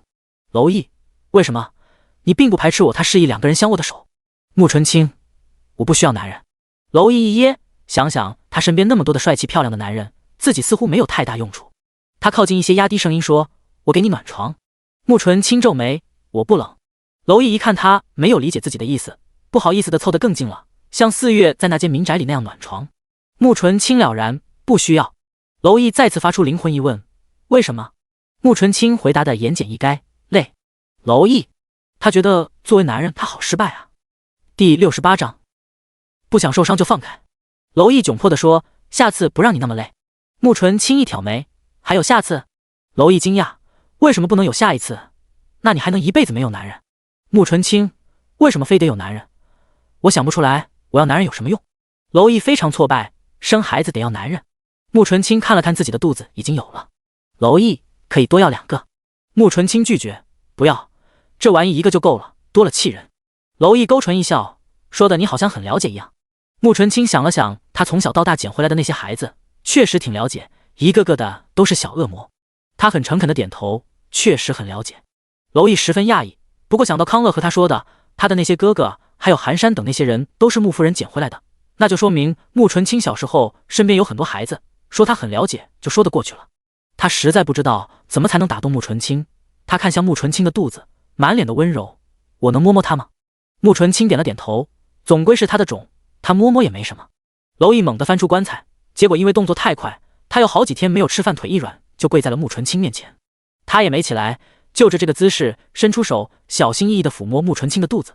“儿子，我是你爹呀。”肚子的孩子像是听到了一样，伸伸腿踢了踢。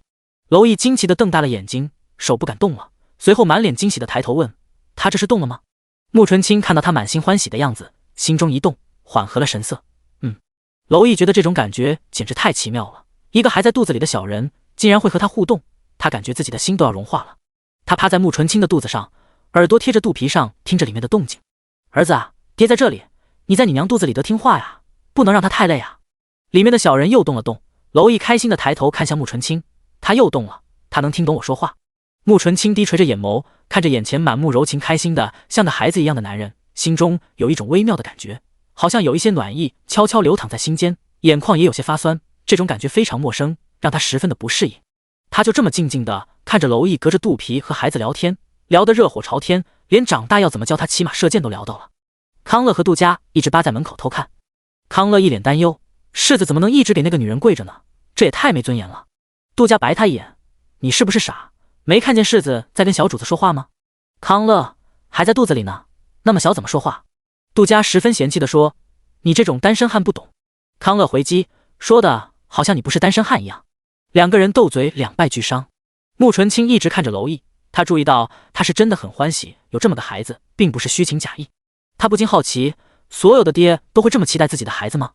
随后他想到他娘说过，当初他娘怀他的时候，他爹也是十分期待他的到来的，也总是这样隔着肚子和他说话，生下来他的时候也会爱不释手的抱着，不过最后不是还是抛弃了他们。想到这，他目光一冷，就把娄毅推开了。娄毅正说得开心，冷不防被他推开，一下子坐到了地上。他一脸懵地看着慕纯清：“怎么了？”慕纯清的眼神冷若冰霜：“你为什么总缠着我？”娄毅一愣：“这还能为什么？我想和你过日子。”慕纯清：“为什么？我不认为我们之间有什么情谊。”娄毅想了想：“我要是说我对你一见钟情，你信吗？”慕纯清的脸色更冷了：“不信。”娄毅不知道该怎么和他解释两个人前世今生的纠葛。“那你就当我是为了你的钱。”慕纯清：“以后不会给你了。30多万两是买他的种子，20多辆车的药材是为了替儿子跟他断关系，这些都不是他出的钱，他不心疼，给就给了，但是以后让他再出钱，他肯定是不会给的。那你就当我是为了孩子。穆纯清，想要孩子，你可以有很多。娄毅神情严肃，每个孩子都不同，我只想要这一个。只要一想到那个叫穆昭灵的孩子有多优秀，他就无法说服自己放弃他。穆纯清不为所动，这只是你现在的想法，以后会遇到各种各样的诱惑，让你放弃他。娄毅生气了，他猛地站起来，居高临下的看着穆纯清，在你眼里我就是那种会为了利益放弃自己孩子的人。穆纯清抬头看着他，没有说话，但是眼神里充满了不信任。娄毅非常火大，他已经再三表示过自己的真心了，可是穆纯清依然对他一点信任都没有，这让他又生气又挫败。他提高了嗓门，黑着脸说：穆纯清，你不是我怎么能知道我怎么想的？不要用你的想法揣测别人。我不知道你到底受过什么样的伤害，但是不是每个人都是狼心狗肺会抛弃妻子，你为什么不能给我一些信任？他隐隐有一些猜测，穆纯清随母姓，他有一堆义兄，还有一群男属下，唯独没有提过他爹。未婚生子的女子很少，唯一的解释就是他爹可能抛弃妻子，才让他这么排斥与男子成婚。抛弃妻子这4个字刺痛了穆纯清的神经，他唰一下站了起来。娄毅，不要以为我对你客气一些，你就可以口无遮拦。都说了，我不需要男人，我的孩子也不需要爹。说完，他一甩袖子就要走，娄毅从后面紧紧地搂住了他。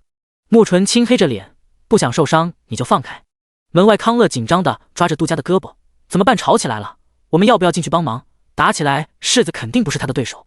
杜家也很紧张，再看看，真打起来，加上咱俩也不是对手，得去找王爷。娄毅紧张地搂着穆纯清，别走，对不起，我无意伤害你，我只是实在不知道该怎么让你相信我。这世间的男子何其多，不是每个男人都是没良心的，你不应该一概否定，给自己点信心，给我点信任，我们就不能尝试一下？穆纯清嘲讽道，试过的结果呢？如果到时候你背信弃义了，你还是高高在上的洛王府世子，我和孩子要如何自处？他娘不就是活生生的例子？好的时候甜言蜜语，浓情蜜意，一旦变了心，那就是恨不得对方死。他娘为此疯癫了好几年，杀了不少的人。第69章，你不走向我，我就走向你。娄毅听他这么说完，放开他，拉着他的手就要往外走。走，和我去见父王。穆纯清站着没有动，见王爷做什么？娄毅，找父王做个见证，立下切结书，如果以后我背信弃义，抛弃你和孩子，你可以随时杀了我，王府绝不干涉。穆纯清冷笑，有用吗？娄家军20万大军，到时候洛王府不承认，对我们赶尽杀绝，我能奈你何？娄毅感觉到深深的无力感，为什么怎么样都不行？看到他沉默，穆纯清眼神极尽嘲讽，怎么不说了？刚才不是挺能说的？娄毅抿着嘴唇，目光幽深，如黑曜石般的眼眸动人心魄，但是怎么望都望不到穆纯清的心里。青青，你到底想要什么？穆纯清，我要你离我远一点。娄毅心中抽痛，嘴里泛着苦涩，你就这么讨厌我？穆纯清，说实话不讨厌，但不想和你有牵扯。娄毅，那如果我不是洛王府世子呢？穆纯清，没有如果。娄毅，可以有，我去找父王，恳求他把我逐出洛王府，下了族谱，以后我就和洛王府没有了关系，我成了无处可去的普通人，你也不收留我吗？穆纯清吃惊，你说什么？康乐和杜家再也忍不了了，他们冲进来对着娄毅喊，世子，不要啊！娄毅脸一黑，浑身气势高涨，滚出去！康乐十分委屈，为什么世子对穆姑娘就温暖如春，对他们就冰冷刺骨？娄毅看他们不动，顿时火冒三丈，还不快滚，等我动手！两个人只好赶紧滚了，得去找王爷了。世子为了女人都不要落王府了，出大事了。穆纯清看着跑出去的两个人，调侃地说，你的人不行，我的人不会让我说第二次。娄毅脸一下又变得温柔起来，以后他们归你来管。穆纯清，没兴趣。没跑远的两个人听到了都惊呆了，这个女人不仅心狠手辣，怎么还挑拨离间啊？太恐怖了！世子色令智昏以后，他们还是离这个女人远一些吧。娄毅接着刚才的话题，我可以利用这次假死的事情假戏真做，到时候我一下葬，这个世上就再也没有洛王府世子这个人了，我就可以和你浪迹天涯，过普通人的生活了。娄毅说的话真的让穆纯清很震惊。你不要你的父母了？娄毅，怎么会？他们知道我是假死，不会难过，想我的时候可以来找我，我也可以偷偷回来看他们。穆纯清，那洛王府呢？你父王就你这么一个儿子，你不继承了？娄毅，我二叔有儿子，我的那些堂伯堂叔也有儿子，实在不行，让我母妃再生一个。穆纯清嘴角抽搐，要是让洛王和洛王妃知道他的想法，打死他。他低垂着眼眸，你不必如此。娄毅，你不走向我，我就走向你，这是最好的办法。穆纯清实在搞不懂，娄毅要是想要女人什么样的没有，为什么非得是他，甚至不惜放弃自己的身份地位？他这么想的，也这么问的，为什么非我不可？娄毅，你就当是前世的缘分。这个理由太牵强了，但是穆纯清问不出个所以然来，也就不问了。不用了，明天我会命人把灵堂撤了，对外就说你起死回生了。虽然娄毅的话给他带来不小的震撼，心里也很动容，但是他不想做那个夺人儿子的红颜祸水。娄毅作为洛王府世子，才能发挥自己的作用，真要没了这个身份，他可能都不如寒山有用。娄毅要是知道自己被嫌弃了，一定会呕死。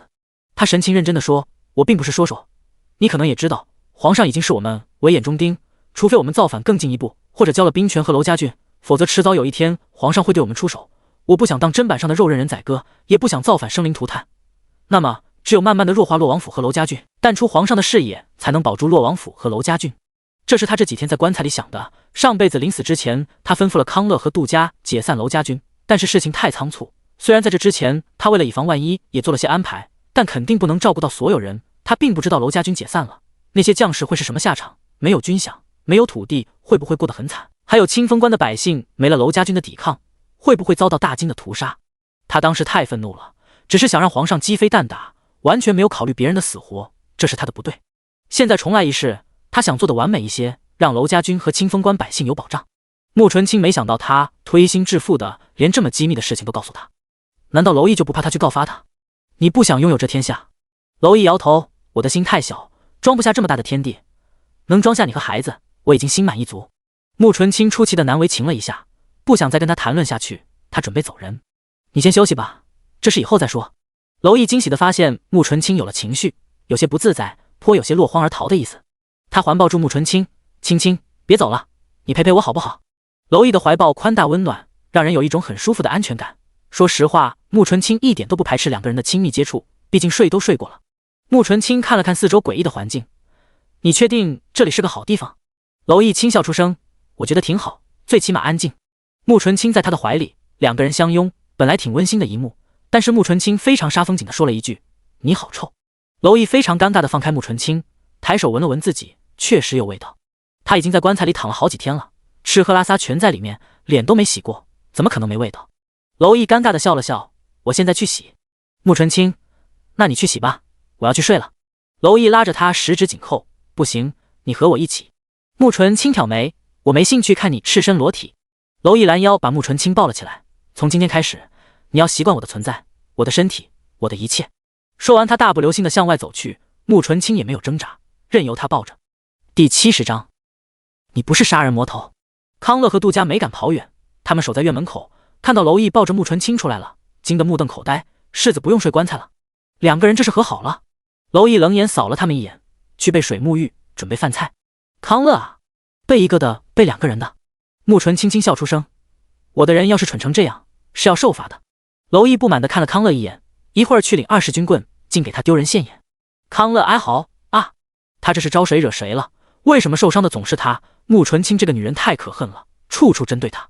娄毅抱着穆纯清回到了自己的院子，因为离着有些距离，娄毅又好几天没吃饭，所以到了屋里，他把穆纯清放下，有些气喘吁吁。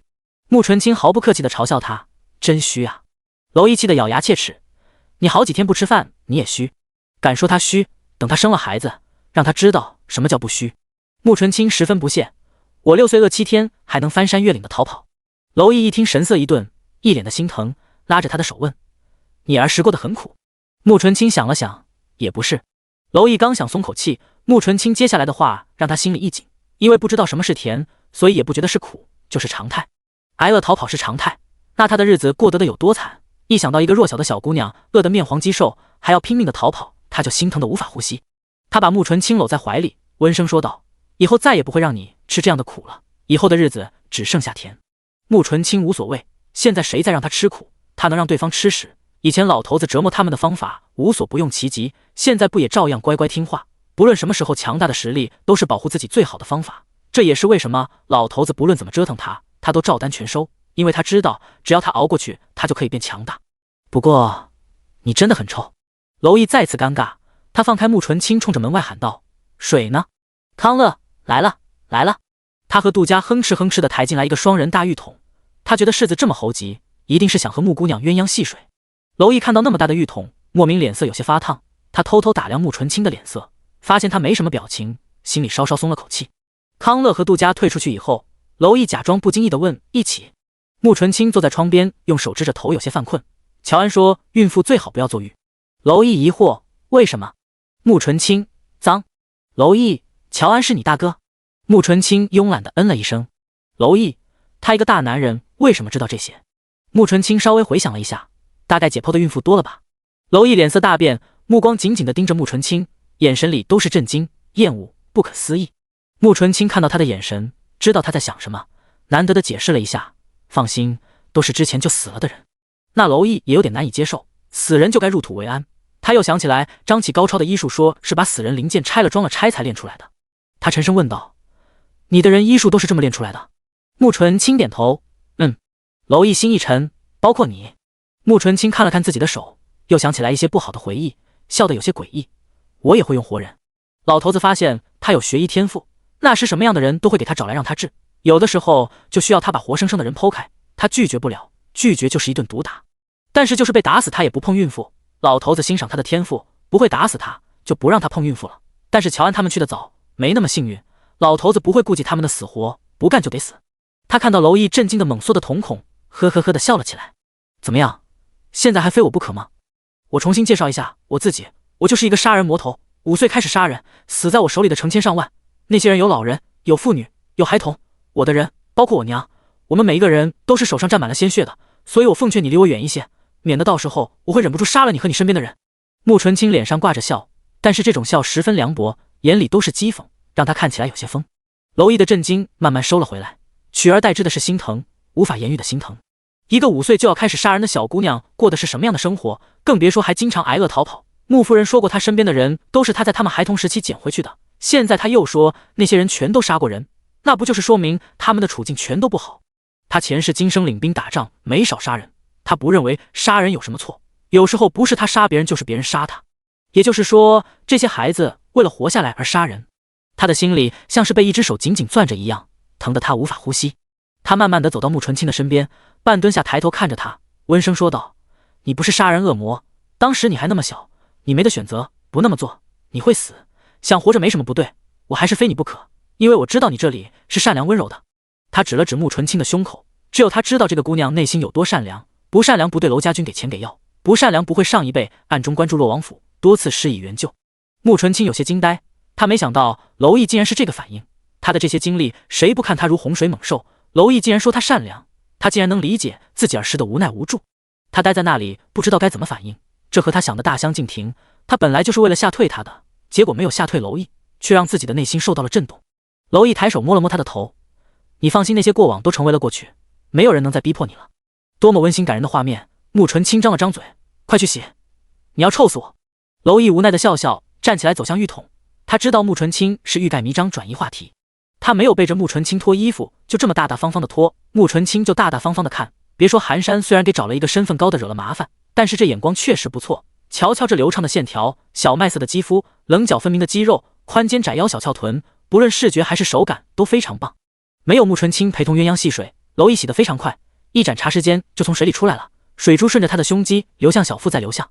他随意披了一件袍子，就打开门对门外的康乐和杜佳说：“把水撤了吧。”康乐瞪大了眼睛：“这么快？柿子这么虚的吗？”他控制不住地打量娄毅的下半身，娄毅脸色一黑，果断地把他踹了出去。第71章死而复生。康乐被踹飞，辗转地趴在地上，龇牙咧嘴地喊哎呦。杜佳低着头哈着腰进了屋，哼哧地往出拽大浴桶，装满水的大浴桶实在是沉，他拽得非常吃力。娄毅忍着怒气冲康乐喊：“滚进来抬水！”康乐爬起来，龇牙咧嘴地进来，两个人吃力地往出抬。这个时候穆纯清悠悠地来了一句：“你的人跟你一样都虚。”康乐手一软，差点把浴桶摔了。“姑奶奶，你闭嘴吧！”娄毅觉得自己七窍要生烟了，他咬着牙说：“从明天开始加练1个时辰。”康乐有些不服气：“穆姑娘的人也不见得个个都厉害啊。”穆纯清笑出了声：“我真佩服你的勇气，明天你随便找个人单练。”康乐：“练就练。”娄毅：“滚出去，少给我丢人现眼。”康乐还想说啥，杜佳偷偷给他使眼色，两个人只好出去了。没一会儿，杜佳就端上来了饭菜。娄毅洗完澡，身上松快了，更觉得饿了，大口的吃饭，吃饱了一漱口，就揽着穆纯清要上床睡觉。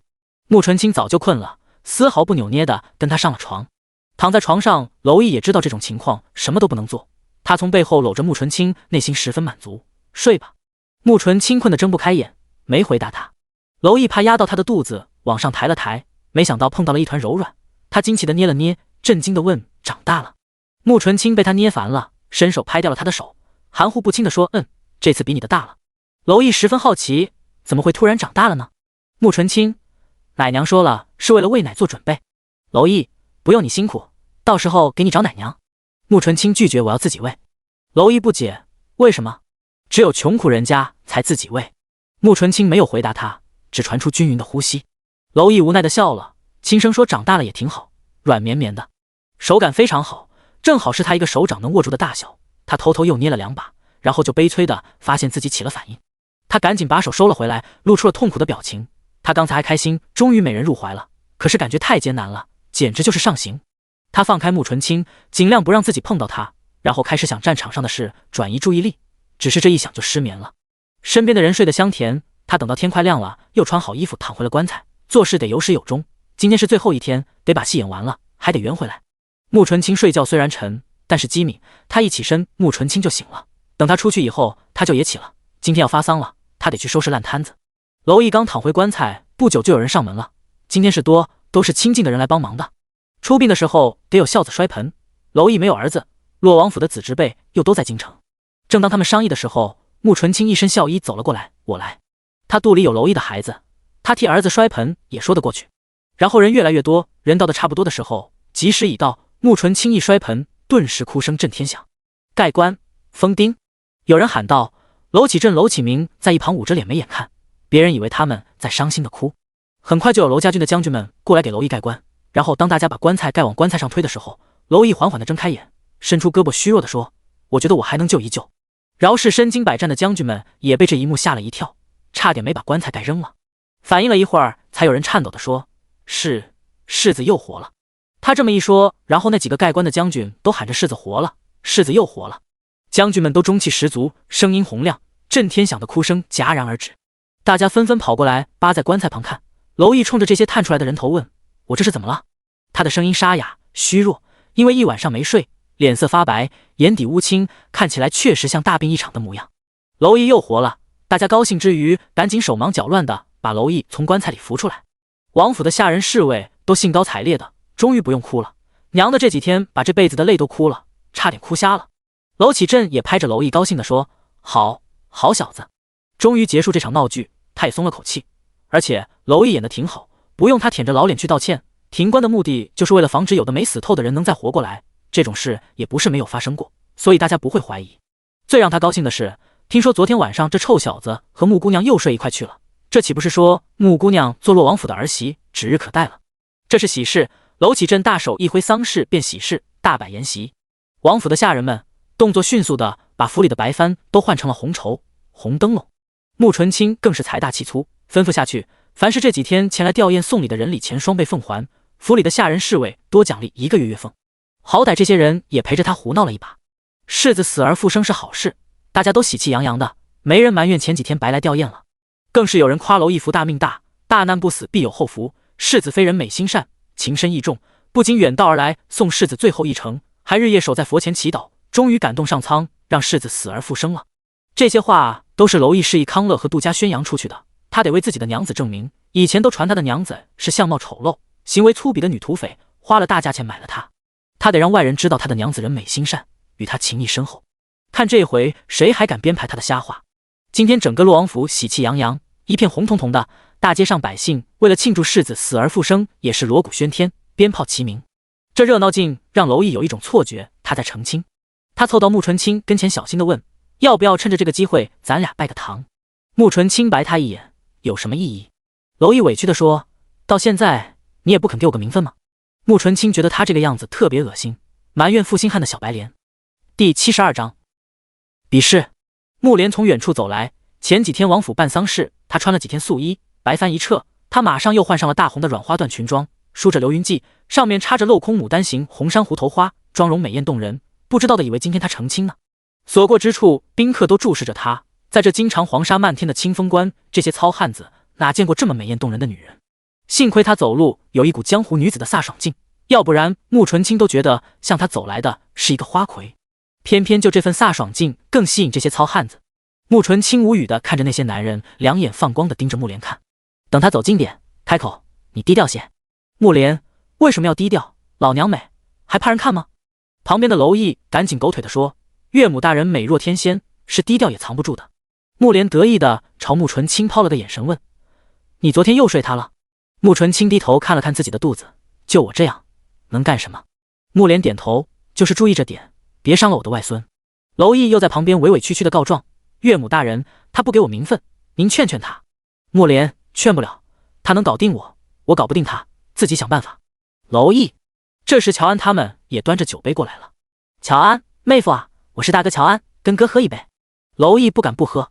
喝完以后，徐平，我是二哥徐平，跟哥喝一个。娄毅又喝。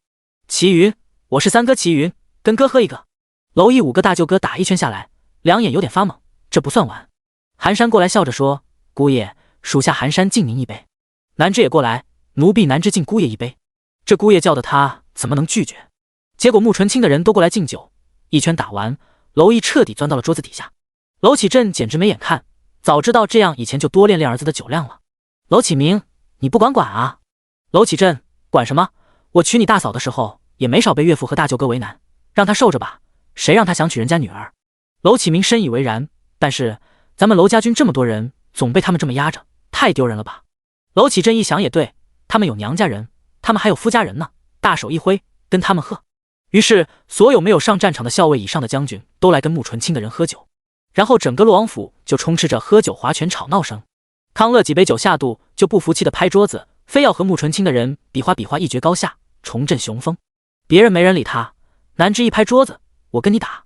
康乐嫌弃的撇嘴：“我不打女人。”南芝一扬头：“我是他们里面最弱的，你要是连我也打不过，你也别找别人丢人现眼了。”说完，他也不管康乐愿意不愿意，就直接出手。康乐连忙闪躲，再闪躲了几次，也被激怒了：“小姑娘，一会儿被打哭了，可别说哥哥欺负你。”南芝：“呸！一会儿不一定哭的是谁。”穆纯清的人默契地搬着桌子离得远了些，两个人你来我往的打了起来。康乐越打越心惊，这小姑娘出手招招狠辣，都是奔着取他命去的，他打得十分吃力。过了100多招以后，他还是一个不小心就被南芝踩在了脚下。南芝扬着头，眼神轻蔑地说了一句：“弱鸡。”哇，这种感觉太爽了，怪不得主子总爱说别人弱鸡，有一种唯我独尊的感觉。以前他是最弱鸡的一个，没别的本事，才当了穆纯清的丫鬟，现在终于在康乐身上找到自信了。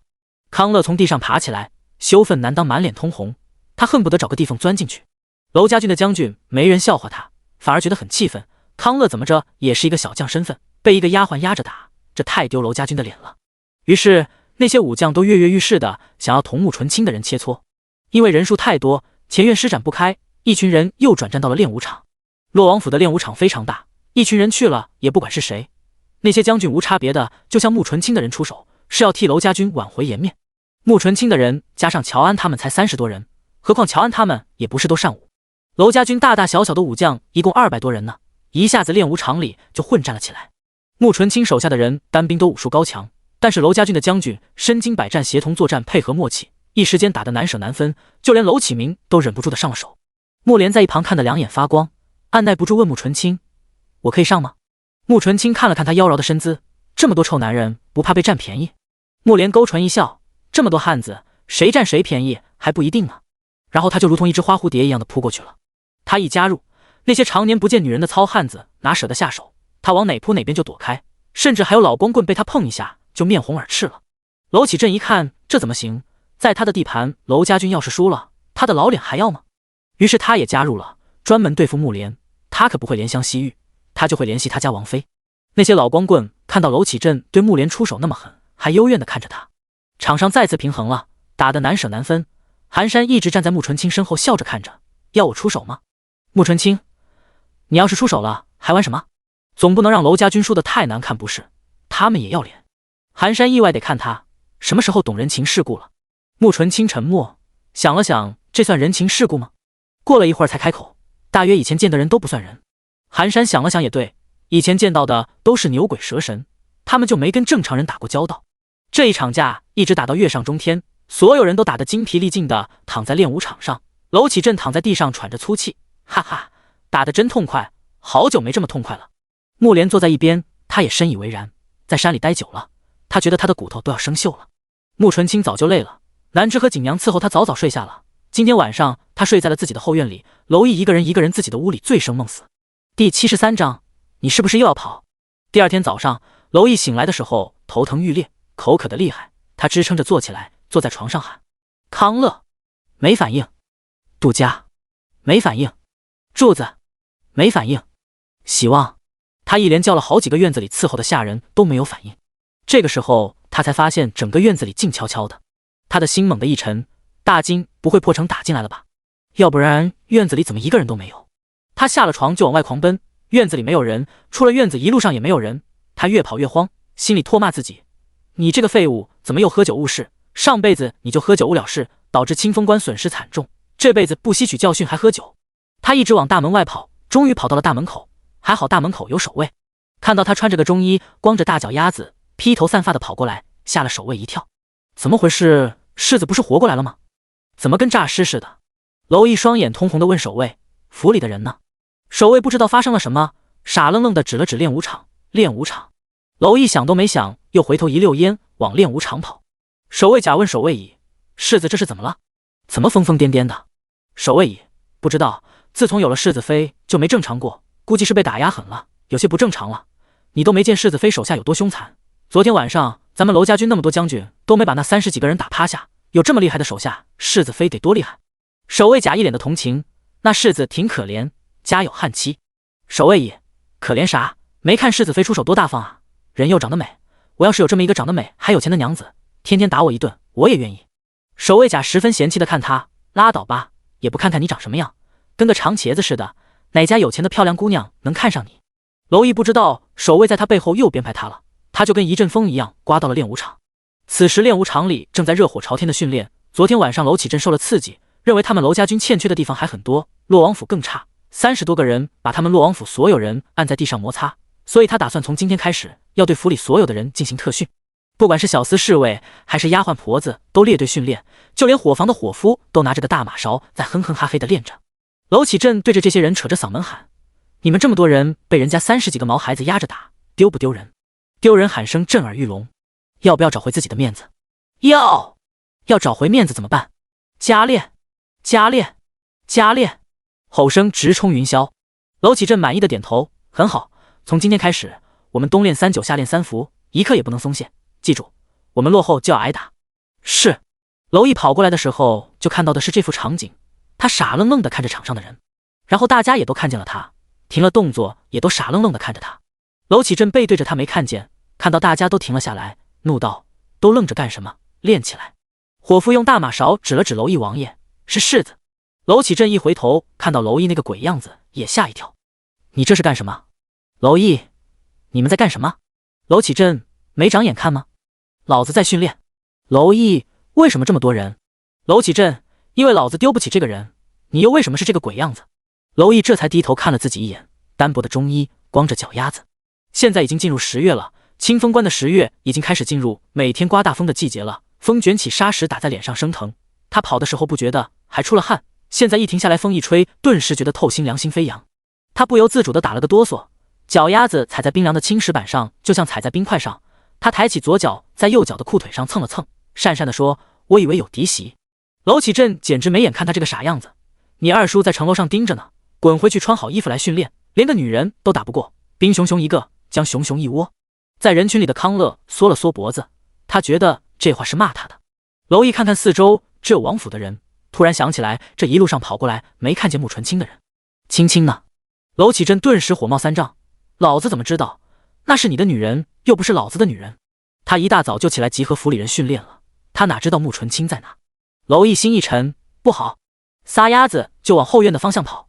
娄启镇不可思议地看着他跑远了，他回头问还愣在原地的那伙人：我是不是生了个傻子？那些人面面相觑：那谁知道你生的？娄启镇在心里暗暗发誓，今年回京一定要跟王妃再生一个不傻的。娄艺以为穆纯清又跑了，脚底像踩了风火轮一样往后院跑。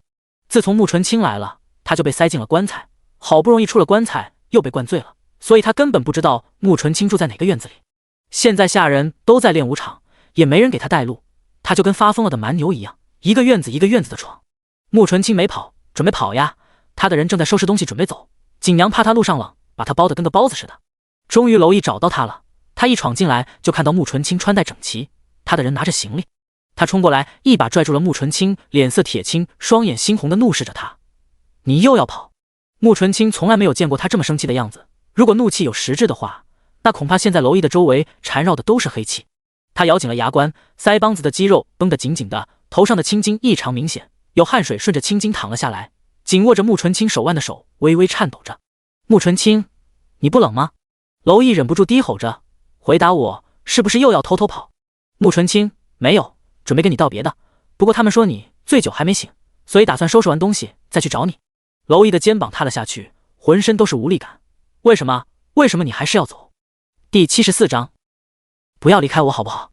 穆纯清十分纳闷，我为什么不能走？我不属于这里。娄毅，可是我在这里。穆纯清，咱俩很熟。娄毅赶紧到了万箭穿心，比刚才更冷了，刺骨的冷。他无力地说，可以慢慢变熟。穆纯清，我不要。娄毅，为什么？穆纯清，烦。锦娘在穆纯清身后小心地拉了拉他的衣服，小声说，小姐别说了，再说柿子该吐血啊。娄毅，不至于。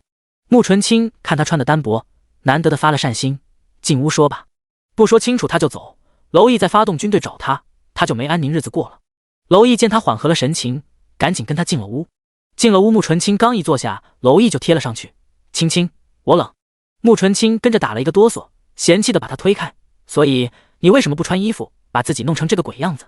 娄毅立马露出了委屈的表情，我以为你又跑了，不要我了。穆纯清，你好好说话，要不然我踹出你去。娄毅这才正了脸色，撒娇卖萌不管用，失败。锦娘默默地端了一个火盆进来，放在娄毅脚下。娄毅冲他感激的笑笑。锦娘又接过穆纯清脱下来的披风，然后把准备看热闹的南之声拉硬拽的扯了出去。人都走光了，娄毅把穆纯清抱在怀里，下巴放在他的肩膀上，你不要离开我好不好？穆纯清，你给我个理由。娄毅眼睛一亮，松开他直勾勾的盯着穆纯清，我找出理由你就不走了。穆纯清，我可以考虑。娄毅立马来了精神，他摸着穆纯清的肚子说，孩子需要爹。穆纯清，他还不会说话，你怎么知道他需要爹？娄毅，他需要，每一个儿子的第一个英雄就是他爹。穆纯清，你怎么知道是儿子？万一是女儿呢？娄毅，那更得有爹了，女儿第一个崇拜的就是爹，以后找男人都是照着爹找的。穆纯清想了想自己小时候崇拜过谁吗？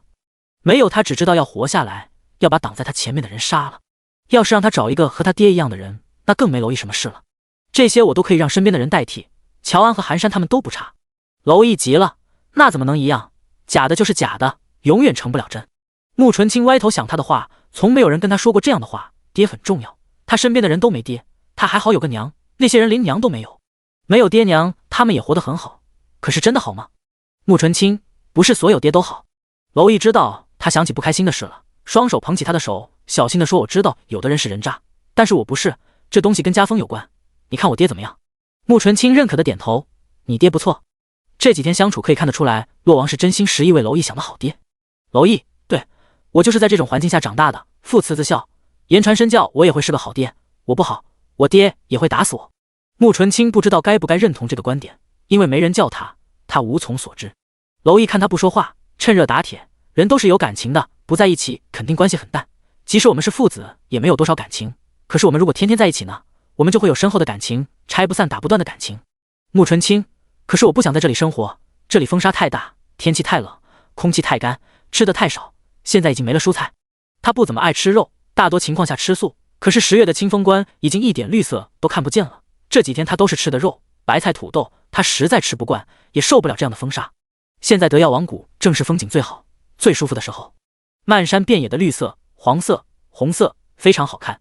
山庄周围种了不少的瓜果蔬菜，就算是寒冬那里也有绿色，他习惯那样的生活。一提到这个，娄毅就很内疚，对不起，我暂时不能离开这里，我那天跟你说的假死是真话，虽然没有执行，但是我还是会慢慢弱化娄家俊，等到清风关不需要洛王府的时候，我就离开这里，你想去哪里生活都可以。不过京城里的富贵人家都有暖房，里面大多是用来冬天养花，也有少量的瓜果蔬菜，你喜欢吃蔬菜，我就给你多盖几个暖房，还有你怕冷，我就让人把这屋里都装上地笼，保证不会冷着你和孩子。至于风沙，我以前在京城的时候听说过，种树可以让风沙小一些，我让人多种树。穆纯清就这么静静地听着他规划未来的生活，竟然让他有一种身临其境的感觉。娄毅就是有这么一点好，总是会润物细如生地渗透他，让他感觉到安静平和，一如以往读他写的信，娓娓道来，没有什么激烈的语言，却能打动人。还有，你现在月份大了，这一路上颠簸，万一出个什么事，我会崩溃的。就在这里把孩子生下来，我听说女人坐月子很重要，做不好会落病根，到时候我照顾你月子，一定把你照顾好。等到你出了月子，我们一起回京，给母妃和祖母看看孩子，他们一定会喜欢你们的。你不想有更多的人爱我们的孩子吗？穆纯清，可是你以后会上战场，也许会战死，而且你母妃和祖母答应我给我自由，孩子不入族谱，以后不用上战场。娄毅，你一直都是自由的，只要你平安生下孩子，养好身体，以后保证我能找到你，想见能见到你，你去哪里都可以。至于孩子，你不想上族谱也可以，我会努力保护好自己，不让自己受伤丢了性命，一辈子陪着你。穆纯清不说话了，他在思考，但是这是他以前从来没有考虑过的问题，所以有些迷茫，不知道该怎么做才是对的。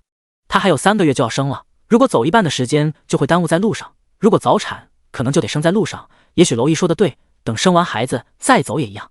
第75章，不走了。院子里看不上热闹的南枝问抬头看天的寒山，主子会留下来吗？寒山，会的。南枝惊讶，为什么？主子性子那么冷的人，什么时候会妥协了？寒山，不是妥协，他只是好学。南枝好奇，学什么？寒山，学人情冷暖，学爱恨情仇，学世间百态。南枝，这很重要吗？寒山，重要，学会这些活的才像个人。南枝惊呆了，你说主子以前不是人？我一会儿一定要跟主子告你一状。寒山又嫌弃地看他，不要以为你蠢，别人就都跟你一样蠢。南枝，你……他开始挽袖子，来啊，打一架。从昨天晚上打败康乐以后，他就信心爆棚，跟谁都想干一架。寒山不屑地瞥了他一眼，你不会真的以为你打败了那个康乐吧？那小子是让着你的。南枝顿时跳着脚地骂道，你放屁，昨天那么多双眼睛看着呢，他哪让着我了？明明是他弱鸡打不过我。说他蠢可以，说他打赢了是被让的不行，太侮辱人了。寒山，我们学的都是杀人必杀技，招招致命，他们不是，他们学的是排兵布阵，协同作战，打胜就可以，不一定非要对方死。昨天你对他招招毙命，可他只是见招拆招，没有下死手。如果他和跟你一样，招招狠辣奔着你的命去，你打不过他。南枝蔫了，低声说，上战场不是也是取对方命的吗？寒山看向清风关城门的方向，好像是能看到战场上的厮杀一样。战场上有成千上万的人，如果每次一次都是奔着对方的命去，那么多人累也累死了。他们更讲究用计，用谋略，我们出手必见血。他们昨天对我们真的只是切磋，不伤人，我们都没有把他们怎么样，那就说明他们比我们强。他们真要下死手，我们未必敌得过。南枝他们这么厉害的吗？寒山，不要小看他们，这是娄家军，是世代守卫边关、保护国土百姓的娄家军，他们要是弱，这国就得亡。南枝还真以为他们这些人所向披靡，厉害的不行了呢。听寒山这么一说，他昨天升起的嚣张气咽下去了。他笃定地说，你喜欢他们，喜欢这里，要不然他那个阴险的性子怎么会说那么多好话？寒山笑了，那笑容感觉凛冽的寒风都温暖了。这是一个充满人情味的地方。南枝，怎么说？寒山，没事的时候你也认真看看，动动脑子。主子给娄世子办葬礼，这么荒唐的事，洛王爷眼都不眨的就同意了，和府上下都配合，只为了让主子能高兴一点。我们这样的人就像阴暗里老鼠一样，浑身充满了戾气，阴险狠辣，他们不嫌弃，还能同我们把酒言欢，称兄道弟。你有这么被人对待过？南枝摇头，没有，以前很少出门，就是出门碰到的也不是好人，像是云中寨胡大虎那样的，打服才听话，打不服就是他们死。可是他们不是因为拿人的手短才对这么容忍的吗？寒山，你把这些东西送给以前给我们打交道的人，他们只会黑吃黑，还会嫌弃你给的不够。南枝彻底沉默了，他说的对。屋外暂时安静了，屋里娄毅用头顶着穆纯清的额头低声问，考虑的怎样了？答应吗？穆纯清不是扭捏的性子，想通了就去做。好。娄毅笑了，整个人都放松了下来，然后把穆纯清搂在怀里，感慨道，终于答应了，我太难了。说完他就松开穆纯清，又要往出跑。穆纯清拉住他，去干什么？娄毅开心地说，找人给你盖暖房和地笼。穆纯清的心被戳了一下，温和了一些，等会再去吧，让人给你取身衣服。娄毅低头一看，嘿嘿一笑，果断地坐了回去，还是轻轻心疼我。穆纯清冲门外，寒山。寒山靠近门口，隔着门回复，主子，去给世子拿一身衣服。是。随后他吩咐手下把行李都放回去，然后派人去给娄毅取衣服。南枝，这就算留下了？穆莲走过来，我就知道，何必折腾这么一回呢？南之惊呆，夫人早就知道主子要留下。木莲，废话，我生的我能不了解？他太缺爱了，是拒绝不了那个臭小子的攻势的。好了，我要出门了，告诉青青不用管我。兰芝，夫人去哪里？木莲满面春风，看男人，这地方什么都不好，就一点好男人多呀。男人这么多，不去吸收阳气太浪费了。他如同一个花蝴蝶一样飘走了。锦娘喜笑颜开的端着一盆热水过来了，太好了，小姐终于想通了，以后也算有个家了。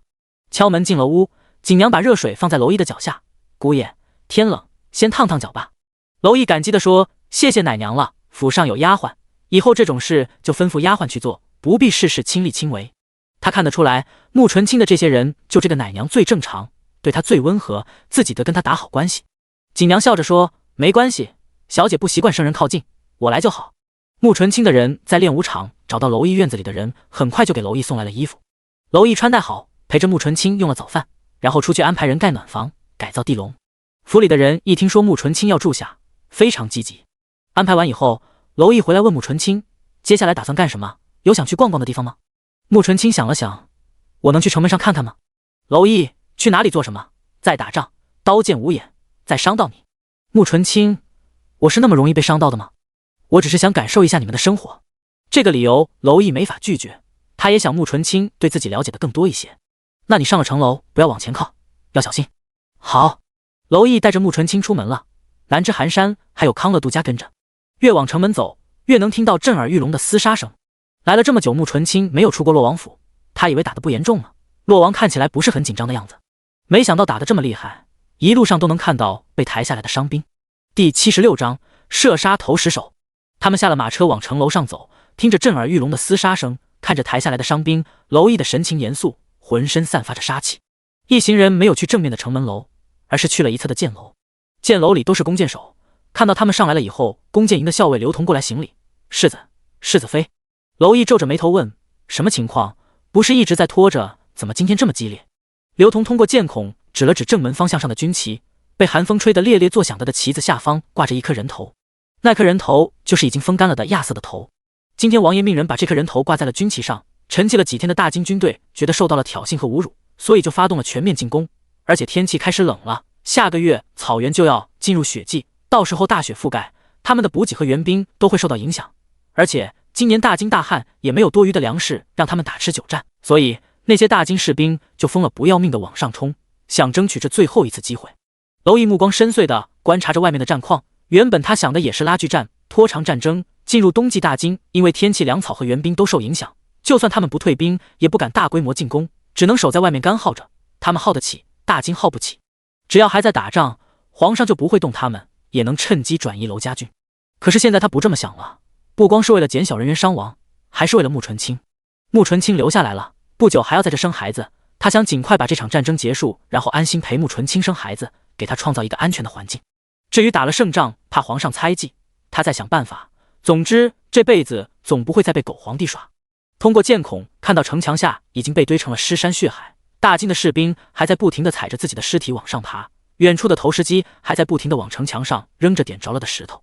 巨大的石头撞击在箭楼上，让箭楼都发出一阵颤动。这个场景娄毅很熟悉，上辈子的那场大战就是如此。不过因为清风关准备的不充足，上次伤亡更大的是娄家军。穆纯清等人通过箭孔看到城墙下的场景，深深震撼了他们。他们不是没有见过血腥，相反他们反而见过很多。上次穆纯清灭了那个绑架了胡大虎的飞虎寨，也杀了1000多人，尸体也堆成了山。但是那只是单方面的屠杀，穆纯清只感觉到了麻木，没有一丝的情绪波动。但是现在不一样，震耳欲聋的厮杀声，浓重的血腥味，拼命阻挡敌军进攻的士兵，甚至就是不要命想要攻城略地的敌人，都让他们内心十分的震撼，敬佩不已。原本他们早已经冷了的血此时热血沸腾，仿佛他们就在战场上，他们也融入了这阵阵厮杀中。娄毅观察了一阵以后，对康乐和杜家说，去把我的盔甲和弓箭拿来，然后让神虎营集合城下待命。是。康乐和杜家的脸上也是前所未有的郑重，两个人飞快地跑走了。然后他又告诉刘同，把所有箭矢集中起来，准备火油，等我命令。是。刘同知道这是世子要出手了，上次中秋夜就是世子带兵指挥，虽然世子受了伤，但是大获全胜，他相信今天也一样会大获全胜。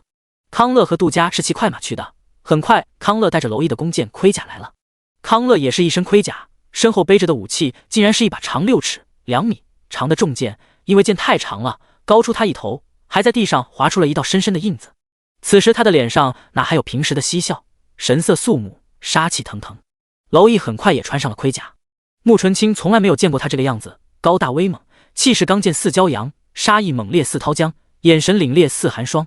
很快整齐划一的跑步声传来，大地都跟着微微的颤抖。蝼蚁举起了他的弓箭，对康乐说：“一会儿我把对方投石手射杀以后，你们带领神虎营的人出城迎敌，看到他们的战马了吗？给我夺下1万匹战马来，能不能做到？”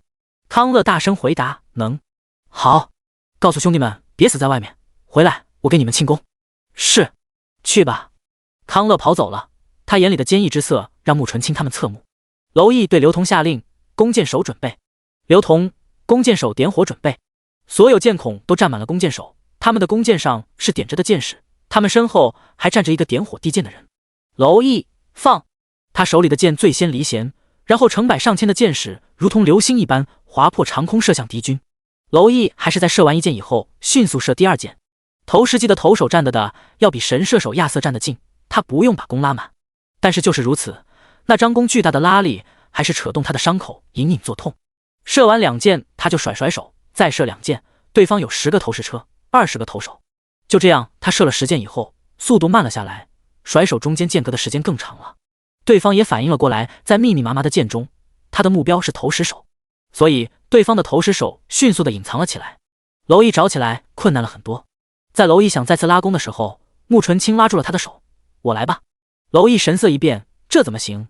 这是石弓，你现在怀着孕会撑着的。”穆纯清：“射2箭没问题，不舒服我会放下。”蝼蚁还是坚持不给。穆纯清神色认真，眼里像是闪动着火苗，坚定自信：“快点，没时间了。”蝼蚁犹豫了一下，还是把弓递了出去：“那你小心，拉不动就放弃。”穆纯清点头，然后接过来挽弓搭箭，眨眼间箭就离了弦，然后是第2箭、第3箭、第4箭。蝼蚁痴迷地看着他，他就像个会发光的女神一样，浑身镀了一层神圣的光。蝼蚁想，这就是自己的女神了吧？4箭过后，穆纯清放下了弓，寒山很自然地接过来弓，轻声开口：“方位。”穆纯清飞快地报了4个方位，寒山也是4箭射了出去。不过他的速度要比穆纯清慢很多，比蝼蚁也慢。这个时候，蝼蚁才发现穆纯清能在人海中迅速找到投手的位置，而且他和寒山很有默契。寒山放下弓，蝼蚁接了过来，看了穆纯清一眼，穆纯清也报了2个方位，蝼蚁射了2箭，20名投石手全部毙命。蝼蚁下令开城门出城迎敌。今天是蝼启明守城门，他在看到神虎营来了的时候就知道蝼蚁的想法了，又见他们把投石手搞定了，果断的让人开城门。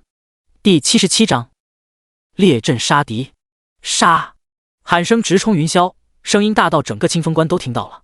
原本大惊的士兵还气势汹汹，推着撞车不停地撞击着城门，城门猛地一开，他们还十分欣喜，以为是他们自己撞开的。结果门一打开，迎面就是密密麻麻的火箭攻击。火箭射在撞车上，箭头上的火油滴在撞车上，撞车很快就着起了火。一同被点燃的还有撞车后面的大金士兵，一下子城门口就传来了撕心裂肺的惨叫声。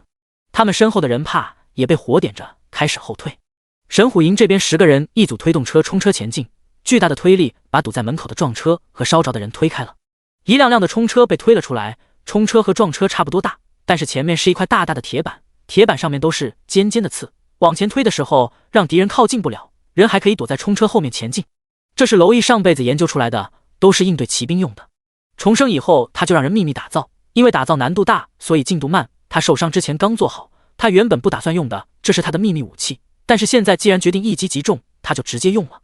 这个冲车只有神虎营的人知道，神虎营是他的人，里面全是16岁以上20岁以下的少年郎，都是娄家军的军2代、军3代。他从来到清风关的时候就开始带这些兵，每个兵都是他亲自挑选的，这是娄家军的传统，每一代落王都得有自己培养的亲兵。上辈子这些亲兵跟了他10几年，他知道里面没有皇上的人，所以这次他才打算让神虎营秘密打造冲车。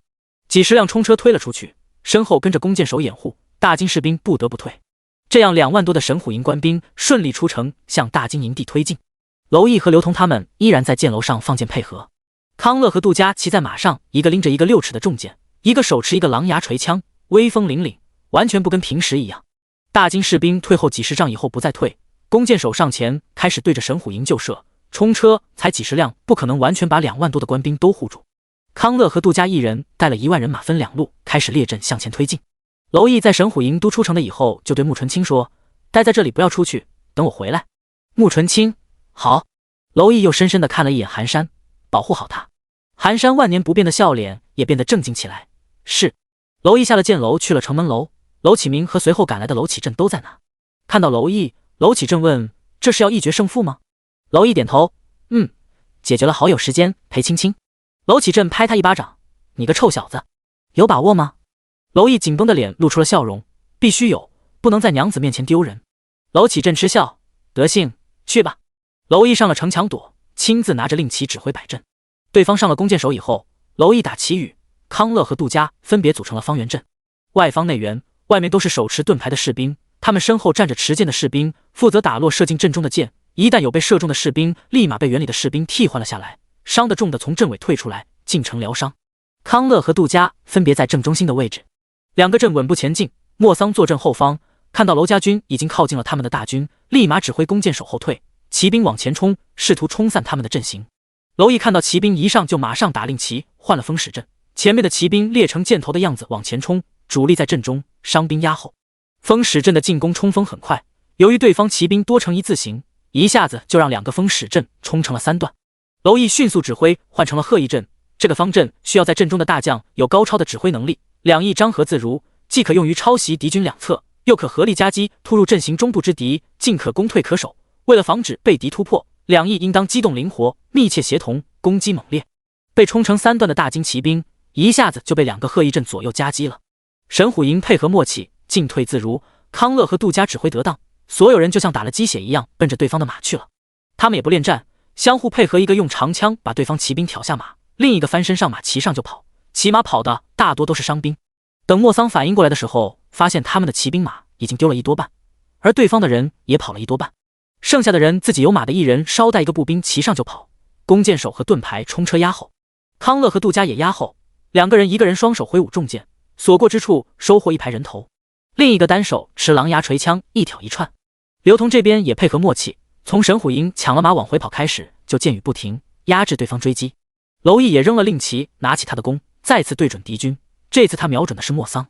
莫桑一开始看到娄毅的时候，因为距离太远还不知道是谁，但是当娄毅拿起弓瞄准他的时候，莫桑大惊失色，惊奇这个人为什么还没有死，然后慌忙躲藏。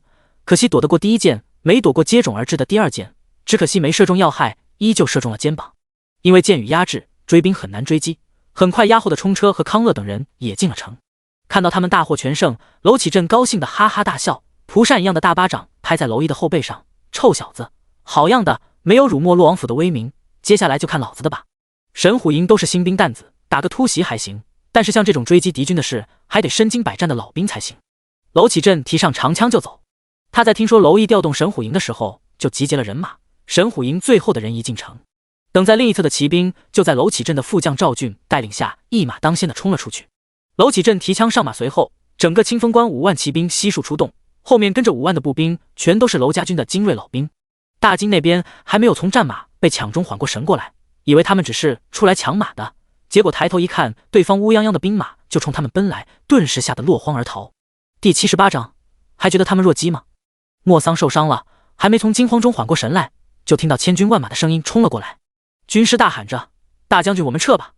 莫桑更怕死啊，撤退的号角一吹响，大金士兵开始仓皇撤退。他们的马在第一战的时候就损失不少，现在又丢了一半，所剩骑兵不多，大家谁也顾不上谁了，都开始各自逃窜。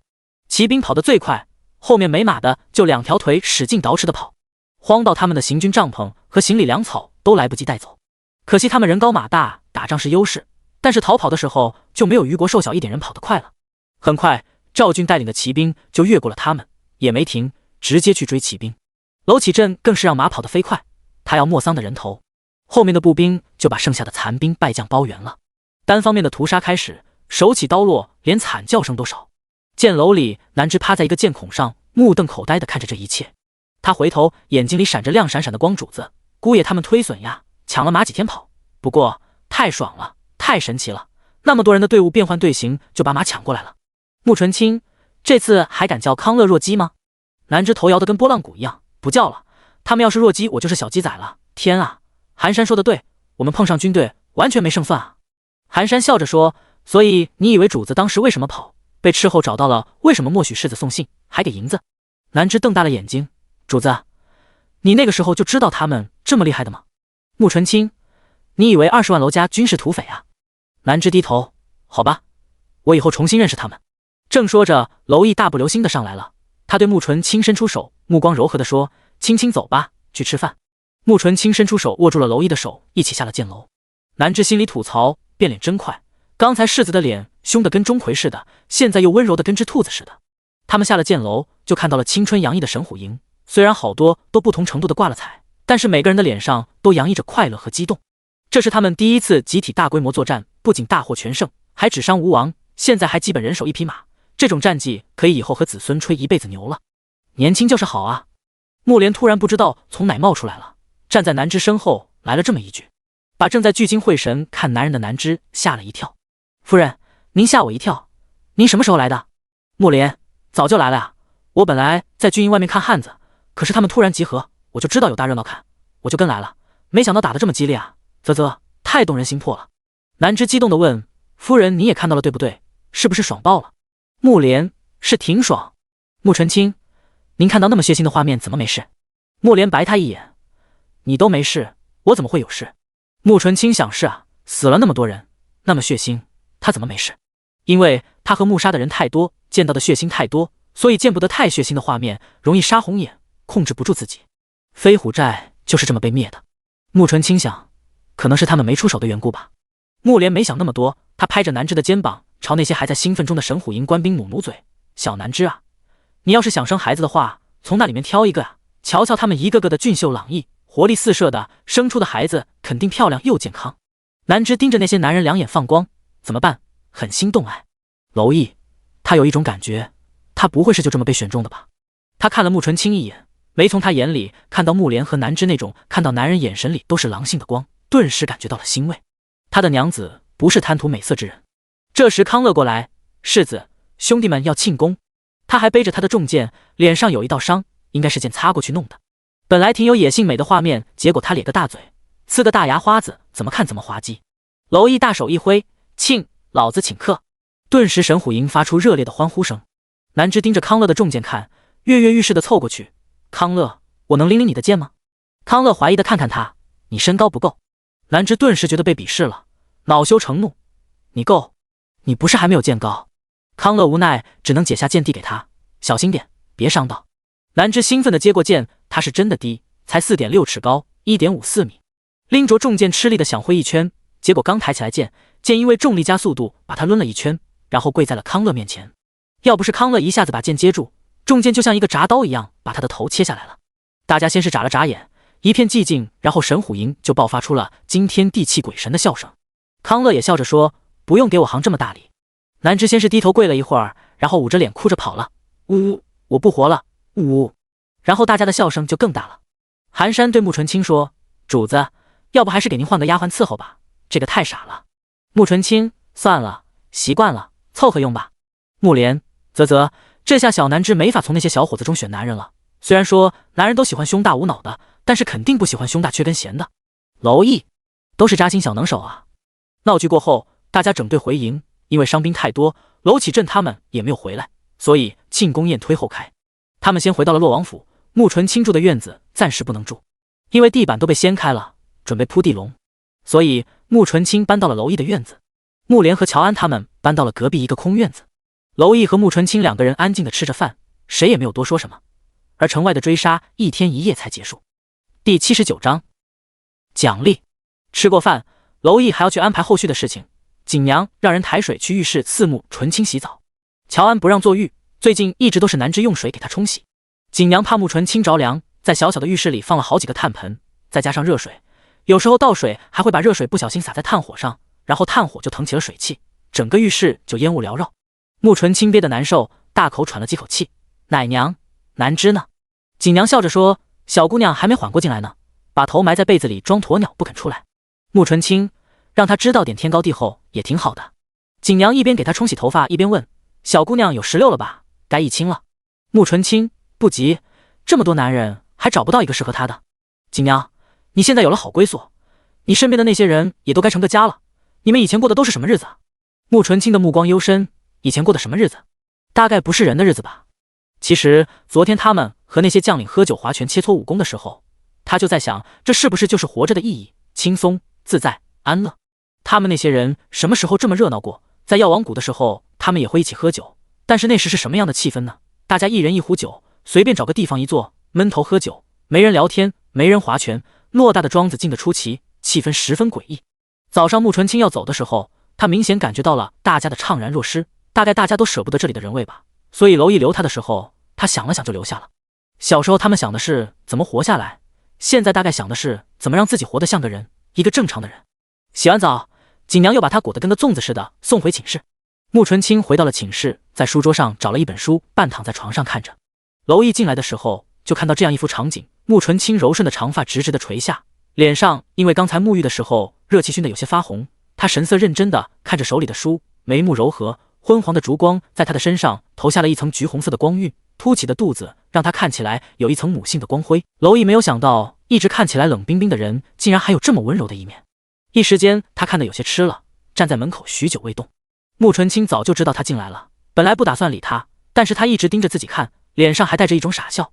他被盯毛愣了，眼睛都没抬，继续看着书，但是声音却是冰冷的，再看把你眼珠子挖出来。凶残的话和冰冷的声音让娄艺眼前温柔美好的画面啪的一声瞬间破得稀碎。果然温柔什么的不可能在他的娘子身上出现。他无奈地走到床边，在看什么书？穆纯清给他看了一眼封皮，是排兵布阵的书。娄艺喜欢看。穆纯清今天看到战场上的排兵布阵，觉得有意思就看看。娄艺看得懂吗？穆纯清半解。娄艺要不要我教你？好。娄艺坐下靠在床头上，把穆纯清搂在怀里。穆纯清拿着书，他握着穆纯清的手，一开口声线低沉温和，像一股涓涓的细流。打仗除了拼实力武器、运气天气这些因素外，大多数决定胜负的都是怎么排兵布阵。我们现有的有10大阵法，从这10个阵法中延伸出来，小阵法就是靠指挥官的水平灵活变化使用了，这个是长蛇阵。娄艺一直在讲不急不缓，比喻生动形象，穆纯清又聪明，学得很快。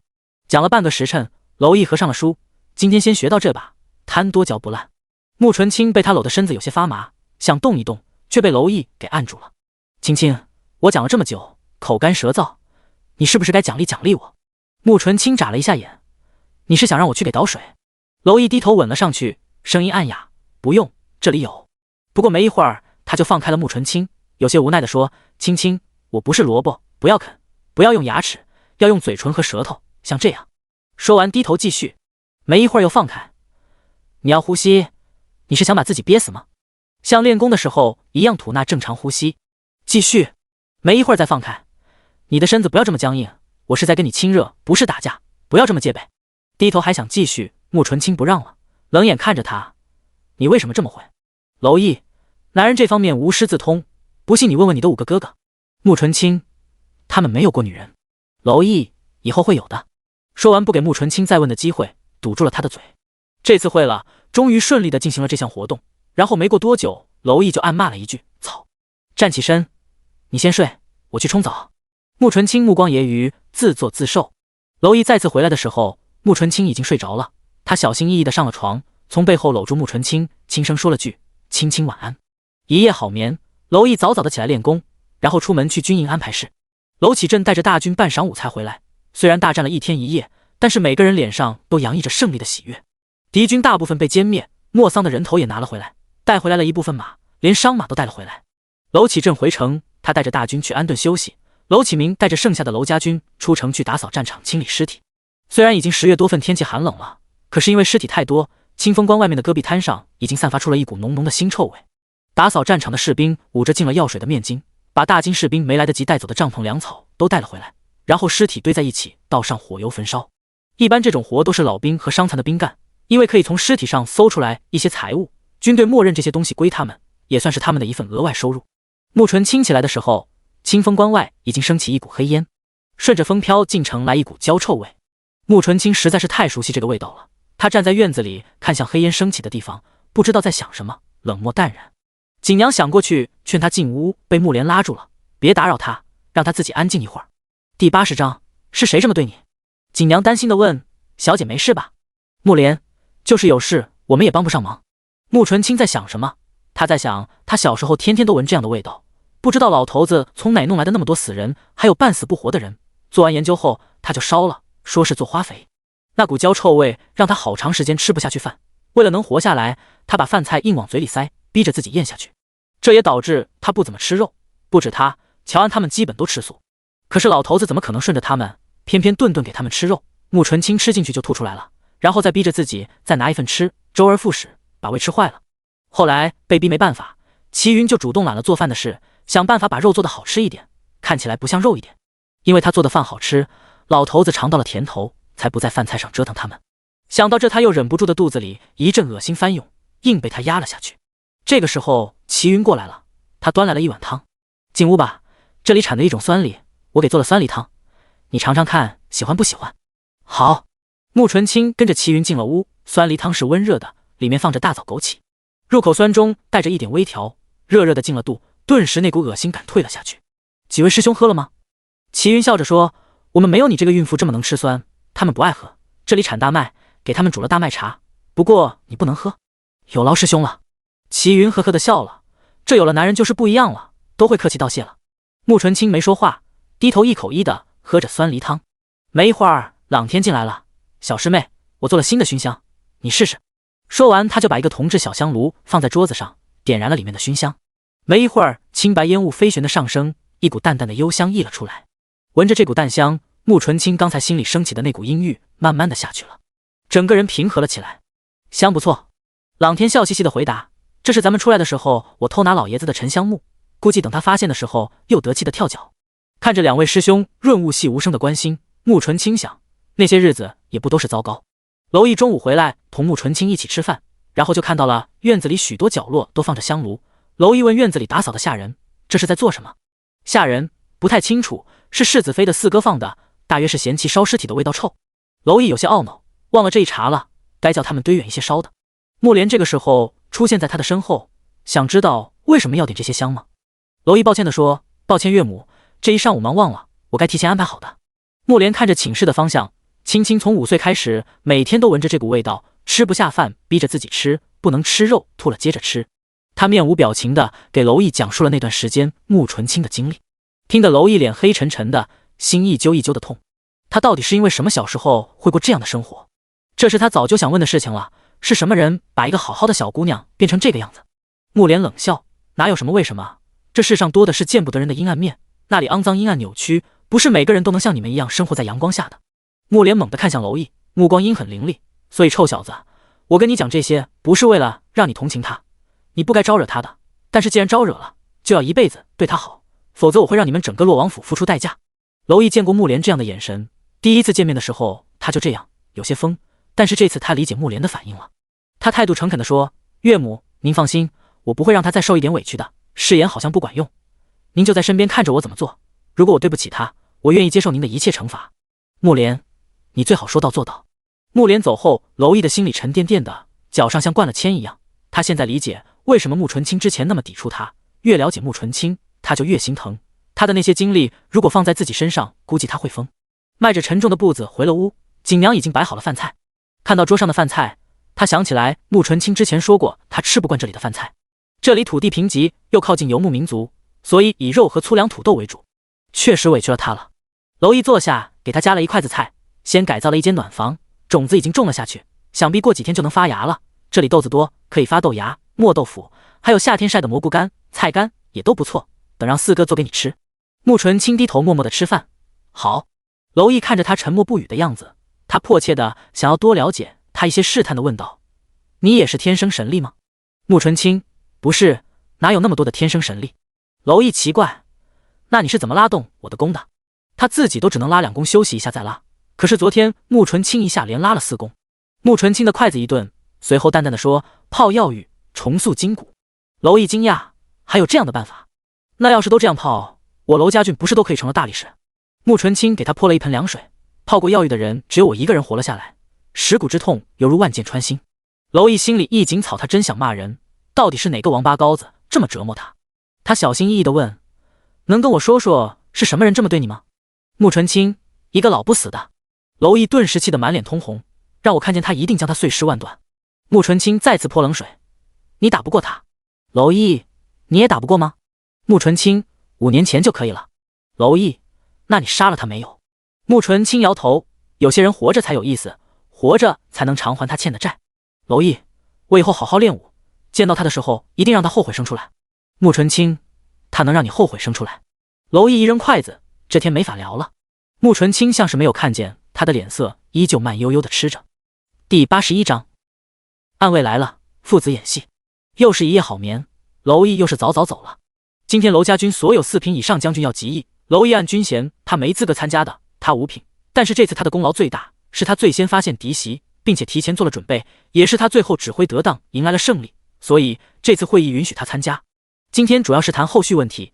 昨天大晋的残兵败将被他们撵到了草原深处，为了防止他们反击，现在还有5万兵马驻扎在草原上。今天这集议吵得有点凶，有建议乘胜追击攻打大金，他们损兵折将，粮草也不多，胜算很大，没准趁机开疆扩土呢。哪个当将军的不想建功立业啊？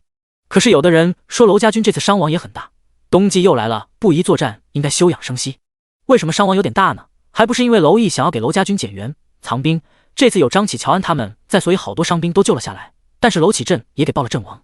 还有昨天撵着大金的残兵败将打，伤亡肯定不会很大，但是出去了10万兵马，只回来4万，5万留守草原，还有1万直接阵亡。为啥阵亡这么大？娄启镇从给娄毅办葬礼上的了灵感，人不死可以装死啊，怕装的不像就直接劈晕了，没见世子劈晕了都那么像死的吗？当然这样做对于皇上来说就是大逆不道，有造反嫌疑，他们又甄别不出来哪个是皇上的探子，所以出发前娄启镇就召集了自己的心腹，让他们在军中找信得过，确定不是皇上的人，在打仗的时候动手。所以这仗之所以打了1天1夜，就是因为有的人战场杀敌，有的人趁机手法隐秘的劈晕自己人，尤其是晚上下手更方便。虞国不像大金，他们有把自己士兵尸体拉回来下葬的传统，所以第2天就拉回来1万的尸体。为了怕人看出来端倪，娄启镇昨天1天都在安排这些尸体下葬，用的是他的亲兵，直接就把人送走了。这还不算回来的4万人，还有不少的伤兵。这事只有亲信知道，所以现在大家吵的就有点凶。当然，有的人吵是娄启镇暗示了的。眼看越吵越凶，娄启镇看向娄毅：“你说说吧，要是你打算怎么办？”娄毅老神在在地说：“我真不知道你们在吵什么。难道打不打大金不应该是皇上做主吗？还是各位觉得可以替皇上做主？好吧，大家这下子不吵了。虽说将在外军令有所不受，那是紧急情况。现在出兵大金这么重要的事，没有皇上的旨意，谁敢自己做决定？私自出兵就跟造反差不多了。没得吵了，于是就散会了。娄启镇和娄毅还有娄启明一起往回走的时候，3个人小声议论：娄启明还得想办法把皇上的探子找出来。以前咱们什么没做，问心无愧，探子在就在吧。可是现在咱们到底是做了亏心事，这要是走漏了风声，对洛王府就是灭顶之灾。其实按他的想法，没必要这么做。历代皇上都对洛王府猜忌，也没见把洛王府怎么着，现在搞得这么紧张，简直就是给皇上递把柄。其实这么多年，娄启镇拔掉的皇上探子不少，但是20万娄家军探子就像是在头发里找虱子一样，谁知道他藏哪了？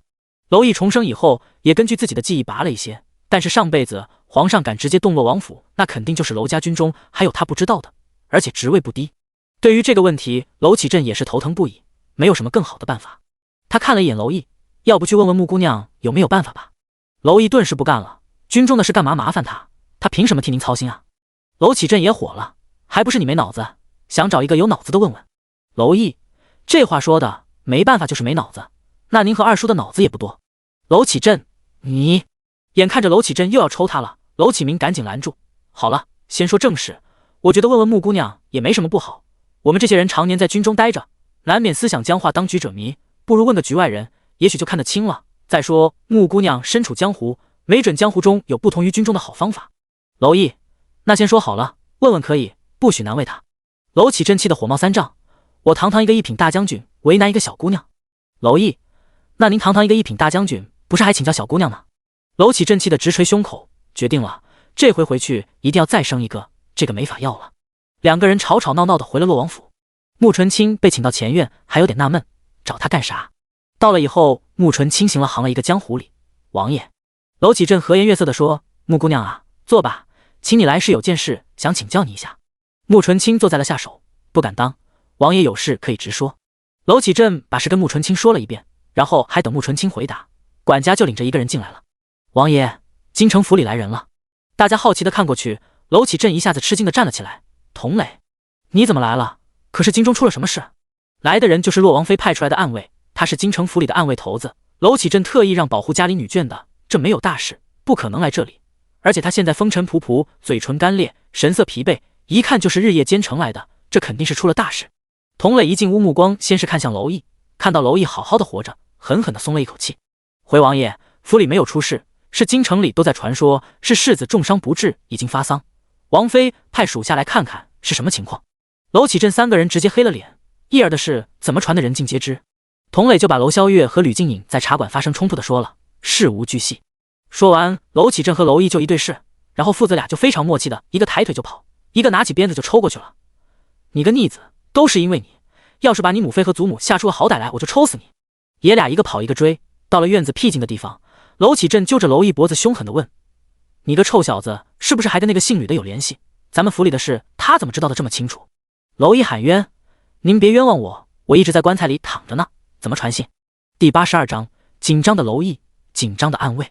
娄启镇目眦欲裂瞪着他，压低声音怒吼道，你在棺材里躺着，你那两个跟班没躺着，传个信费什么功夫？我说你怎么后来不跟那个吕家的丫头联系了？好啊，原来你改成地下了。你小子敢干这种朝秦暮楚、薄情寡义、暗度陈仓、里通外敌的事，不用穆姑娘动手，我就直接能把你挖个坑埋了。娄毅也急了，急头白脸的解释，我说了我没干就是没干，不信您问康乐他们，我就没跟他联系过。童磊不是说了吗？是宫里传出来的消息，肯定是皇上的探子说的，您不去找探子，拿我出什么气？娄启镇怀疑的看着他，真不是你干的？娄毅立马发誓，要是我干的，就让青青把我脑袋扭下来当球踢。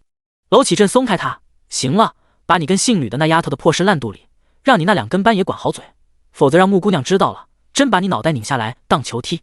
然后又抽了他一鞭子，自作孽不可活，抽完回屋了。娄毅原地无语，他招谁惹谁了？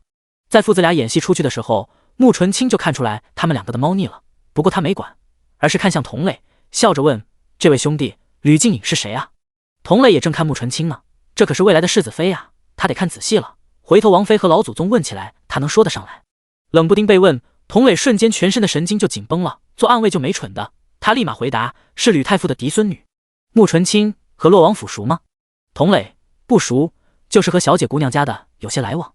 穆纯清，她漂亮吗？童磊被问得头皮发麻，明明穆纯清是笑着问的，但是他却有一种强大的压迫感，觉得自己在被逼供，比严刑拷打还让他受不了。不知道，属下只负责府内的安全，没见过那些小姐们。说完，他还非常有求生欲地说，既然世子没事，属下还得赶紧赶回去报信，王妃他们等着信呢。穆纯清，不急，是我干的，理应我跟王妃解释，你这日夜兼程的，肯定累坏了，连口水都没喝，怎么能走呢？我让人给京城送信，肯定比你快。他冲门外喊了一声，寒山。守在门口的寒山进来，主子。穆纯清，把这位兄弟带下去休息一下，伺候好了，另外让张启带2只隼过来。寒山，是。然后他就笑眯眯的把胳膊搭在了童磊的肩膀上，走吧兄弟，一路上累坏了吧，先去休息吧。虽然寒山笑得比穆纯清还好看，但是童磊做暗卫的直觉告诉他，他这是被毒蛇盯上了，这家伙比世子妃还明显，那只搭在肩膀上的胳膊让他半边身子都麻了。他非常不适应的躲开了，多谢了。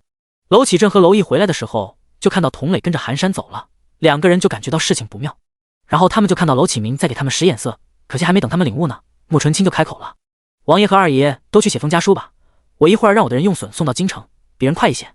一听到能送信，娄启明就没心思打眼色了，他的身份不能用传军报的途径给夫人送信，普通送信太慢，一年也收不到几封，这可是个好机会。娄启明匆匆走了以后，娄启镇也顾不上管儿子的事，着急忙慌的回去写信，可得好好安慰一下王妃，肯定吓坏了。都走了，娄毅面上镇定的坐下了，其实心里慌的一批。穆纯清悠闲的喝了口茶，然后嘴角上扬的看着娄毅。娄毅以前总觉得穆纯清面无表情的样子太冷了，想让他多笑笑，可是现在他才发现穆纯清笑起来太吓人了，他就这么一会儿功夫，连下回怎么办葬礼都想好了。穆纯清悠悠的开口，同兄弟说，吕姑娘长得很漂亮。娄毅感觉到自己的心当的一声被敲得晃了晃，他强硬把自己的心稳住，然后说，不太清楚啊，我都来清风关快3年了，对他没什么印象。穆纯清，是吗？那可惜了，原本我还想等着去了京城以后结交一下呢，我这个人一向喜欢漂亮的人。娄毅，是啊，看得出来他身边的人就没丑的。他试图转移话题，你要去京城？穆纯清，总是要去的。随后他往前探了探身子，眯着眼问：“你不想让我去？”娄毅干笑两声：“哪能呢？等过完年，你出了月子，我们还要回京城给祖母和母妃看孩子呢。”穆纯清靠了回去，慵懒地端起了茶杯。可是我没去过京城，人生地不熟的，到时候你可要给我介绍几个好姐妹认识一下。娄毅一阵牙疼，穆纯清这样的人需要什么好姐妹吗？完全不需要，好吧？娄毅挤出一个笑脸：“我们回去吧，下午我不去军营了，陪陪你，再给你讲讲兵法。”穆纯清：“不急，我在等张启，你也给家里写封信吧。”让人去取了笔墨纸砚来，两个人开始写信。穆纯清的信一如既往的写得简短：“一切安好，抱歉，是我任性妄为。”在穆纯清的印象里，老王妃和洛王妃都十分通情达理，对他的胃口，所以他也愿意道个歉，毕竟让他们担心了。他写完了就开始看娄毅，娄毅一开始还写得认真，被穆纯清看得越来越心慌，实在写不到心里去，只能草草结尾。穆纯清：“就写这么点，平时不是挺能写的吗？跟自己娘没话。”娄毅：“我父王肯定把该写的都写了，我就不重复了。”娄毅这边心慌，那边童磊更心慌。寒山直接把他带到了齐云那里，这位是京城王府的人，主子说招待好他，给他做些饭吧。齐云：“王府的人啊，那是得好好招待，等着。”真不巧，今天5个师兄弟全在，看到童磊就直接围了过来。徐平给倒了杯水，看这嘴裂成什么样子了，快喝些水。朗天，瞧瞧这一身脏的，我那有新的衣服，我去给你拿上换一换啊。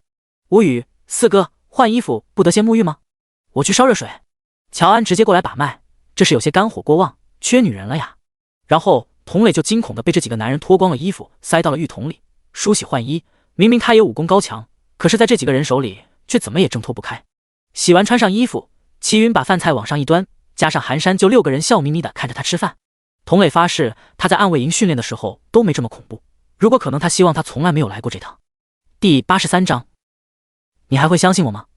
童磊顶着巨大的压力把饭吃完，刚说要走，乔安就按住他：“连日的奔波，你肯定累坏了，我们会按摩给你松散松散解解乏。”童磊惊恐的摇头：“不用了，我睡一觉就好了。”乔安笑得人畜无害的：“怎么能不用呢？不放松，你明天醒来肯定浑身疼。”朗天和吴宇过来直接架起来他：“别犹豫了，来吧，走你。”童磊被架到了床上，面朝下放平了。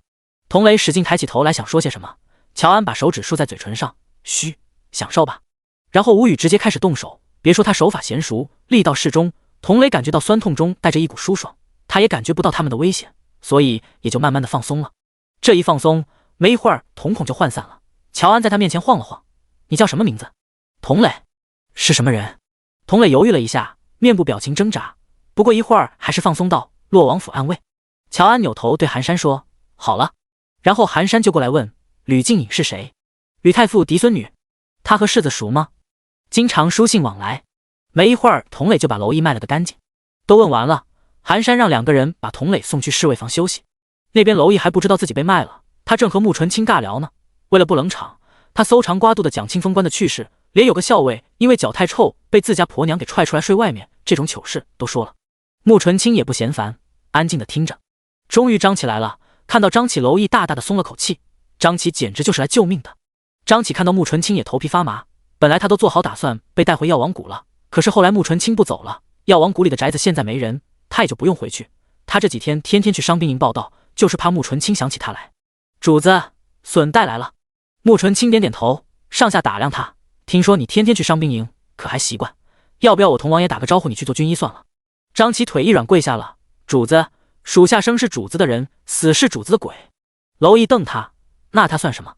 穆纯清：“去多抓几只笋，各个药铺都放一只，以后靠他传信。”张起：“是。”他知道这让他大冬天上回山抓笋，就算惩罚了。没过多久，娄启明和娄启振就来了，2个人都拿着厚厚的信封，拿着信还有些不好意思。穆纯清：“原来这家人写信都是遗传的，可怜2只笋带着信都差点没飞起来。”张起带着笋去送信了。穆纯清和娄毅回到了他的院子，没一会儿，寒山就过来了。当着娄毅的面，寒山就直接说：“主子都问清楚了。”寒山把童磊说的事情复述了一遍。娄毅从他开口起就一直注视着穆纯清的眼睛。穆纯清还是那副冷冰冰的样子，没有讥讽、愤怒、生气，一点情绪起伏都没有。寒山在把事情汇报完以后就出去了。娄毅把椅子搬到了穆纯清面前，弯着腰，握着他的双手，抬头看他：“青青，你还愿意听我解释吗？”穆纯清：“你爱慕他。”他说的是肯定句，语气冰冷的像是淬了冰一样。娄毅，曾经是。穆纯清，所以是我阻挡了你们的姻缘。娄毅摇头，没有，他接近我是有目的的，他在替皇上做事，我知道以后就没有再和他来往了。穆纯清，你很心痛？娄毅想了想，他在知道穆纯清进了宫以后什么心情？心痛吗？好像没有，当时他以为吕静颖进宫是被皇上逼迫的，所以只有悲愤，觉得皇权真的是可恶啊。那个时候他重伤，父王战亡，他没空想吕静颖，每天想的就是怎么守住清风关，怎么报仇雪恨。吕静颖是从什么时候开始又和他联系的呢？大概就是他打败了大金，把他们赶到了草原深处的时候吧。只是问候他过得好不好，诉说他在宫里的苦闷，大概也是出于对皇上猜忌、压制洛王府的不满。他就是想帮吕静颖，想反抗一下那个皇权，没想到入套了。现在想想，他和吕静颖的接触真的不多，见面的次数不多，大多都是书信，也没有涉及到谈情说爱的问题。但是年轻的男人都会对女人有幻想，他也曾经幻想过与吕静颖一起过日子是什么样。当时觉得他是自己在狩猎过程中遇到的小白兔，觉得柔弱可爱，需要保护。没想到他是只狼，野心勃勃的狼，要吃掉他果父的狼。做过就是做过，他是大男人，不会否认曾经的经历。那段经历给他带来了灾难，随着他把吕静颖掐死，自己服毒自杀，都烟消雾散了。他现在在想上辈子的事，就觉得虚无缥缈，好像做了一场梦。现在面前的才是真实的。我不心痛，他对于我来说，可能就像是年少轻狂时对女人的幻想，并不真实。但是你是真实的。前几天我以为你又走了的时候，很恐慌，那个时候感觉到了心痛。穆纯清，你真的很莫名其妙。娄毅，什么？穆纯清，你的爱意来的莫名其妙，我实在不知道你为什么对我会执着。你曾经对吕静颖如视珍宝，后来又弃之如敝屣，那以后对我呢？再出现一个更好的女人，大概也会如此吧。娄毅神色郑重，不会，我不会，没有莫名其妙。他要害我，害整个洛王府，我才会如此。但是我知道你不会。他看穆纯清不信，咬了咬牙说，其实在那间民房里，我不是第一次见你。这一次穆纯清吃惊了，你以前见过我？对，我当时就知道你叫穆纯清。穆纯清想起来了，当时斥候在找他的时候就知道自己叫什么。那个时候他不知道为什么，也没有纠结。你在哪里见过我？娄毅，是梦里。我这么说你肯定以为我是疯了，但这是事实。在梦里我们有一个懂事的儿子叫穆昭陵。说完他就定定地看着穆纯清等他反应，但是穆纯清神色平静，他看不出来一丝的情绪波动。穆纯清就这么看着他，目光幽深，不知道在想些什么。娄毅开始心慌，声音有些发抖地问，你还会相信我吗？第84章年后回京。娄毅也不回避他的目光，两个人就这么对视了会，穆纯清就站了起来往外走。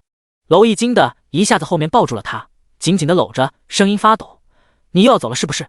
穆纯清，暂时不走。娄毅，真的？穆纯清，我只是累了，要去休息。娄毅松开他，拉住他的手，好，我送你去休息。两个人就这么手牵手的回到了寝室。一路上穆纯清都没什么反应，娄毅是越来越忐忑。他不知道穆纯清是怎么想的，跟自己想的他会愤怒会生气不同。他太平静了，平静的就像什么也没发生过一样，这让他更紧张了。到了屋门口，娄毅要跟着他进去。穆纯清淡淡的说，我记得你刚才说过那个脚臭的校尉被赶出去睡在院子里。娄毅明白他的意思了，站在那没跟着进去了。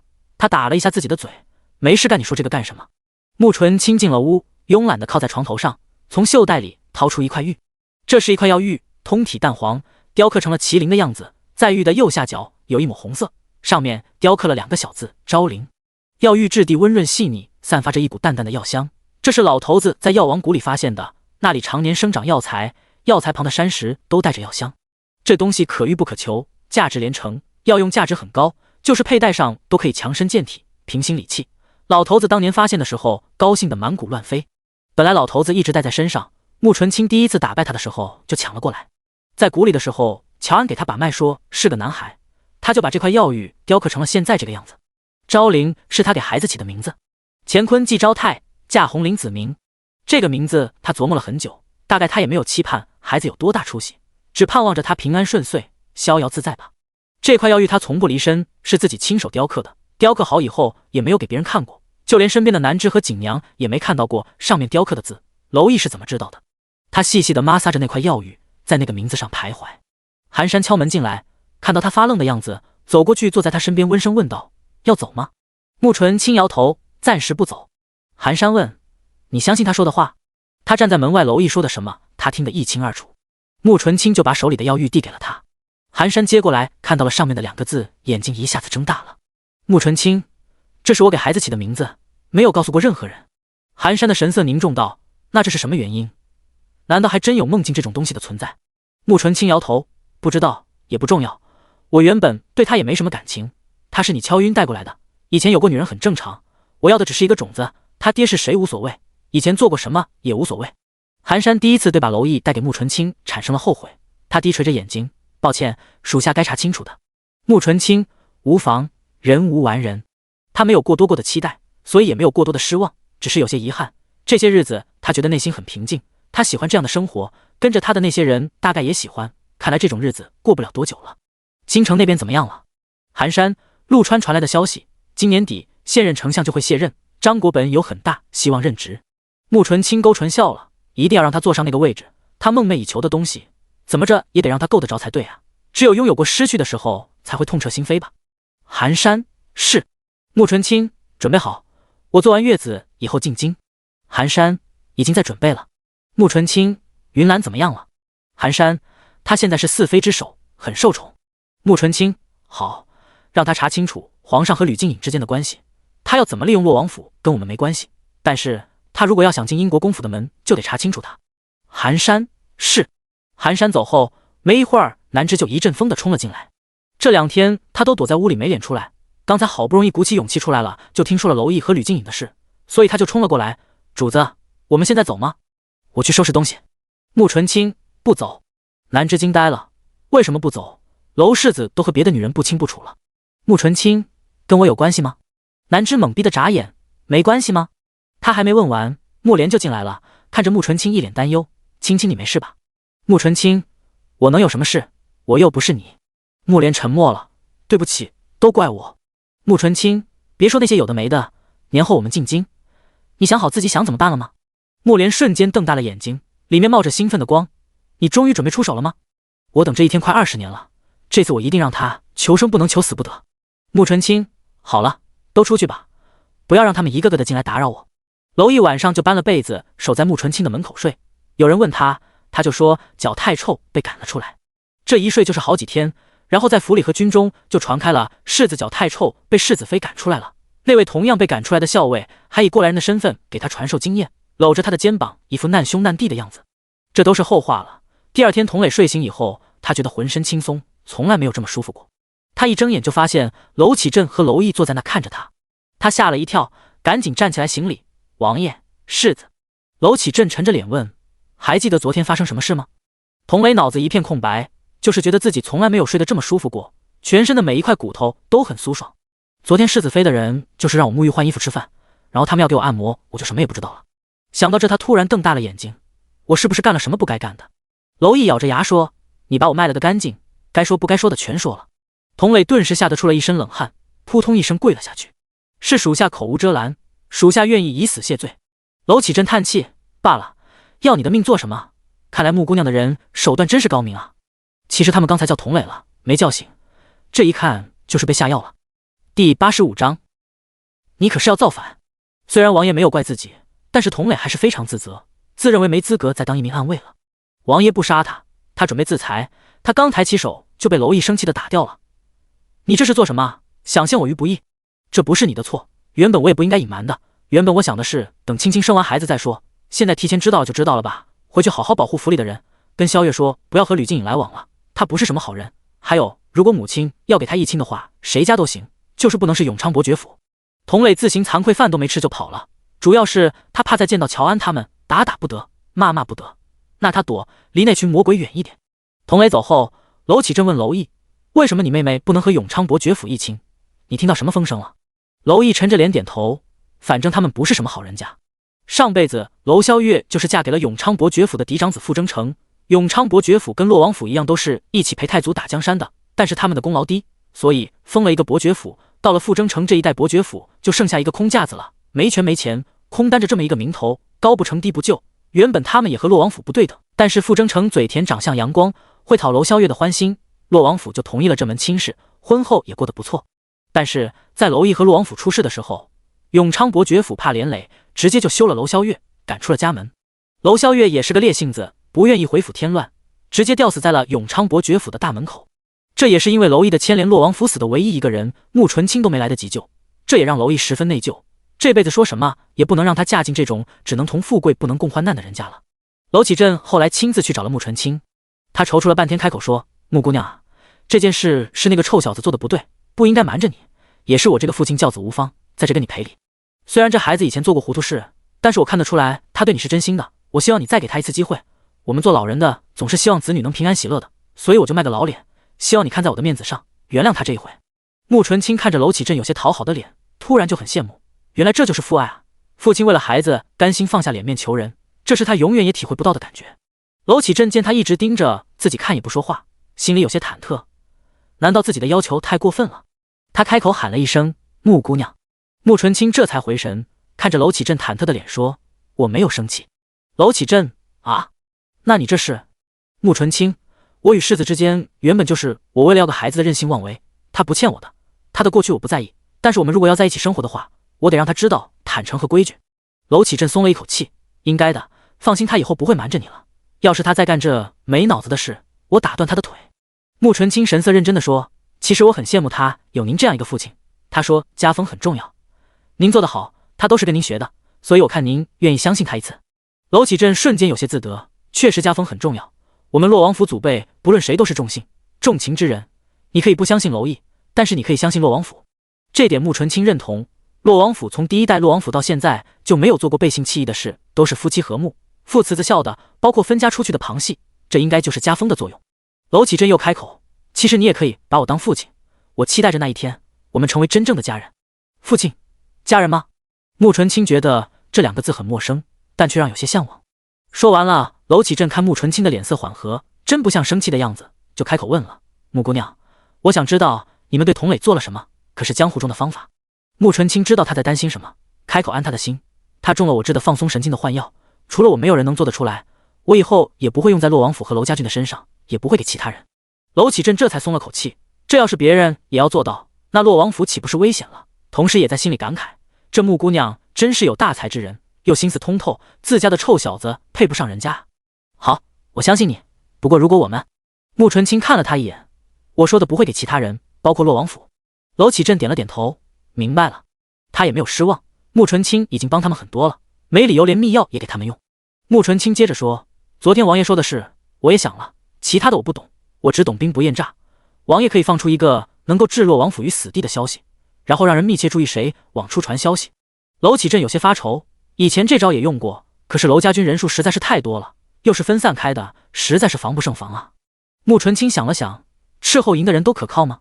他觉得斥候营的人都非常厉害，但凡心有一点不细也找不到他。娄启镇挺了挺胸，有些自得地说：“可靠，斥候营的人都是我亲自挑选，从小训练的。这斥候营负责打探军情，要是有叛徒，那都能导致全军覆没，所以他对斥候营非常重视。”穆纯清：“那就让他们去，分散在各营之中，往京城传消息，不可能一直用人传，应该是信鸽或者隼一类的，军营不能养，也许是养在城外或者隐秘的地方。消息散出去以后，可以先观有没有出营或者离开清风关的人。这件事我的人可以帮忙，但是我有一个条件，以后如果有用的上洛王府的时候，希望洛王府和娄家军鼎力相助。”娄启镇：“别说穆姑娘肯帮我们，你就是不帮我们，你的条件我也会答应。你对娄家军是有大恩的。”穆纯清：“王爷还是想好了再说吧，我做的事不是小事，有可能身首异处。”娄启镇赶紧往前搬了搬椅子，然后身子往前探，压低声音，用手指着上头，神秘兮兮地问：“你可是要谋反，自己做那个？”穆纯清眨了眨眼，看着娄启镇的反应，他突然觉得有些好笑。这王爷怎么有点可爱呢？他是怎么想到自己一个女的要做皇上的呢？原来娄毅身上那股二劲从这来的。他摇了摇头：“那个位置有什么好？殚精竭虑，容易早死。”娄启镇直起腰松了口气，拍着胸脯说：“那没事了，只要不是造反，洛王府都担得起。”第86章，笑声一片。穆纯清吩咐寒山配合娄启镇，寒山就跟着娄启镇走了。路过院子的时候，就看到娄毅可怜兮兮地看着娄启镇，眼里的意思都是问：“父王怎么样了？”娄启镇想到穆纯清的话，不禁严肃地说：“穆姑娘让你睡院子，你就睡院子，一个大男人受点冷怕什么？冷你才长记性。”娄毅一脸苦相，这让父王去求情，怎么还被收买了呢？接下来的日子，娄启镇他们都在忙着抓探子的事。京城离得近，1天半信就送到了。这天下午，陆川拿着信去了洛王府。京城中传言满天飞，但是他却没担心，主子去了，那这事肯定是主子干的。陆川把信递给洛王妃，主子给王府送来了一只隼，负责传信，以后您就用它给王爷传信，3、4天就能一个来回，等我把它养熟了，给您送回来。主子说以后就让那个见童磊的暗卫养。洛王妃和颜悦色地说，辛苦你了，难为穆姑娘还惦记着我们。陆川，应该的。陆川走后，洛王妃开始看信，她先看的穆纯清的，她的最薄。看到一切安好4个字，洛王妃就狠狠地松了口气，同时眼眶也红了。自从得知娄毅出事了，她就没有睡好过，一直强撑着，这下终于放下心来了。然后再看娄毅的信，是跟他道歉的，简单说了一下事情经过，说是因为他骗穆纯清，穆纯清才把他塞棺材里的。看得他又破涕为笑，这姑娘还真是个妙人啊。然后再看娄启镇的信，拿起厚厚的信，洛王妃就皱眉，就不能写得薄一点吗？像穆姑娘那样简明扼要。娄启镇的信就写得生动多了，把娄毅的葬礼细节描述得特别到位，看得洛王妃笑出了声。娄萧月听说有人送信来了，他就跑来看，结果一进来就看到洛王妃笑得特别开心，他愣在哪，他还没见过母妃笑得这么开心的时候呢，简直就是花枝乱颤。娄萧月走过去，母妃，什么事您笑成这样？我哥他没事了吗？洛王妃擦了擦眼角笑出的眼泪，哎呦，笑死我了，他岂止是没事啊，他好着呢。说完把信给娄萧月看，娄萧月接过信看得目瞪口呆，他是怎么敢的，把我哥塞棺材里？我哥可是洛王府的世子。洛王妃瞪他，洛王府世子了不起啊，没有穆姑娘他早就成了一堆黄土了。那姑娘之所以敢，是因为她有底气，要是有一天你也有她那样的本事，你也可以为所欲为。娄萧月惊呆的眨眼，他看到洛王妃言语之间竟然还有羡慕之色，就让他很震惊。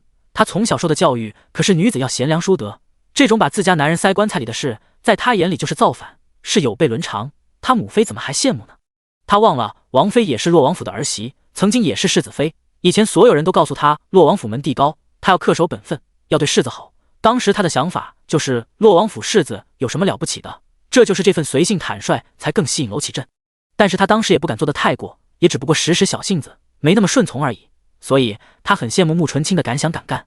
虽然大多数女人都有那么几个瞬间想掐死自己的男人，但是能付诸于行动的有几个？虽然被塞棺材的是自己儿子，他莫名其妙的就是觉得挺解气。他看娄萧月还在发愣，就语重心长地说，女人不能把希望都寄托在男人对你好上，你自己得有本事，你记住靠山山倒，靠人人跑，只有自身强大了才能过得顺心如意。娄萧月吞了吞口水，艰难地说，要是以后我的夫君也对不起我，我也把他塞棺材里。洛王妃气得拍了他一巴掌，胡说什么呢？有几个女子能有穆姑娘那样的本事？你有胆量做，你也得有承担后果的本事。娄萧月突然就很羡慕穆纯清了，这女人好飒啊，比他看的话本子里为情所困哭唧唧的女子可强大多了。娄启明的信，洛王妃派人送了过去，然后就带着信去了佛堂。这么好玩的事得跟母妃说说。果然娄启镇的信往佛堂一送，佛堂里顿时笑声一片。娄启镇的三婶董事擦着眼泪说，哎呦，多少年没有遇见过这么有意思的事了。老王妃，是啊，能想到清风关的王府一定热闹极了，不像是我们这里冷冷清清。董事落寞地说，是啊，咱们这府里有多久没有热闹过了？洛王府这几年喜事丧事都没办，平时他们又低调，串门的都少。洛王妃看大家都一副想吃娄一席的表情，试探着问，要不我办一场宴会，请几家相熟的人家来热闹热闹。老王妃摇头，那种宴会也没什么看头，都是热闹了别人。洛王妃说，不过叶儿的信里说了，等穆姑娘出了月子，就带他们回来给咱们看看，到时候府里肯定能热闹一些了。王府里的人的得知娄毅没事，一片喜气洋洋的景象。皇上是几天之后才得到消息，知道娄毅死而复生，气得又摔了折子，没一个靠谱的，传个信也没个准信。他还去皇后那发了一顿脾气，不是说那个吕家姑娘跟娄毅来往密切吗？怎么什么消息都没探出来？他们都知道吕静颖去探了娄萧月的口风，可是他们一连等了几天，洛王府都没动静。皇后犹豫着说，也没证据证明他跟娄毅走得近，不过最近他好像同英国公府那个外孙走得近。自从皇上见过了吕静颖以后，吕静颖的动静皇后一直在注意，当然知道了他和张金恒最近来往密切。皇上黑着脸，哼，水性杨花的女人。虽然他现在没有要那吕静颖要进宫的意思，但是前脚他刚同他有过那个意思，这姑娘也没拒绝，现在出了宫转头就去勾搭别的男人，这让他感觉自己魅力受挫，头上有点绿的感觉。那头吕静颖也一直在关注着洛王府的动静，洛王府一直没有反应，他本来就很不安，然后他派出去盯着洛王府的人回来说，洛王府的下人出来都喜气洋洋的，他心里就一沉。虽然不能嫁给娄毅，但是他也不想和洛王府交恶，没准以后还能用得上。现在他跟娄萧月那么肯定的说了娄毅死了，结果人家没事，事情还传得人尽皆知，洛王府不得恨死他。第87章，送他进宫。皇上气冲冲地从皇后的宫里出来，他现在气得恨不得杀人。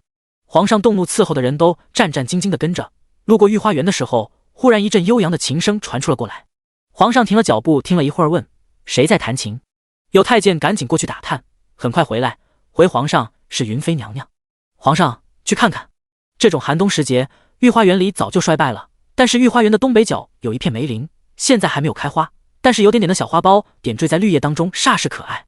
云妃在梅林中间的一个亭子里坐着弹琴，亭子的周围围着白纱，白纱质地轻柔，下面缀着彩色的琉璃珠，风一吹，白纱飘动，但是琉璃珠缀着又不会飞得太肆意，琉璃珠相撞还会发出叮叮当当清脆的声音。云妃穿着一身大红色的披风，领子上是一圈纯白的狐狸毛，头上梳着同心髻，上面插着2只琉璃蝴蝶簪，随着云妃弹琴的动作一颤一颤的，显得云妃看起来特别的娇俏可爱。美景美人，皇上就站在不远处看着她弹琴。一曲作罢，云妃抬起头才看到不远处的皇上，她也不惶恐，迈步出了亭子，给皇上行礼：“臣妾参见皇上。”皇上脸上已经没了怒容，不过还是脸色不太好看。爱妃起来吧，今天怎么这么有闲情逸致？云妃起身，今天天气好，在宫里待得烦闷，臣妾就想出来透透气。皇上抬头看了看湛蓝色的天空，舒了一口气，这宫里确实烦闷。云妃也没问他为什么心情不好，而是说：“臣妾在亭子里煮了些酒，皇上要不要试试？”皇上来了兴趣，别人都煮茶，你煮酒？臣妾今天读了一首诗，觉得挺应景，所以就煮了些酒。皇上是什么诗啊？云妃金风玉露见微凉，身向传来美酒香。煮酒畅谈身外事，仰天大笑不思量。皇上想了想自己那些烦心事，确实喝点酒能舒心一下。皇上牵起云妃的手：“那朕就去尝尝你的手艺。”云妃跟着皇上走，身后的太监们也要跟着。皇上不悦道：“都在这等着。”总管太监有些着急，皇上要喝酒，是毒太监得是毒啊，但是皇上在气头上，谁也不敢上去触眉头。亭子里摆着炭盆，一点也不冷。桌子上有一个小炭炉，上面正咕嘟咕嘟的煮着酒，整个亭子里都飘着酒香。云妃给皇上倒酒，皇上就看着她。云妃长得不是美艳的类型，在这后宫里也不算是最漂亮的，但是看起来很舒服，跟吕静颖明显的纯不一样。她的眉眼都很平淡，但是起来清清爽爽，让人一眼就看到了底，愿意放下所有防备与她相处。云妃把酒递到了皇上手里，皇上先是闻了闻，酒香四溢，然后就小口喝了起来。酒不烈，入口醇香，温热的酒到了胃里，顿时皇上觉得舒服了不少。皇上喝酒，云妃就弹琴，曲调悠扬婉转，让皇上的心都跟着静了下来。两个人也不说话，就这么一个弹琴一个喝酒，美酒美人美景，让皇上惬意的什么都忘了，难得的享受这份安宁。云妃是5年前进宫的，她是明州地方的一个官员的女儿，她的母亲去世以后，她的父亲娶了继妻，然后听继妻的话，要把她许给已经50多岁的富商为继妻，因为他们需要大量的钱买官。云妃不乐意，就直接撞在了大门口的柱子上，被路过的穆纯清救了。穆纯清问他有什么打算，他说要进宫，穆纯清就想办法把他塞进了选秀的行列，没想到他凭自己的本事选上了，而且在事情的第一天晚上就把他父亲贪赃枉法和明州知州买官卖官的证据给了皇上。皇上看到那些证据气得七窍生烟，而且也对云妃没了好感，觉得她是个有心机的女人，谁知道云妃递了证据就求皇上赐死。皇上又被她那种决心赴死的孤勇之气打动，想她一个女子能为自己做到这个地步，也算是女中豪杰，也多了几分敬佩。所以后来皇上把她留了下来，她全家和明州知州一家满门抄斩。这几年皇上一旦心烦就来云妃这里，她不像后宫女子那些会耍心机争宠，总是平平淡淡的，无欲无求，再加上没了娘家没了依靠，皇上也对她放心。她也从来不问皇上的事，皇上来了就聊聊天弹弹琴，像是老友一样。皇上从她这得到了前所未有的放松，所以也越来越宠她。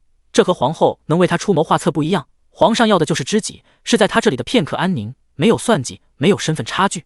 一壶酒喝完，皇上有些微醺，云妃扶着皇上去了他的宫里，然后也没做什么别的事，她只是给皇上按摩了头部，皇上就睡着了，这一觉一直睡到要传晚膳。皇上醒来觉得浑身轻松，不禁感慨道：每次来你这里，朕都睡得很香。两个人一起吃了晚饭，皇上走后就有不少赏赐送来了。宫里很快传开了，皇上从皇后宫里怒气冲冲出来，去了云妃那里待了一下午，还赏赐了不少东西。这也让宫里的不少女人又嫉妒又想心里暗爽，看了皇后的笑话。皇后知道以后捏紧了拳头，气得脸都有些扭曲。皇上不是好色的，也是个拎得清的，所以一直对皇后很好，也信任有加。但是自从云妃出现，皇上有心事，心情不好的时候就总去云妃那里，这让皇后很不安。她不怕皇上图一个女人的色，因为迟早有一天会年老色衰。但是云妃不一样，她不是靠色，她在皇上心里是特殊的。她相信，如果不是因为自己皇后的身份，自己也算有几分聪明的话，这云妃肯定压过自己去了。她的不安，春桃都看在眼里。娘娘，这几年宫里也没进新人了，要不要给皇上选几个新人？皇后一想也是，男人都是喜新厌旧的，有了新人，云妃也许就没那么受宠了。京城的消息过了3、4天就传回了清风关。穆纯清看着手里关于吕静颖的消息，这是把吕静颖查了个底调，甚至还有他什么时候跟娄毅有了联系的，还有皇上因为他发火的消息。穆纯清冷笑一声，我还挺欣赏这个姑娘的，目标明确，头脑清醒，心狠有手段。可惜了，她这次选错人了，传消息回去，想办法让她和张金恒多接触，最好让张金恒对她死心塌地，非她不娶，然后送她进宫。吕静颖还在想怎么让张金恒对她更上心一些，没想到她的命运已经被定了下来。第88章易容。5万娄家军守在草原上虎视眈眈，马上就要进入雪季。大金原本就粮草短缺，后来又举全国之力攻打虞国，现在大败，他们再也没有精兵强将和粮草跟娄家军再大战一场了，所以大金皇室不得不递了降书议和。议和是要谈判商议赔偿问题的，这个事是要朝廷派人来的，洛王府一家说了不算。娄启镇抓紧时间把降书和战报送往京城，然后800里加急，传信兵一路高喊着清风关大捷，大金投降进了京。虽然大金递了降书，但是在没有谈判完之前，5万的娄家军还不能撤回来，以防他们反扑。但是庆功宴是可以搞起来了。这几天娄启镇和娄毅都很忙，他们不仅要安排庆功宴，还要再忙着抓探子。这次他们准备玩把大的，一次性把那些探子炸完。所以在忙着庆功宴的时候，娄毅就派人在军营里散布小道消息，洛王屯私兵意图谋反，并且说的有鼻子有眼的，连屯兵的地方都知道了。消息一传出去，原本还沉浸在胜利的喜悦当中的军中顿时风声鹤唳了起来，大家都在小声议论，并且忧心忡忡，毕竟作为小兵，谁也不想造反。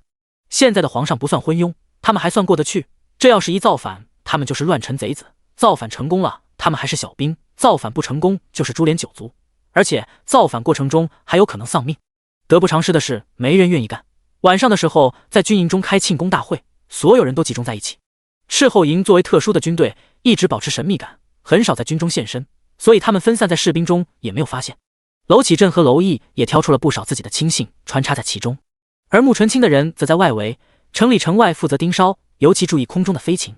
尽管人心惶惶，庆功大会还是开得热闹，大家点了篝火，喝酒吃肉跳舞。穆纯清没有去，他的人都去忙了，只留下菜瓜南枝和锦娘。穆莲早就跟一只花蝴蝶一样扎进了那些汉子当中，他最近混得风生水起，乐不思蜀，每天都能到那些老兵和将军的情书还有礼物。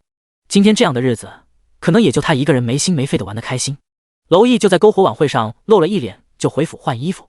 穆纯清没把他轰出去，就这么看着他换衣服。换完衣服以后，他就觉得有些熟悉，这不是他睡他那天的装扮吗？这怎么又穿上粗布麻衣了？衣服换完，娄毅对着镜子照了照还不满意，拿起桌子上的胭脂水粉往自己脸上鼓捣了半天，把自己的脸抹成了一个猴屁股。然后他对着镜子看了看，嫌弃的把镜子一扔，走到穆纯清身边委屈的说，青青，你帮我画好不好？他那张猴屁股脸做出这么一副委屈的表情，特别的滑稽，让穆纯清想到了山里抢了人食物的猴子，然后还挑衅的用猴屁股对着人扭啊扭的样子。这丑得出奇的样子，穆纯清真想一脚把他踹出去。他忍了忍问，你这是在做什么？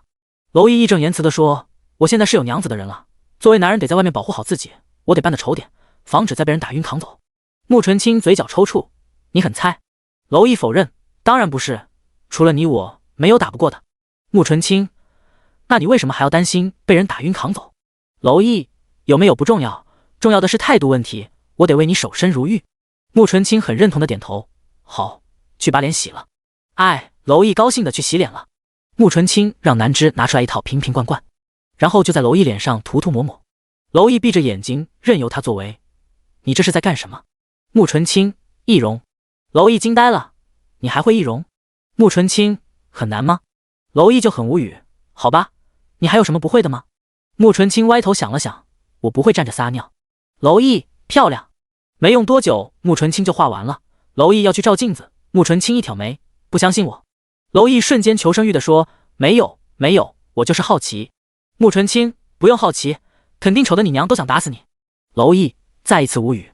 娄毅还有要事，着急的出去了。一出门，给守在门口的南枝吓了一大跳，惊呼的往后退了一步。这要不是知道刚才进去的是娄毅，他就要出手打了。娄毅很快到了城外，他要去藏兵的必经之路守株待兔。他到的时候，康乐和杜佳看见他同时出手。什么人？娄毅怕动静太大，一边抵挡一边压低声音说：“是我。”康乐，我什么我？等老子抓了你，你跟王爷说你是谁吧。娄毅黑着脸三下五除二把他俩压制住。是我，娄毅。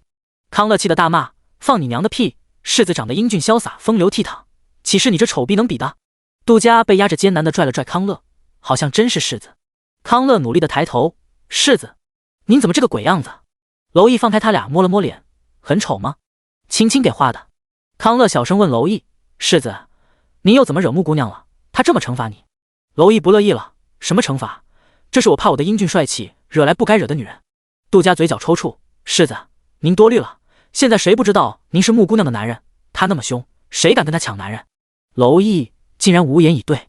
娄毅找个地方窝好，情况怎么样？杜佳暂时没动静，现在时间还早，怎么着也得后半夜。三个人躲在一个草窝里，等着有人自投罗网。寒山在城墙外的一棵大树上蹲着，树杈上已经挂了6只鸽子。他不远处的树杈上蹲着张启。张启抬头望着天，对寒山说：我跟你说，一会儿要是真有隼飞过，你下手可轻点，别给弄死，这玩意金贵。穆纯轻罚他上回山上抓隼，可是现在这季节大雪封山了，他上去以后差点被雪埋了，所以他期盼着这次任务顺利点，能收获几只隼交差。终于等到过了子时，军营里渐渐的安静下来了，除了站岗的大家都酒足饭饱睡觉去了。娄毅还窝在草窝里，看着有几个人鬼鬼祟祟的靠近了。第89章，打入敌人内部。娄毅没有让康乐他们动，而是就这么看着他们走了过去。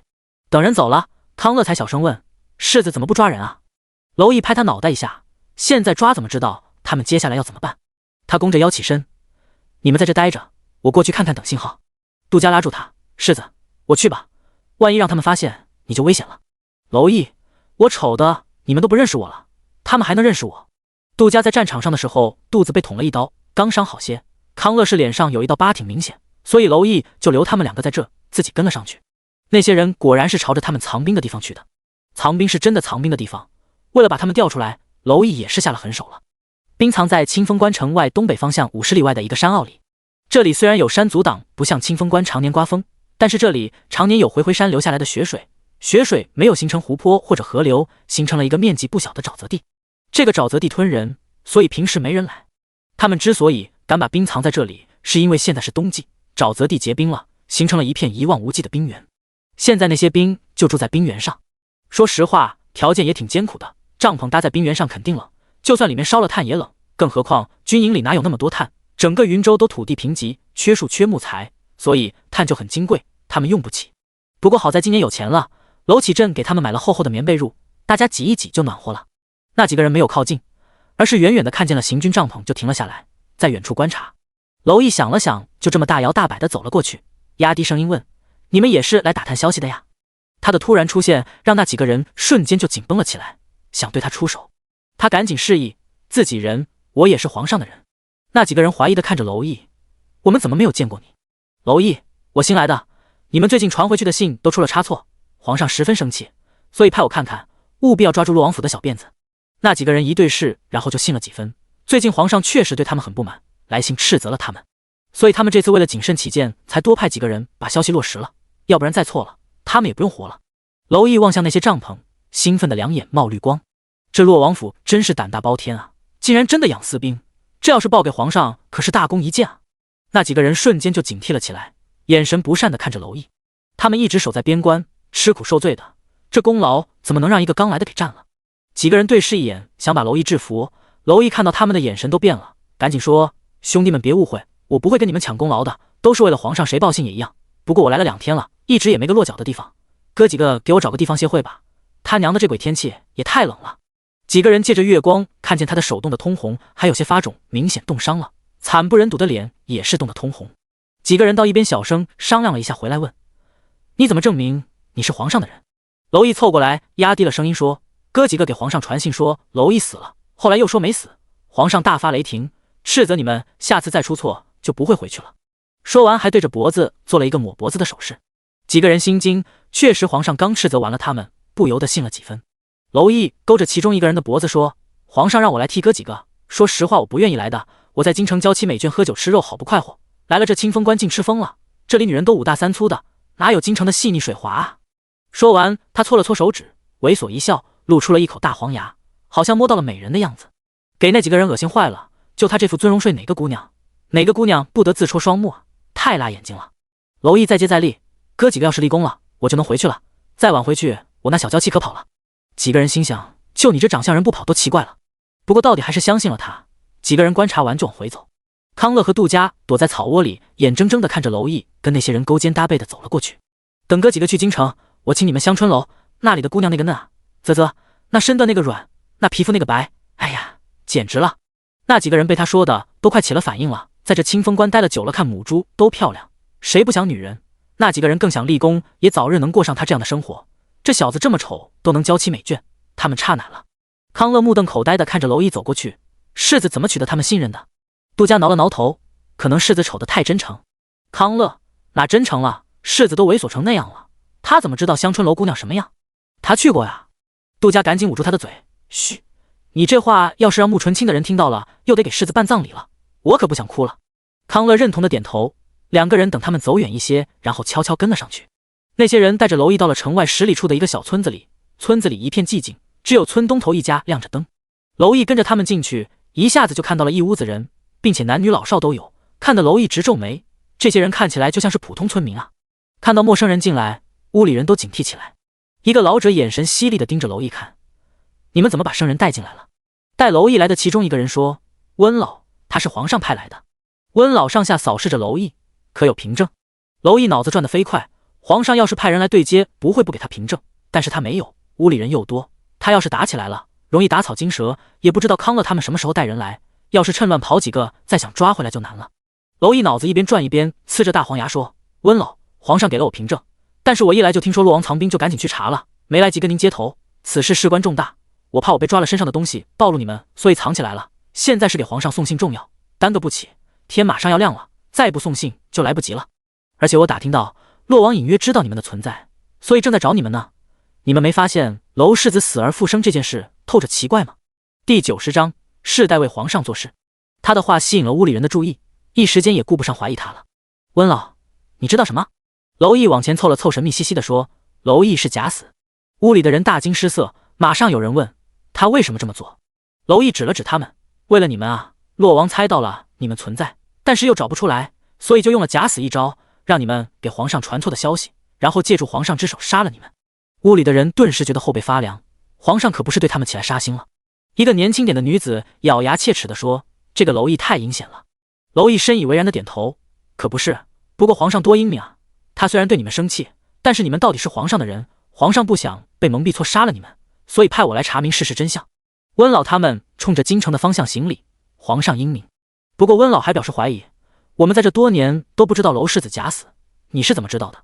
娄毅得意地挺直了腰杆，要不说皇上怎么会派我来呢？我轻功了得，轻易就潜进了王府，王府的人嘴严，但是娄毅身边那个女人的人嘴不严啊。我亲耳听到那个女人身边的丫鬟对她主子说，小姐，娄世子太可恶了，竟然装死骗您。那个女人说，她不是为了骗我们，是为了骗那些奸细。温老陷入了沉思，确实洛王府的嘴都特别严，也就只有那个女人的人嘴不严了。温老，你知道那个女人什么身份？娄毅嘿嘿一笑，搓了搓手，温老啊，说了这么半天，能不能先给口饭给口水喝呀？我这几天没吃一顿饱饭，现在是又冷又饿又渴啊。温老看他那个样子，实在是不落王府的人，就吩咐那个年轻女子去给他端饭。年轻女子瞪他一眼，他还冲那个女子猥琐一笑，吓得那个女子赶紧跑了。饭菜很快端来了，都是粗茶淡饭，娄毅也不嫌弃，咕咚咕咚的喝了热水，狼吞虎咽的吃着饭。他今天一天都忙着没空吃饭喝水，又在野地里蹲了半夜，确实又冷又饿又渴。他那个狼吞虎咽的样子，彻底打消了温老的怀疑。娄毅吃饱喝足了，他拍着肚子打着饱嗝。温老问，现在能说了？娄毅，你们不知道那个女人可厉害了，武功高强，医术高明，她身边的人也都是有本事的，还有钱，这样的人才对洛王府来说是如虎添翼啊。这跟他们打探出来的消息差不多。温老面露凝重，不能让他和洛王府关系太亲近，得想办法把他们分开。你可有什么办法？娄毅，美男计，那个女人喜欢美男，当初她就是看中了娄世子的美貌。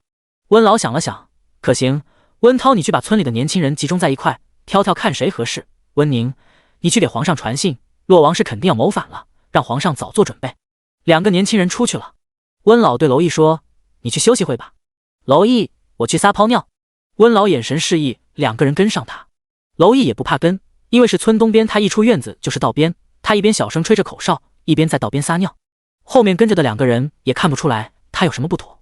他撒完尿回去倒头就睡，得养精蓄锐。康乐和杜家守在村子不远处，然后听到了娄毅的口哨声，2个人悄悄地靠近，然后就看到了娄毅在地上留的记号。杜家，世子让我们为而不恭。康乐捂着鼻子，这记号是世子用尿刺出来的，怎么一股尿骚味？杜家，你管他怎么来的，先去叫人，我在这守着。杜家还不能太剧烈运动，康乐就先跑了。神虎营本来就在城外待命，康乐一去，他们就向那个村子出发。神虎营行军很快，1刻钟就围了上来。他们悄悄靠近村子，在外围把村子围了起来。那个叫温宁的刚把隼放走，就被赶来的寒山一箭射了下来。张启跟在后面捡起受伤的隼，心疼的叨叨：“都让你轻点了，伤成这样都不能用了。”寒山，要不你来？张启不说话了，他射不下来。整个村子里的人还不知道他们已经被围了。娄毅睡了一觉，天蒙蒙亮的时候醒了，他起来活动了一下手脚，准备大干一场。他一出屋子，就看见昨天那个女子守在他门口，一脸的娇羞和犹豫。他吓一跳，不是吧？他都丑成这样了，还有人投怀送抱？他魅力就这么大？他不禁沉下来了脸，问那个女子：“你站在这里做什么？”那个女子一脸的娇羞，被风吹红的脸更红了。“这位大哥，我想问问你有没有见过皇上？”娄毅一愣，再看他的神色就明白了。他骄傲地说：“当然见过，我可是皇上身边的红人。”那皇上长什么样子？娄毅：“皇上啊，当然是气宇轩昂，英俊威严喽，长得也就比娄毅差一点吧。”那个女子脸更红了。皇上他没见过，但是娄毅他见过，确实长得英俊潇洒，十分帅气的。皇上只比娄毅差一点，那也应该很好看，而且人家还是皇上，身份地位都高啊。娄毅饶有兴趣地看着他：“你想进宫？”那个女子满脸通红，小声说：“我爷爷说，只要我们立了功，皇上就会纳我进宫。”娄毅心里吐槽：长成这样也想进宫，嘴上说着：“你这样不行，进不了宫。”那个女子急了：“为什么呀？”娄毅：“你长得不错，但是皮肤太差了，京城里的女人的皮肤就白净细腻，像是剥了壳的鸡蛋一样。”女子气得直跺脚：“可是我们这里风沙大，再好的皮肤也吹村了。”娄毅笑得不怀好意：“没关系，我有办法。”女子一脸期盼地看着他：“什么办法？”娄毅：“京城女子都用一种香膏，抹上以后皮肤又白又嫩。”女子眼睛一亮：“真的吗？你可以帮我买吗？”娄毅：“可以是可以，不过这香膏可不便宜，得5两银子一盒，你们有银子吗？”女子急切地说：“有，这些年我们给皇上传了不少消息，皇上赏了不少银子呢。”娄毅：“你们怎么知道这么多信息？我来了几天，消息可难打听了。”女子得意地说：“我们在娄家军有人啊，我们世代为皇上做事，娄家军里早就有不少我们的人了。”第91章，娄毅套话。娄毅一看套话有门，就嘿嘿一笑：“好妹妹，给哥弄点饭吃，哥给你多讲讲皇上的喜好和忌讳，等你以后当了娘娘用得上。”那个女子虽然看着那张丑陋的脸，说着哥哥妹妹的直犯恶心，但是还是忍着领他去吃早饭。一大碗荞麦面，里面还给他加了2块肉，最后还塞给了他2颗煮鸡蛋。娄毅把煮鸡蛋往怀里一塞，就哧溜哧溜的吃面条。吃完面条，一边跟那个女子讲皇上，一边穿插着套话。没一会儿就知道了他们这个村子里的来历。让他吃惊的是，他们这个村子太祖建立于国的时候就在，意思是第1代洛王开始，他们就监视上了洛王府和娄家军。多么恐怖的一件事，世世代代受人监视，100多年来，不管怎么忠君爱国，守边故土，终究是得不到皇上的信任。而且太祖派第1代人来的时候，他们就与当地人通婚，这世世代代都不知道生了多少奸细。而且娄家军除了最开始都是第1代洛王从别的地方带来的，后来的都是后来招的兵，有别的地方的，有本地的。然后那些兵如果以后不回原籍，就会跟当地人通婚，这样说不准原本的娄家军也会被策反。这些子子孙孙的繁衍，娄家军都已经不是洛王府的娄家军了，没准是皇上的娄家军了。娄毅越听脸越黑，整个人愤怒的想去宰了那个狗日的皇帝，而且他觉得毛骨悚然，这样就说明娄家军已经漏成了筛子了。他就说怎么上辈子怎么往出摘那些探子都摘不完，原来不是他没本事，是探子无孔不入。他就说上辈子皇上怎么会觉得拿下他一个就能接下整个娄家军，原来皇上已经把整个娄家军渗透了，就只把他这个领头的去掉就可以了。亏得他还在死前庆幸让康乐和杜家把娄家军散掉了，这样的娄家军除了亲信是散不掉的吧？那个女子看到他脸越来越黑，问道：“你怎么了？”娄毅扯了扯嘴角：“没什么，就是觉得皇上太厉害了。那你们这么多人，怎么还派我来？你们随便哪个人都能给皇上送信。”那个女子脸上出现了无奈的颓色，因为大家现在越来越不想给皇上做事了。经过这么多年，我们已经在这扎下根了，安居乐业，许多人的孩子都在娄家军里参军。洛王府都是仁义的人，对大家都很好，而且洛王府守着清风关，就是守着我们百姓的平安，他们也从来没有造反的念头，所以大家都不想干，危险不说，还没什么利益可得。娄毅，你不是说皇上赏你们不少钱吗？那个女子不好意思地说，因为我爷爷是族长，所以一般消息都是先给他再传到京城，皇上也只是把赏赐爷爷，爷爷再给下面的人，但是现在人太多了，钱不够分，再说也不是谁都能发现价值的消息，大家没了动力就不想干了。就算是我们家有钱又有什么用？我还不是一个村姑，刚才你说的那些东西我都没有见过。听到这些话，娄毅心里还稍微好受一点，他们洛王府抛头颅洒热血的守着这片土地，军饷不够都是洛王府在倒贴，要是最后还落一个众叛亲离的下场，那太惨了。娄毅借口去方便，然后就出去了。经过昨天一晚上，已经没有人跟着他了。他又走到昨天的道边，用尿呲了一个记号。他走后没过多久，康乐和杜家就冒出头来看了看地上的记号。应该不能说是记号，是暗语，有点长。康乐捂着鼻子说：“世子有点上火呀，太喂了。”杜家拍他一下：“别评了，快去通知王爷。”娄毅让他们通知娄启镇，把所有娄家军集中起来，不许任何人走动。娄毅回去以后没多久，温老就察觉到不对劲了。从一大早派出去打探消息的人就有去无回，再派出去的人也没了信。然后温老就把村里所有的人都集中了起来，肯定是出事了。现在大家收拾东西集中起来，一旦发现不对的地方，就马上离开这里。温涛、温宁把昨天那个小子抓起来，一直都没事，他一来就出事，肯定有问题。村里人一下子就人心惶惶起来，族长到底出了什么事啊？我们要去哪里啊？温老沉着脸，洛王府要造反，那么首当其冲的就是拿我们这些替皇上做事的开刀，我们必须离开这里。这时就有抱着孩子的妇女哭了起来：“我不走，我一个外地嫁来的，什么也没有做过，干嘛要走？离开这我们怎么活？”温老怒斥道：“你说你什么都没有做，谁信？你问问洛王信不信？”妇女脸色惨白，一屁股坐在地上开始哭：“没法活了呀，这可怎么办啊？”她一哭，大家都跟着抹眼泪。温老呵斥：“哭什么哭？都给我赶紧收拾东西去！”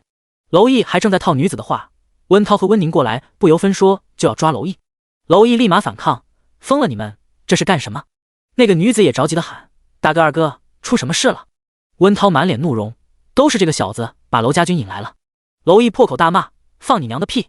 你们早就被发现了，怪到了老子头上，别拦着老子，老子得赶紧走，被洛王府抓住了，我老子就得死。温家兄弟怎么可能让他跑？”两个人围追堵截，娄毅直接上了房顶，在几个房顶之间来回的蹦。杜家在村子外面看到他在房顶上蹦跶，就发信号，神虎营开始往上围。村里人还没来及收拾东西，就被包围了。娄毅一看围上来的人就骂：“操，老子被你们害惨了！”说完他就把轻功发挥到了极致，要跑。在外围看热闹的寒山看见他要跑，拉弓就要射，张启拉住他胳膊说：“那是世子。”寒山，你是怎么从那张丑陋的脸下看出来那是世子的？张启，他伤是我治的，我还能不了解他的身形？寒山哦了一声，然后还是手指一松，箭射了出去，直接射中了娄毅的小腿，还在空中的人就惨叫着摔到了温老面前。张启吃惊，知道是世子，你怎么还敢射？寒山，我看他演得挺开心，给他加点戏码。再说了，他要是不受伤，怎么回屋里睡？张启一竖大拇指，高，实在是高。第92章挑拨。娄毅落在温老面前，目眦欲裂的瞪着温老，都怪你这个老不死的，临死拉上老子，老子要是死了做鬼也不会放过你。温老惊呆的看着这一切，他不是洛王府的人。娄毅一咬牙拔出来了箭头，扯了块布头一包伤口，就要接着跑，可惜没跑了，神虎营的人已经过来把他们都制服了。娄毅骂骂咧咧的挣扎，还被狠狠的踹了2脚。老实点。张启在后面看着感叹道：“啧啧，世子这演技牛啊，要不是我看身形知道他是世子，就这演技我是看不出来任何破绽的。”寒山把弓箭一背，人生如戏，全靠演技。走了，累了一夜也该回去好好休息了，接下来就没我们的事了。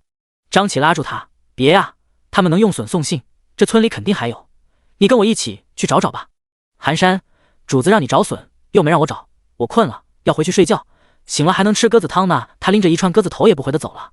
娄毅马头神虎营把他们集中在村子中的广场上，然后挨个提审。然后娄毅就趁机对杜家说了他的发现，让杜家去找娄启镇，先拿花名册甄别出当地兵和外地兵，然后分成2拨，娄家军中自己交代的，互相揭发的可以免责，被查出来的死。然后甄别好没有问题的，把方圆50里所有的村民全都集中起来挨个查。杜家听得脸色苍白，他也没想到问题这么严重了。这是一个庞大的工作，真要执行起来难度很大。不过好在的一点，整个云州贫瘠，人口稀少，村落不多，每个村的人也不多，要不然这么大面积累死不说，动静还很大。事情紧急，杜家也顾不上身上的伤了，骑上马就跑。娄毅安排完事情，又回到了那些村民中间，看到大家哭哭啼啼要死要活的样子，他撇嘴一笑，哭什么哭，坦白从宽，抗拒从严，洛王府还能把你们这么多人都杀了呀？我可听说洛王府挺仁义的，不会滥杀无辜，再说都要杀了你们，这就是明着和皇上对着干了，他们可未必想和皇上对上。娄毅指着人群的老人、女人、孩子说，瞧瞧你们这些老的老小的小，洛王就是再狠，只要你们没干什么坏事，不会要你们的命的。当时就有人动摇了，要去招供。温老呵斥他们，都给我坐下，洛王都藏兵意图谋反了，还怕跟皇上对上，还会留着皇上的人的命，现在咬死不承认才是保命的手段。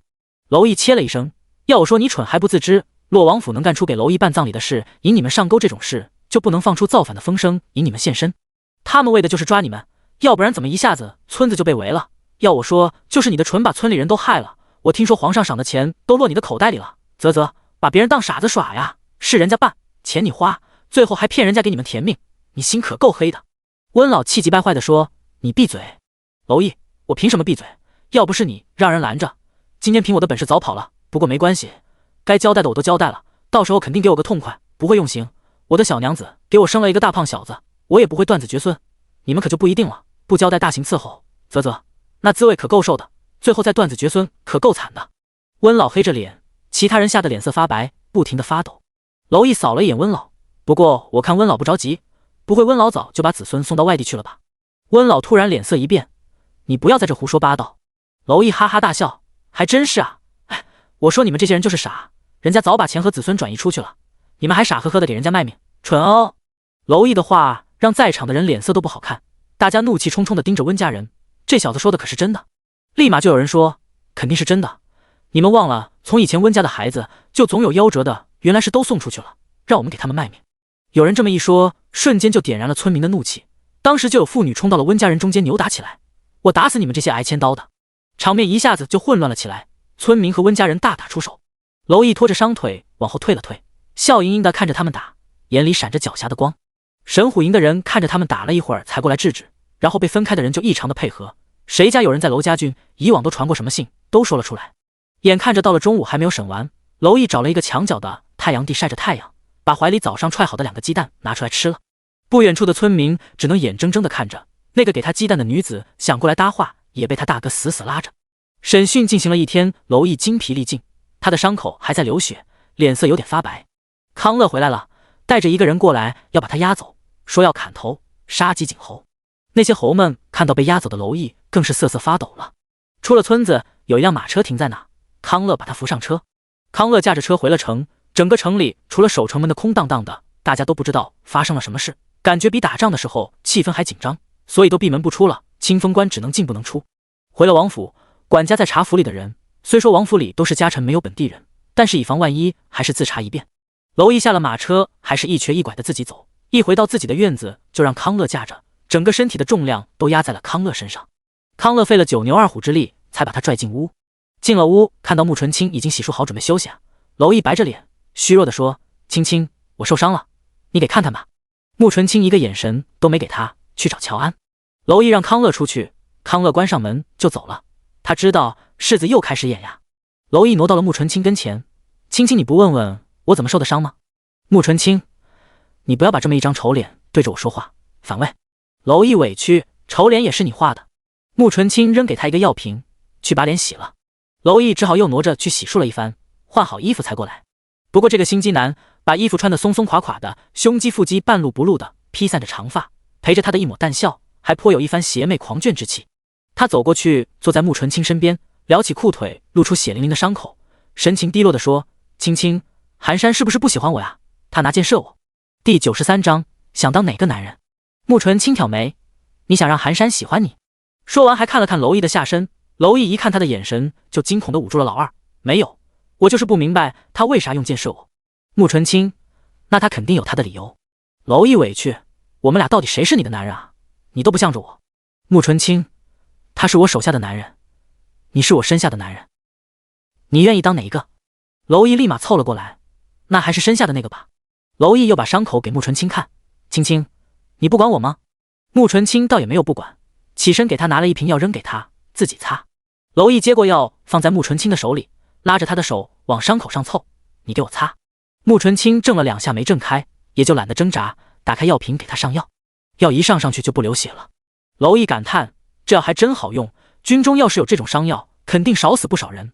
沐纯轻冷冷道，500两一瓶。娄艺吃惊，这么贵？沐纯轻，不贵能好用？娄艺想了想也是，军中伤药不贵，止血效果差很多。他想了想自己的小金库有多少银子，然后说，那我先买20瓶。沐纯轻，没有。娄艺，你不想卖给我？沐纯轻白他一眼，药之所以贵，是因为药材珍惜，药材都珍惜了，能想要多少有多少。娄艺，那你现在有几瓶？沐纯轻，5瓶。娄艺，行，我全要了。然后他弹着腿去书架上的盒子里取了银子。沐纯轻毫不客气地收了银子，明天跟寒山要。娄艺点点头，然后趁着沐纯轻没反应过来，就往床上一躺。这一天好累啊，青青快睡吧，明天还有大事要干。沐纯轻眉头一挑，我让你睡床了。娄艺支起身子，长臂一揽，就把沐纯轻搂在怀里，一起躺在床上了。外面可冷了，我知道青青心善，肯定不愿意我受了伤还要出去挨冻。你也冷不是？我搂着你就不冷了。后背传来暖暖的感觉，像一个小火炉一样，沐纯轻也就没有动。娄艺看他没有反抗，嘴角勾了起来，然后开始慢慢的给他讲今天发生的事。讲完后，他惆怅的问，青青，要是你那些人，你会怎么处理？沐纯轻，杀了，简单干脆，杀气腾腾。娄艺叹气，我知道他们的存在对于娄家军和洛王府来说是危险，可是他们现在就是普通村民，都杀了世人，不会原谅洛王府，会认为我们滥杀无辜。皇上要是再借此发难，会让洛王府陷入众矢之的。沐纯轻面无表情地说，你说是就说是，手能不能不要乱动？娄艺一脸正经地说，我就是跟孩子打个招呼。沐纯轻，孩子在下面，不在这。娄艺，我就是替孩子熟悉一下饭碗。沐纯轻被他摸得心烦，狠狠地拍打他的手。娄艺却搂得更紧了，温热的呼吸喷在沐纯轻的耳畔，青青，我想做你身下的男人了。沐纯轻脸一黑，不行。娄艺用嘴唇描绘着他耳朵的轮廓，那你帮帮我好不？沐纯轻缩着脖子想躲，不会。娄艺马上支起半个身子，眼睛亮亮的看着他，我教你。说完就低头含住了朱唇，拉着他的手往自己衣领深处探了下去。外面的风呼呼呼的刮，里面第二天娄艺神清气爽的起来，自己穿衣梳头，一下子就从丑比男变成了风神俊逸的少年将军。他低头亲了亲还睡眼朦胧的沐纯轻，接下来几天我会很忙，你自己要好好吃饭，告诉岳母不要去军营了，等我们查完了再去。沐纯轻闭着眼没吭声，娄艺笑了笑，宠溺地刮了刮他的鼻尖，再睡会儿吧。接下来几天整个娄家军都很忙，人心惶惶，神虎营都开始自查，附近村民都集中起来了，娄艺忙得脚不沾地，娄启镇更是好几天没有休息好了。他的情绪非常低落，他没有想到洛王府世世代代镇守边关，换来的就是这样的对待，他真觉得心凉到底了。他想撂挑子不干了，去他娘的，爱谁谁，这清风关爱谁守谁守，这漏成筛子的娄家军谁爱要谁要。可是不行，他现在尚且有军权都这么对他，要是没了军权，不得让人欺负死。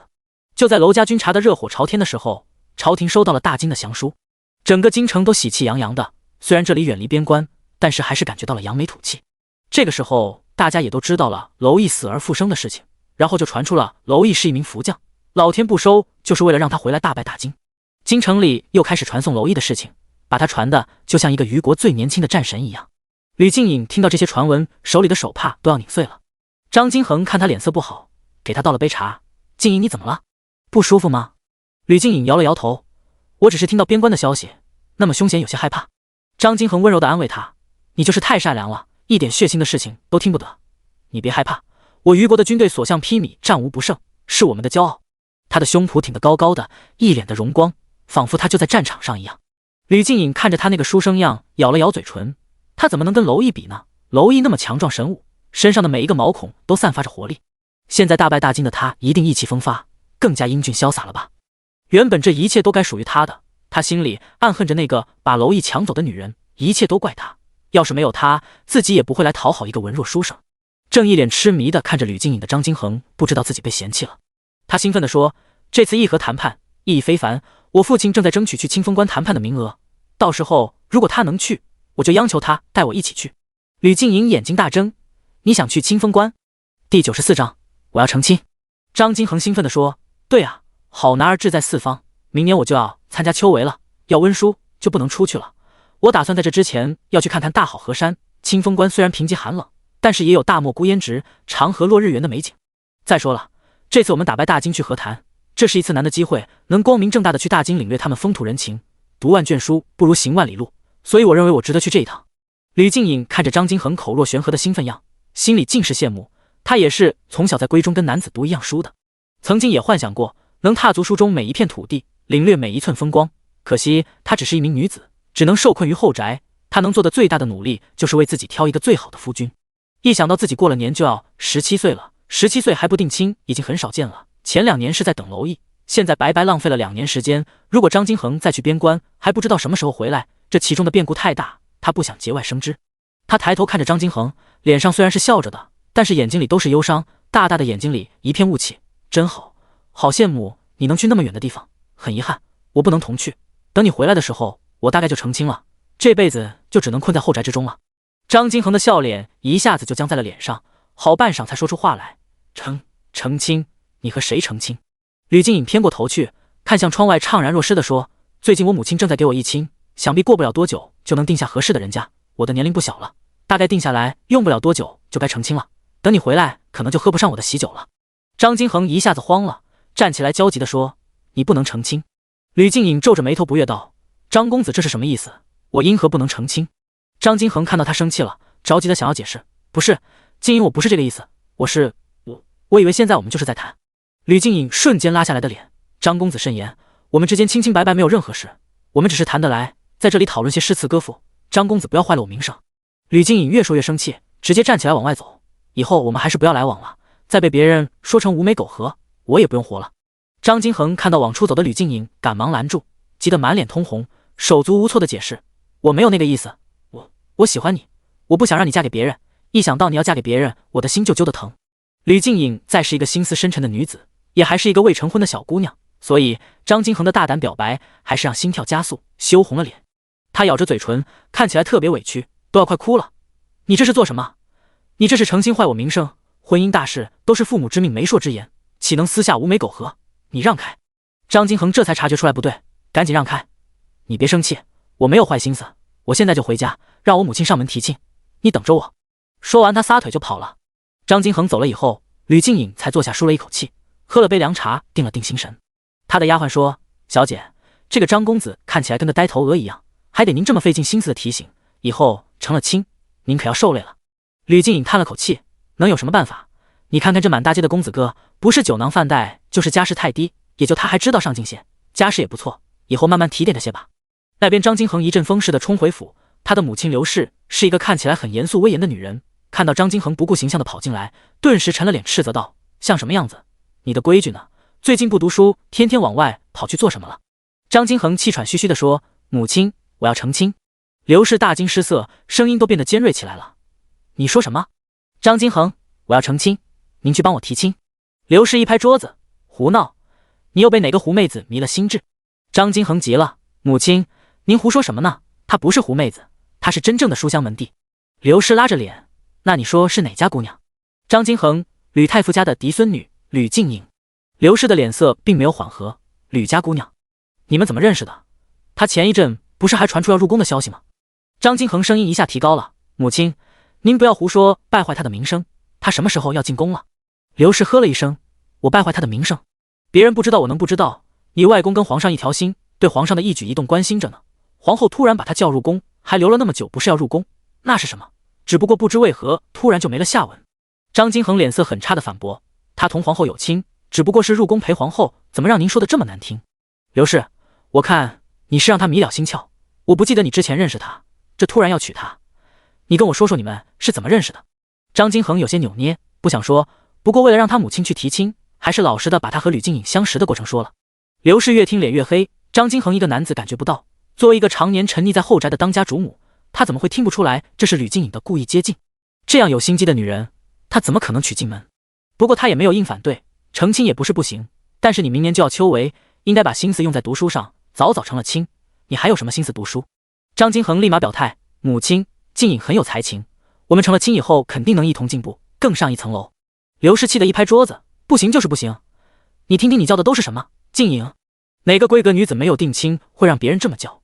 现在看她就是不正经的狐妹子。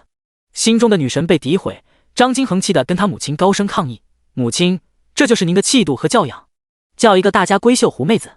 刘氏气得直哆嗦，你敢说我没教养？张国本进来的时候，母子俩正吵得不可开交，张国本眉头皱得紧紧的，沉着脸坐下，这又是怎么了？成天吵吵闹闹的，这个家没一天安宁的时候。刘氏板着脸，你们父子一个德行。张国本，你不要无理取闹。刘氏拔高了声音，我无理取闹？张金恒一看他们要吵死了，马上先把整件事跟张国本说了。张国本看着刘氏，脸色更难看了。吕太傅家是一门好亲事，吕太傅是先皇恩师，威望高，门生众多，在朝中影响力很大，你这又是抽什么风拦着？第95章，什么时候开始布局？刘氏，你就知道权势，拉拢关系，那个女子就是个狐妹子，她是故意接近我们金恒的，娶了她就是害了金恒。张国本不悦道，这天下女子在你眼里就没有一个不是狐妹子，那你说吕家的姑娘都配不上你儿子，你还想让她娶个公主不成？刘氏，你胡说什么？金恒书读得好，是状元之才，明年秋闱要是状元及第，再加上我们英国公府的权势，到时候娶什么样的姑娘不是随便挑？张国本黑着脸嘲讽地说，怎么又想用你们英国公府的权势强娶？我告诉你，不是谁都像我一样没权没势好欺负的。刘氏高声尖叫，姓张的你什么意思？现在后悔了？当初可是自己看上英国公府的权势对我献殷勤的。张国本，哼，对你献殷勤？你也不看看你什么样，天天拉着苦瓜脸，就知道拈酸吃醋，没一天笑模样，看见你就没了心情，还献殷勤。刘氏气得站起来就要打。张金恒一看他们俩又要打起来了，赶紧跑了。屋里传出来了乒乒乓乓摔大东西的声音和女人的哭声。张金恒叹了口气，然后跑去找英国公，他的婚事还得外祖父做主。见到了英国公，把自己的事说了。英国公沉思了片刻，那位吕姑娘是什么意思？张金恒因为刚才刘氏的偏见长了心眼，只是说她一个女子还能有什么意思，当然是父母之命媒妁之言。英国公想了想，吕府也是一门好亲事，不过前一阵子皇上有要纳她进宫的意思，这事我还要去探探吕太傅的口风，不要跟皇上冲突了。张金恒一听皇上真有那个意思，顿时急了，冲着英国公深深的拜了下去，如此就请外祖父多费心了。英国公笑了笑，同外祖父这么客气做什么？你的婚事不用操心，你就专心应对秋闱就好了。张金恒，是。第二天下朝，英国公追上吕太傅探了探口风。吕太傅想了想，他家的门第也挺高，而且听说张家那个孩子才学不错，也比较满意。此事我还得回去问问他父母的意见。英国公心里有了数，应该的。吕太傅回去问了吕夫人董氏和吕静颖，两个人都满意，然后这件事就很快走上了程序，三书六礼办了起来。两家人都欢欢喜喜的，只是刘氏一个人拉着脸不高兴，不过没人理他。张国本忙着疏通关系，想要去和谈，这明显就是一件白捡的功劳，谈好了又能为他的政绩多添一笔，为当上丞相增加筹码。消息很快送到了清风关，穆纯清正在看消息的时候，娄毅拖着疲惫的身体回来了。他像一只大狗一样把头放在了穆纯清的颈窝，有气无力地说，青青，终于都弄完了，累死我了，一共从军中找出500多人，加上周围的百姓一共3000多人，我和父王商议着领头的杀了，剩下的百姓和没有大错的士兵就让他们整体搬迁。穆纯清，搬去哪里？娄毅，云州这么大，荒地那么多，总有地方能让他们安家，没了领头的，他们也没了途径给皇上传信，皇上也不认识他们都是谁，想来他们也就能安生过自己的日子了。穆纯清，空出来的村子呢？娄毅，我们打算把沼泽地那边的士兵都迁过来，让他们住那些村子当普通村民，让整个清风关固如金汤。穆纯清，地方官员愿意。娄毅坐直了身子，眼里都是凌厉的狠劲，听话的留下，不听话的杀了。穆纯清，你能保证他们不会私下跟皇上联系，在村子里屯兵可不是小事。娄毅，无利不起早，只要让他们看见足够的利，都会闭嘴的。穆纯清不再说这件事，而是开口，你的心上人定亲了。娄毅的第一反应，你跟谁定亲了？他的脸特别的黑，浑身都是阴郁之气。穆纯清，是那位吕姑娘。娄毅松了口气，身上的阴郁之气散了，又把头靠了回去，那不是我心上人，我心上人只有你一个。慕纯轻呵一声，就因为我出现在过你的梦里。娄毅点头，在梦里你也把我敲晕睡了，但是那个时候我不知道你是谁，找了你好几年都没有音讯，等你再出现在我的面前，就是带着儿子给我收尸。慕纯清哈哈大笑，他是真的觉得好笑，这真的是他干得出来的事。我怎么给你收的尸啊？娄依依脑袋黑线，他是真不愿意回忆上辈子的事，但是没办法，娘子要听。你带着儿子来，给了我一颗毒药，就说我太蠢了，把自己蠢死了，但是给我个尊严，让我自己死。慕纯清还是笑，那是你怎么把自己蠢死的？娄毅没办法，只好把他怎么入了吕静颖的套说了一遍。说完以后，慕纯清不笑了，没了动静。娄毅十分忐忑，他把慕纯清扭过来，直视着他的眼睛，青青，你不要生气，我当时是真的蠢，我没想到一个看起来柔弱的小姑娘能坏到那个地步。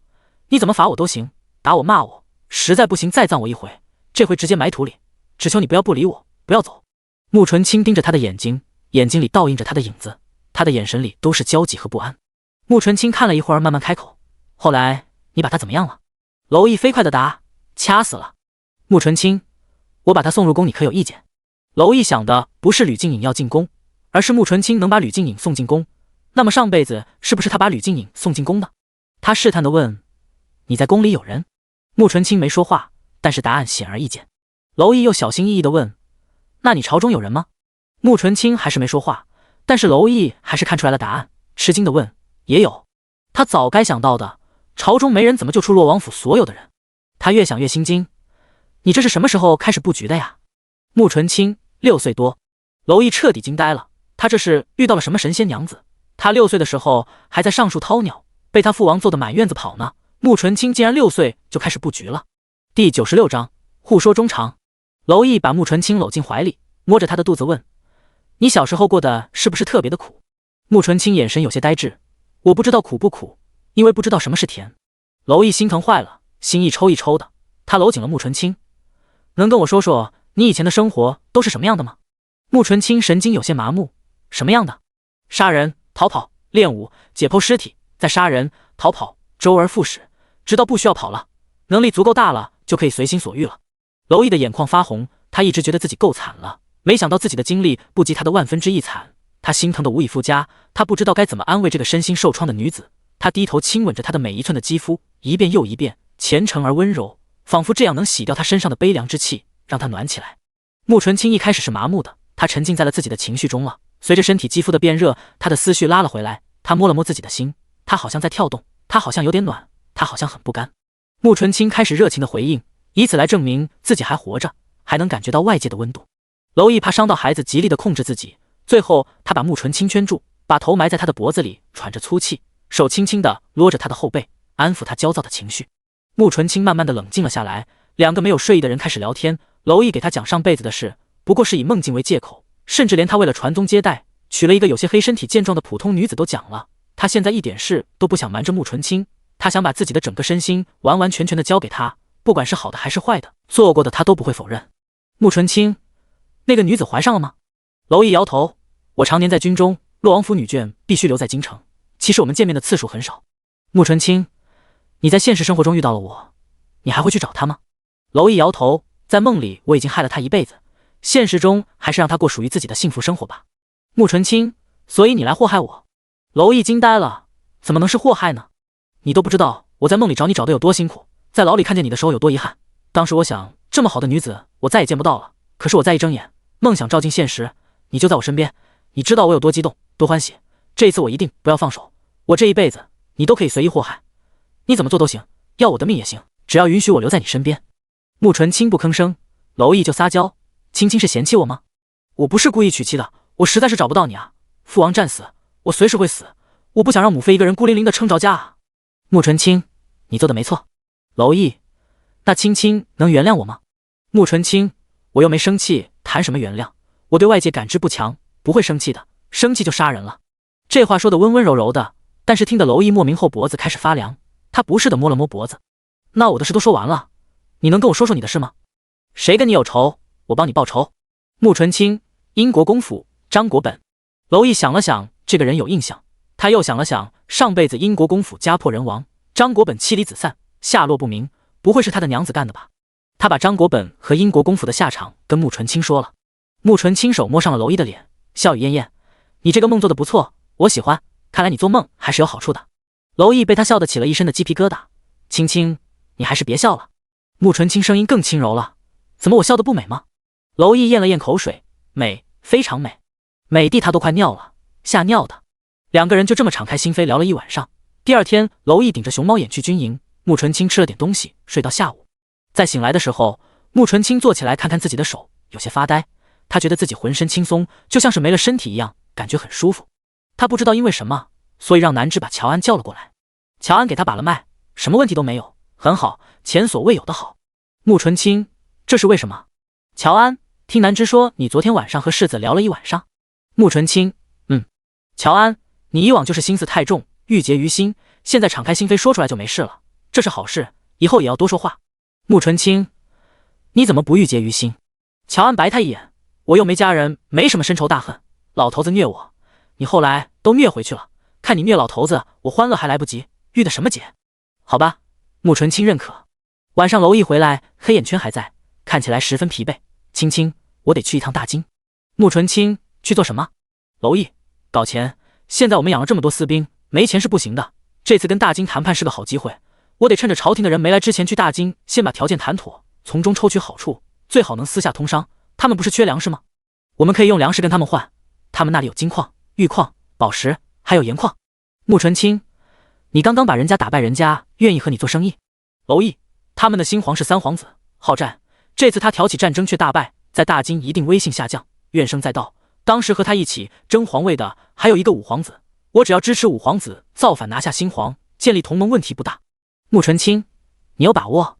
娄烨笑着说，打仗我还是有把握的。穆纯清，好，你挣钱不带我一份？娄烨笑得更欢了，我的不都是你的？穆纯清，那不一样。娄烨，好，那让你的人跟我去。穆纯清，你带乔安和朗天去，我要药材生意，朗天算账一把好手。娄烨抱着他，好，为了封锁消息，我今天晚上就走，这几天你好好的不许跑，等我回来给你带最漂亮的宝石。穆纯清轻声开口，好。娄烨彻底放心了，亲了亲他，大步流星的走了。娄烨走后，没了他这个小暖炉，穆纯清嫌冷，后院的地笼也改造好了，他就又搬回后院住去了。改造好的屋里盘了火炕，烧得热热的，地上是地笼也是热热的，屋里还摆着不知道下人从哪弄来的花，看起来温暖又舒心。南芝坐在火炕上不禁感叹，这比在山里的庄子上舒服多了，庄子上到了冬天总是阴冷的。穆莲从外面浪回来了，一进屋就钻到了炕上，外面实在是太冷了。穆纯清瞥他一眼，这几天抓紧时间浪，张国本要来了。穆莲一听这个名字，一咕噜坐了起来，眼睛里都是嗜血的光。第97章，失去的一点点讨回来。穆莲阴沉沉地问穆纯清，我能宰了他吗？穆纯清懒洋洋地靠着被子，可以，如果你觉得直接宰了更痛快就宰了。穆莲眼里有嗜血的光，想到他们曾经是怎么被逼着赶出京城，过着颠沛流离的生活，导致穆纯清那么小就被抢走了，他心里就恨得如千万只蚂蚁在咬。他咬着牙说，直接宰了他太便宜他，我得让他家破人亡，妻离子散，尝尽了苦头再死。穆纯清，那就控制点自己，别坏我事。穆莲样样的说，知道了，需要我怎么做你直接说就行了，我管得住自己。穆纯清看他情绪低落，歪头瞧他，最近又掉了几个帅大叔。穆莲，还帅大叔呢，一个个的都是糙汉子，大蛮牛，不懂得怜香惜玉。穆纯清揶揄道，大蛮牛可不会写情书。穆莲从袖子里探出一张刚收到的情书，来，给你看看大蛮牛写的诗。黄色的草纸皱皱巴巴的都卷了边了，一看就不知道装了多少天了，才鼓起勇气给他。上面写的字歪歪扭扭。穆纯清拧着眉仔细辨认，南芝好奇也凑过来看。啊，穆莲你好美，大脸盘子像15的月亮一样美。啊，穆莲你好软，胯骨轴子像面条子一样软。啊，穆莲你好白，长得像白面馍馍一样白。啊，穆莲我想娶你，让你做我婆娘，生个跟你一样又美又软又白的丫头片子，生个跟我一样壮实又能干的小子。当穆纯清和南芝费劲巴拉的看完了，南芝已经笑得趴在炕上直不起腰来了。哎呦，我的肚子啊，夫人，这人太实在了。穆莲恼羞成怒，哪实在了？我标准的瓜子脸怎么成大脸盘子了？没文化的大老粗。穆纯清也觉得好笑的不行，嘴角弯弯，眼底都是笑意。有文化的是酸秀才，要不你还找个书生。穆莲狠狠地呸了一下，自古无情的就是书生；穆纯清自古无情的是戏子。穆连戏子都比书生有情义，那些花楼的姑娘资助了多少的书生，有几个回头的？穆纯清呵呵，各取所需罢了。几个人调笑了一会儿，就睡下了。穆连没走，跟穆纯清一个炕上睡。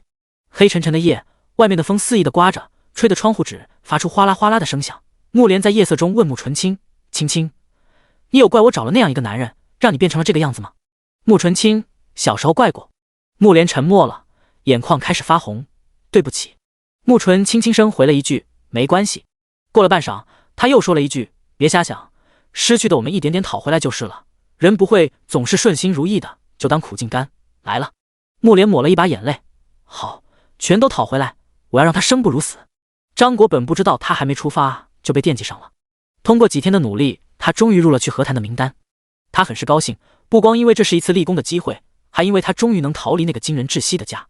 他和刘氏一开始的时候还能蜜里调油，可是没过多久矛盾就出来了。刘氏脾气大，醋劲大，总是一副高高在上高人一等的感觉，不仅总是话里话外的刺激他靠着英国公府，还对他指手画脚，就连在床上也跟个死鱼一样，毫无生趣，偏偏还不许他纳妾。英国公府掌管羽林军，整个京城都在他们的掌控之中，他连个外室都不能养。前几年他还能忍，后来随着官越做越大，底气越来越足，越来越不想忍着刘氏，所以三天两头的吵。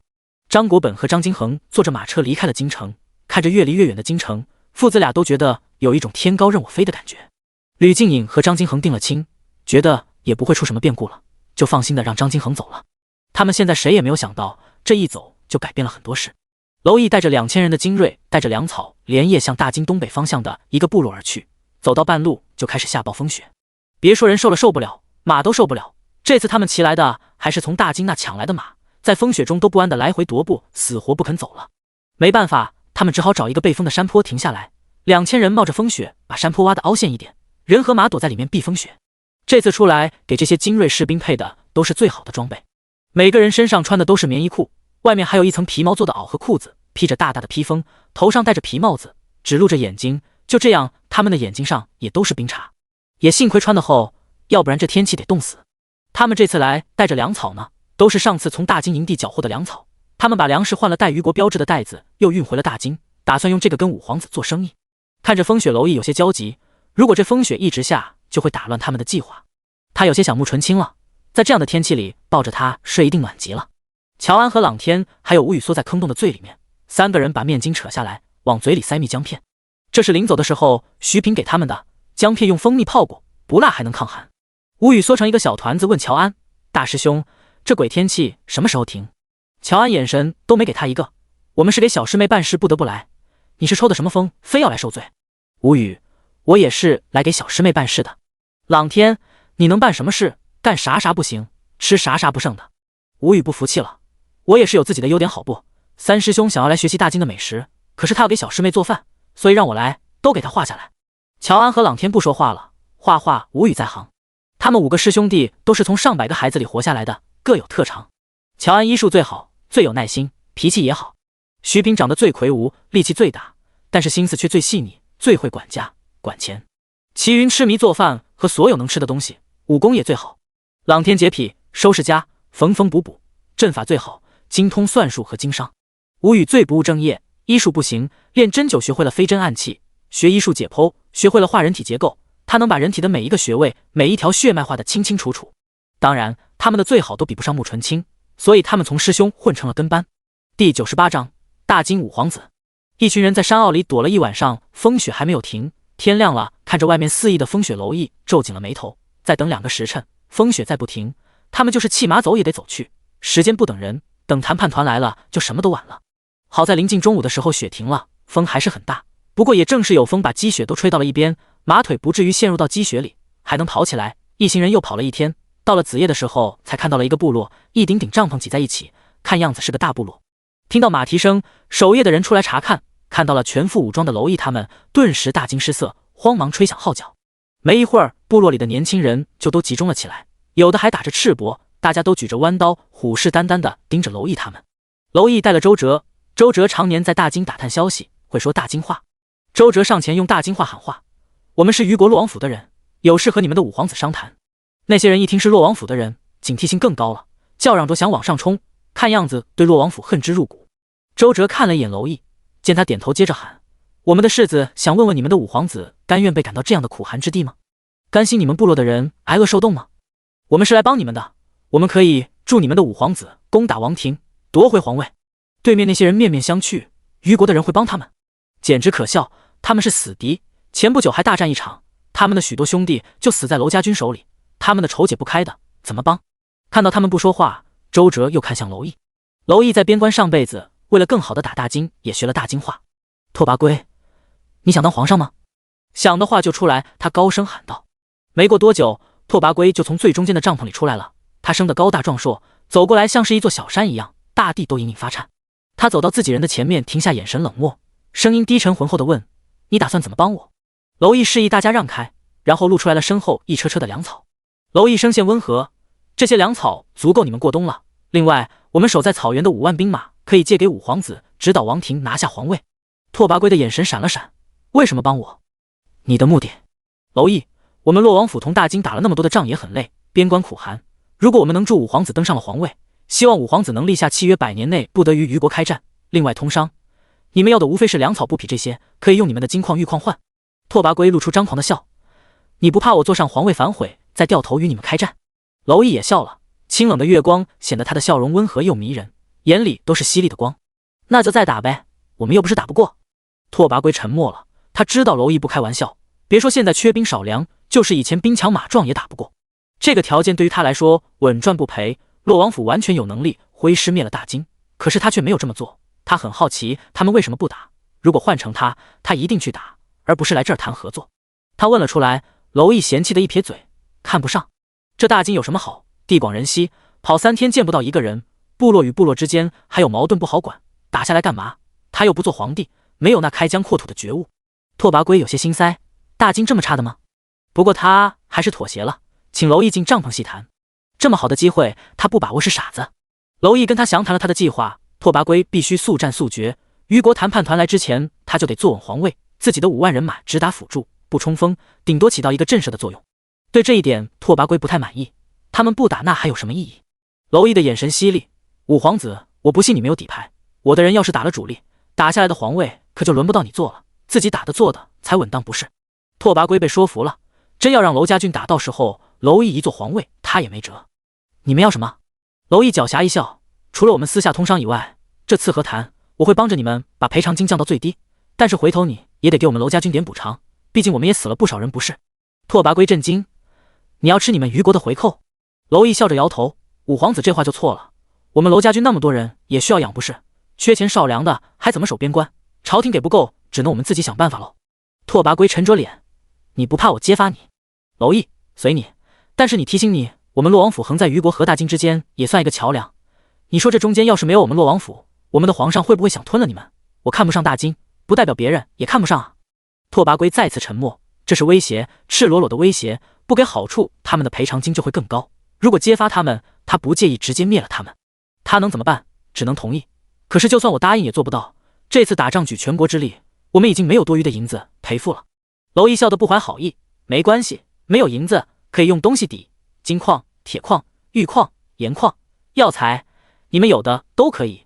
我甚至可以说服朝廷要东西不要银子。”拓跋圭心动了，他说的那些东西，大金技术和人力都不足，无法开采冶炼，东西不值钱，要是能用东西抵银子，他能省很多的银子。想好了，他就点头：“好，我答应，到时候按你们的市价折换银子。”娄毅还没说话，朗天从后来挤了过来，从怀里掏出一个小金算盘，算盘珠都是各个浑圆的白玉珠子。他用流利的大金话说：“错了，不是用我们的市价，是用你们的市价。”他把算盘珠拨噼里啪啦响，外面的那些粮食按你们的市价应该给我们15820两黄金，算你有情价，你就给15800两就好了。拓跋圭瞪大了眼睛，这是哪里来的人？那些粮食不是送的吗？他这么想的，就这么问。朗天吃惊的捂着自己的嘴：“五皇子，你这么大的个，怎么这么天真呢？我们又不是你娘，干嘛给你这么多粮食？当然是用来卖的了。我们给你的已经是亲情价了，你去别的地方这个价钱买不来的。”拓跋圭被他说的挺大个个子，脸通红：“我没有那么多金子。”朗天笑了：“没关系，我知道你们这儿有宝石，我妹妹就喜欢宝石。”他又把算盘珠打得啪啦啪啦响，拓跋圭听着算盘声都觉得脑袋疼。第99章，送他们去打仗。朗天算完了以后，拓跋圭被迫答应，给了好多的宝石。朗天算完，乔安就走了过来，从怀里掏出一本册子，是金色的丝绸质感，上面画着各种药材，翻动间隐隐可见其中闪动的金线。他也用流利的大金话说：“来，我们来清点一下你们这里有的药材，不同的季节采不同的药材，你们出人工，按你们的市价换我们的布匹、丝绸、瓷器、胭脂水粉，只要你们想要的任何东西都可以。”他也开始说那些药材的采摘时节还有价值。朗天站在他的身后，接着啪啦啪啦打算盘。朗天的算完的结果就是大金的药材便宜的快成了草价，虞国的布匹还挺贵，好几车的药材换不来一匹布。还别说人家心黑，因为那些他说是药材的东西，在大金人眼里就是不值钱的草。乔安说的对，没有他们谁会稀罕那些草，随便换个药材商都不会要，因为他们不知道咋用。乔安说完了，吴语一屁股也坐那儿了。拓跋圭看到还有人，用复杂的眼神看蝼蚁，你这都是从哪找的人？这一个个的都跟魔鬼似的。蝼蚁也很震惊，他也不知道乔安他们大金话那么溜，比他溜，而且娘子的人是真有钱，掏出的东西都不一般。就看吴语也从怀里掏出了东西，好吗？也是好东西，玉笔，翠绿色的玉，纯白的狼毫，这比御书房的那个都要好。然后他还能从怀里掏出纸墨砚，虽然你缩小版的，但是一看就是极品。吴语从随身带的竹筒里倒出一点水，开始慢条斯理的磨墨，整个帐篷里都是一股好闻的产着淡淡药香的墨香。五皇子说说你们大京都有什么独特的吃食，种子什么样，我画下来。你最好派个御厨给我，我要把所有能吃的东西都画下来，还有种子都要一份。好在是不用朗天打算盘了。拓跋圭生气了，他沉着脸看向蝼蚁，世子这是什么意思？折腾我还是羞辱我？蝼蚁知道这几位大舅哥都是为了自家娘子，所以他很强势地说，只是一点小忙，五皇子不会不帮吧？如果为难，我可以去找其他皇子，想必他们是乐意的。拓跋圭脸色难看极了，他攥着大拳头，深呼吸了好几次才忍了下来。莫拓，带几位下去休息，按他们说的办。朗天，不用，我们自己带了帐篷。他洁癖，要自己搭帐篷收拾。他们三个人出去以后，蝼蚁接着和拓跋圭详谈到天亮。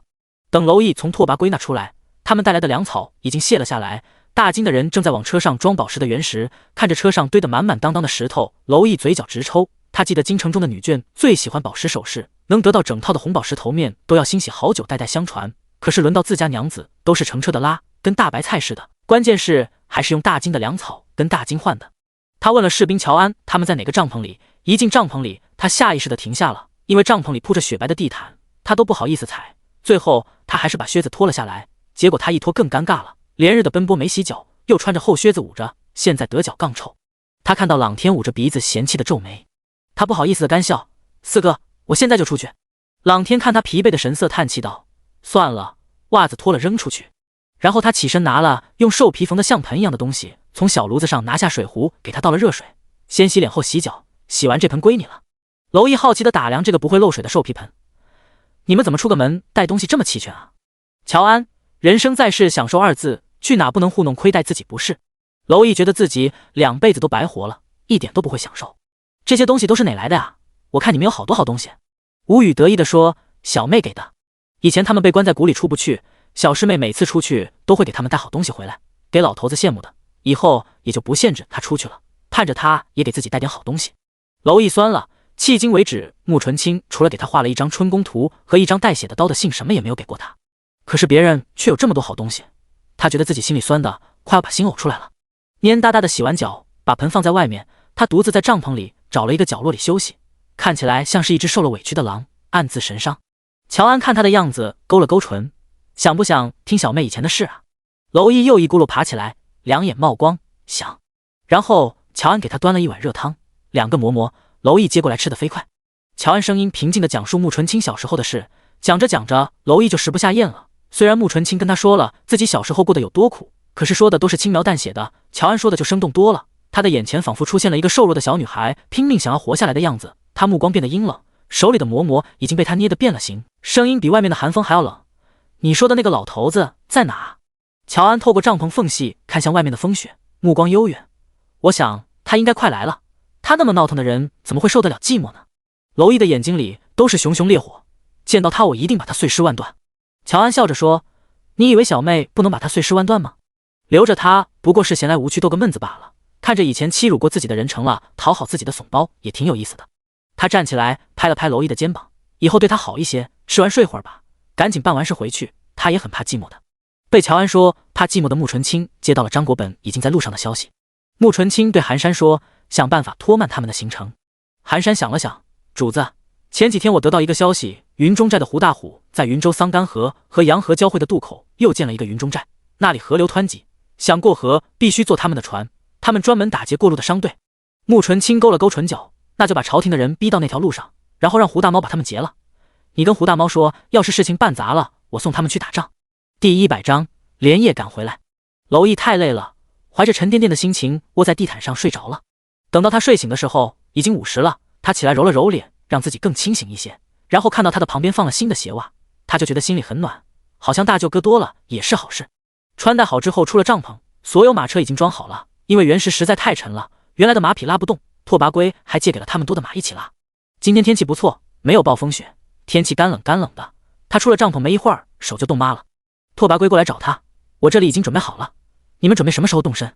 娄毅哈了口气，搓了搓手，马上走，我们兵分2路，你带人先去王庭，我去带兵，我们在王庭外会合。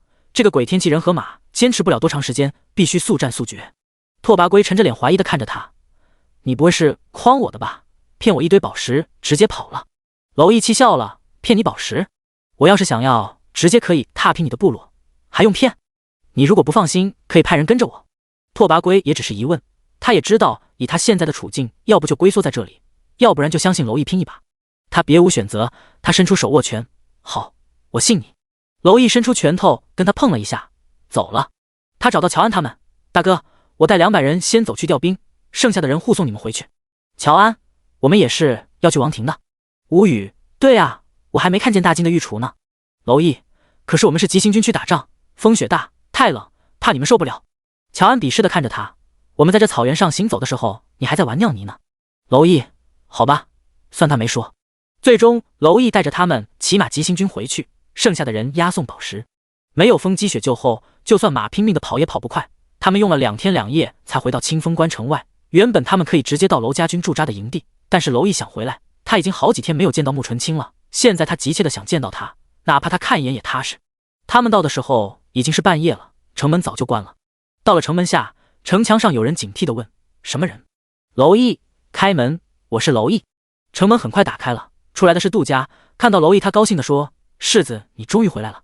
草原的5万兵马早就在甄别间隙的时候被替换回来了，现在在草原上的是娄毅选出来的精锐，有神虎营，也有娄启镇的兵，都是信得过的。康乐跟着去了草原驻扎，杜家因为腹部的伤还没有完全好，所以被留在了城里。他每天跟个望夫石似的，天天在城墙上等着娄毅他们回来。结果他兴奋地跑出来打招呼，娄毅连一个眼神都没有给他，骑着马从他身边呼啸而过，留下他一个人在风中凌乱。还是吴语路过的时候，好心地拍了拍他的肩膀，回去吧，你哪有他的娘子重要啊。娄毅冲回了王府，守门的人一开门都没看清，他就见他把马缰绳一扔，就飞快地跑了。他先冲回自己的院子，结果他兴奋地推开门，里面冰冷，根本没有人住的痕迹。他的心沉入谷底，又跑了。